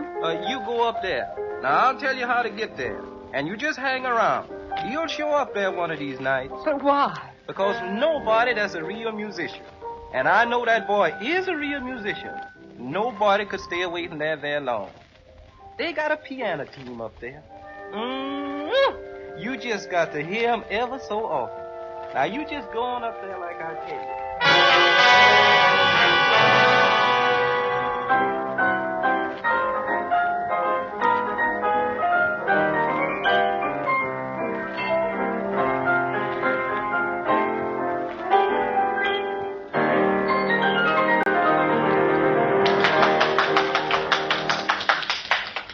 Are you sure? I think I know who you mean. I've been keeping my eye out ever since you told me. I see. Well, thank you. The man you want wouldn't have a beard, would he? Beard? Well, I don't know. He's... There's the gentleman right over there. Where? Oh. That him? Well, I'm not sure, but I think I'll take a table for a while anyway. Lance! Lance! Quiet, you little fool. Come here. Sit down. Oh, Lance, I'm so glad I found you. I don't know whether to laugh or cry. And the beard. I had to do something. Not very good. I recognized you. All right. What are you here for? Put the finger on me? Oh, Lance, you know that isn't true. Why not? Because you trust me, don't you? Well, yes, for some reason. I know why. Because I trust you and you know it. You trust me? Oh, don't you see? We're all in this together. We're all in danger. Well, how does that apply to you? Well, I'll tell you. But first, listen. Don't you see what you've done? By running away, you've all but made an open confession that you are Lance Villiers. The police may think you ran away because you killed Lydia. But whoever did kill her knows why you ran away. Don't you see? Yeah, I know. I thought of that after a couple of days, but it was too late then. You are Lance Villiers, aren't you? Why should I tell you? Because we can help each other. Because if we don't, we're both helpless. How do I know you're not with them? I'm not with anybody. I'm trying to find out just as much as you are. Look, sister, I don't know if you are or not, but I'm gambling with my life. Listen, If you're Lance Villiers, you have a torn piece of a check made out by your father, Canute Villiers, the cross-eyed bear, for 1/3 of his estate. There are 2 others exactly alike. And all 3 must be presented together before any are valid. If I show you another of those pieces of that check, then will you believe me? Yes. I will. But first, we've got to find a place for you to hide. Where did you get part of that check? Never mind that now. Where have you been staying? Oh, here and there. One broken-down hotel after another. I know. My place. It's got 2 rooms, and you can have one of them. Isn't that risky? No, don't you see? It's like the story of the man who left the valuable letter in plain sight on his desk. The simplest place to find you is the last place they'll look. Come on.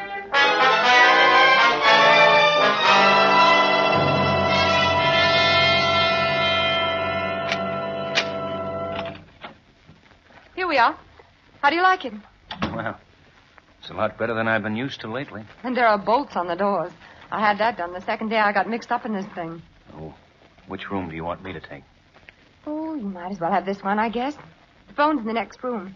You won't want to be answering that anyway. Well, this is all right. We can work and plan here. It'll be our headquarters. We can... Well, there's the phone now. Make yourself comfortable. Why don't you try the piano? Okay. Hello? Hello? Hello, who is it? Hello?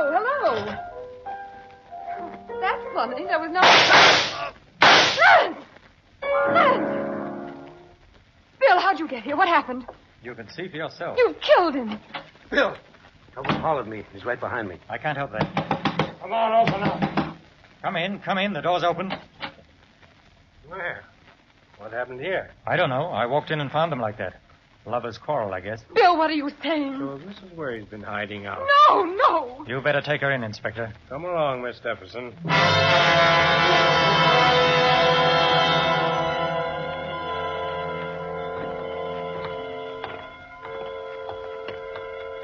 Here we are, miss. Don't fret now. It's no use. Try to get a good night's sleep. Can I call a lawyer? Sure you can. You want me to get in touch with someone for you? Who do you want me to call? I don't know. I don't know who to call her. Or who to try.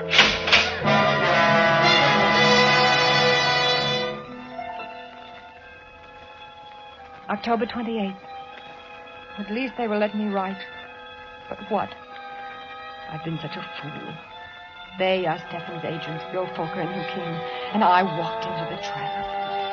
They must have followed me, seen me locate Lance, perhaps even heard what we said. Now Lance is dead. The police believe I killed him, and they will swear to it with all the power of money, even foreign governments behind them. But worst of all, they must know who I am. They must know where the 3rd piece of the cross-eyed bear's check is. That is why I am to be next. Dean, Lydia, Lance, and now Lizanne.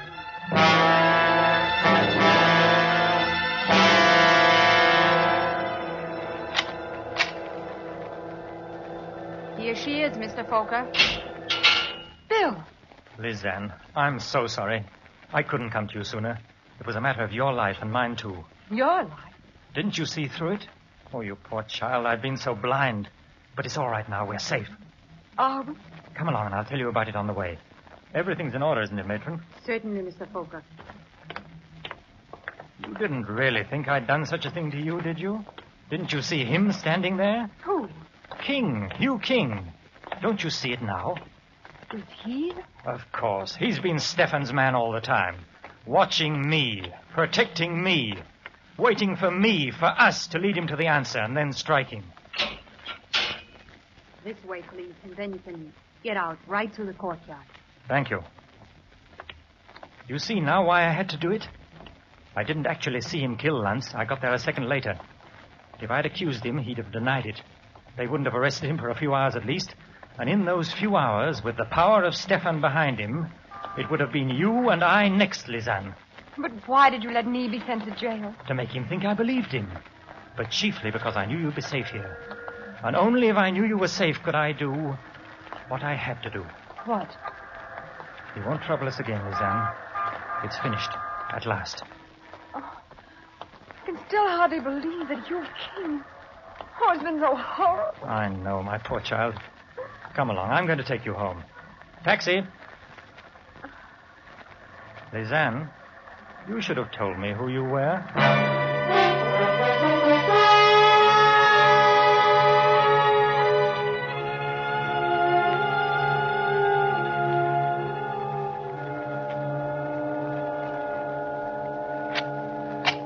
Go on in. Just relax for a while. Like a drink? No, thanks. You don't mind if I do? Of course not. As a matter of fact, there are still a few things I haven't told you about this little business of the cross-eyed bear. There must be quite a lot of things. For instance, you never knew I had a wall safe behind this bar, did you? No. And of course, you didn't know what I kept in it. Perhaps you'd be interested to see. The cross-eyed bear's check. All 3 pieces. Yes. Lance's, who had his part in his pocket, the fool, yours, and my own. You are You know, I rather marvel that my poor brother Dean managed to marry such a naive girl.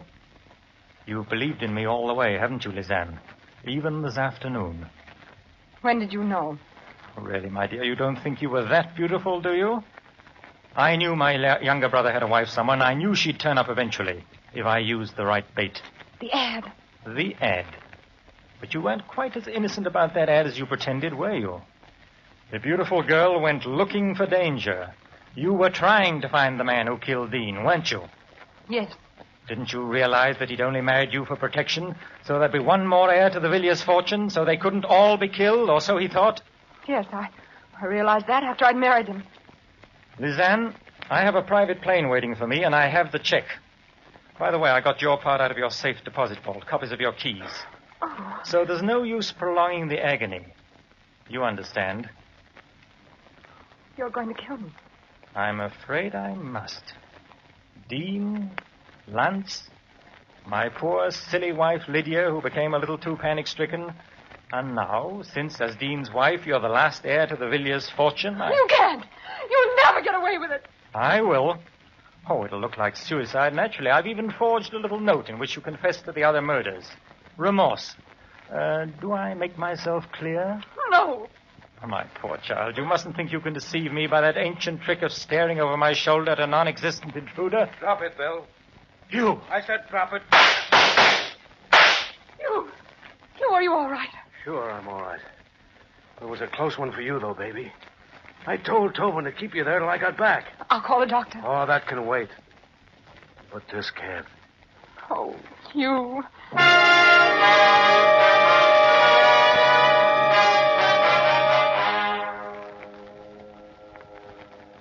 November 17th. This is the end of you, diary. I'm a married woman now. And the most appropriate end I can think of is this clipping from today's Times, pasted on the last page. Stephenson King. Villiers heiress weds FBI agent Hugh King, who shadowed notorious Stephen Villiers for 6 months to break international murder mystery. By special dispensation of Justice and War Departments, couple will honeymoon in Sweden.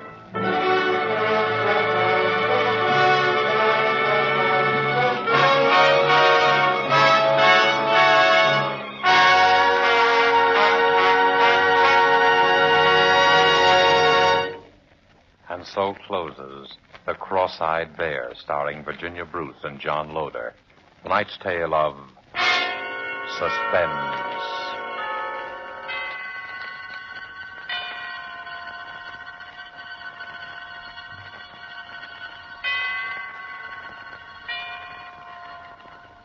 Suspense was rebroadcast for you soldiers, sailors, and Marines of the United Nations by the Special Service Division of the War Department of the United States of America.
would ever dream of a world in which a woman wanted to grow older. But I did want to grow older, so that he and I could grow old together. Can you understand that? What a precious thing it is to grow old. Can you understand?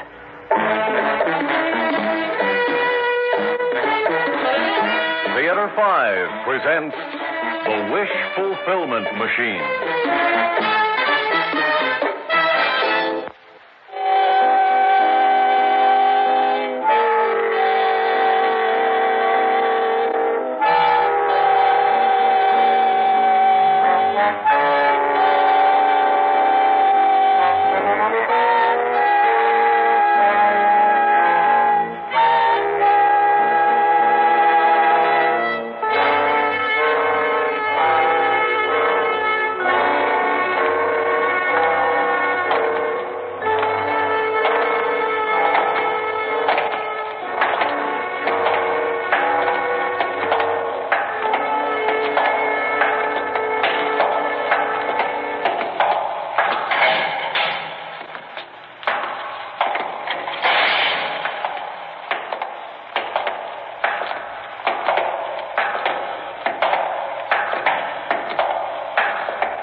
Turn right. Here.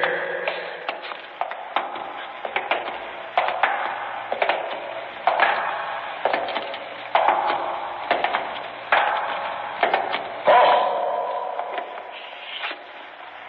Wait here. Yes? Patient for you, doctor. Bring him in. Bring him in. Inside.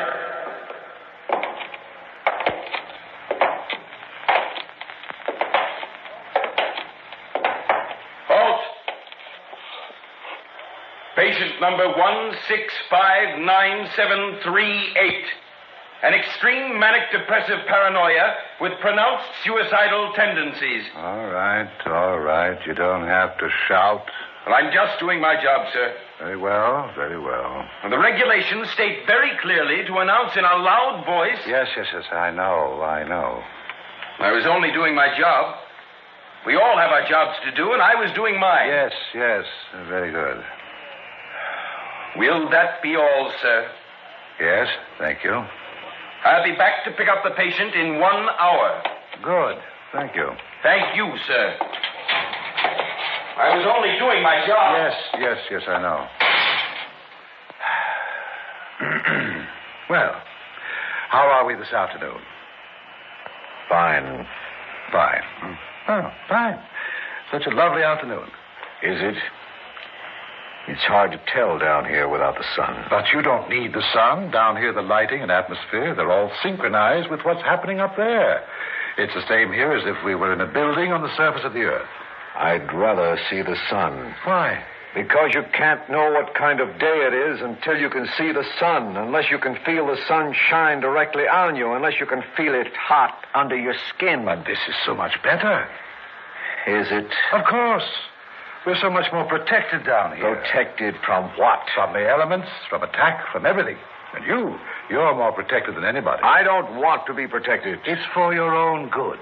I would like to decide my own good. Well, at this time, you're incapable of deciding your own good. Oh? Come now, what seems to be your problem? There's no problem. I just want to die. My, but that is a problem. At this time, in this place, in this society, it is. No. That's not what I mean. At a time when you have everything to live for in a world where every wish is gratified, every desire fulfilled. Maybe that's my problem. Having everything, I'm like the man who sat too long at the high table. I'm so stuffed with food that the thought of another bite makes me sick.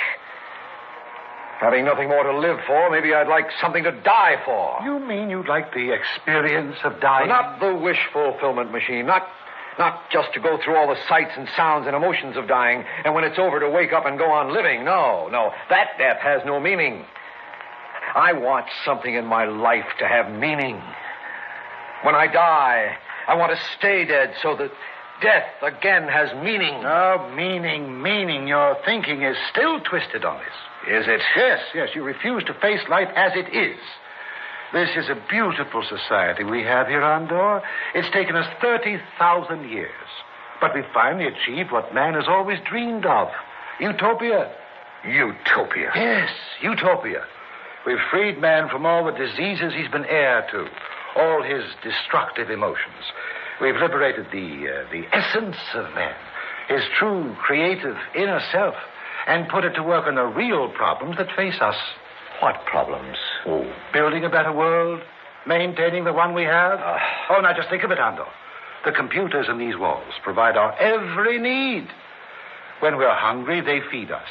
If we're cold, they turn up the temperature. Yes, that's true. And if we fall sick anywhere in the complex, they put out arms that pick us up and nurse us back to health.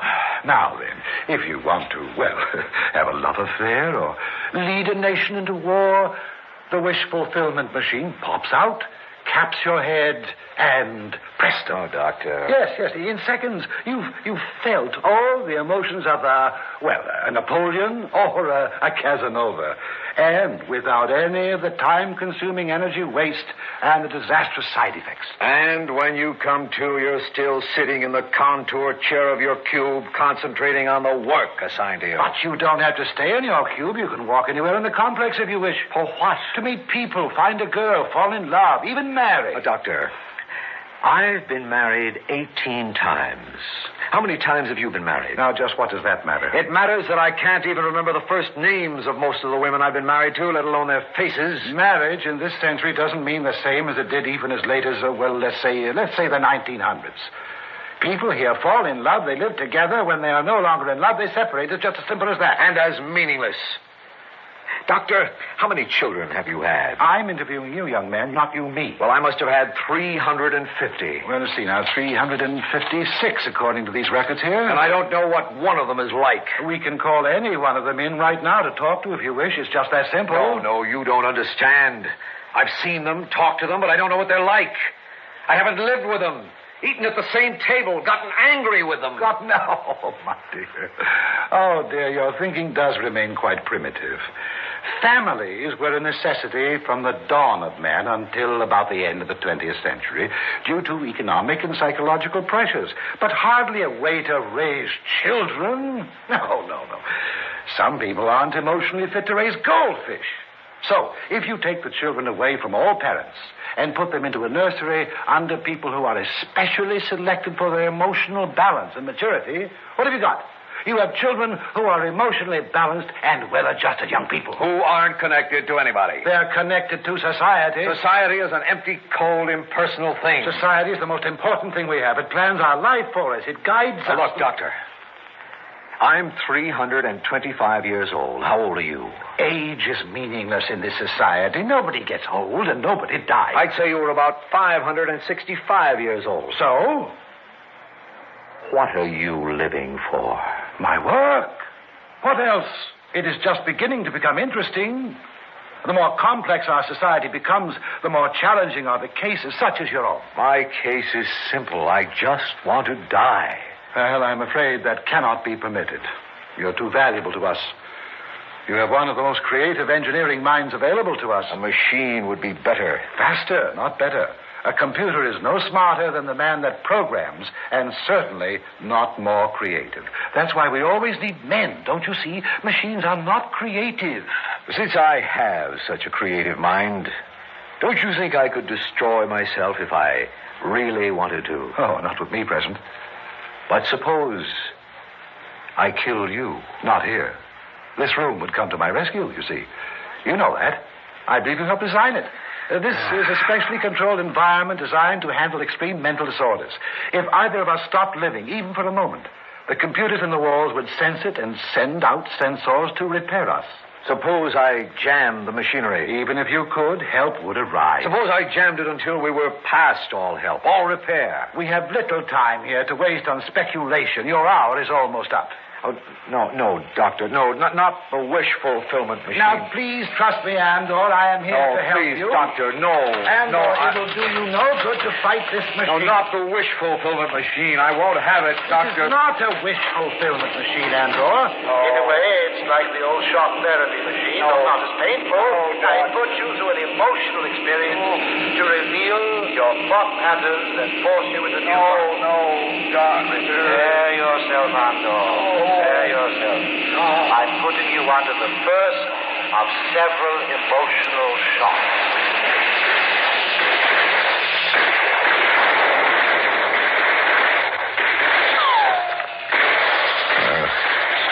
Where am I? Get your head down, Sarge. You want to get killed. What? Those are real bullets they're shooting at us over there. Where am I? Come on, Sarge, wake up. They're coming. Who's coming? The Krauts. Who else have we been fighting for the last 6 months? Will you quit playing games? I'm not playing games. Well, are you going to lead the attack or not? The lieutenant says you were to lead the counterattack. No. No. I don't want to die. Nobody wants to die, but we haven't got any choice. Look, I won't leave. Sarge, you stay here and they'll kill us all right here in the trenches. I can't. Come on, Sarge, they're coming. No. Sarge, you've got to save us. I can't. Pick up that machine gun. Let's go, No, Sarge. no, I can't. I Sarge, can't. they're here. You got to save us. Save us. All right. We'll fight. After all, it's only another way of dying. Come on, you guys. What do you want to do? Live forever? Come on, kill them. Kill them before they kill you. Kill them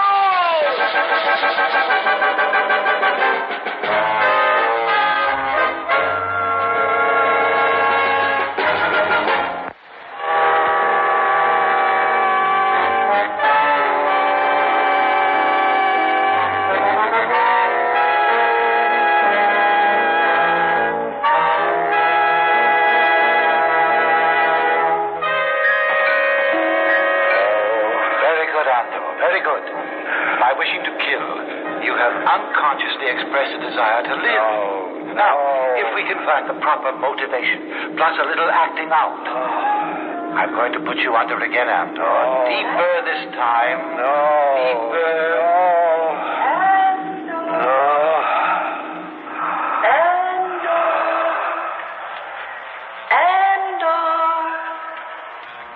Oh, there you are, darling. Where have you been? Right here. Oh, don't talk, my darling. Just hold me. I've been looking for you for so long. Who are you? Don't you know? It's so difficult to see your face. You're so beautiful. It's hard to believe. No, my love. You were the one who was beautiful. Inside, the things you think and feel. You're so soft to the touch. Don't talk. Just hold me. I've been searching for you such a long time. And I for you. I'm here, my darling. I'm here. I can't believe it. You're everything I've ever wanted. Oh, darling. It will be different with us. We will grow old together. Give life meaning. Yes. And you will never leave me. Oh, never. Wait a minute. No, it's a trick. You're just like all the rest. It'll last for a day or two, and then it'll all be over. No, my darling, no. Doctor, I know what you're doing. Andor, no. Andor. This is all a figment of my imagination. Another trick from the wish fulfillment machine. No, Andor, please, trust me. I can tear this machine from my head if I want to. All I have to do is exercise my will. Andor, don't tamper with that machine. My will is as strong as yours, Doctor. The machines or anyone. No, Andor, no. Take this.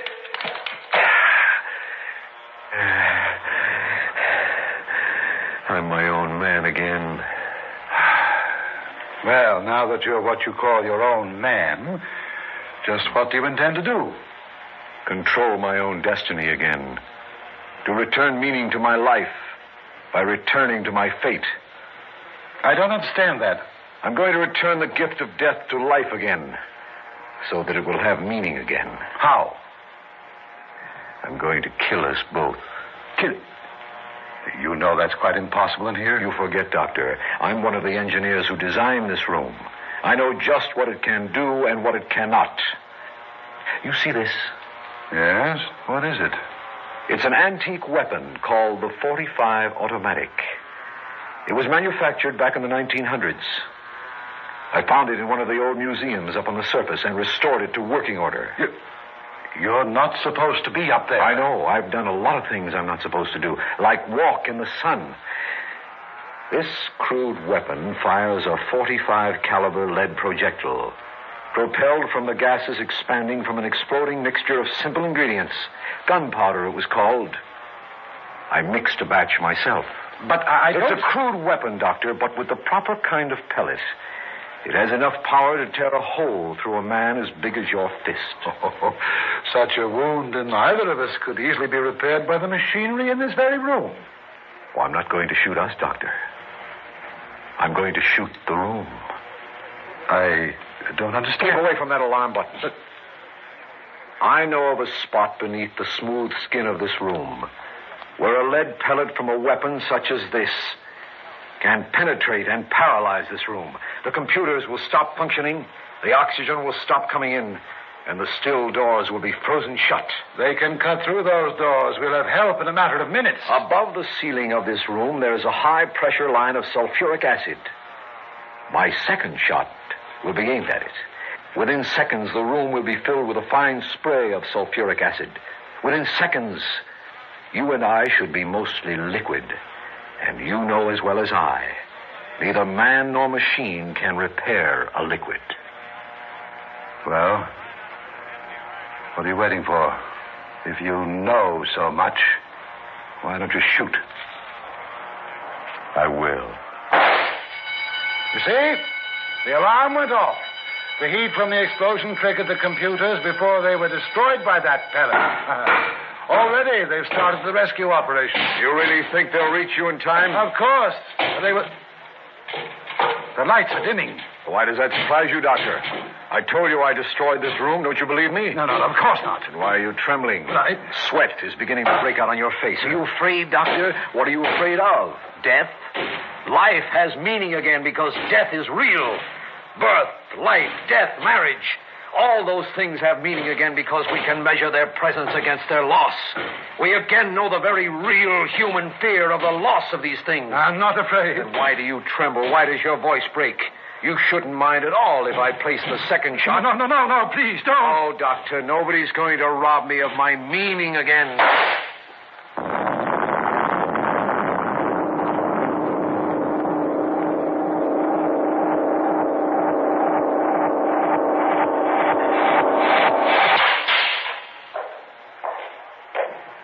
Guard number 18539 here to pick up patient number 1659738. All right. You don't have to shout. He's asleep? Yes. He's still under the influence of the machine. You'll have to wheel him back. Those new machines are rough on them. Oh, he's all right. Once he wakes up, he won't remember a thing. You, straighten him out all right, Doc? Oh, I straighten them all out. It's my job. That's what I'm here for. But just one thing, though. What's that, Doc? Brilliant mind this man has, despite his other problems. But I wonder why he's always searching for meaning.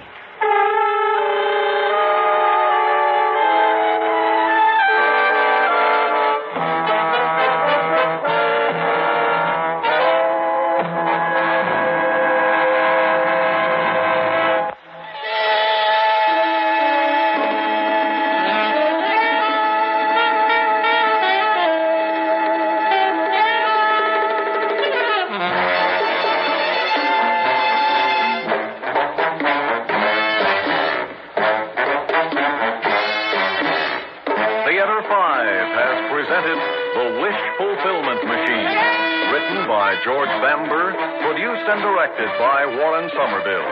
In the cast, Ivor Francis, George Petrie, Bryna Rayburn, Bill Mason, and Jeff Davis. Audio engineer Marty Folgia. Sound technician Ed Blaney. Script editor Jack C. Wilson. Original music by Alexander Vlastotsenko. Orchestra under the direction of Glenn Osser.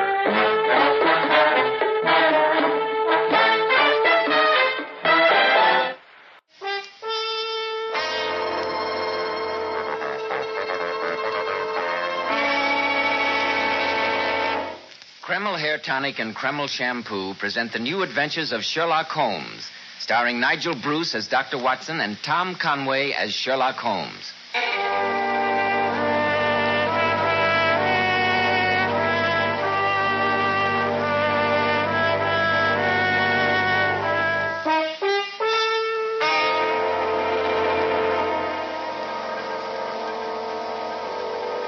Now, once again, it's time to renew our weekly visits with that genial host and incomparable storyteller, Dr. Watson.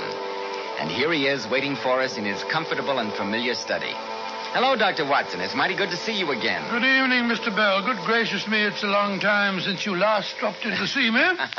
Too long entirely, but I'm certainly glad to be back. I'm glad to have you back, my boy. This seems like old times. Thank you, sir.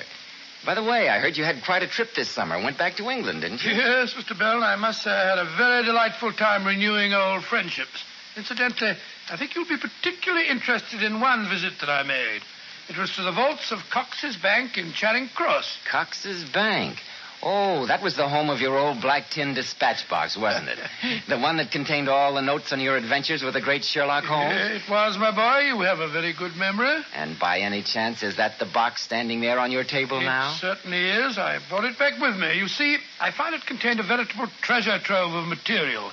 Notes on adventures that I'd forgotten, and in some cases, stories that Sherlock Holmes insisted must not be published during the lifetime of certain famous people involved. Phew, that certainly is a treasure trove. Do you mind if I take a peek in the sacred box, Dr. Watson? Not at all, Mr. Bell, not at all. Must be papers all tied up in tape.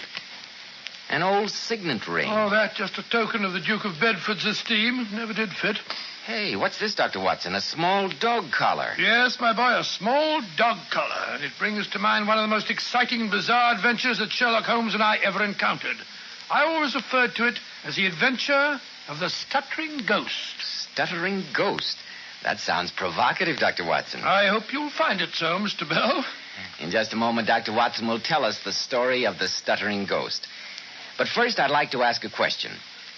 Men, wouldn't you like to feel that your hair always looks its best? That it always appears neat and attractive? Then let me suggest Kreml Hair Tonic. This famous modern hairdressing has been especially developed to keep wild, unruly hair handsomely groomed all day. Not a lock out of place. And Kreml gives the hair such a nice, rich luster, too. Yet it never leaves the hair feeling or looking greasy or sticky. Why not buy a bottle and prove to yourself that Kreml is tops for better groomed hair? Kreml, Kreml Hair Tonic. Now, Dr. Watson, the floor is yours. Well, Mr. Bell, the story began on a certain September afternoon in, more years ago than I like to admit. Holmes and I were seated in our Baker Street lodgings, having returned a few hours previously from a much-needed holiday in Devonshire. Though our trip had proved far from restful as far as I was concerned, I could see that the change had worked wonders for my old friend. There was a distinct touch of color in his usually pale face, and I knew by the sparkle in his eye that he was happy to be back in harness, as he sat there skimming through the letters that had accumulated during his absence. Watson, has it ever occurred to you that the entire course of history might have been changed, probably for the better, if paper and ink had never been invented? Oh, rubbish. It's good to be back in Baker Street again, eh, Holmes? Yes. Back to the routine of stupid letters from stupid people after 2 peaceful weeks at the seaside. Peaceful? And you spent most of your time solving the problem of the lifeguard, the calabash, and the dying nursemaid. Merely a routine matter, Watson, though it did have its points of interest. Anything startling in this morning's post? The usual trivialities. The Duke of Greenock suspects the Duchess of planning to elope with the underfootman. Oh, knowing the Duke, I can't say that I blame her. Quite. Doesn't anyone use imagination in committing crimes anymore? Aha. This looks more promising. Huh? What is it, Holmes? I shall present my problem to you at 3 o'clock tomorrow afternoon. It's almost 3 now, and the letter's dated yesterday. Doesn't sound particularly promising to me. Who's it from? It's simply signed Ferdinand. It's very odd. Holmes, it might be royalty. Only reigning monarchs sign themselves to strangers simply by their first names. If you're referring to Ferdinand of Spain, he's dead, you know. Oh, you're pulling my leg. Still, I can't recall a Ferdinand on any current European throne. Nor can I. And yet there is a certain tone of royal peremptoriness in the phrasing. Where's the front door bell? It's exactly 3 o'clock. That could be him now. Yes. While Mrs. Hudson answers the door, suppose we have another look at this note. Expensive paper. Written with a quill pen. And the presumably august scribe was unfortunate enough to get a smear of ink on the outer side of her right little finger. Why do you say her right little finger? It's a woman's writing. Oh, woman's writing. Come in. Yes, Mrs. Hudson? You have a visit to Mr. Holmes, and she's got a wee dog with her. She said you might be expecting her. Very well, Mrs. Hudson. Show her up, please. Yes, sir. A woman and a wee dog. And here we are waiting for royalty. Watson, I've sometimes observed a distinctly snobbish strain in you. Most regrettable in these democratic days. Democratic? I've voted Conservative all my life. I always will vote Conservative. Oh, Mr. Sherlock Holmes, you dear, dear man. Oh, I've heard so much about you. Oh, I suppose you're wondering who I am. Naturally, madam. Sit down, won't you? May I introduce my friend, Dr. Watson? How do you do, How madam? do you do? I'm Mrs. Frampton. Mrs. James Frampton. That's the Buckinghamshire Framptons, you know. And I've traveled all the way up here with darling little Fuzzley. And he does hate trains, don't you, sweetheart? By the way, Mrs. Frampton, would you mind telling me why you signed your note, Ferdinand? Why, Mr. Holmes, whatever makes you think I wrote you a note? Among other things, the slight trace of an ink stain on your right little finger. Oh, dear. It's so simple when you explain it, isn't it? Quite. Well, since you're so clever, I did write that note, but only because Ferdinand here asked me to. What? Yes, the darling dictated it all by himself. He said, and I wrote it all down for him. What a ball is that? Dog writing notes. Don't you think, Mrs. Frampton, that if your dog has any problems, a veterinary surgeon would be the logical person to consult? Oh, dear, now you've upset him. He's so terribly sensitive. Dr. Watson, I wonder if you'd mind taking him out for a little walk. Who, me? Yes. I'd much rather he was out of the way when I tell Mr. Holmes about him. He's so human, you know. I'm quite sure he understands every word I say.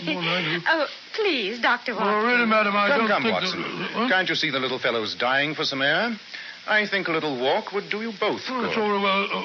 Very well. Come along, you little fellow. Come on. And now, Mrs. Frampton, may I ask what has brought you to see me? Well, Mr. Holmes, 2 weeks ago, one of Ferdy's gold collars was stolen. And a week after that, he was sent back to me with a very strange note. You have the note with you? Yes, it's here in my purse. Put your hands up, Mr. Holmes. Well. That's right. Do you mind pointing that revolver another way, Mrs. Frampton? I have no intention of pointing it another way. Furthermore, you'd be astonished at my skill in using it. Not at all. Oh? When a woman has the audacity to call on me with the outline of a revolver plainly visible through the side of her purse, I naturally assume she is able to use it. You knew I was armed, and yet you I didn't... regret to say that sometimes my curiosity overcomes my caution, and I was very curious as to the purpose of the ridiculous ruse of the letter-writing dog. I still am. You'll very soon see. Go and sit in that upright chair by the desk there. Mr. Holmes, I assure you I won't hesitate to use this revolver. Go over to that chair. Very well. Sit down in it, with your back to me. That's it. I was admiring these handcuffs on your mantelpiece.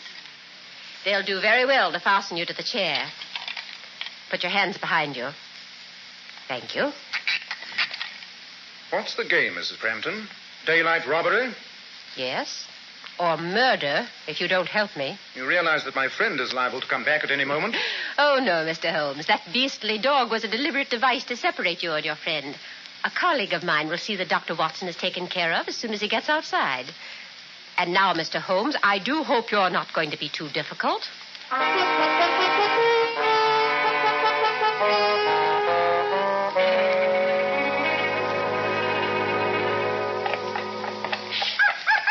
Come along, you stupid creature. You don't have to sniff every... Come on. Playing nursemaid to a Pekingese. Hope I don't run into anyone I know. Come on, little brute. Come on. Excuse me, Governor. Yes. You got a match? A match? Yes, I think I have. Cool, you're half a nice little dog, Governor. What's his name? His name? Never mind. You give me that. Why, you scoundrel, put down that piece of lead pipe. Get out from under my feet, you nasty dog, you. You would you? Oh! Blimey, Governor, you nearly broke my arm.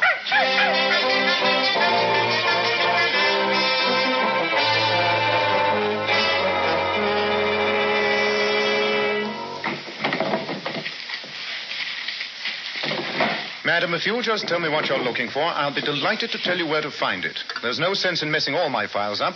I want your records of the Rothier case. In the third drawer of this cabinet. Oh. Well, here we are. N-O-P-Q. Randall. Rothier. Well, thank you, Mr. Sherlock Holmes. Ah, there's the rescue party. But it can't be Dr. Watson. Alfie was to take care of him. Dr. Watson has resources that might surprise you. Sometimes they surprise even me. Well, I've got what I came for. Holmes, I had the most amazing experience. Yes, you were set upon by a ruffian in the street. Fellow asked for a match and then... how did you know? Elementary, my dear Watson. Huh? Now, please get the key off the mantelpiece and unlock these handcuffs. Good heavens. Who trussed you up like that? Mrs. Frampton, at revolver point. You see? If you hadn't made me go out with that silly little dog, She would never have revealed her purpose in coming here. Watson, the whole thing was a plot to gain access to my files on the Rothier case. I say, the Rothier case, why that... Hurry up with that key, will you, old chap? Yes, of course. There you are. I say, how did that woman get out? Obviously down the back stairs, as you didn't pass on the front. I assume her accomplice got away, too? Yes, he wouldn't have if I hadn't tripped up over the dog leash. I left the silly little beast downstairs with Mrs. Hudson. Suppose we see if our caller took anything of any consequence. But, Holmes, why should anyone go to such fantastic lengths to steal the file on a criminal case that happened years ago? That's what we have to find out. You recall the Rothier affair, Watson? Yes, I could do. Something to do with a jewel robbery, wasn't it? Yes. Rothier and his English accomplice, a gentleman known as Stuttering Steve Hacker, stole the famous Shrewsbury emerald. Yes, of course. The jewels were never recovered, but I was instrumental in bringing the men to justice. I remember it now. Rothier was killed resisting arrest, wasn't he? Yes, and Stuttering Steve Hacker was sentenced to 7 years in Dartmoor. By George, Watson, I recall reading a small item in yesterday's paper that told of Hacker's death in prison. That's the answer. You mean that on his deathbed, Hacker might have told someone the secret of where the jewelry is hidden? Precisely. And the key to that secret must lie in these files. Let me see. Yes, I recall the case vividly now. There was a small piece of paper found on Rothier's body. An apparently meaningless series of numbers and figures. It was here in the file. And now... she's got away with it, Watson. I deserve to be kicked from here to night. Holmes. Now, listen to me. I was going through the file a few weeks ago, making some notes for my stories, and I remember coming across that slip of paper. I copied the figures down in my notebook. Bravo, Watson. I don't know what I'd ever do without you. Thanks, sir. Just a minute. Here they are. Here we are. Here are the figures. T2N302S50. What the deuce does it mean, Holmes? I don't know, but I think I may have a glimmering. Get your coat and hat, old chap. The game's afoot. Where are we going? To Scotland Yard. And then I hope we'll be on the track of the Shrewsbury emeralds.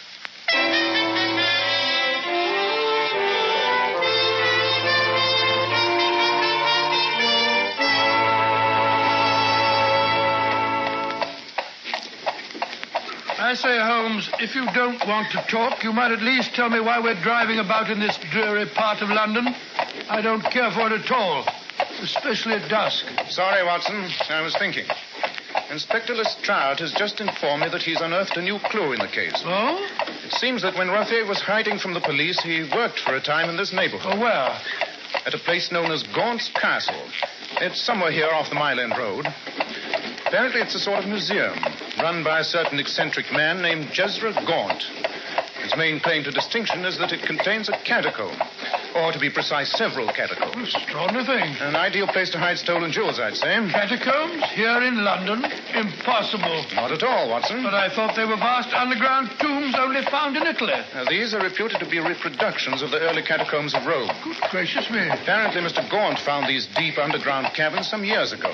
And their natural contours made it possible for him to convert them into a modern counterpart of the Italian ones. All right, cabby. This is the place. Right, Governor. There you are. Keep the change. Thank you, Governor. Come on, get up. So this is Gaunt's Castle. It's a frightening-looking place. Like a prison.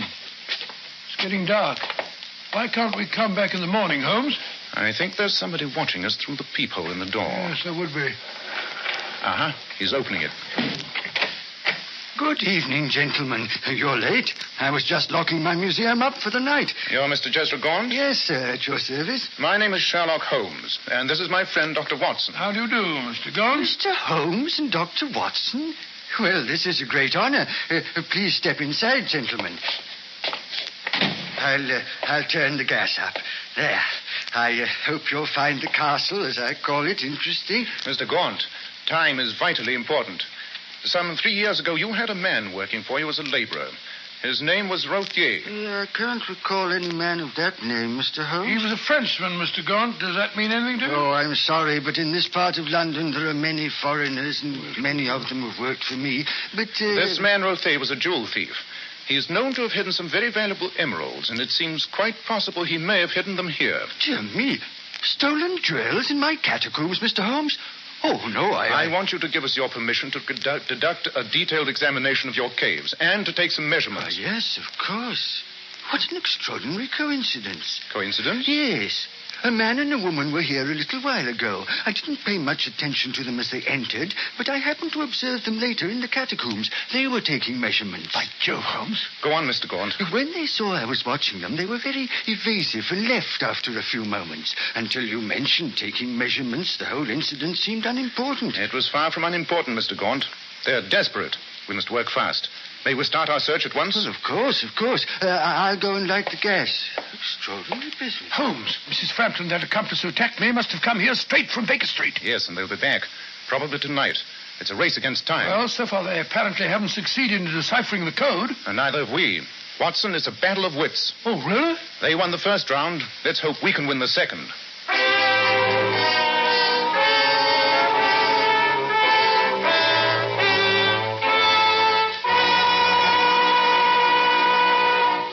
Dr. Watson will continue his story in just a moment. In the meantime, I'd like to say, and just see if you don't agree with me, any man who wants that modern, prosperous appearance should certainly use a hairdressing. And men, I'm right here to tell you I wouldn't use anything else but Kreml hair tonic. Do you know why? Because Kreml is one hair tonic I've been able to find that really keeps my hair well groomed. Every hair neatly in place. Yet it never has that greasy, plastered down look. Kreml always feels and smells so clean on your hair. In addition, Kreml does lots more than just keep hair looking handsome. It relieves itching of dry scalp. It removes dandruff flakes. Kreml actually helps condition the hair, in that it leaves it feeling so much softer, easier to manage. Why not ask for an application of Kreml at your barber shop?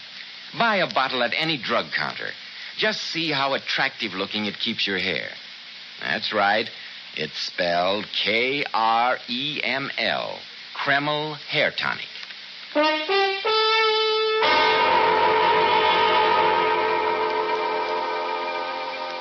Well, Dr. Watson, how did you and the great Sherlock Holmes make out when you explored the underground caves? For that first hour, we searched that strange place exhaustively without finding a clue. Then I remember we descended into one of the deepest and darkest caves. Must have been a weird picture as we stood there, our voices echoing hollowly.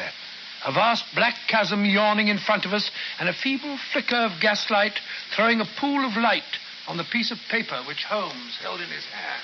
Watson, I'm certain the figures on this paper are the clue to the missing emeralds.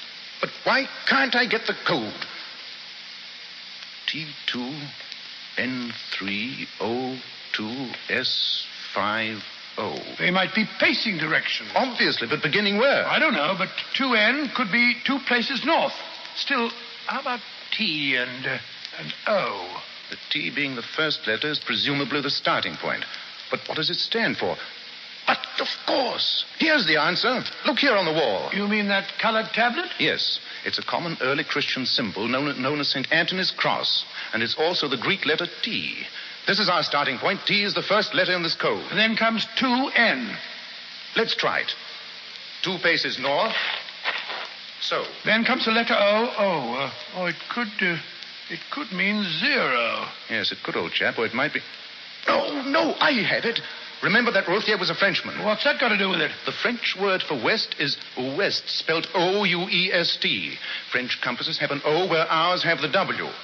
2 paces north, 3-O, 3 paces west. See if Gaunt will lend us a spade, Watson, dear chap, will you? We're getting warm. We're getting decidedly warm.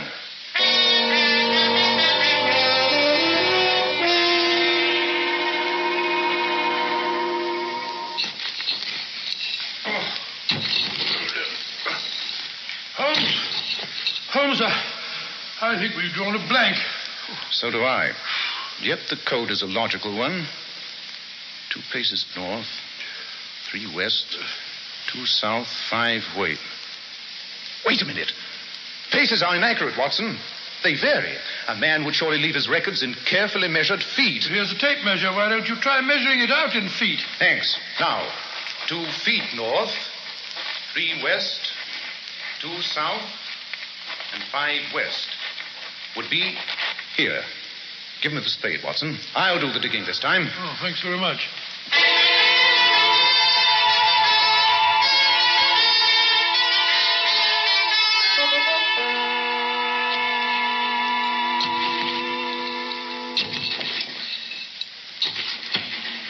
Holmes, if you dig any deeper, you'll come out in Australia.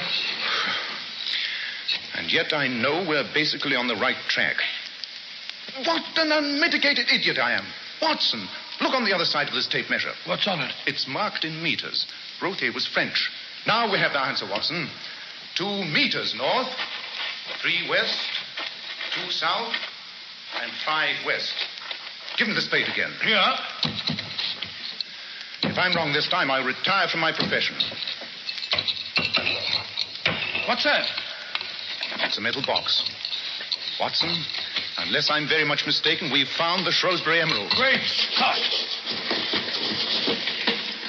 Box is a little tarnished, a little rusty, but its contents are undamaged. Look at these emeralds, Watson. Aren't they exquisite? In this gaslight, they look just like liquid jade. Quite a poet, aren't you, Dr. Watson? Oh, hello, Mr. Gaunt. You quite startled me. We've found the treasure. I'm so glad, gentlemen. You've done the hard work for us. Look out, Watson, it's a trap. Come back here, Holmes. Drop that revolver, Gaunt. I missed your friend, Dr. Watson, but I won't miss you. Stand where you are. In any case, Mr. Holmes can't get away. Fortunately for us, he's run into a cave from which there is no exit. Gertrude, Alfie. Here we are. Did you find it, Joseph? Yes, my dear. Clever of them, wasn't it? I doubt whether we could have solved the code without their help. Scoundrels, I wish I'd get my hands on you. Dr. Watson, surely you're in no position to threaten. The 3 of us are armed, and your friend can't help you. Mr. Sherlock Holmes, come out of that cave with your hands up. We've won the final round. Not while I have the emeralds, you haven't. All round him out of there, blast him. It seems to me, Dr. Watson, that Mr. Holmes is being unusually stupid today. Be careful, Holmes. What? Got me. Holmes! Holmes! Dear me, I'm afraid your friend's been injured, For Doctor. heaven's sake, let me go to him. I'm a doctor. I'm afraid I can't trust you. However, I'll tell Alfie to drag his body out here. Alfie! Never mind about Alfie. I just conked in one before I shot Mr. Holmes. That voice. It's stuttering Steve Hacker. But it can't be. Steve Hacker's dead. That's what you think. But he ain't dead. I bribed the prison doctor and his kite. Remember, I'm in the dark. You can't see me, but I can see you. You're standing in the light.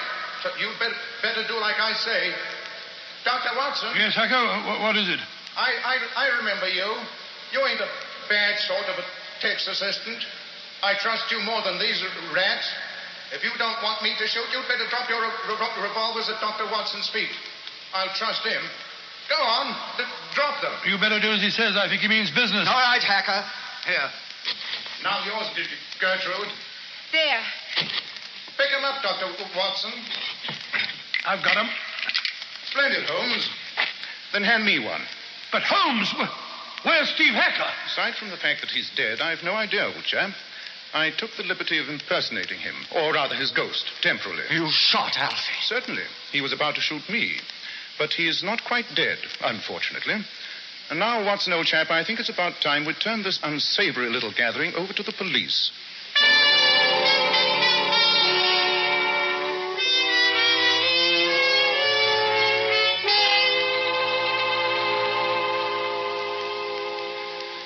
Watson, it's rather pleasant to be back in Baker Street.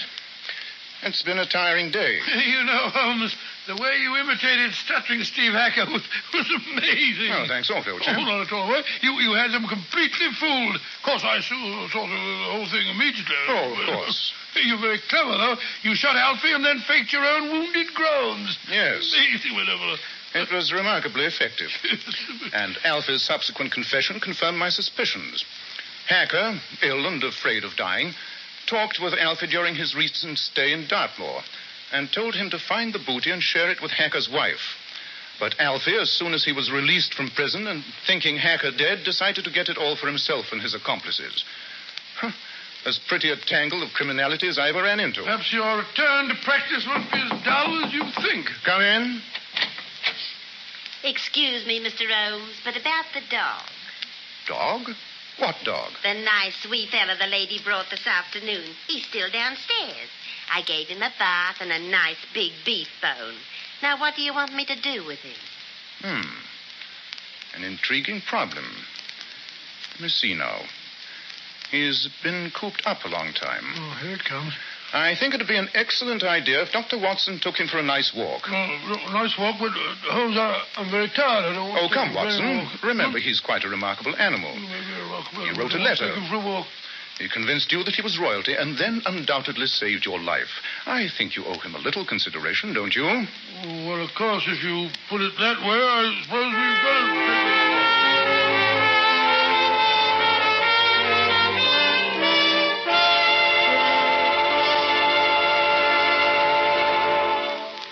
That's how you acquired this little dog collar, eh, Dr. That's Watson? right, Mr. Bell. I had that wretched little animal on my hands till it died of old age. I got quite fond of it, as a matter of fact. I see. And what story are you going to tell us next week, Dr. Watson? Well, now, next week, I think I'll tell you a story I call The Adventure of Black Angus. I always think it was one of the most gruesome and macabre experiences that Sherlock Holmes and I ever encountered.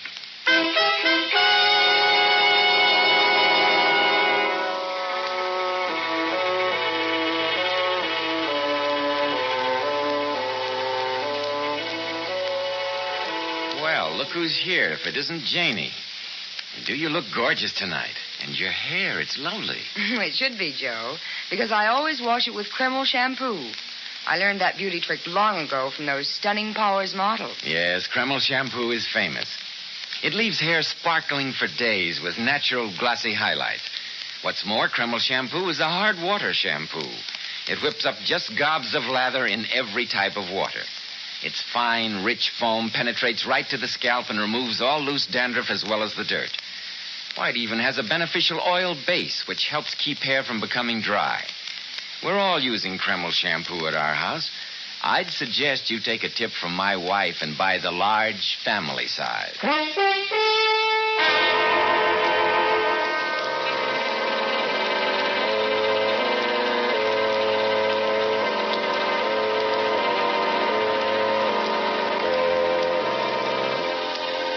Tonight's new Sherlock Holmes adventure was suggested by an incident in the Sir Arthur Conan Doyle story, The Adventure of the Noble Bachelor.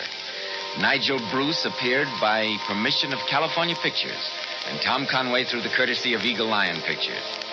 This is Joseph Bell speaking for Kreml Hair Tonic and Kreml Shampoo, and inviting you to be with us next week at this same time when Dr. Watson will tell us the adventure of Black Angus.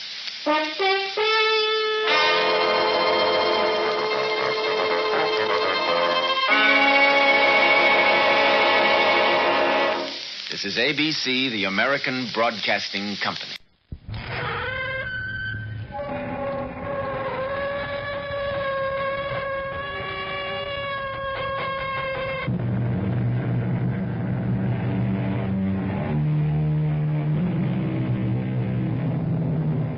Come in. Welcome. I'm E.G. Marshall. Man, wrote Voltaire more than 200 years ago, is the only animal who knows he will die. But man does not, and never has, accepted this dire bit of knowledge. Not completely. He struggles still to discover or invent some reason to believe that he is immortal. That, however altered, he will nevertheless live on forever. And that is why, centuries ago, ghost stories were born. You must appease the god Hermes. But my daughter... Pacify the Eumenides. What of my daughter? Reconsecrate the temple. All pollution must be removed. My daughter, what of her? Your daughter cannot be laid to rest within the boundaries of this city. She must be taken outside these walls and buried there.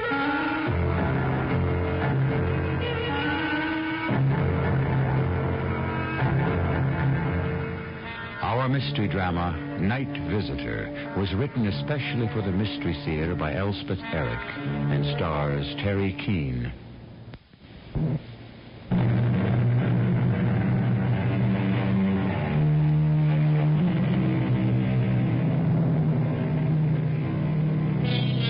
It's possible that the cavemen sat around the fire after dark and told stories of strange shapes they had seen and awful sounds they had heard, and wondered aloud if their ancestors were trying to get in touch with them. We can't know for sure because they could not record their experience. But a ghost story from the 4th century before Christ has come down to us.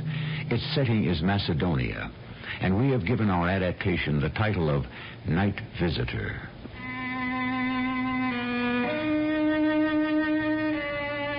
He couldn't have picked a worse time to pay a visit. It had been a scant few weeks since the light had gone out of our lives. I suppose it's possible he had not heard of my daughter's death. After all, he lived in Therma, and I don't believe he traveled to Amphipolis more than 2 or 3 times on business for King Philip II. And he'd never before been a guest in our home. Still, demonstratives, my husband and I did our poor best to prepare for his arrival. Mercedes is very close to the king, you know. I know.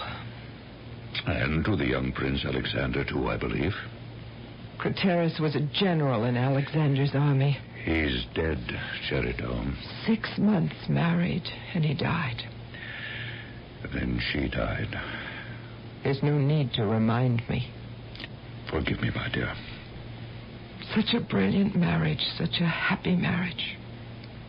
Then a widow so soon. Then... Dear wife... She lingered only a few months after his death. Our only child. Our lovely young daughter, our beautiful Philinian. Dear wife... Now this fool intrudes himself on our grief. You said yourself he may not even know. Yes. It must be that he doesn't know. Or he couldn't be so tactless, so unfeeling. His room is ready for him, I suppose. He'll be tired after his trip from Therma. It's prepared. I gave Melissa instructions. Properly prepared, I hope. Our best linen sheets. Food and drink. Spice cakes, apples, plums. A carafe of wine. Oh, yes. And our best crystal goblets with the gold rim. Mistress? Yes, Melissa. The gentleman from Therma has arrived. Mercedes is here. It had been several years since Mercedes had last been in our city, so I had no clear picture of what sort of man to expect. I must admit that I was most pleasantly, most favorably impressed. The man who entered our house was, I should think, about 40 years old, strikingly handsome, well-built, intelligent, and beautifully mannered. I must confess the thought crossed my mind how our daughter Fillinian would have admired this man, perhaps even loved him. I told him briefly of her marriage, of her widowhood, and lastly of her death. He was most sympathetic, very kind, very understanding. Really a remarkable young man. We said good night to him, and Melissa showed him to his room. A proper young man. I'm happy to have him for a guest. So am I. Are you sorry you were so fretful about his coming here? I couldn't know he'd be so charming. I think I've planned everything well. Melissa will devote all her time to him. Can't we give him a servant who's not quite so old? Perhaps we should. I can't imagine that at court he's tended by an aged crone. I suppose not. In the morning, I'll see what I can do. I think you should. We want to make a good impression. I know. Well, are you ready to retire? What's that? It sounded like Melissa. Well, what kind of... Mistress! Master! Melissa, what is it? What's possessed Come in, you? woman, come in. What's frightened you? Demonstratus. Some wine. Up there. Where? Up where? His room. Here, drink this. Whose room do you mean? The gentleman. The one from Thelma. Mercedes? What do you know about Mercedes? I looked in upon him a minute ago to see if he was cold or if he needed anything. Oh, mistress. Yes, go on. He was asleep, in bed and asleep. Of course. I peered at the bed. He was sleeping peacefully, but beneath the coverlet, I could distinguish a form, not his, another's. What do you mean, old woman? 2 people were in that bed, side by side. Oh, come now, you're joking. Of course you are. Oh, your eyes are failing. Yes, that's it. No. I saw them. Melissa. But that's not all, my mistress. I crept closer to the bed. I thought, as you think now, that I must be wrong. But there they were, the 2 of them, lying next to each other. Oh, mistress, how can I tell you?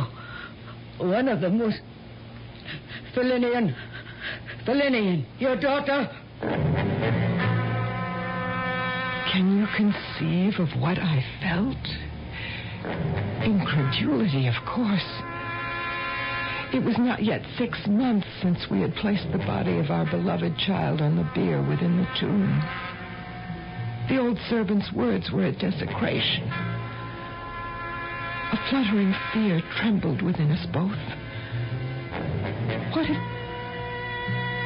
What if something between disbelief and anxiety and a desire to quiet the old servant, something made us decide that one of us should accompany Melissa to the bedroom where Mercedes lay with whom? With what? It was decided that I should be the one. I think you are losing your senses, Melissa. You stay. I'll go in. Yes, mistress. It's true. There are 2 of them. You see. Mercedes and a woman. Go closer. Close to the bed. Yes. A woman. Fillinian. No. Not Fillinian. Yes. It is she. But it's impossible to tell. It is she, The room is mistress. so dark. Her hair, her skin, her nightdress. I can't believe. Believe. It's not my daughter. It's not Fillinian. It's some stranger. It is your daughter, mistress. I'll swear to it. Close your mouth, old woman. I saw what I saw. I tell you, I saw. Hush. Hush. We must not be found here. My husband is waiting for us below stairs. Come.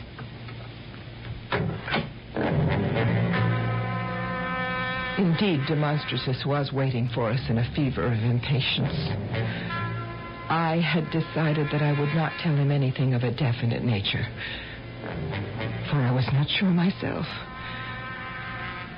There had been a moment there in the bedroom when I thought I recognized the hair, the skin, the nightdress.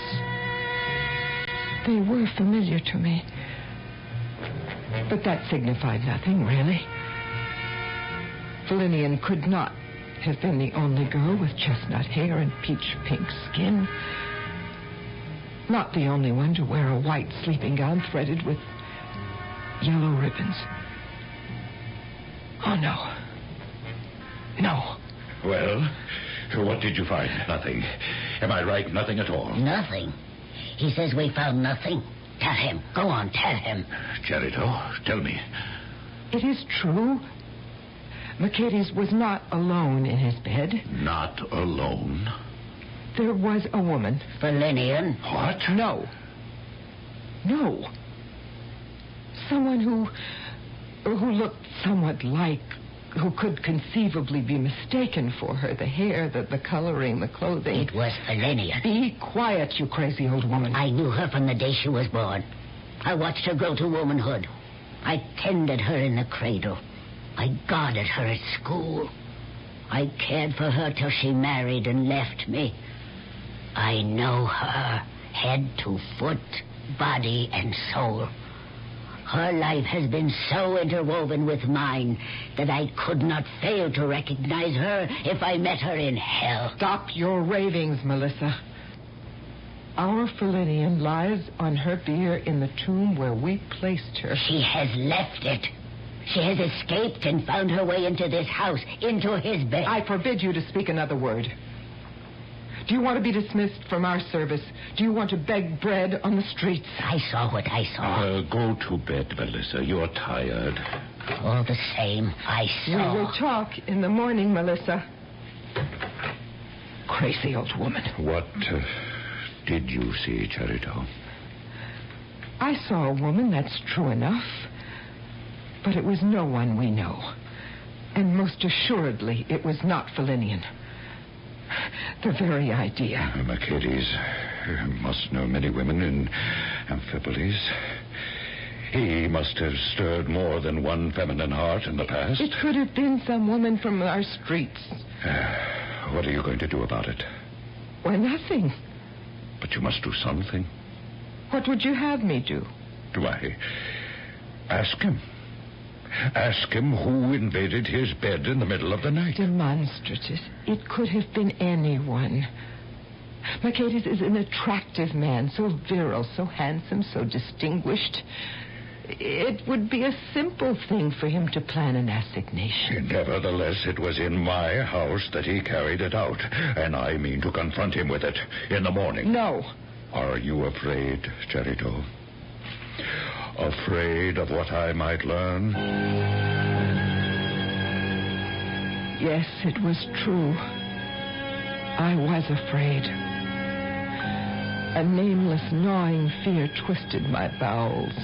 A haunting anxiety about what might lie ahead for all of us. And a terrifying suspicion that Melissa was not fabricating, nor was she deranged. That what she said she had seen, she had, in all truth, actually seen.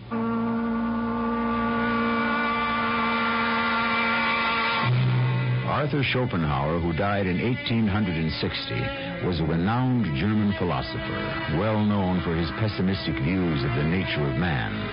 It was his contention that we are born with a belief in ghosts, and that never, never will we be free of it. But, of course, as I have said, Schopenhauer was a pessimist. I'll continue shortly with Act Two. The sheer...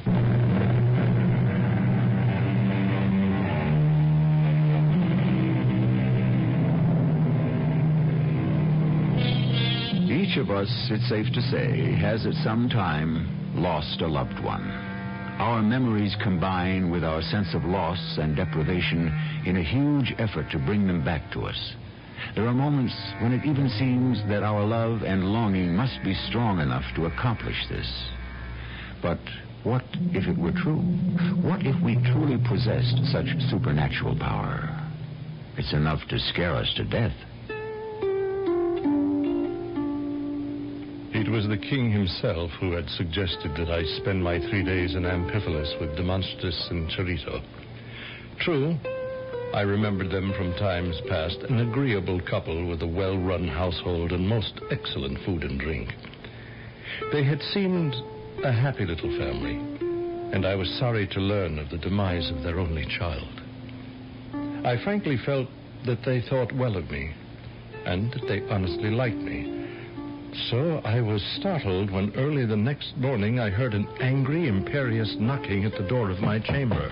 Ladies, open the door. I must speak with you. Now, Mercedes, now. Demonstratus, what is the meaning Let of... us in.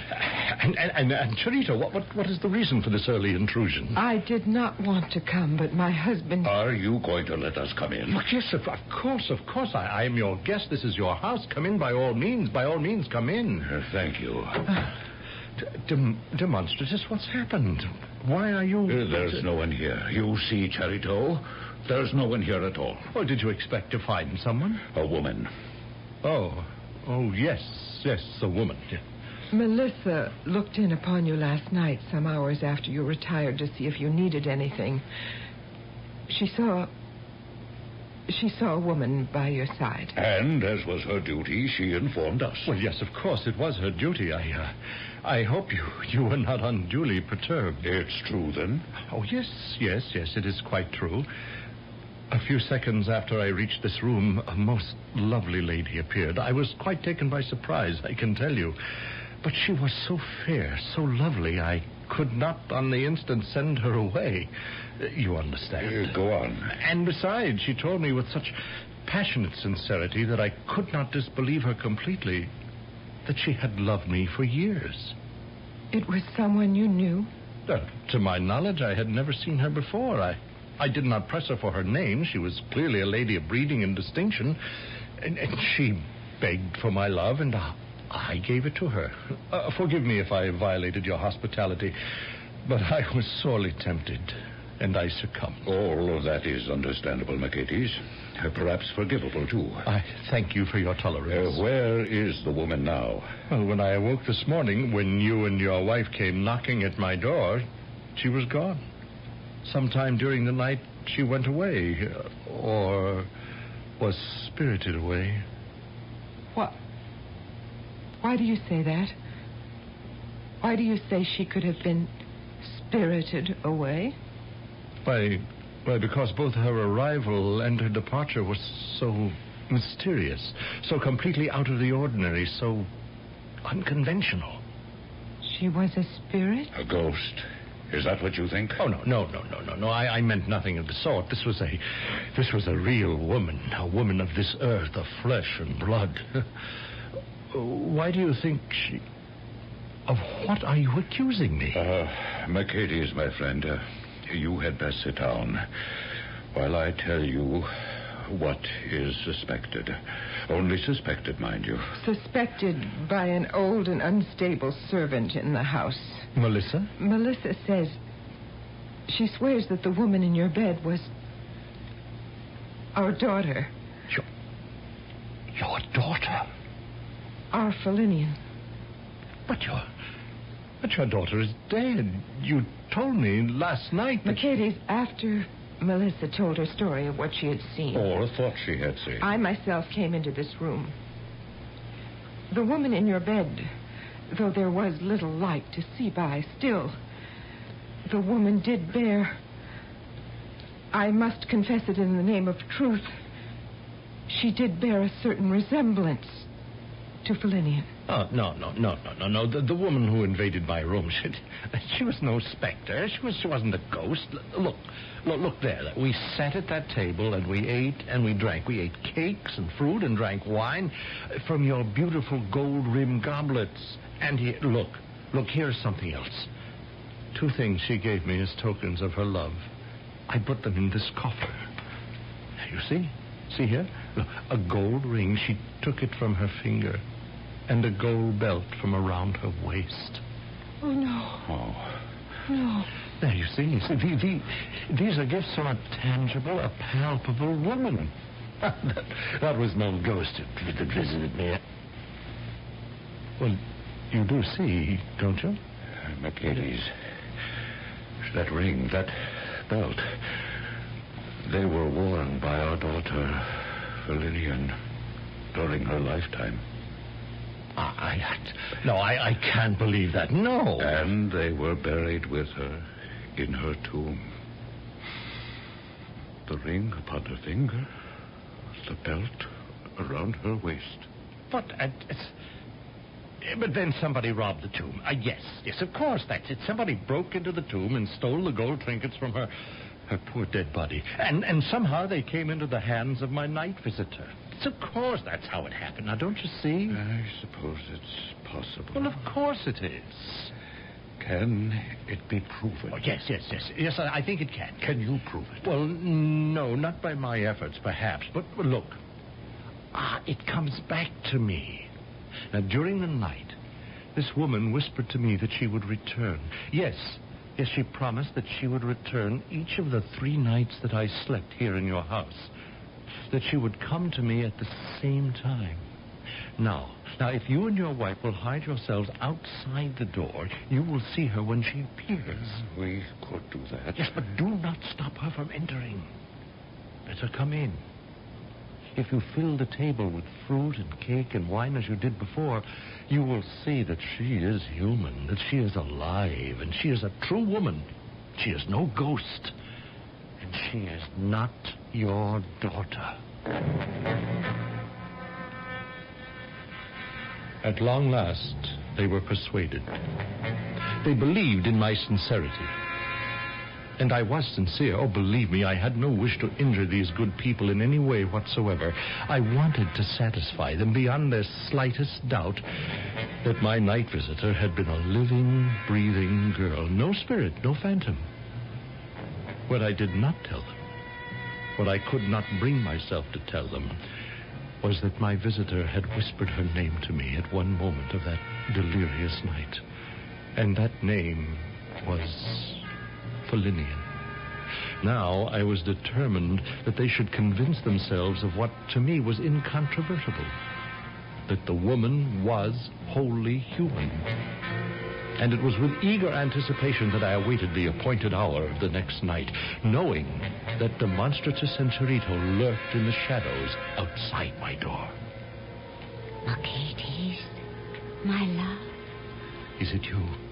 Who else should it be, my dearest heart? No one. Did I not promise you that I would visit you here in this room each night you slept here? Yes. Then light a light. Let me see you. And you, look at me. We will gaze upon each other across this little table. Ah, look here. Cold meats and bread and grapes and the finest brandy we could wish. Sit there, my sweet love. There's your glass. And mine. Now, let me fill our plates. Tell me something. Anything. Whatever you want to hear. Oh, there are things I want to hear. And there are things that I do not want to hear. Your plate, my darling. Thank you. Now, ask me whatever interests you. Last night, you told me something. Many things. I told you many things. But one thing in particular. And what was that? You told me... You said that you had loved me for a long time. Oh, yes, a very long time. How long? Since I was quite a young girl. Where did we meet? Why, here. Here? Here in Amphipolis. You came on business for King Philip. Yes. More than once. Yes, several times. But I knew from the first that I loved you. Would always love you. Love you till my death and beyond. The second time I saw you, my love grew. And the third time, you were so fixed in my young girl's heart that I knew nothing could alter or stifle the love I bore you. Not even marriage to another man. You married? Oh, yes. I was nearly 20. My parents arranged it. Who was the man you married? No, he was very distinguished. A good man. A kind man. He was a general. Very high up in the army of King Philip. Perhaps you knew him. What was his name? His name was Craterus. And what happened to him? Oh, he died. We were married a scant 6 months before he died. And that must have made you very unhappy. I grieved for him, yes. And then? Well, then, I died too. But you are here. My love for you had never died. It burned as fiercely as ever. My violent, my passionate, my unsatisfied love. And when I knew that you would spend 3 nights in my parents' house... Forgive me. Where are you going? Come back! Demonstratus, come in. Mercedes, no. Traitor. We don't want them. Come in, both of you. She is here. No, we don't need them. Lillian, my daughter. Lillian, is it you? She's come back to us, Demonstratus. Our daughter has returned from the grave. Oh, dear child. To have you back. Oh, the gods are kind. Let us embrace you, dearest girl. Stay away. Stay apart from me. Lillian. Do not approach me. Do not come near me. But we love you. What do you know of love? You doubt that we love you? You are cruel. Cruel and unfeeling. My child, what are you saying? I came here by the grace of the gods. They allowed me 3 nights to spend with the man of my young heart. But you could not permit that, could you? You could not grant me my 3 happy nights. Oh, Lillian. I meant no harm to anyone. I did no harm to a single soul in this house. But you, Mother, and you, Father, with your meddling... Meddling? Yes, your meddling. Your audacious interference. Your bungling. You have destroyed the most sacred wish of my heart. And now... Yes, my daughter. What now? Now must I return to the shadowy place appointed for me. Now at last, it is over. Over at last. Lillian, what is she? She is dead, Charito. Dead? Is that true? Yes, my dear wife. Our daughter is dead. Once again, she is dead. The body of the beautiful young woman lay stretched to its full length across the bed. Her parents threw themselves upon it. The house was filled with sorrow and confusion. Lillian was dead, and I shared the grief of Charito and Demonstratus as best I could. But a question crowded my head and infected my thoughts. When had she been alive?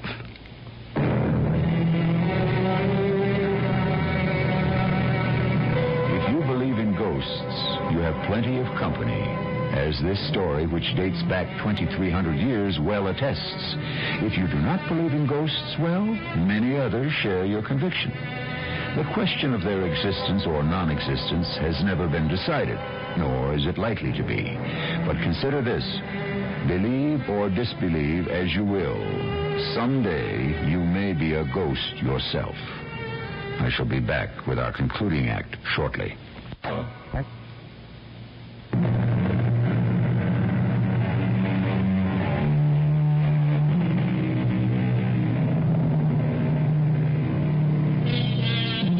Let's be honest. This is a very unsatisfactory world to live in. Long on confusion and contradiction, short on justice and human kindness. Is it any wonder we long so ardently to turn away from it, out of disgust, despair, or simple boredom? But where, towards what do we turn in our extremity? Why, to the mysterious, of course, to the land of the unknown, the unknowable, and the strange creatures who inhabit it.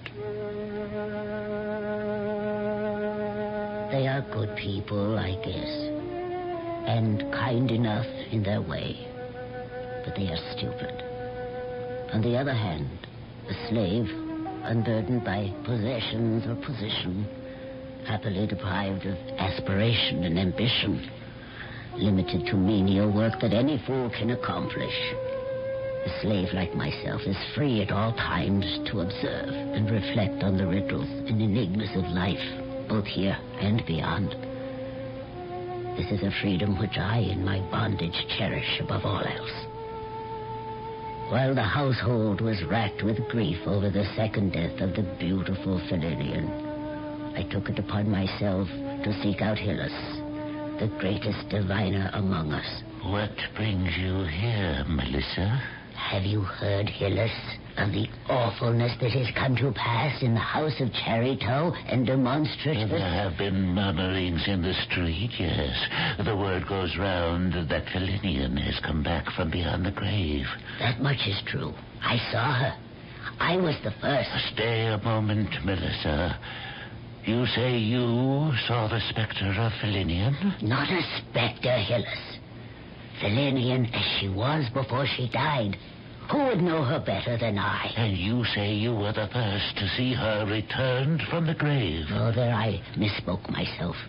I was not the first, but I was the first to recognize her. Ah, and who was the first to see her? Mercedes from Therma, friend to the king, who came here for 3 days on state business and chose, unhappy choice, to spend those 3 days in the house of Demonstratus. But Fillinian has been dead for some time now. Mercedes was informed of that on arrival. But that night he was tempted and seduced by a beautiful young woman. And when, in the early morning hours, I entered his bedchamber to see what he might need, there they were, together. And you can imagine my horror when I looked down and saw the face of my cherished Fillinian. I rushed to tell my masters, and in the morning they confronted Mercedes, who swore that it was a living woman who had visited him. He showed them a gold ring and a gold belt, which he said the woman had given him. But, ye gods, they recognized the jewelry as having belonged to their daughter. Indeed, she had worn the ring and the belt to her grave. Oh, the horror grows. Mercedes insisted that the woman had been a living, breathing being, no ghost from the other side, and invited the father and mother to hide themselves outside his room. For he said the woman had promised to visit him at the same hour each of the 3 nights he slept beneath that roof. And did the father and mother accept the invitation of Mercedes to eavesdrop outside his room the next night? Indeed they did. And indeed Fillinian appeared at the very hour he had said she would. They ran to embrace their daughter, so glad they were to see her, as they thought, return to them. But she repulsed them utterly, heaped scorn and loathing on them for having prevented the 2nd and 3rd nights of her rendezvous with the man she had loved so long. And then,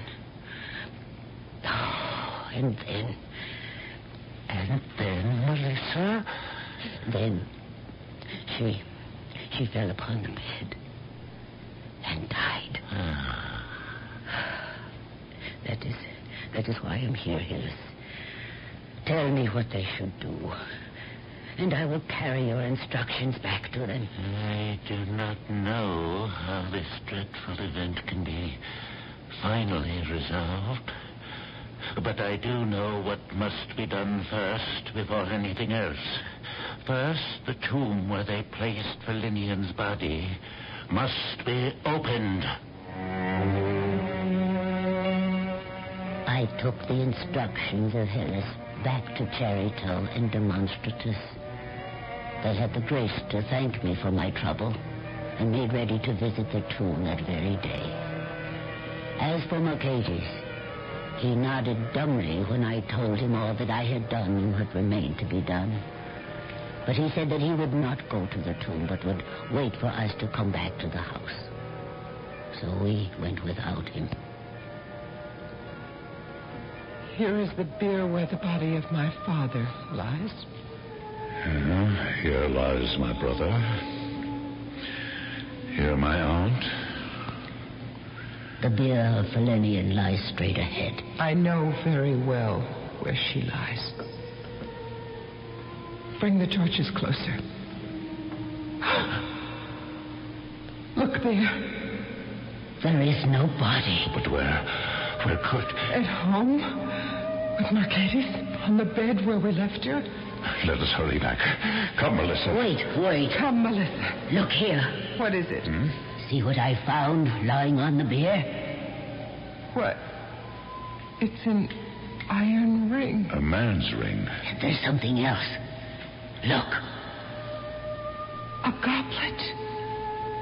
A goblet with a gold rim. Oh, Demonstratus, it's one of ours. It is one of those I left in the bedroom of Mercedes that first night. Come, both of you. We must go back to the house. We hurried back, half walking, half running along the dusty road, saying nothing to one another, our faces drawn and haggard with anxiety. We were within a few yards of the house when we saw Mercedes standing in the middle of the road. Mercedes, we entered the tomb. The bier of Valentinian is empty. I know. You know? How? What do you know? After you left, I decided that I had been cowardly to refuse to go with you to the tomb. A few minutes past, I made up my mind to join you just outside the house, lying on the grass. I found the body of Valentinian. What? Why should she be there? I think that she was trying to return to her bier in the tomb. Her rightful home. Come, Demonstratus. Come, let us find her. Oh, sir. This has been a most dreadful experience. As much for you as for the rest of us. It has, Melissa. I wish I could help you. Perhaps you can. I, an old woman like me, a slave woman like me. There might be more wisdom in your ancient head than anyone dreams of. There well might be. But what has happened here? These are things that have to do with the netherworld. The dark, the shadowy side of the soul. The mysteries of heaven and hell and human failure. I don't know what to do. I meant no purposeful evil. I know, sir. When she appeared in my room, all beautiful and enticing, she was real. I swear I had no notion. She spoke of her love for me. She gave me her ring. Oh, sir. And her belt of gold from around her waist. They were real. I showed them to you. You saw them. There is something else, sir, which I must show you. What is that? This ring of iron. Right. And that ring is mine. At least it was mine till I gave it to her. You gave this ring to Valentinian? Yes, that first night. A pledge of my love. When the tomb was opened, sir, and we went inside, we found the ring lying upon her empty bier. And not just the ring. We found this goblet, too. A goblet? With a rim of gold? Why, she took this with her when she left my room. A memento of our time together. You know what this means, sir. Tell me. My mind is whirling with confused thoughts. I reject them all, but they come back. It means, Mercedes, that when she left you that night, she returned to the tomb. Oh, no. And there she remained till she reappeared in your room the second night. Melissa, what shall I do? What can I do? Who will tell me what I must do? Sir, go to Hillis. Hillis? Who is Hillis? The wisest man in Amphipolis. It was Hillis who told us to open the tomb. You say I should seek out this wise man, this Hillis? I can think of nothing else. Now, sir, if you will excuse me, I must join my mistress. She needs me more than you.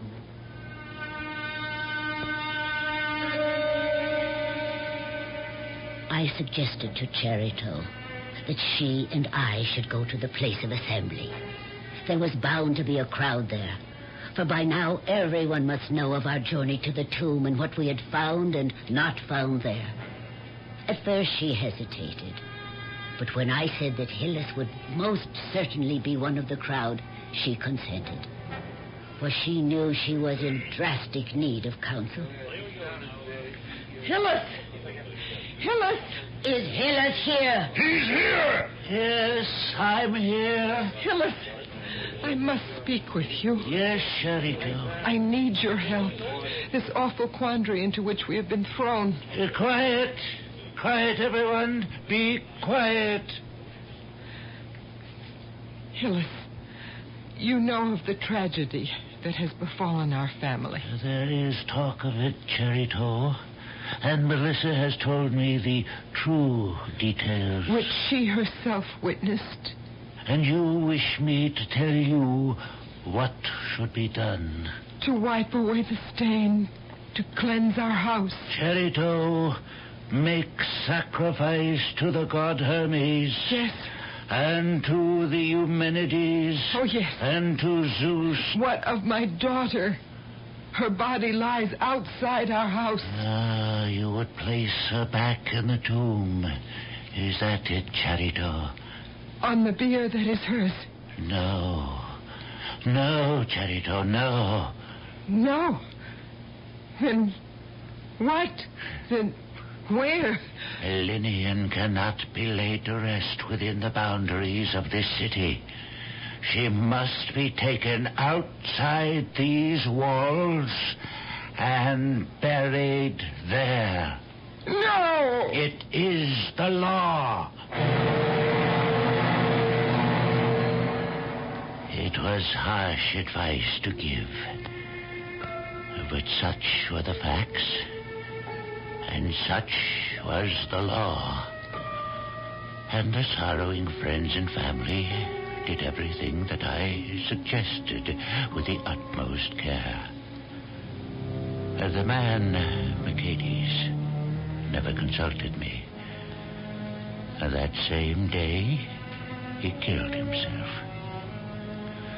Perhaps, had he sought me out and asked my help, perhaps I would have told him that there was no other proper thing for him to do. But what he did.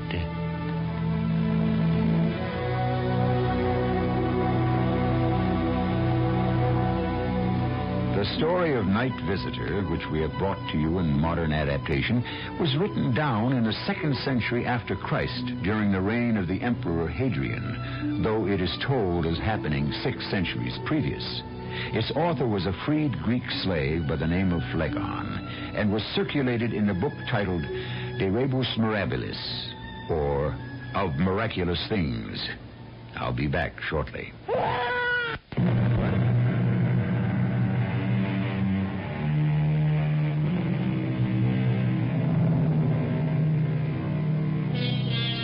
The opening of the story of Philinian is missing from Phlegon's account, but from other sources it has been ascertained that it was taken from a letter written by a man called Hipparchus to a friend named Eridaus, who was half-brother to son of Philip II, Alexander the Great. Our cast included Terry Keane, Earl Hammond, E.V. Juster, and Ray Owens. The entire production is under the direction of Hyman Brown. Mrs. E.G. Marshall inviting you to return to our Mystery Theater for another adventure in the macabre. Until next time, pleasant dreams.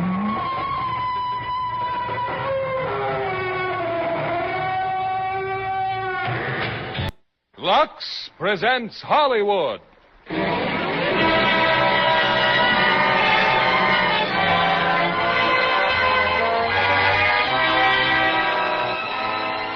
Lever Brothers Company, the makers of Lux Toilet Soap, bring you the Lux Radio Theater, starring Richard Widmark, Paul Douglas, and Joyce Mackenzie in Panic in the Streets.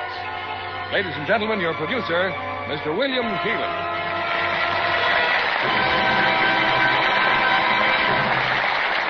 Greetings from Hollywood, ladies and gentlemen. You know, a chief source of civic pride is the Federal Public Health Service in our American cities. Combined with the police forces and local governments, they wage a relentless battle against disease.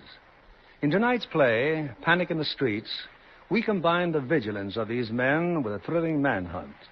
A search for the murderers of a man who has brought a plague to one of our waterfront cities. A plague that, if not immediately controlled, would bring terror and disaster to the entire country.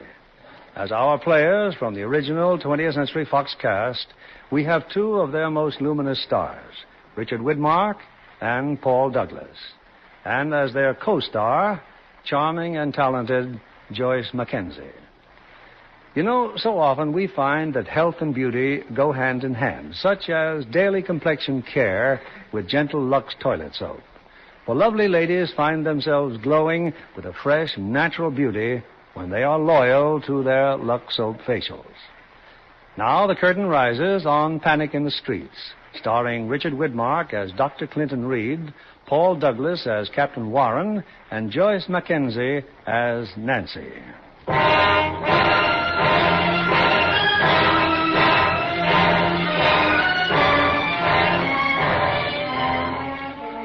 It's late at night, the deserted waterfront of a large southern city.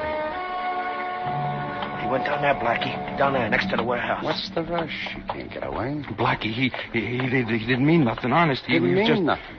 They were his cards, Poldy. He takes $190 from me. Yeah. Then he says he don't want to play no more. Well, Blackie don't like that, see? You told us he was your cousin, Poldy. What kind of a guy is this? I don't know, Blackie. He just got into the country today. Besides, he's sick. You could see how sick he was. Not too sick to win my $190. Blackie, there he is. He just stuck behind them trucks there. I want my money, Poldy. All right.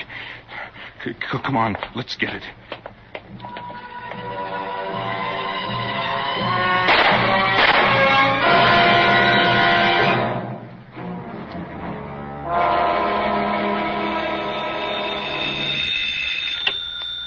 Hello.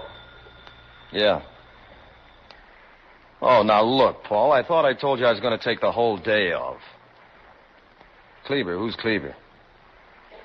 Oh, yeah. What do you mean there's something funny about it? Yeah. Well, all right, I'll come down. And, look, you better hold everybody there that had any contact with the body, just in case. No, I'm glad you called. Okay. Serious? Oh, it's always serious when they can't diagnose something. It's a police case, Nancy. Homicide. Cleaner, bring back my uniform? Go ahead and change. I'll bring it in. Hey, Mom, is lunch ready yet? I'm hungry. You and your father. What's the rush? Gotta meet the kids. We're going to the movies. And what are you using for money? It's okay, Mom. Pop gave it to me. Oh, Clint. First day I've had off in 6 weeks. Wasn't even going to shave. Just slop around, relax. Did you give Tommy a quarter for the movies? Oh, yeah, I did. Clint, look. He may be an only child, but I'm not going to have him acting like one. I gave you the answer to that one 2 years ago. Yeah? Yeah. Well, since you're being so free with your money, what about this bill? What bill's that? Oh, from Whitfield's, huh? $42. Uh-huh, the same one, Clint. It's getting embarrassing, really. What, for $42? Now, listen, honey, one of these days we'll walk into that store and we'll pay cash. One of what days? Well, one of these days. Mm-hmm. When one of those oil companies decides that they can't lay a pipeline in Arabia without the services of Dr. Clinton Reed. All right. The man with the high forehead and the disposition of an old... Oh, Clint, I don't mean that. I like high foreheads. Yeah, I'll bet you do. Well, they've taken a lot of guys from the public health service. I know they have, honey. Oh, you do, huh? Well, I've got to get out of here. Clint, try and get home early. Yeah, sure. And, look, honey, why don't you let Tommy keep that quarter, huh? You just handle your business and I'll take care of mine. Okay. Tommy. So long, Tommy. And don't sit through it more than twice, you hear? Okay, Pop. You call me Mom? Yes, but I wasn't fast enough. Skip it.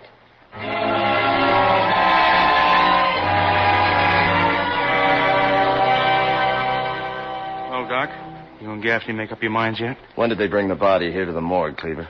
Oh, about 2 hours ago. I did the autopsy right away. How many men might have handled it? You and how many others? I guess about a dozen, Doc. They're down the hall now, waiting. Good. Who are they? Oh, a couple of assistants, the boys from the ambulance police. But what about it, Doc? The microscope doesn't lie, Cleaver. Those slides show practically pure culture. Holy smoke. And keep away from the body. Can you have it cremated? I suppose so. I don't want Doc. any supposing. I want him cremated right away. Okay. And I want everything that's touched him buried or sterilized. Everything. You understand? Sure, Doc, sure. And get those slides into a sterilizer right away, will you, Paul? Right. Oh, they sent over the serum and the streptomycin just before you got here. Good. We'll all take a shot, then get to work on the men down the hall. 2 cc's. Right. Thanks for calling us, Cleaver. You did just the right thing. Sure never know, do you? No, you don't. What do we say to those guys out there? Well, just that the dead man may have had some communicable disease. That we're giving him shots just to play it safe. I better warn you, some of them won't like the idea. Well, maybe they'd like 10 days in quarantine better. But whatever you say, Cleaver, not a word about what it really is. Okay, Doc. Roll up your sleeve, Clint. No, take Cleaver first. Cleaver? I'm going to call the mayor. Let's hope he can see me right away.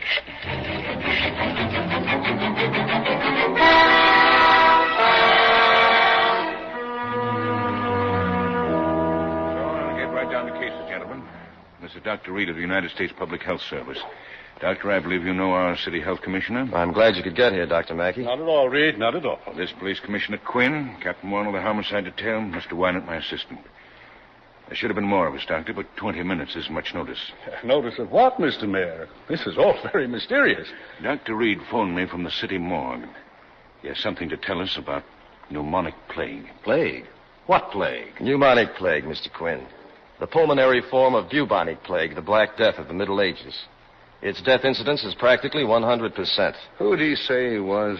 I'm Dr. Reed of the United States Public Health Service, and one of our jobs is to keep plague out of this country. You see, gentlemen, bubonic plague is spread by the rat flea, which is why we watch all ships and ports. Pneumonic, on the other hand, can be spread like a common cold, on the breath, the sneezes, or sputum of its victims. But I still don't know why we were called into this. Because this morning, Mr. Wynant, right here in your city, your police found the body of a man infected with this disease. Well, Dan? Our reports show the man died with 2 bullet wounds. Right, Captain? That's right, sir. Heart and lungs. The police surgeon Regardless of what the police surgeon said, he would have died within 12 hours, bullet wounds or not. But what he did die of was 2 .38 caliber slugs. He had pneumonic plague. But he died of... Drop it, Tom. Dr. Mackey? As you know, Henry, I've not been to the morgue, but I see no reason why my department can't make a thorough analysis. There's a very good reason why you can't, sir. I had the body destroyed, cremated. Had it destroyed? It was a prime source of contamination. Now, we've inoculated everybody who might have had contact with the body except one man. The man or men who committed the murder. Now, the killer wasn't within 10 feet of him. I can prove it. Was he shot on that riverbank, Captain? Of course not. He was dumped off the Canal Street Pier sometime between 5 and 5:30 a.m. How did he get to the Canal Street Pier? How do I know? Somebody must have... Exactly. Yeah. The point is that whoever dumped him there might very well be walking around with incipient plague. Oh, now, wait a minute. Sorry, Dan, but we've got to work on the supposition that the doctor is right. But after all, we don't know the identity of the dead man. We have no possible idea of motivation. You still don't know who he is? That's right, Doctor. We still don't know. There was nothing in his clothes that could identify him. What about fingerprints? Not on file in our records, sir. We sent them on to the FBI, but we've had no answer yet. He was maybe 42 years old, 5'9", and weighed 151 pounds. Well, but surely there's something. There was a label in his suit. It came from Haifa. That's Palestine or Arabia. His shoes were bought in Buenos Aires. Maybe he was a sailor. We don't know yet. Some of the boys who saw him said he looked kind of, well, like an Armenian or maybe a Czech. You see, these things take a little time, Doctor. Only we don't have time. Also, we don't have the body. Now, look, if the killer is incubating pneumonic plague, he could start spreading it within 48 hours. 48 hours? Yes, Captain Warren. We have 48 hours. Shortly after that, you'll have the makings of an epidemic. Oh, Commissioner, what's the use of kidding ourselves? We can't turn up an unknown killer in 2 days. Warren's absolutely right. Now, if you want to believe the doctor here, I'm sorry, Doctor, but frankly, I honestly don't. But if you want to believe him, there's only one way to handle this. Give the story to the newspapers. Get it on the radio. And have everybody who was in contact with the dead man leave town? No, you can't give it to the press. Now, I might be an alarmist. I may be entirely wrong. I don't know. But I've seen this disease work. And I'm telling you that if it ever gets loose, the result will be more horrible than any of you can imagine. And the key to the whole thing lies right here now in the next 48 hours. You can take me at my word or whatever you like. Well, what can we do? Find the man who killed him. Warren, put your best men on it. Yes, sir. And you can work with the doctor personally. If that's an order, sure. It's an order. And I know you can count on our health department. Of course. All the assistance possible. All right, Tom. Make your arrangements with the doctor here. Take any emergency action you feel necessary. I think the only way to... Hope I wasn't too rough just now. On me? No. No. I meant the rest of them. Still have a feeling they don't believe me. But I know how serious this can be. Yeah. Now, if I were you, I'd start worrying about what you're going to do when we don't turn up with your boy. Well, if that's your attitude, we're not going to get very far. Mr. Reed, I was assigned to this. I'll do the best I can, but let's not get the idea that I'm a sailor in your Navy. And if you think that Hello, Warren. I've been looking for you. You found me, Neff, and you're interrupting me. Heard you just had a meeting. Little pitchers. Well, maybe my paper's interested. What's the score? Some complaints about your newspaper. We figure we ought to fumigate it. Oh, no. You know you can't hide anything. When it breaks, I'll spell your name wrong. Yeah, that's what I told them. We just ought to fumigate you. You boys worry me when you take off on your own. No sense in our both worrying. Goodbye, Neff. Now, just a second. I said goodbye. Well, that's right, you did. Thanks. Thanks a lot. Yeah. Oh, where are you going, Mr. Reed? I don't know. Depends on you. Now, listen, Doc, I got a job to do. Just a routine sort of a job like rounding up every suspect in town. I'm supposed to be pretty good at it, so why don't I call you if I need you? You mean you'd like to get rid of me, Captain? No. Okay, then I'll go with you. All right. Come on.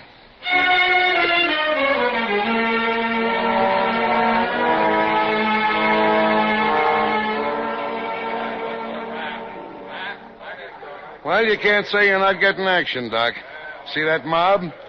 We got half the two-bit criminals in town out there. I wish you sounded more confident of getting information. We'll get plenty of information about pickpockets, sneak thieves, and wife beaters.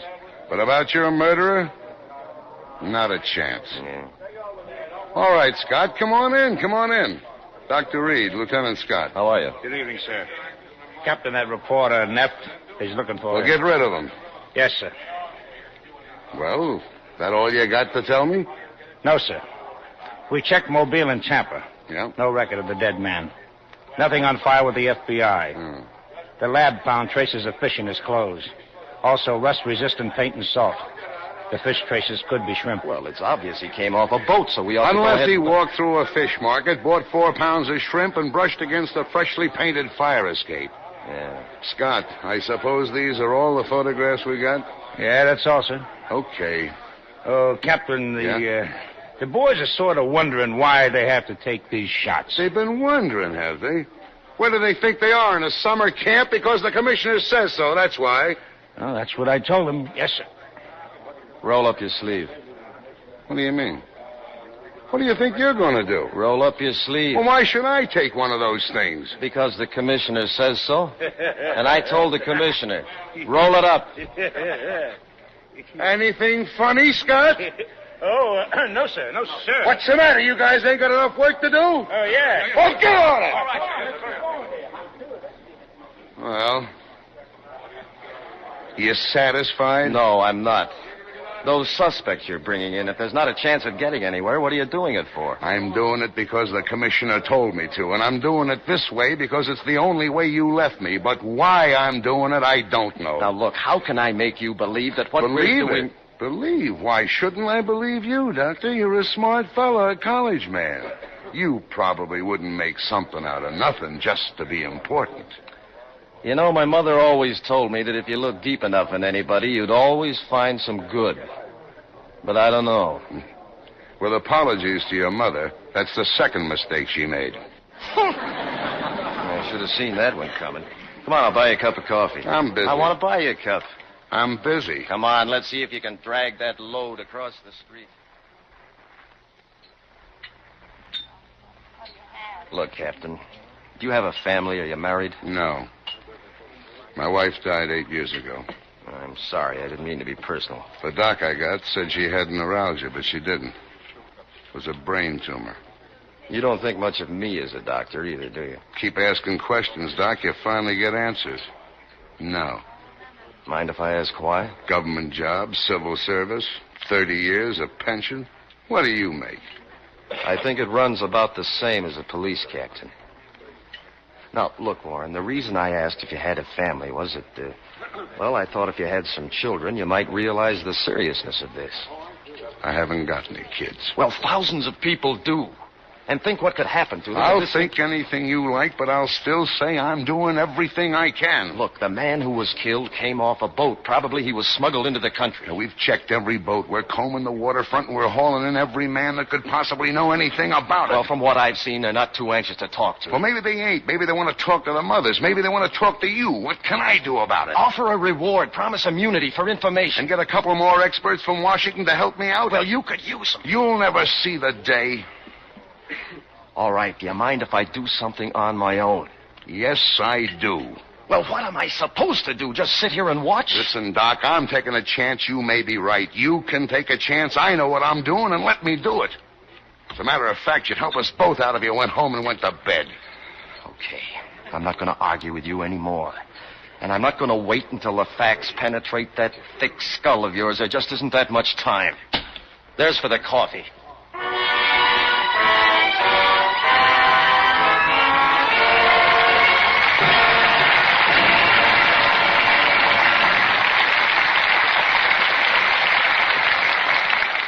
Now, Mr. William Keeley, our producer. Act 2 of Panic in the Street, starring Richard Widmark as Dr. Clinton Reed, Paul Douglas as Captain Warren, and Joyce Mackenzie as Nancy.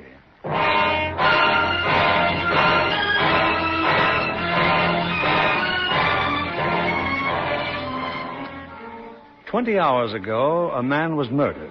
A man carrying germs even more deadly than the bullets that killed him. In every corner of the city, the search goes on. Who was he? Who killed him?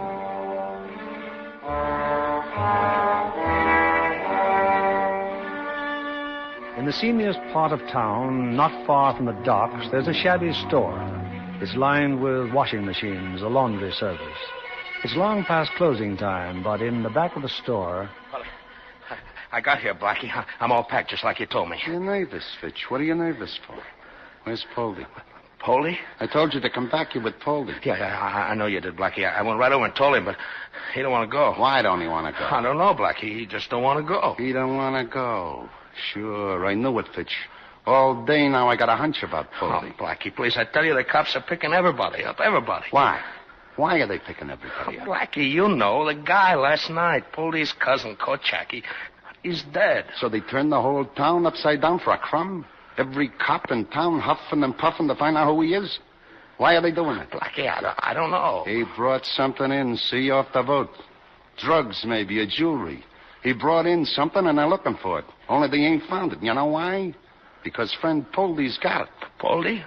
Oh, but Poldy's a nice guy. He wouldn't do nothing. He's trying to put something over on me, Fitch. I'm his friend, and that's how he repays me. You'll find Poldy. I want to see him.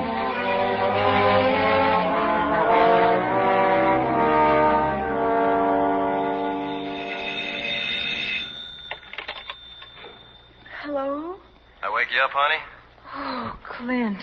Well, good evening. Haven't had a chance to call you till now. You all right? Oh, sure, I'm fine. Well, Can I put on a pot of coffee? No, you better not, honey. I'll tell you all about it later. Oh, did anybody call me? Captain Warren from the police? No. No messages, Clint. Where are you? Well, it's a seaman's hiring hall, place where they hire sailors. Oh, looking for a new job, huh? Yeah, I'm deserting you. Shipping out on the first boat. Well, as long as you're back by morning. I'll do my best, honey. Take it easy.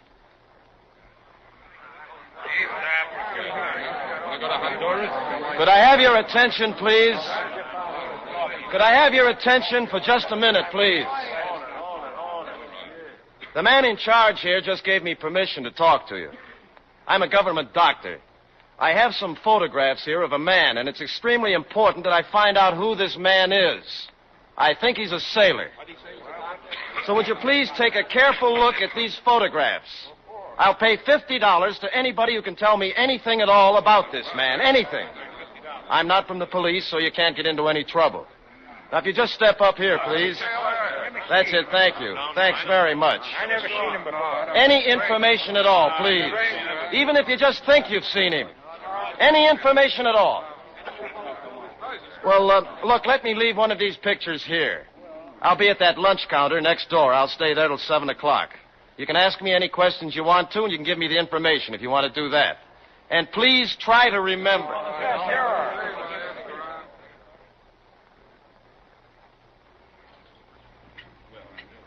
Is that clock right, mister? It's right. 10 minutes to 6. Nice. Charge me rent if you want to. Here, drop this in the jukebox, will you? Excuse me. You the man who's looking for someone? That's right. Someone looking for $50. Well? He said for you to come with me. Will you? He said, who's he? Well, you coming? Yeah. Yeah, sure I'm coming.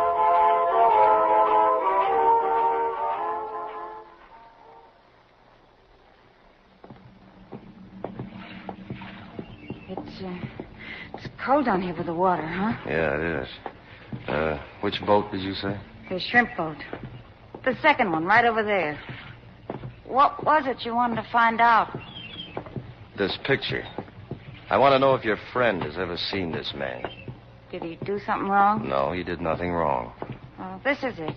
You can come aboard.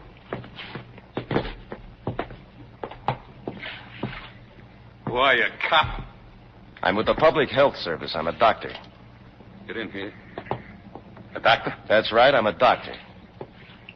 This picture. I want to know who this man is, what ship he was smuggled off. Did you bring him in? Get out, blow. If you did bring him in, there's a good chance you're going to die in about 3 days. Who are you trying to kid? I'm not trying to kid anybody. You're a sailor. Did you ever hear of plague? Plague? This man died of it yesterday morning. Charlie. He's making it up. I never seen this guy, mister. I ain't been out of port in 10 days. Okay.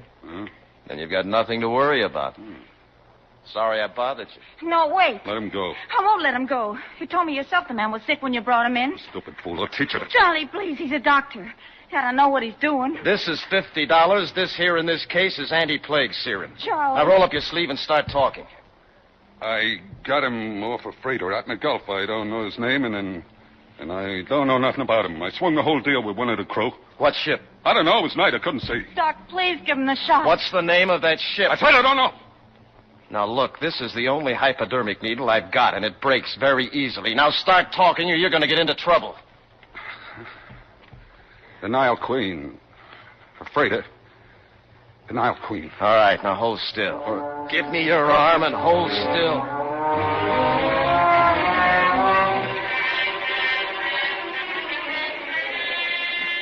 Hello. Warren? Yeah, this is Warren. That you, Reed? Yeah. Where are you? The government wharf, Coast Guard Pier. I've got a lead, Warren. A ship a few miles out at sea. Well? All right, maybe you've got a better lead. I've got nothing. They're warming up a plane. We'll wait here 20 minutes. Can you make it out here? I can make it. Thanks.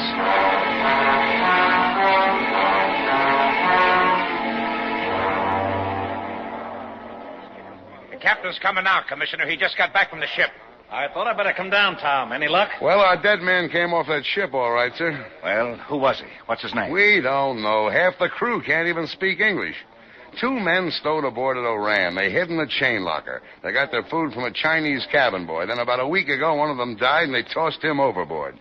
Didn't anyone ever talk to them? They must have said something. Well, according to the cabin boy, all they did was complain about the food. They wanted the cook to make shish kebab. He remembered that much because he thought it was a big joke. Shish kebab? Yeah, it's lamb on a skewer. Armenian, I guess, or Greek, maybe. I kind of liked it myself, Commissioner, up till now. Where's Dr. Reed? He found rats on the ship and 2 of the crew sick with fever, so he scared the captain into turning back. They're in quarantine now, and I told them I'd meet them. All we got to do is cover every restaurant in town that serves shish kebab. Well, it's the first break we've had. Good work, Tom. Yeah, only it was Reed who got the lead. I just went along for the ride.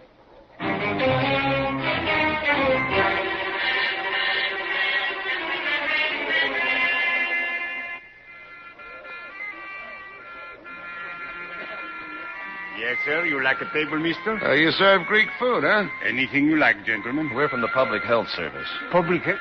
But I run a clean place. I passed inspection last month. No, it's all right. We're just trying to identify a man, that's all. Here's his picture. You know him? Has he ever been in here? No. You won't get into any trouble. We just want some information. He was sick, see? Contagious. We want to find out who he was and where he went. But I don't know. Maybe my wife knows. I go inside and ask her. Yeah. Okay, thanks. You know this is hopeless, don't you, Doc? This is the 11th joint we've been in. Any suggestions? Yes, we run the whole story in the newspapers. His picture, everything. I'll block every road leaving town, cover the bus stations, the railroad. No, huh? You're getting it, Warren. Slowly. They sure make 'em stubborn where you come from.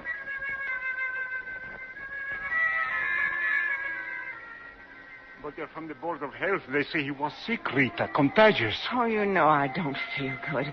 You know I'm sick. So you come in and bother me. But he was here. That fellow Poldy brought him in.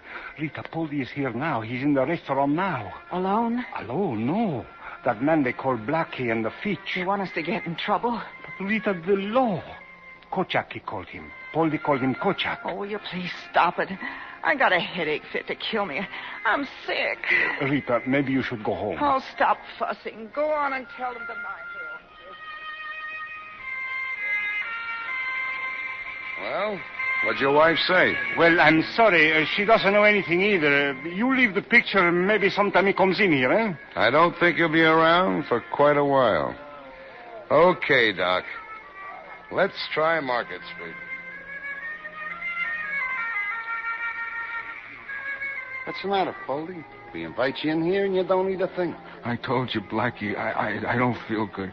I'm cold, honest, in my head. You felt good enough to make me chase you all over town. You sure you're sick, Poldy? Maybe just worried, huh? Look, Poldy, your cousin Kochak.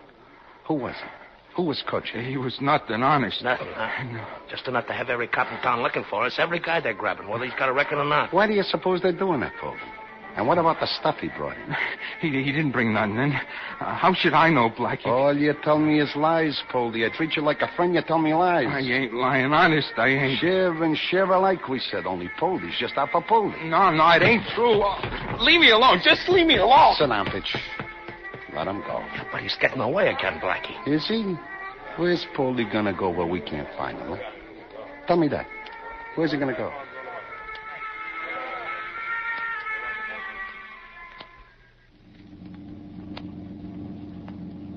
Car 12, Captain Warren. Car 12, Captain Warren. Acknowledge, please. This is Warren. What is it? Commissioner Quinn, sir. He's anxious to know if you found anything in the restaurants. Yeah, a lot of greasy menus. We got about a dozen more joints to check. Tell the boss I'll call him later. Yes, sir. I have a message for Dr. Reed. Do you know where we could reach him? He's right here. Reed. This is Reed. Your office reports the city hospital has just received a call for the ambulance. Fever case, emergency. A woman. Where? What address? 124 Nichols Avenue. Any reply, Doctor? Yes. Tell Gaffney at my office to get over there right away. I'll meet him there. Thanks a lot. Over. Okay with you, Warren? A lot I got to say about this case. Then let's get going.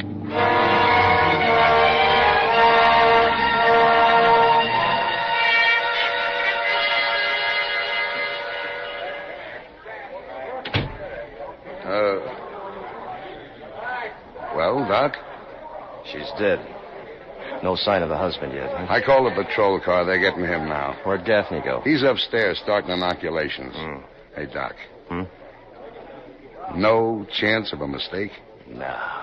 You couldn't miss it. What about a death certificate? It's got to be filed, and if the The newspapers doctor get put down a tentative diagnosis of pneumonia with complications. That'll do for now. What happened? What do you do here? It's the husband, Captain. Lay him up! My wife, where is she?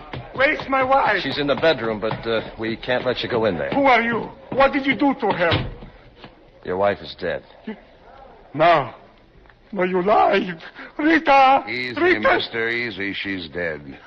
But the doctor, he telephones me. He says not to worry. She's going to be all right. I'm sorry. Remember us, Ferris? We showed you a picture of a man a few hours ago. We asked if you knew him. Maybe now you'll tell us who he was. But I don't know. I don't know. Stop lying to us. He had the sickness that killed your wife. Now, who was he? His sickness killed my wife? Yes. Now, who was he? Who was he? Kochak. His name was Kochak. I don't know him. Polly brings him to the restaurant the overnight. Polly?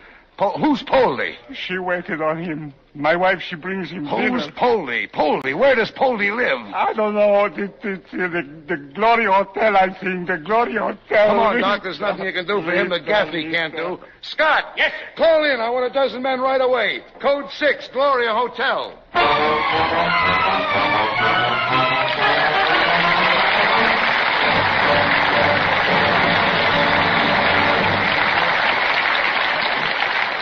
In a few moments, we'll bring you Act 3 of Panic in the Street.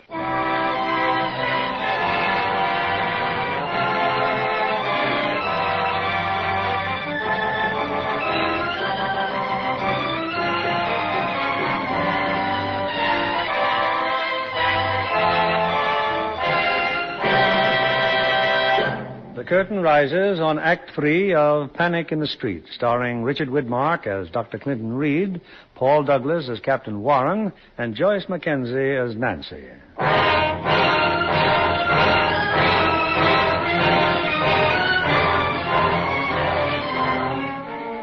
It's a few minutes later, the Gloria Hotel. But the man named Poldy is not to be found. And now, in the lobby... Well, there's no point in us waiting, Doc. If he shows up, I got a half a dozen men who Captain can... Warren. Still with Dr. Reed, huh? Well, I'm ready for your statement, Doctor. What statement is that, Mr. Neff? Oh, stop it, will you? You think I've been walking around with my head in a bag? A murdered hoodlum, a ship in quarantine, now a dead woman on Nichols Avenue? An idiot could figure it out. You qualify. What do you figure?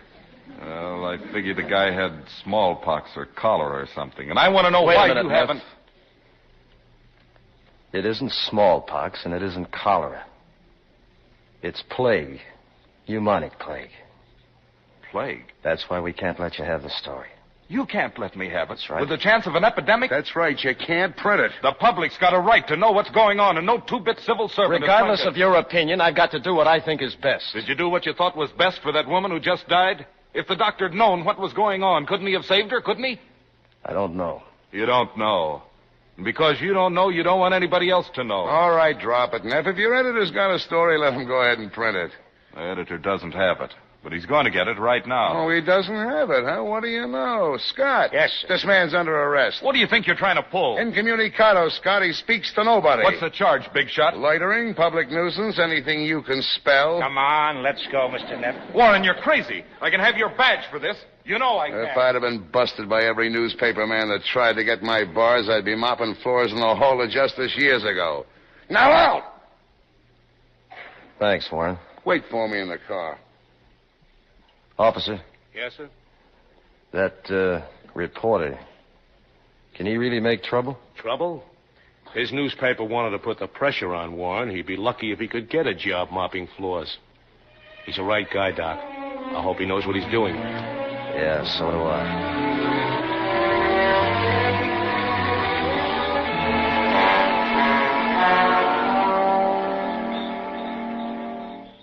Clint, is that you? In the garage, honey.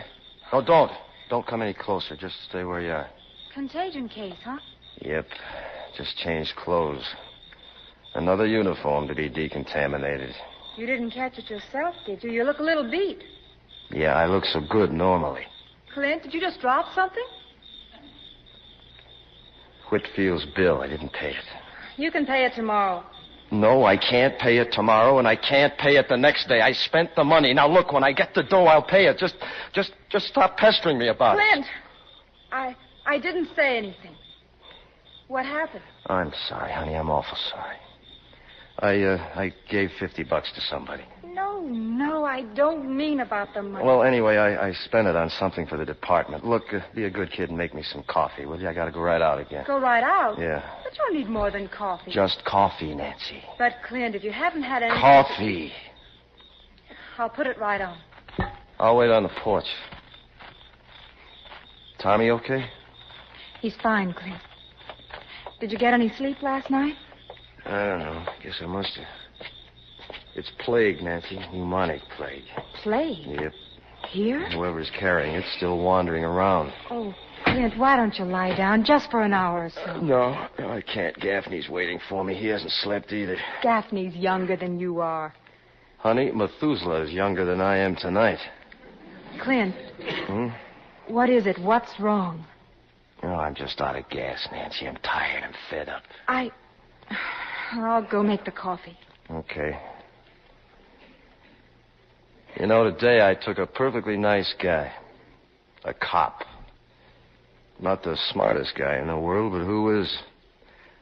So what do? I push him around, make a lot of smart cracks about him, tell him off all day long. And he winds up proving he's 4 times the man I'll ever be. I don't believe it. Why do I do that, huh? I do the same thing to you, too, don't I? Yes. Yes, you do. Every once in a while, you get a guilty feeling that you've been missing out, that you owe something to me or to Tommy or somebody or other, and then you take it out on whoever happens to be around. Mostly I'm around. So? So stop feeling sorry for yourself, because you're a pretty lucky guy. Lucky? Holy smoke. You're doing exactly the sort of work you planned on doing when you entered medical school. How many people can say that? I don't know. All I do know is that I've got exactly $38 in the savings account. And if there's a plague here, you're the most important man in town. And not only to me. Yes, ma'am. And Clint, not only that, I've just... Oh, I love you, Clint. I love you.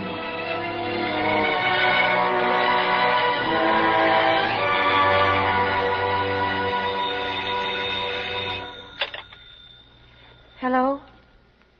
Yes. Yes, he's here, Captain Warren. Right away? Yes. I'll tell him.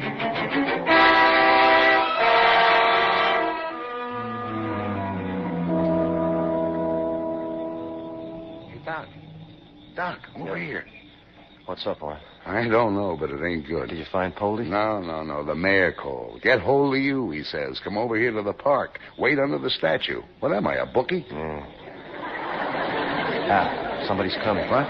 Oh, yeah, that's him. The other guy with him's his secretary. Sorry I had to call you here, but my office and my home are crawling with reporters. Now I find you've arrested one. What's the matter with you, Captain? You lost your mind. Now, just what imbecility... He did it on my authority, Mr. Mayor. Your authority? Yes, sir. You're an advisor here, Dr. Reed. You can oblige me by confining your authority to your own duties. We got a line on one of the dead man's friends, Mayor, a fellow named Poldy, and we're... Have you made an arrest yet? Oh, no, sir. But... I'm sorry, Captain, but we can't wait any longer. May I ask what that means? It means that I'm giving the facts to Neff as soon as I leave here.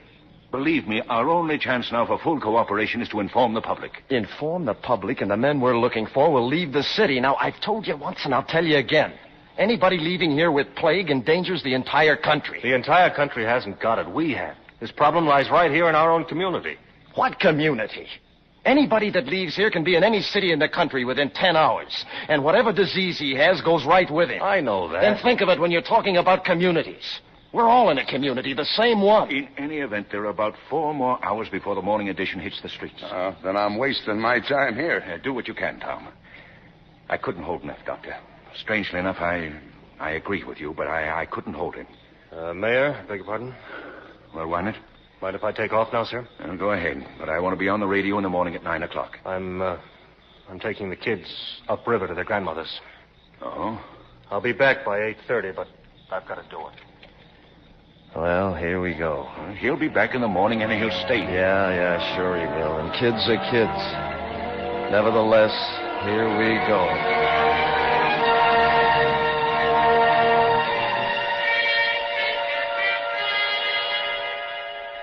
Us, Baldy. See? Just Blackie and me. We come to see how you're feeling. Blackie. We'd have come sooner if we know you're here at your old lady's place. You don't feel so good, huh, Poldy? The nurse. Where's the nurse? What nurse do you mean, Poldy? The old lady told me a nurse from the social service, Blackie. Don't worry about the nurse, Poldy.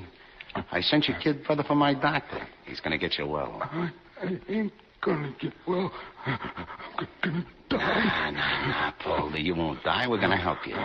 So, now maybe you tell me, huh? What did Poldy bring in, huh? What did Kochak bring in off that ship, huh, Poldy? I don't know. Nothing. I don't know. It must be lying around someplace and worth a fortune, huh? The way the cops are looking for it. My mother. Tell my mother. She went to church to pray for you. But we won't leave you, Poldy. We're your friends, so talk. Talk! Cut it out, Poldy. I've been real patient, haven't I? So where's the stuff? Where is it? Blackie, please, he's too sick. The doc will be here soon, Baldy. The best of care for my friend. So you just tell me How what... did you people get in this room? Blackie the nurse. Are you members of the family? What? We're his friends. Well, clear out of here. This man's got to be taken to a hospital. He ain't gone. I've just reported the case. An ambulance is on the way over. Then send it back, because he ain't gone. I brought the doctor, Blackie. Good morning, all. My goodness, 3 flights of stairs. Well, a nurse. How is he, miss? He's a very sick man. I phoned for an ambulance. I see. He's going to stay here. Tell her to get out, Doc. But if the nurse says... Now, Vince, you don't want your brother in a charity ward, do you? Some intern working on him? Doc, please. Oh, we'll take good care of him, son. Probably just a touch of malarial fever. Doctor, his respiration, he can hardly breathe. Well, there's no need for excitement, nurse. Yes, sir, I understand, but... And if you take the patient without permission... You're his brother. Yes, ma'am? I can't force treatment on you, but if you take my advice, you'll get him to a hospital just as fast as you can. I'd better find my mother. That's right, son. You run along and look for your mother. This man's in bad shape, Blackie. Just fix him up so he can talk some sense. He's got to talk. Give him a shot or something. It's going to take more than a shot. He'd be better off in a hospital. Now, there's a little private place I have access to. It's rather expensive, however. Never mind that. How do we get him out of here? Now, I mean, fast. Well, if you and your friend here could lift that mattress and get him down to my car... Your car, huh? Okay. The back way, Fitch. The fire escape. Nurse, wait a minute, please. Did you just come out of that tenement? Well? I'm Dr. Reed, Government Health Service. Oh, I beg your pardon. The city hospital just notified my office that they were sending an ambulance to this address. It is a fever case? Yes, Doctor, the 3rd floor. The name's Poldy. Poldy? And if you ask me, there's something Doctor, look, the fire escape. They're taking him down the fire escape. Wait for the ambulance, nurse. Don't leave here. Oh, really, Doctor? I think this is something for the police. So do I. They're on the way right now. Get out of the way, mister. We got a sick man. I'm a doctor. I want to take a look at him. We got our own doctor. Get out of the way. Stay where you are. I want to see him. Get out of the way. Blackie, look, police. You want to see him, do you? All right, here he comes.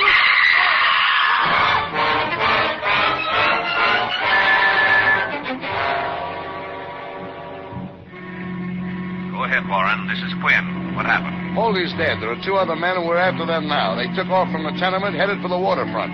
Scott just radioed they're in the coffee warehouse. I've got Reed with me. Commissioner, this is Signal 50. Coffee warehouse, Signal 50.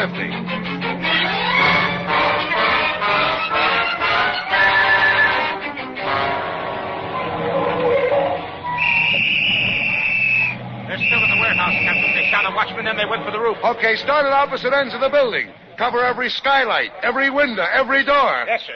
Get rifles, submachine guns. Wait a minute. We can't have those men shot. They're no good to us dead. What are we supposed to do? Play tag with them? These are armed hoodlums. They've killed 1 man already. I know. Now keep your shirt on, will you? Doc, where do you think you're going, Doc? Get back here, Doc. Get back.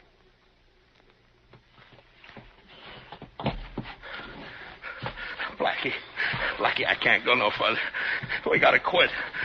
We'll never get out of here. You ain't quitting, bitch. I got you off the roof, didn't I? Yeah, but where are we? I don't even know where we are. We're under the wharf. I can't see where I'm going. Just keep crawling. We got maybe 100 feet more to go. There's a rowboat over there. I seen it from the roof. A lot of good that'll do us. There's a ship at the next dock. It's getting ready to shove off. Well, I'm getting aboard. Two men! Listen to me! Get down. You shouldn't have shot Blackie. Now they know we're under here. Keep going, you hear? Goldie had plague. He had plague. I can't, Blackie. I can't go You hear me? Goldie had plague. I'm a doctor. I can cure you. Blackie, he had plague. I touched him, Blackie. I touched him. It's your only chance. Give yourselves up. It's got to be here, the rowboat. I saw it. Stay where you are. There it is. Get in the boat. Get in it and shut up. Blackie, what are you going to do? That guy, I'm waiting for him behind the pylon. Just let him go. Blackie. You there. You in the boat. Where's that other man? If he's with you, tell him to stand up. All right, come on. Get out of that rock. Doc! Doc! Where are you, Doc? Come to the wharf. I know he's down here. I give up! Throw those lights down here! Give up, huh? Tell him I killed Kochak, huh? No, you don't.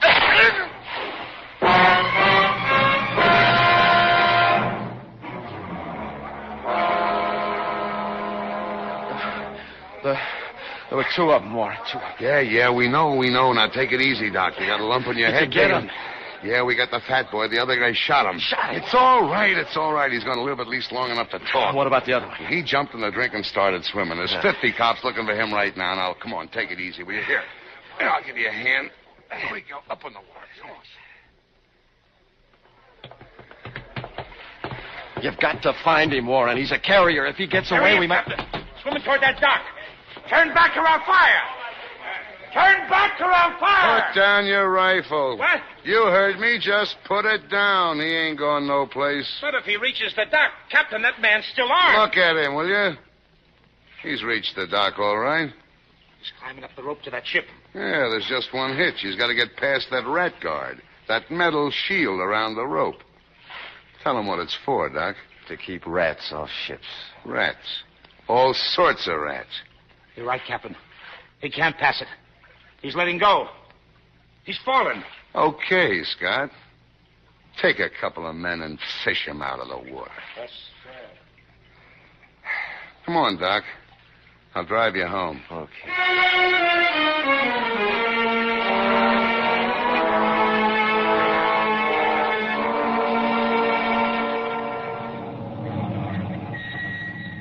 Oh, yeah, and I almost forgot to tell you, they found a case of perfume under the sink in Polly's tenement. Smuggled, no customs stamps. Perfume? Is it worth anything? Oh, $200-300. You want a bottle? It's right there in the back seat, huh? No, thanks. Not today. Car 17. Car 17. 37. 23rd and Katina. A dog barking. Check with residents. Well, back to the old grind again. A dog barking. They got a lot to worry about sending a squad What are you getting car so out. tough about? I don't know. Well, so long, Doc. Keep me in mind, won't you? Yeah, right, Cap. So long. So long.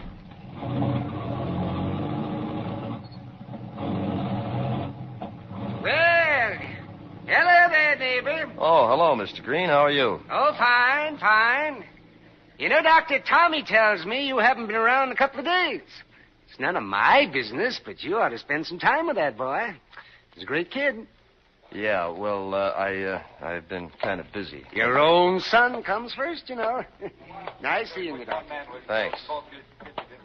As a result, Dr. Mack of the Board of Health has been able to issue a most reassuring bulletin.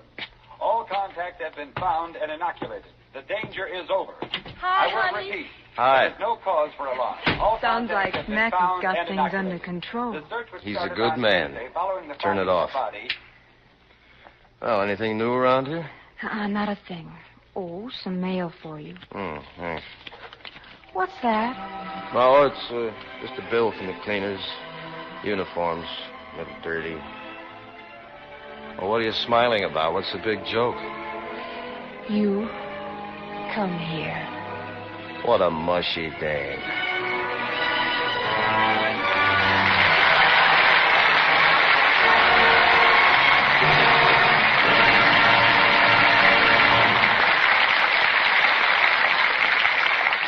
In just a moment, we want you to meet our stars in person, and Mr. Keeley will tell you all about next week's show. Now, here's Mr. Keeley with our stars. And now you can all sit back and relax and join me in well-earned applause for Richard Widmark, Paul Douglas, and Joyce Mackenzie.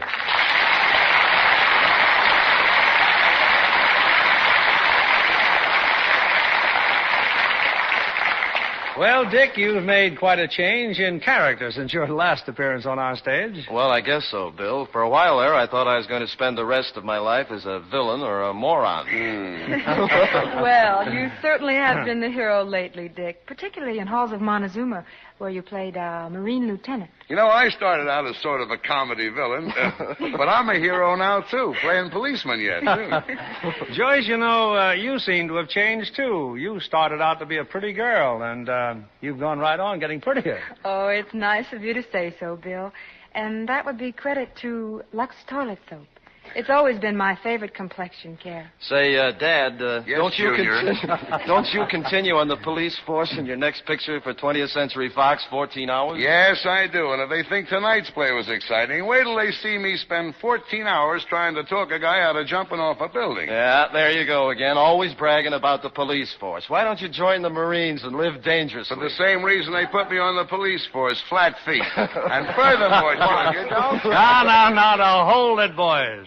You know, I think 20th Century Fox is going to have to cast you two in the same branch of the government to sort of end the argument. The Internal Revenue Department? In the meantime, what about your cast for next week? And what's the play to be? Well, Joyce, next week we'll take you back to the days of our western frontier by presenting She Wore a Yellow Ribbon. And as the stars of this historic RKO drama, we'll have the man recently voted the most popular actor of the year, John Wayne. And co-starring will be glamorous Mala Powers. That'll be great entertainment, Bill. Good night. Good night, and come back soon.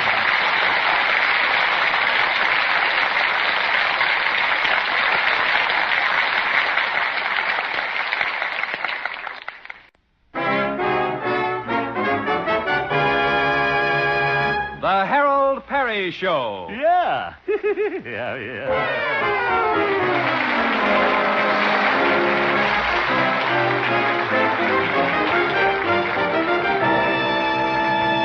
And now, Harold Perry as Honest Harold, the homemaker.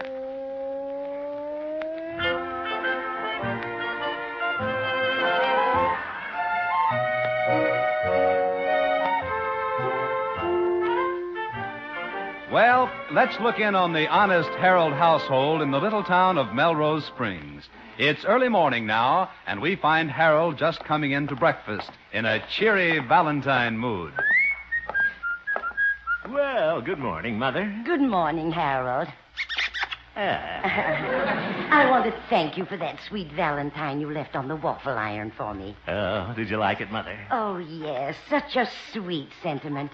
Roses are red, violets are blue. I'm a lucky boy to have a mother like you. Yeah, and I sure am, Mother. Did you make that up yourself, Harold? Uh-huh. Guess I'm kind of a poet, Mother. I wrote all my own Valentines this year. Finished them last night. Oh.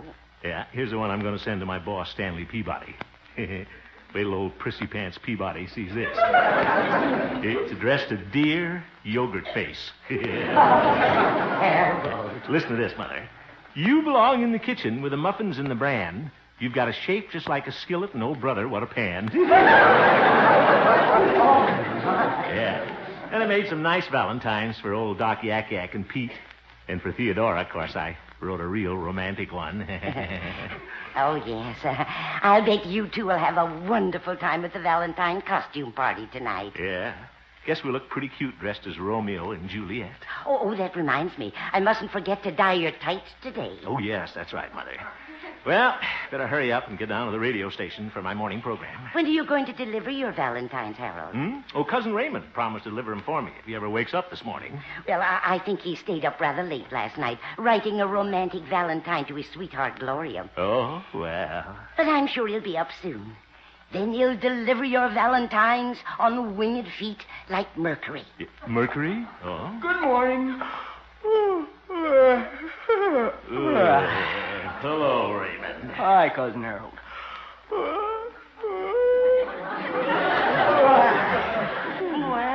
Here's Mercury. Yeah, Mercury. Looks like his battery is run down. Sit right down, Raymond. I'll get your oatmeal.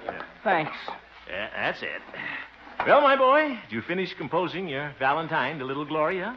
Yeah. I stayed up till 2 o'clock writing it. You did, eh? Well, let's hear it, Raymond. Oh. Oh, come on now. Don't be bashful. All right. Here it is. You're a little snooky wookie with your eyes of baby blue. I'll be your sugar cookie if you'll be my cutie poo. Very nice, Raymond. Thanks. Raymond, will you please wake up? You know you promised to deliver my Valentines for me this morning. Oh, yeah. Now, be careful you don't get them mixed up. Now, this one goes to Stanley Peabody. Now, you just sneak into his office and put it on his desk while he's not looking. And this one, to a wonderful friend, goes to Pete, the marshal. And here's old Doc Yak Yaks right here. And this big one is for Theodora.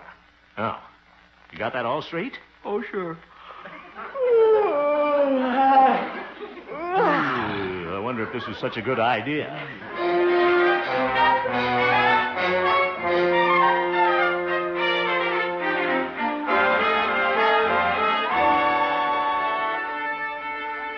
All right, quiet, musicians. It's time to go on the air.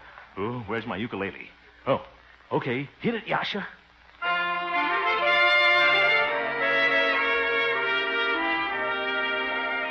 Good morning, ladies.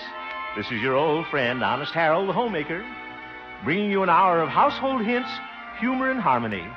And now, girls, since today is St. Valentine's Day, I want to sing a little song in honor of the occasion. Love is the sweetest thing.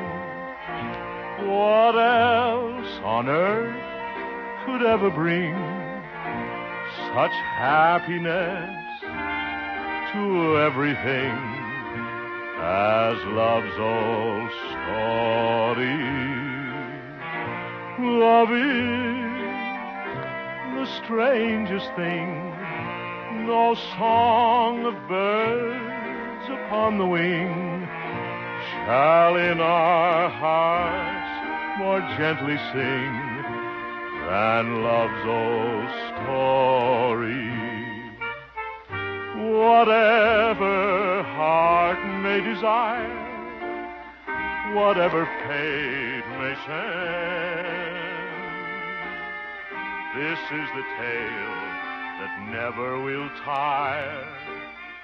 This is the song without end. Love is the greatest thing, the oldest yet, the latest thing. I only hope that fate may bring love story to you.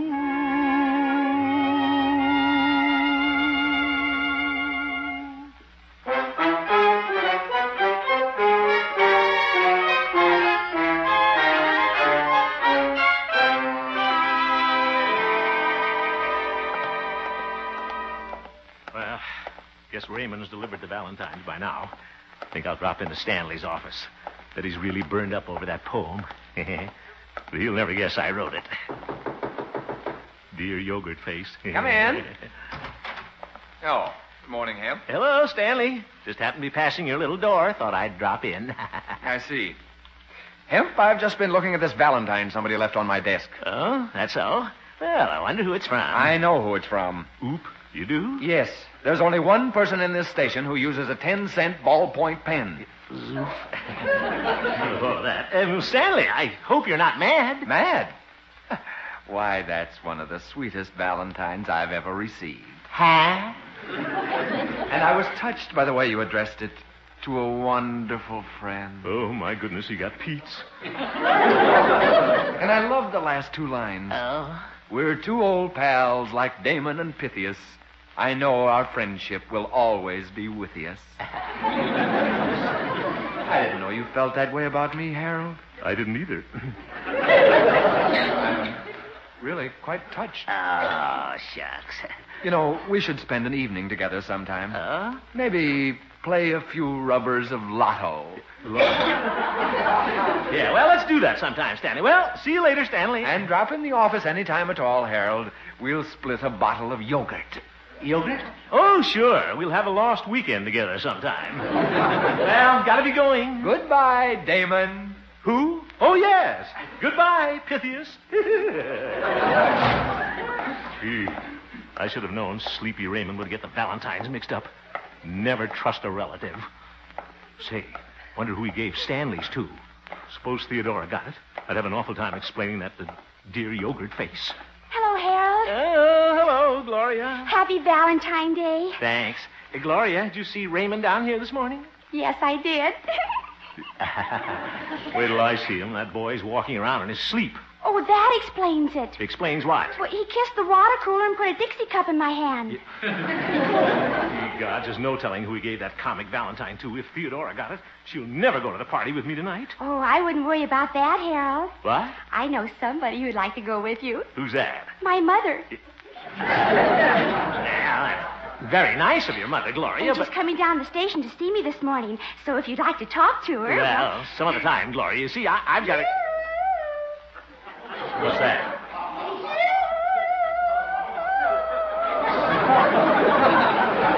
Sounds like an air raid warning. Oh, it's my mother, Harold. Zeef trapped. Well, if it isn't Mr. Oh, Harold. hello, Mrs. O'Day. Well, imagine we two meeting like this on St. Valentine's Day. 'Tis kismet. 'Tis who's met? Fate, Mr. Hem. Fate, oh? Yes. Are you familiar with the Rubaiyat of Omar Khayyam?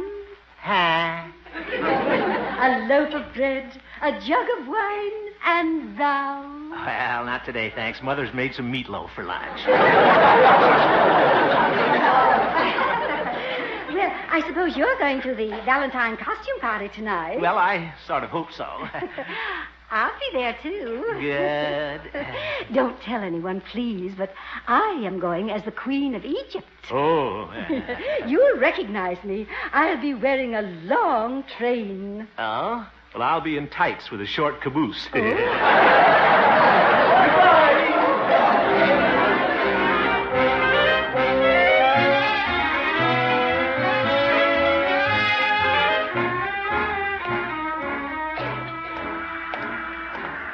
That Raymond. Well, maybe Theodora didn't get Stanley's Valentine. Could have been Doc or Pete. I'll drop in and see Pete first. Hello, Pete. Hello, Harold. Pete, just wondering if you got my Valentine. Yeah, I got it, boy. Well, which one did you get? The one you sent me. I like the way you addressed it, boy. To my adorable.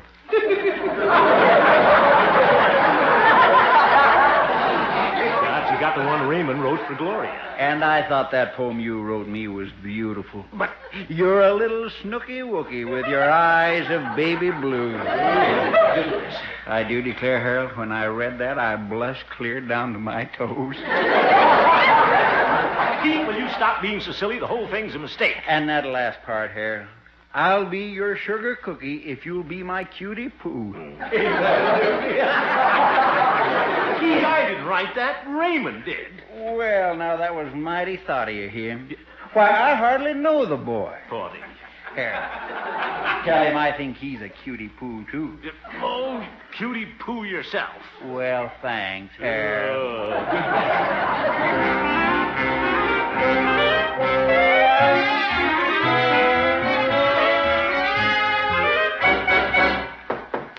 Doc's my last chance.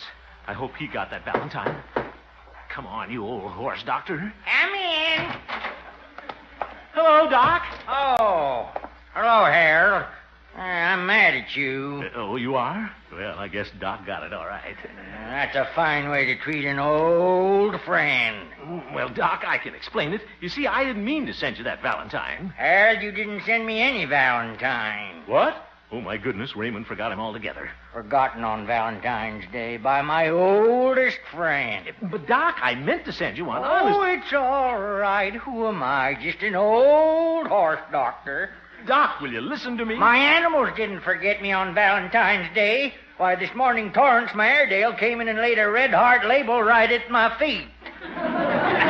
Doc, that dog has got more sense than you have. Well, naturally, he's an Airedale.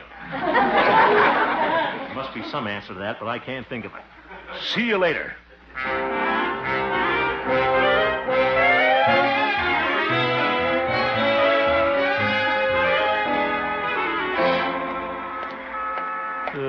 Looks like Raymond gave that comic Valentine to Theodora, all right. Well, might as well drop in at the dancing academy and try and explain it to her. I'll just go in. Hey, what's that sticking out into the door there? It's Stanley's Valentine. Looks like I got here just in time. Just get down here in my hands and knees. Just a little corner of it sticking out. I can get a hold of it. Come here, little Valentine. Come to Papa. There. Now I pushed it inside. I know. I'll just reach up, open the door real quiet like, turn the doorknob. Easy does it. Zoink. Those door chimes. Why, Harold! Oh, Theodora. What are you doing down there? I'm just checking your weather stripping. Why, Harold, you were putting a Valentine under my door. Well, you see... Let me see what it says. But, I bet it's something real romantic. Dear Yogurt Face. Now, Yogurt Face, I mean, Theodora, let me explain. I think I'll read the rest of it. You've got a shape just like a skillet. Well, that's very funny. Yeah, isn't it? Oh, brother. You see, the whole thing was a mistake. It certainly was. And you can just get someone else to go with you to that costume party tonight. Theodora, I've got my Romeo suit already. My tights are drying on the line right now. There is the door. Goodbye. Goodbye. Ah, shut up. Wait till I get my hands on Cuz Raymond. I wonder who got the Valentine I wrote for Theodora. The real romantic one. Somebody must... Ye gods, Mrs. Day. Mr. Hemp, when I got home, what do you think I found on my porch? A box of Girl Scout cookies? No, a Valentine from you. Oh, brother. Oh, and you wrote me such a charming poem. When you get to the ball, my queen of beauty, look for the man in the Romeo suitie. Mrs. O'Day. Oh, I'll see you at the party tonight. Romeo, oh, Romeo, wherefore art thou, Romeo? I don't know.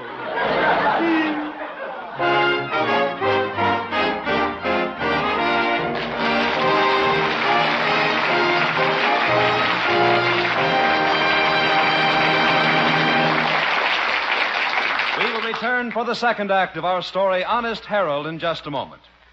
It's the fight of the year, Sugar Ray Robinson and Jake LaMotta for the middleweight championship of the world. Tonight? And it's on CBS exclusively tonight. All the color, all the action these two brilliant fighters are bound to bring. Yes, they'll be here just a little later tonight on most of these same CBS stations. Thanks, Bob. Don't miss the fight of the year, Sugar Ray Robinson versus Jake LaMotta on CBS exclusively. And now back to Harold Perry as Honest Harold, the homemaker.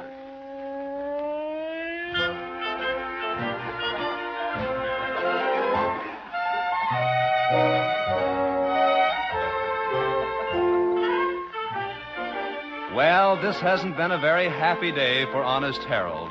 His little messenger of love, Cousin Raymond, has managed to deliver the right Valentines to all the wrong people. And now Harold's love life is all mixed up. We find Romeo at home now discussing his problem with his mother and Cousin Raymond. Gee, Cousin Harold, I'm sorry I got your Valentines all mixed up. It's all right, my boy. Harold, maybe you can make up with Theodora at the party tonight. Won't get a chance to with Mrs. O'Day on my trail. And I can't dodge her. She knows I'm going to be in my Romeo suitie. Oh. Yes, there's just one thing to do. I won't go to the party at all. But, son, you've been looking forward to it for so long. Yeah, but what the heck, Mother? Wouldn't be any fun this way. I'll just stay in my little room, look out the window, and watch the television next door. Cousin Harold, I just woke up. It's about time. No, I just got an idea. Why don't you wear a different costume tonight and Mrs. O'Day won't know who you are? That's a wonderful idea, Harold. Hey, might work at that. Sure. What kind of a costume could I get? Wonder if they have hop-along Cassidy suits my size. I guess not. Harold, I know what you could go as. Oh, what's that? A bear. A what? You can wear that old bearskin we have up in the attic. The one Grandpa Clemtrap shot in the polar zone. Where?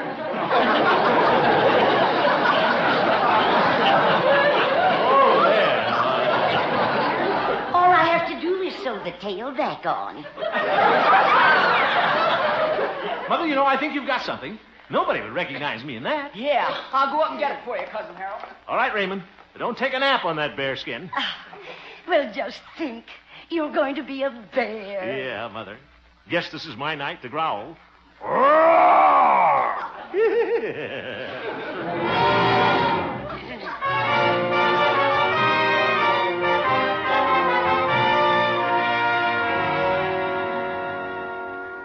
Well, how do I look? Oh, you look swell, cuz, just like a real bear. Really? Kind of hot in here, though. Lucky I got these bullet holes for ventilation. Hold still, Harold. I'm sewing on your tail. Yeah, all right, Mother. One stitch. One stitch. Another stitch. Another stitch. Another... Oop. Watch it, Mother. Sorry. There. Now your tail won't come off when you twirl. Thanks, Mother. Let's see how I look in the mirror. Yipe! Is that me? Look pretty ferocious, all right. I'd hate to have to brush these teeth every day. I wonder if I can dance in this outfit. May I have this waltz, Mother? Why, of course. Well, Mother was there with a cinnamon bear, and the band played on. You held your ma, and then I took your paw, and the band played on.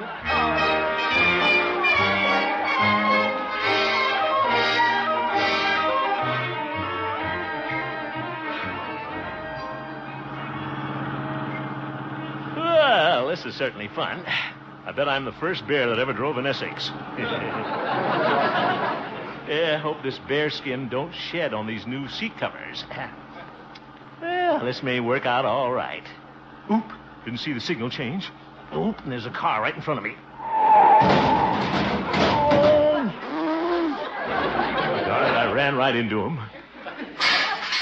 Oop, there goes my headlight again. Driver getting out of his car. Here he comes. Well, Stanley Peabody. Here's where I have some fun. Of all the stupid drivers I've ever seen, why don't you look like... Oh, it's a bear! Help!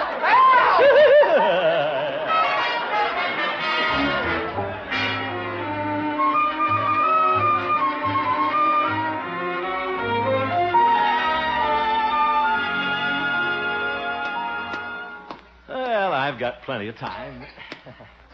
Think I'll drop in and see Doc. Throw a scare in the old veterinarian.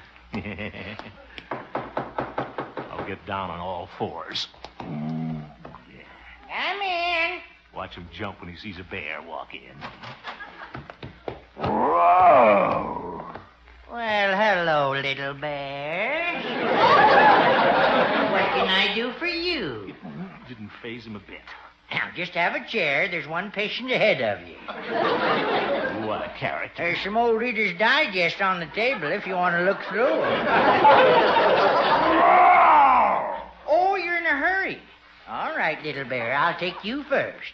Oh, my How goodness. did you happen to come here? Did another patient recommend me? Or did you see my ad in the phone book? Now, tell me, have you ever had night sweats? I'm having one right now, Doc. This is me. I I knew it all the time, Harold. I'm going to wear this thing to the costume party tonight, Doc. Oh? Yeah, you see, I'm going as a bear because... Oop. What's that? Oh, that's Arthur, my goat. He just got your scent, Harold. Yeah, well, he can have it, too. Doc, I don't like the way he's glaring at me. Tell him I'm not really a bear, Doc. Arthur, it's your old friend, Honest Harold. Don't you know me? No.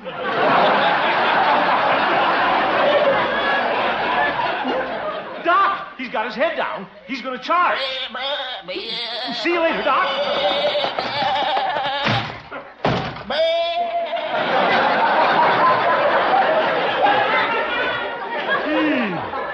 I made it.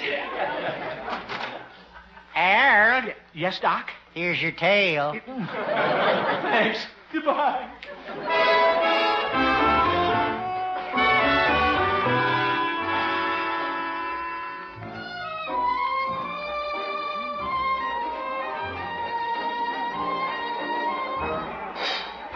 A big crowd here at the dance. Now we can just find Theodora. Oop, there's Mrs. O'Day, the Queen of Egypt. Well, what I'm worrying about, she'll never recognize... Hello, Harold. Raymond, quiet. What? Mrs. O'Day will hear you. Oh. Yes. How do you like my costume? I'm that famous pirate, Blackjack. Okay, well, get out of here, Blackjack, before you gum the things up.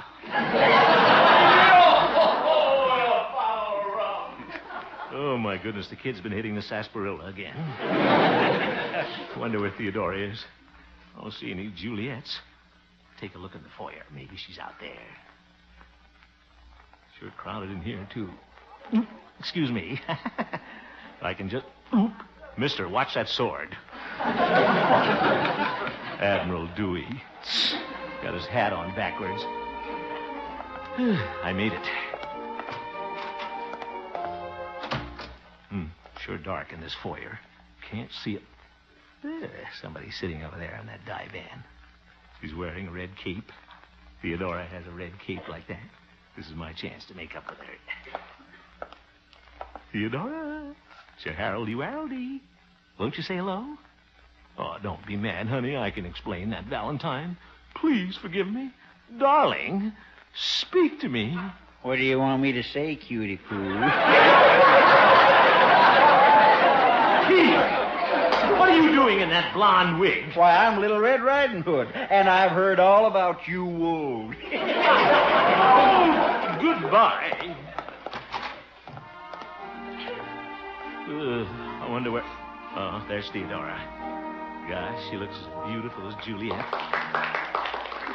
I'll just sneak over there and surprise her. Ooh, my good. Oh.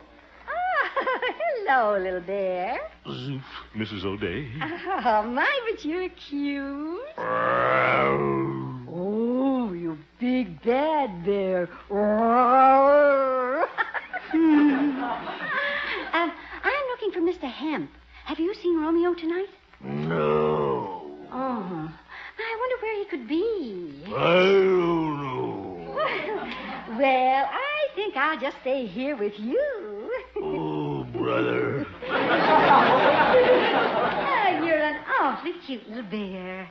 I think I'm going to tickle you behind the ear like this. Cut that out. Stop tickling me, Mrs. Moday. What? Mr. Hemp, is that you in there? Well, yeah. Why, you naughty boy. Were you trying to hide from me? Me? No. Oh, well, now, I'm not going to let you get out of my achoo! Gesundheit. Oh, my goodness. Oh, my nose tickles. I wonder what's the matter with me. Well, maybe you're allergic to bears. No. I'm only allergic to spices. Yeah, but I'm a cinnamon bear.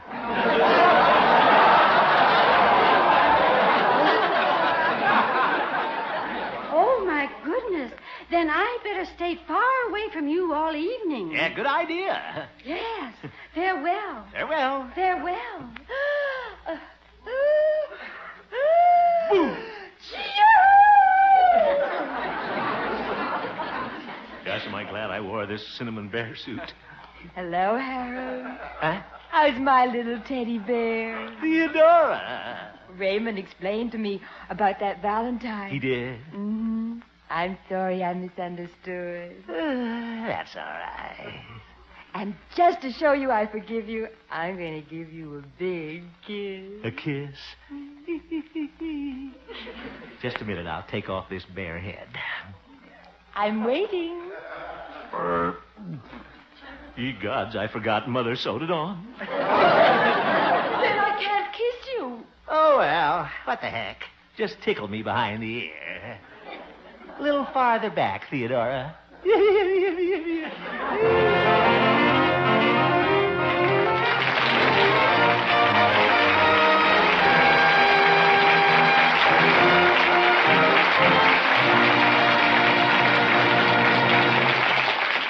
You have just heard the Harold Perry Show, Honest Harold. Can't get the head off, though. The supporting players tonight included Jane Morgan, Parley Bear, Olin Soleil, Eddie Firestone, Isabel Randolph, and Maury Alden, and featured Gloria Holliday as Gloria and Joseph Kearns as Old Doc Yak Yak. Who directed? Norman McDonald directed, and the music was composed and conducted by Jack Meakin.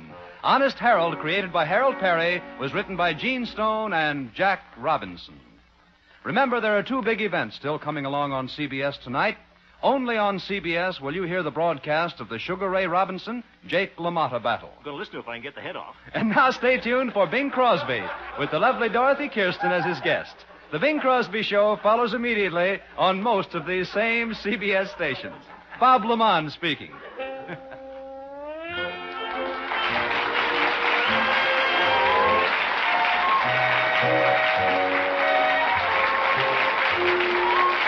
This is CBS, where you thrill to suspense on Thursday night, the Columbia Broadcasting System.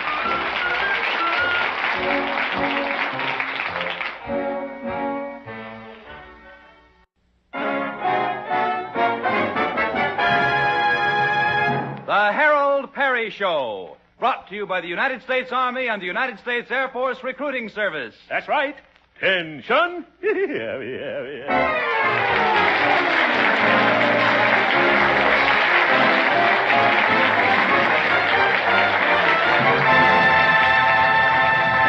We all like to know what the future holds in store for us. Sure we do.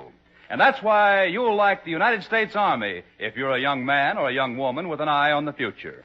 That's especially true if you want to get the valuable technical training and experience your fast-growing Army can offer you. It's a varied Army, one that needs all kinds of technical skills. Skills possessed by men and women who can think fast and think efficiently. The United States Army today is one of the world's greatest technical training schools. Every man is a specialist, a master at his job. And the Army sees to it that every man is trained to do his job right. In such a fast-growing Army, there's plenty of room for advancement. Learn your job well and you advance to a better job. Get all the facts about today's Army. Men and women volunteers are now being accepted. If you're between the ages of 18 and 34, stop in at your nearest United States Army and United States Air Force recruiting station and ask about your place in the United States Army.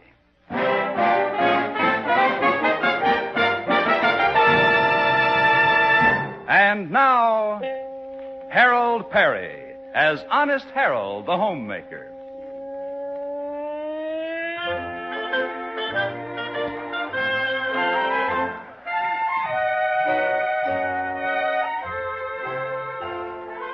Well, let's see what's going on in the little town of Melrose Springs.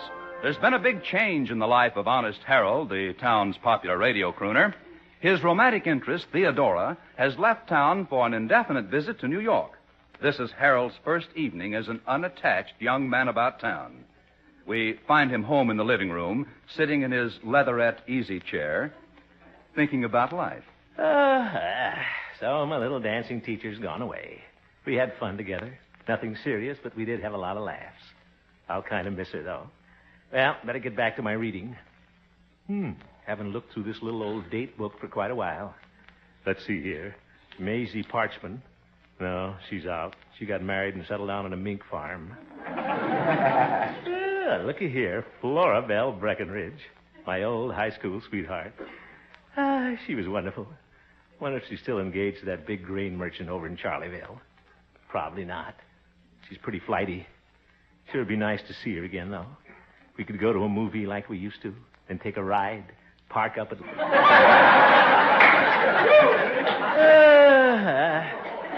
Say, maybe I ought to call her. Oh, Harold. Yes, Mother? Look at this article in the evening paper. Hmm? It's about your old sweetheart, Florabelle Breckenridge. Florabelle? Just thinking about her. Yes. She's going to get married. Oh. Here's the article right here. Let's see, Mother. Your society editor's spy in Charlieville tells him that the lovely Florabelle Breckenridge will soon be middle-isling it with Willis Sider, prominent feed and grain man. Hey, hey. Well, so little Florabelle is finally getting married. Yeah. I remember when you two were pretty sweet on each other in high school. Oh, we conjugated a few verbs together, that's all. Well, I suppose her wedding makes you feel a little sad. Sad? Not at all, Mother. Doesn't mean a thing to me.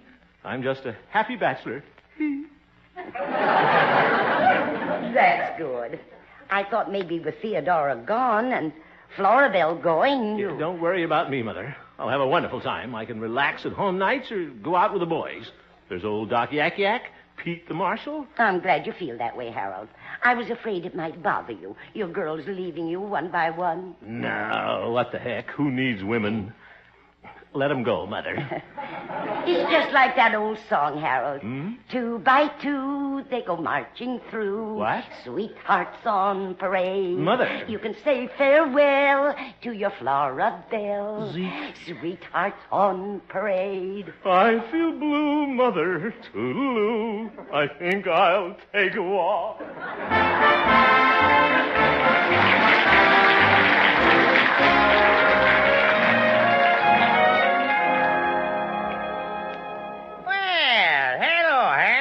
Hello, you old horse doctor. Just thought I'd come over and spend an evening with my old friend. Oh, I guess you're kind of on the loose now. Theodora's gone, and your old sweetheart Florabelle's getting married, I see. Yeah, but who cares? It's more fun being a bachelor anyway. Well, what'll we do tonight, Doc? Oh, we'll have a real exciting evening. We'll play checkers. Checkers? Good. I got the board right here. Here we are, Harold. You take the red, and I'll take the black. Yeah, all right. Yes, sir. We'll have more fun than a barrel. Oh, my goodness. What's that goat doing in here, Doc? Oh, Arthur loves to watch checker games. Don't you, Arthur? Oh, you have to watch him, though. He likes to eat your kings. All right, Doc. Let's get started. You move first, Harold. Okay. Well, let's see. Think I'll move this one over here. No. Doc, does that goat have to breathe down my neck while I play? Stop kibitzing, Arthur. Oh, come on, Harold. Now, I've moved. All right.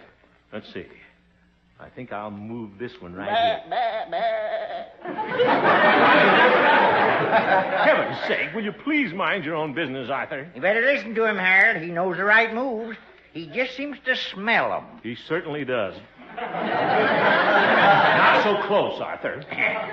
Your move again, Harold. Well, this time I'm going to move this man over...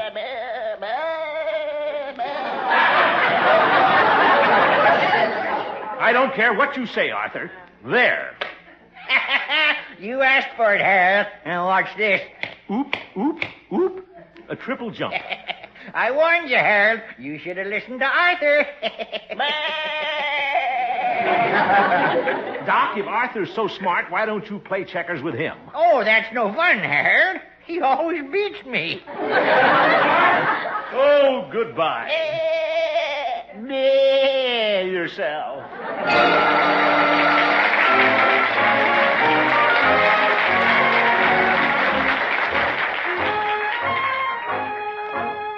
Doc and that goat playing checkers. I'm glad I didn't stay there. Might have had to play the winner. Well, I think I'll see what Pete the Marshal's doing tonight. Hello, Pete, old pal. Howdy, Harold. Pete, how about us two happy bachelors spending the evening together? Oh, I'm sorry, but I just can't tonight, Harold. Oh, why not? Well, I'm in love, boy. Pete, when did this happen? 2 p.m. yesterday afternoon. That's when I met Eloise Ziegenfuss.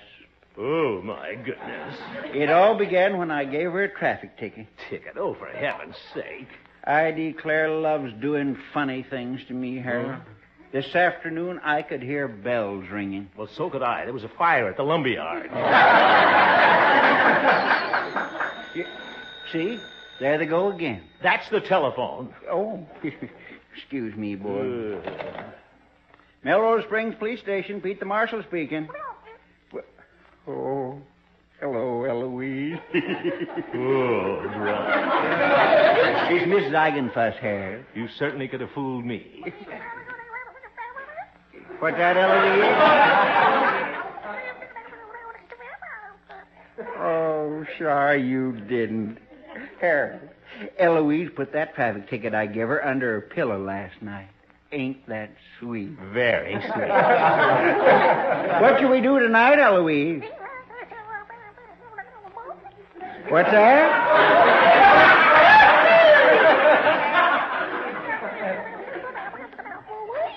Go to a movie. And then have a soda. Then what? Oh, Eloise. Harold, you know what she wants to do after the movie? No, what? Go to her house and make raspberry jello. Ain't that a doozy? It certainly is. Good night.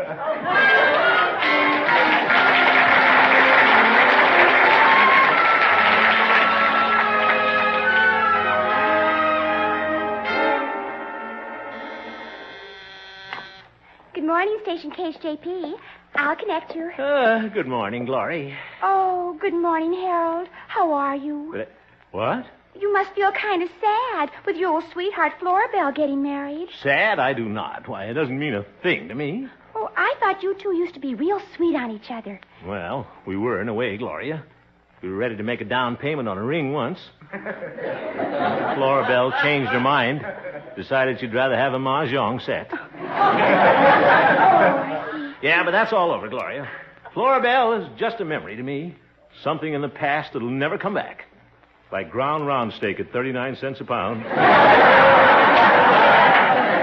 well, I'm glad that you're not unhappy about her wedding, Harold. Unhappy? Pooh. Doesn't bother me a bit. Oh, I forgot. There's a letter here for you. A letter? Let me see it, Gloria. Probably from one of my fans. Wants me to... Zoof. It's from Florabelle. What? She's coming in on the bus from Charlieville. She wants me to meet her. She does? Yes. She must have broken her engagement. See you later, Gloria. I'm going down to the bus station to meet Charlieville. I mean, Florabelle. Charlieville. Oh, goodbye.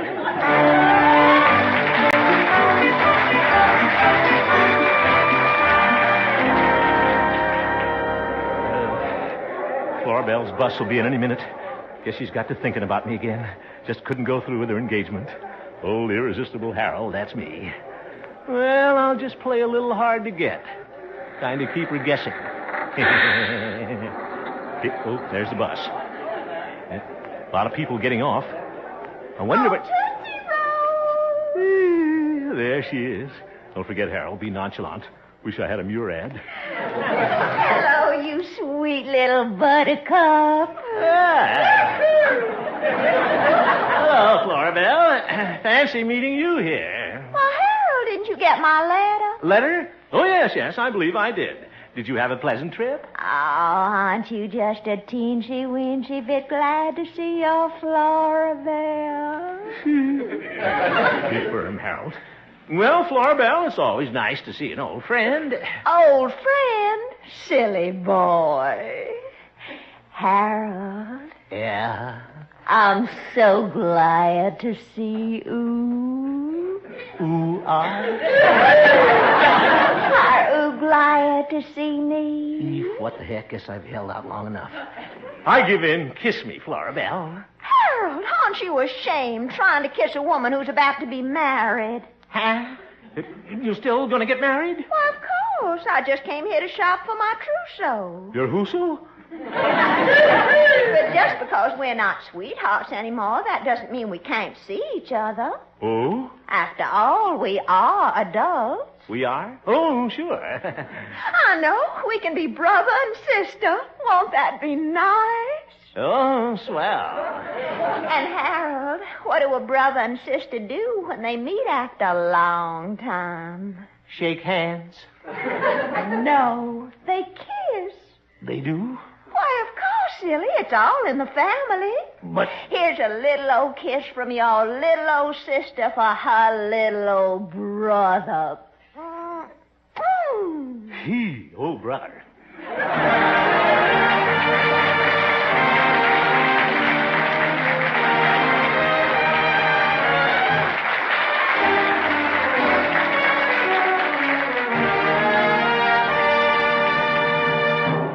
We will return for the second act of our story, Honest Harold, in just a moment. Your United States Army needs men. Men capable of doing a man's job in a great outfit. Men who take a special pride in being a part of a man's army. If you're a veteran, your skills are needed now in your growing United States Army. If you're a high school graduate, you can join now, and after basic training, apply for assignment to an Army school for the finest technical training. If you qualify for the school you select and come within the quota, you'll be assigned to it. However you choose to serve, it's service that means a special pride. The sense of a job well done in a man's army. The knowledge that you're one of the best. Young men between the ages of 18 and 34, men who look to the future, are now choosing the United States Army. Visit your nearest United States Army and United States Air Force recruiting station now and grow with the world's greatest army and the opportunities it offers you. And now back to Harold Perry as Honest Harold, the homemaker.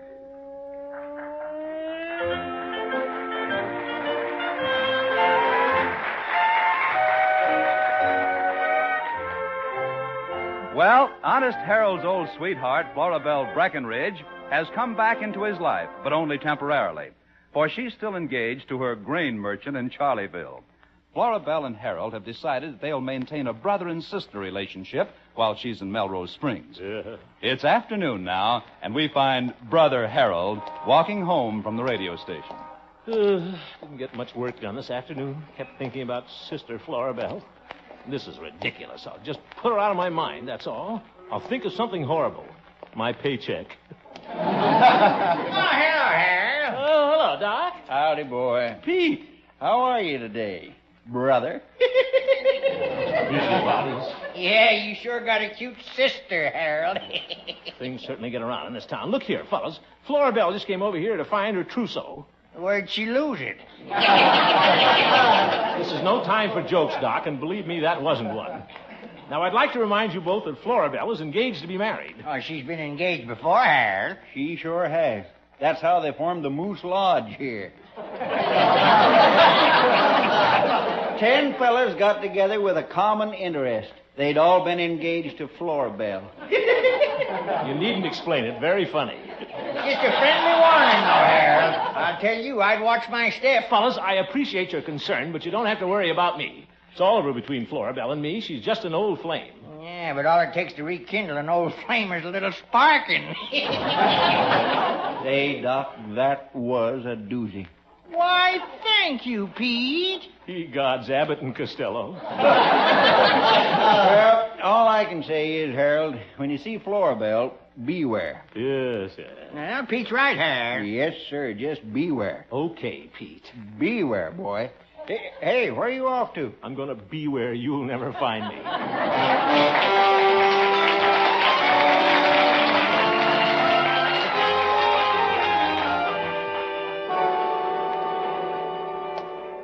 Hope Mother's got dinner ready. That Pete and his beware. Nothing to worry about. Maybe I hadn't better see Florabelle too much, though. Maybe I won't call her tonight. I'll just stay home. Hello, Tootsie Roll. Oop, Florabelle, what are you doing here? Well, I dropped over to talk about my trousseau with your mother. Just thought I'd wait until you got home to say hello. Oh, hello. Glad Mother's home. And how's my big brother, Fine. Glad to see your little sister, Yeah. Mother? Lord Harold, Florabelle and I had such a nice visit this afternoon. That's good, Mother. Well, Florabelle, it's been nice seeing you. Here's your purse. Drop in again sometime. Why, Harold, Florabelle is staying for dinner. Oh? Well, we'll just have a jolly little dinner then, the three of us. The two of us, Harold. The two of us? Yes, son. I'm going to the Ladies' Aid supper. What? And Florabelle offered to stay so you wouldn't be lonesome. Now, wasn't that sweet of her? But, Mother, why don't you stay, too? Oh, I have to go to the Ladies' Aid supper, Harold. I'm chairman of the potato salad committee.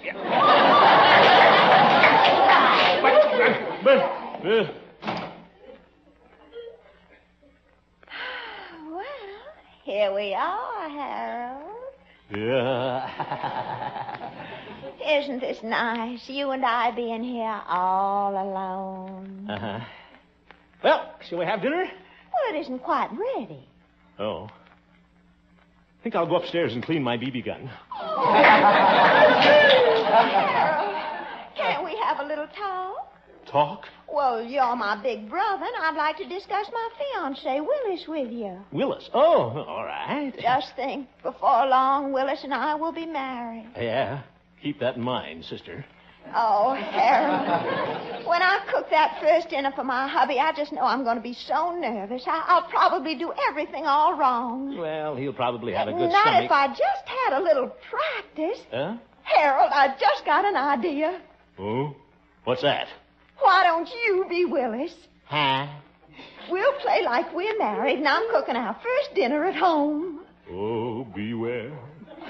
We'll act the whole thing out. Now, you've just come home from work. You come in the door. But...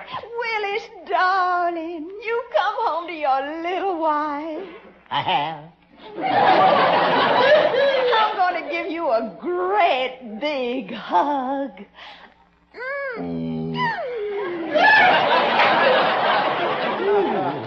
Hold it. Willis is coming in again. Now, supper's almost ready. You just sit down in your easy chair, Willis. All right. Now, you just lean back, and I'll sit on the arm of your chair here. Now, let me run my cool hand across your tired brow. Zonk. I could grow into this part. Do that again, Florabelle. All right. Hello, Harold. Howdy, boy. Hello, fellas. Yeah, you sure look cozy. You sure do, brother. Oh, he's not my brother anymore. He's my husband. What? You sure work fast, boy. Don't you think we make cute newlyweds? Harold, I told you to beware. Yeah, but I didn't expect you to be here. Now, look, fellas, Florabelle and I were just pretending we were married. Yes. And I was just going to serve hubby his dinner. Well, in that case, we'll be running along. Good. Oh, now, just a minute, gentlemen. Won't you stay for dinner, too? Zoop. Why, thank you. We'd be glad to. But, Florabelle, we've only got 3 chops. Oh, now, lammy pie. Well, 3 chops, that's enough for us. But... Yeah, you can live on love, lammy pie. Oh, lammy pie to you.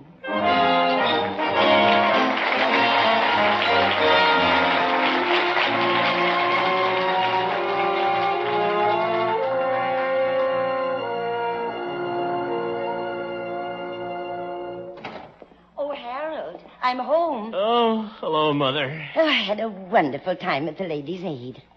How was your dinner with Florabelle? Must have been a pleasant little twosome. Well, it was a twosome till Doc and Pete came. And it was gruesome. Oh, were they here, too? They sure were. They played Parcheesi with Florabelle while I did the dishes.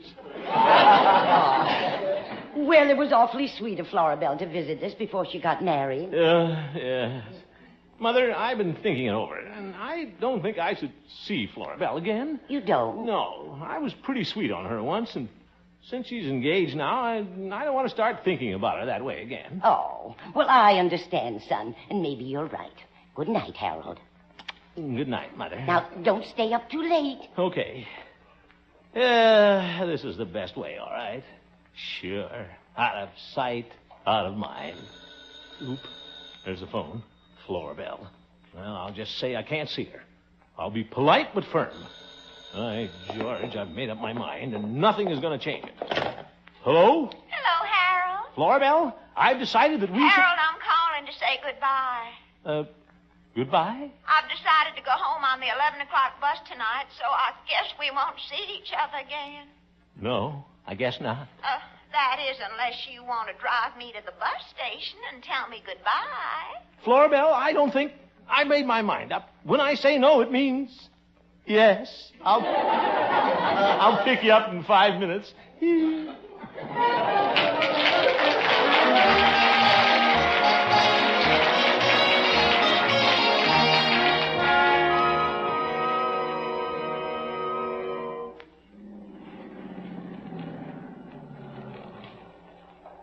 Well, here we are, Florabelle. Yes. I hope you didn't mind coming up here to Lover's Point just once more before I leave. No, of course not. Oh, Harold, remember when we used to come up here after the high school dances? Yeah. We'd sit here close together and watch the twinkling lights down below. Mm-hmm. That light on the left is the bus station. Don't you think we better get down there? Oh, we've got lots of time. Uh-huh. Let's turn on the radio like we used to. All right. Isn't that beautiful?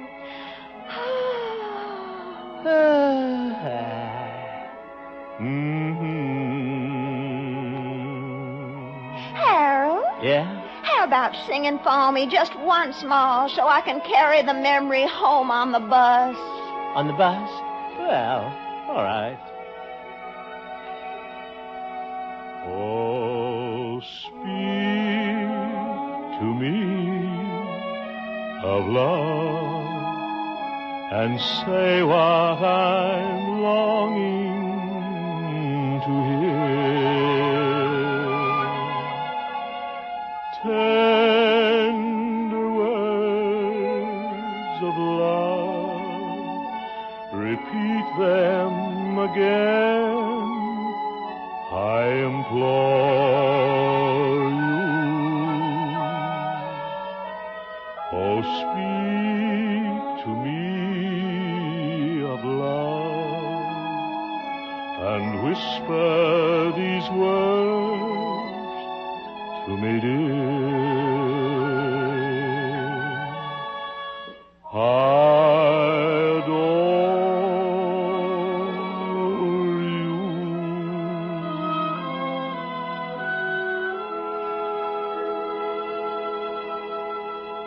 Oh, that was thrilling.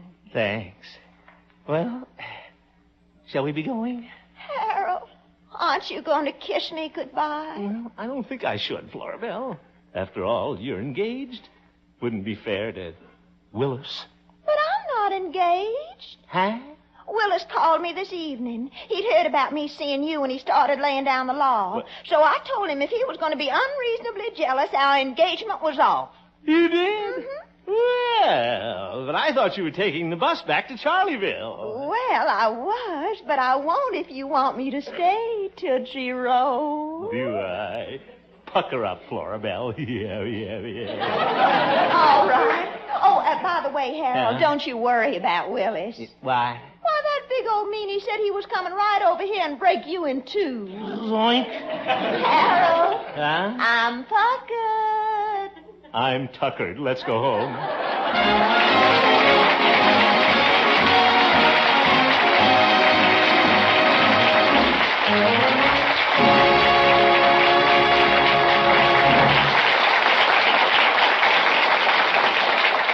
Here's some news for high school graduates, especially the young men and women who are graduating this year. Let's talk about the United States Army's fine technical schools available to recruits in these times. Your United States Army today is a highly specialized team dependent on many technical skills. The opportunities are unlimited for young men and women who can think and act, men and women who can be trained to support, maintain, and supply.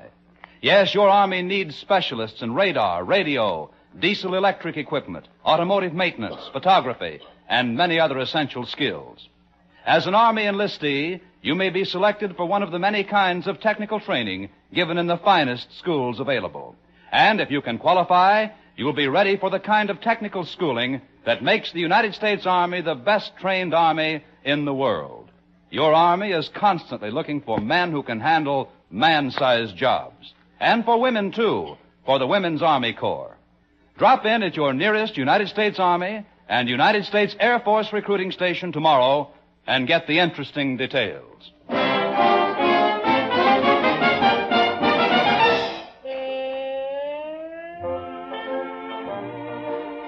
Be sure to listen next week to the Harold Perry Show, Honest Harold, when Harold meets his jealous rival, Willis. The supporting players tonight included Jane Morgan, Parley Bear, Shirley Mitchell, and David Light. Who did the goat? And featured Gloria Holliday as Gloria and Joseph Kearns as Old Doc Yak Yak. And what a character. Norman McDonald directed, and the music was composed and conducted by Jack Meakin. Yasha. Honest Harold, created by Harold Perry, was written by Gene Stone, Jack Robinson, and Dick Powell. Fine fellas. The Harold Perry Show has been brought to you by the United States Army and the United States Air Force Recruiting Service. Visit your nearest recruiting station tomorrow. Bob Lamont speaking. Good night, Bob. Good night, Hal. This is CBS, the Columbia Broadcasting System.